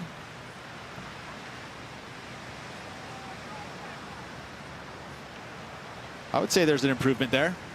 Sure is. 4.6. Silvera extends his lead over third place Shane Sykes in that important second and advancing position. Sykes looking for a 4.57. Not a safe position, really. You'd think Shane knows that. He would have been hearing need a 4.57 in the round of 24.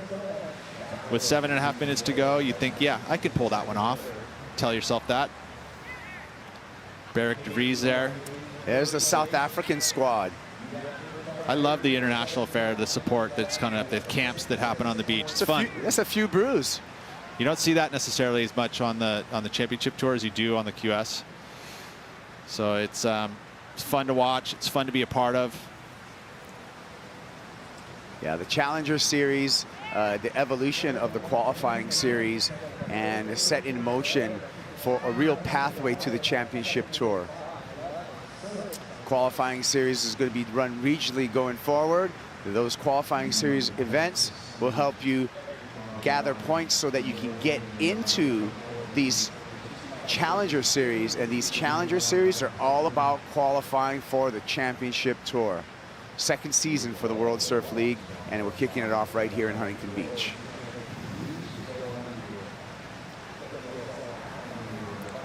Cade Madsen's last wave of 5.77, which was that two-turn left into the pier.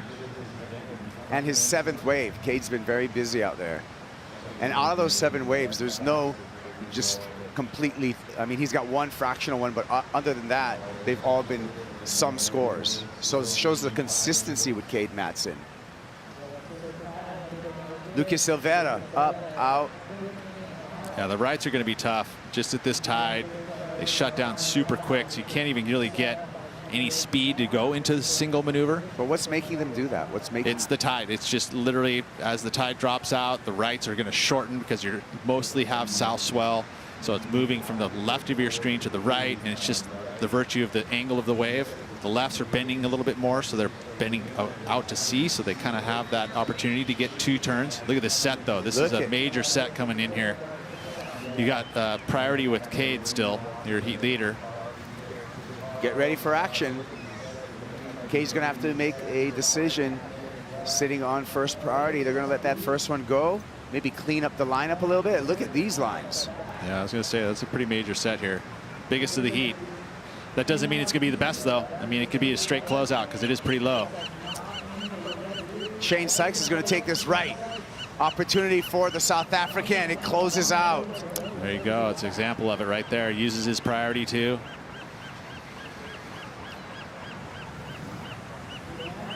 Madsen, tapering wall of a left, building up some speed, looking for an air section, and just throws it away. Yeah, that was tough. The water was all foamy, which makes that ramp all foamy. It doesn't have the same positivity.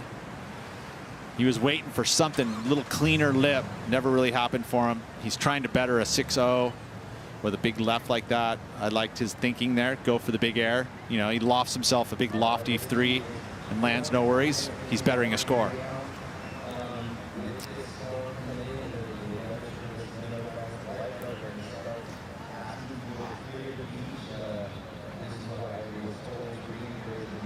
Down to just above 4 minutes. Silvera now sticking close to Shane Sykes as he has priority over Sykes. He says, you can take that one. That's a straight hander. There's nothing on it. A straight hander. You have a right hander, you have a left hander, and sometimes you have those straight handers, and those are the ones that you don't want anything to do with. All right. I don't like straight handers either, especially if they're to the nose. Here's a Shiseido recap. Cade Madsen performing. Beautiful stuff there. I mean, think about the pump track that he was doing right on that wave. And that's what he's been doing, and that's carrying speed super well. Utilizing the concave in the bottom of the board and unweighting and weighting. Beautiful layback snap here for Saveda. He's used that turn to great success over the years and even to a world title. I remember seeing him in the final of that Air event doing that exact same turn on a big point break right.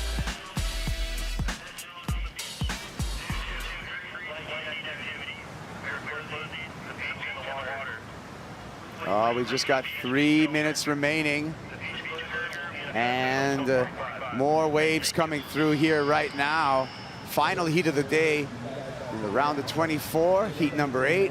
We're going to conclude the day here, but stick around because after this heat, we're going to have the post show with Chris Cote, Peter Mel, and Rosie Hodge, where they're going to wrap up and unbox all of today's happenings.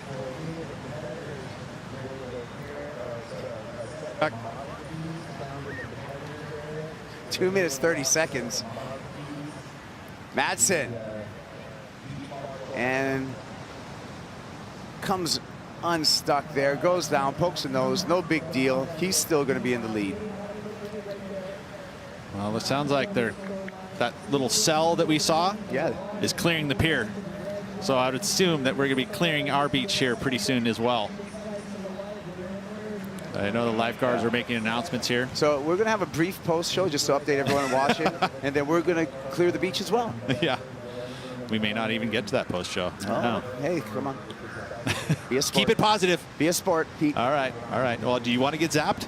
I'm not you in can do the post show. The post show's Chris Cote, Peter Mel, and Rosie Hodge. Okay, well, it might just be Chris Cote and Rosie Hodge. Safety first. Stop. 1 minute and 35 seconds. And Lucas Silvera wants to hang on to that second and advancing position.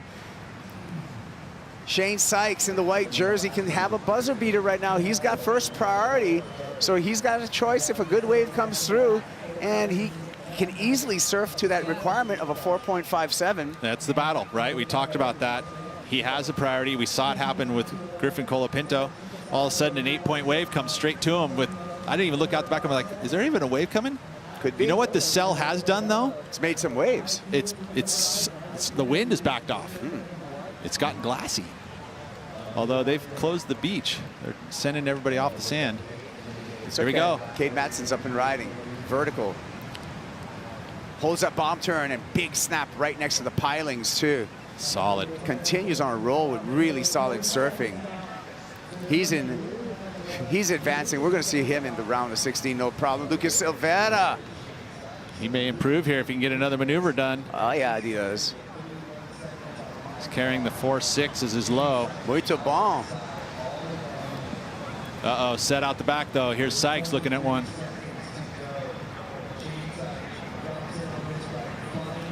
There he is. Sykes throws it and catches the heel on that air reverse. He stomps that. He's through into the round of 16. And the reaction from the crew on the beach, and they're showing concern. In shock. Countdown to the end of the heat.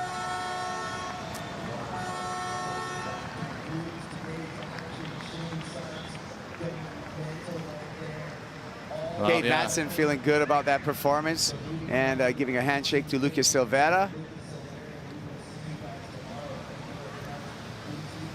Nice work by Cade. That was wire to wire in the lead. Let's make it official. Madsen, Silvera on to the round of 16. Don't go anywhere. We're going to have our post show coming up right after this break. Chris Cote, Peter Mel, Rosie Hodge, they'll be in here.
Welcome to the U.S. Open of Surfing post-show. Chris Cote here with Rosie Hodge and Pete Mel. We do have some weather on the way. So this will be an impactful yet concise post-show. We want to get right into it with our Super 73 Ride of the Day. This is an award that goes out to the highest single wave score of the day or our favorite wave. And for us, they both came together. It was Griffin Colapinto with an incredible buzzer beater finish. Literally 29.45 seconds into that heat, he got this wave that saved everything for the 8-point ride. Yeah, well, do you expect anything less from Griffin Colapinto? He's come off such a great season, and it's good to see him get that momentum through the U.S. Open, Pete. That's right. I mean, and he manifested that happening by sitting over there having a meditation before his heat. Makes it happen at the very end. Yeah, he seems to have a knack for those buzzer beater finishes. Check it out. This is your Super 73 Ride of the Day.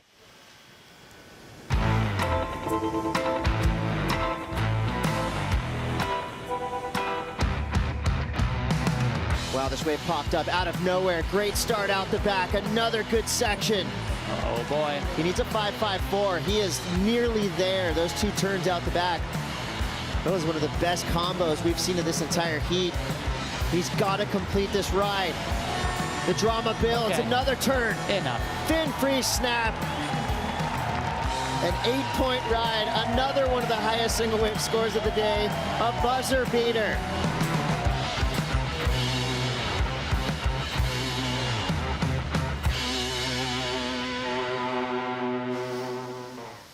Well, Griffin Colapinto now with 2 of 5 of the Super 73 rides of the day. He always seems to have a knack for catching exactly the wave he needs, and he does it yet again. Yeah, you might call it a knack, but I feel like Pete says, he's been manifesting that. He's really been training towards those big moments and to perform when needed. So, yeah, big ups to Griffin. And it's all good for us, right? I mean, it's literally entertainment. I keep drawn to every one of his heats because of that reason. No doubt. Well, here on day 5, I think the waves came through bigger and better than expected. So high-performance surfing on tap all day long. I think we're going to see more of that going in tomorrow. It's going to be a big day Saturday at the U.S. Open. That is always a fun day. Oh, it's going to be awesome. Another weekend at the U.S. Open. We've just had a massive day today, so we're going to wrap it up. Weather on the way, and we're going to get out of here, Chris. We should be getting out of here. I feel like I can hear the lifeguards telling us get off the beach. So let's get off the beach so we can do it again tomorrow. All right, well, we're going to leave you out there with some incredible highlights from the day. We'll be right back here, 7:30 a.m. Call, tune in, same time, same place, right next to Huntington Beach Pier. This is the U.S. Open of Surfing Huntington Beach, presented by Shiseido. See you tomorrow. Live from our set here on the beach in Huntington. I'm Kaipo Guerrero. And I want to make something clear. Rosie Hodge is here. She's going to light up your ears. And, bro, I think we're going to see some cheers and perhaps some tears today. Wow, how do I back that up?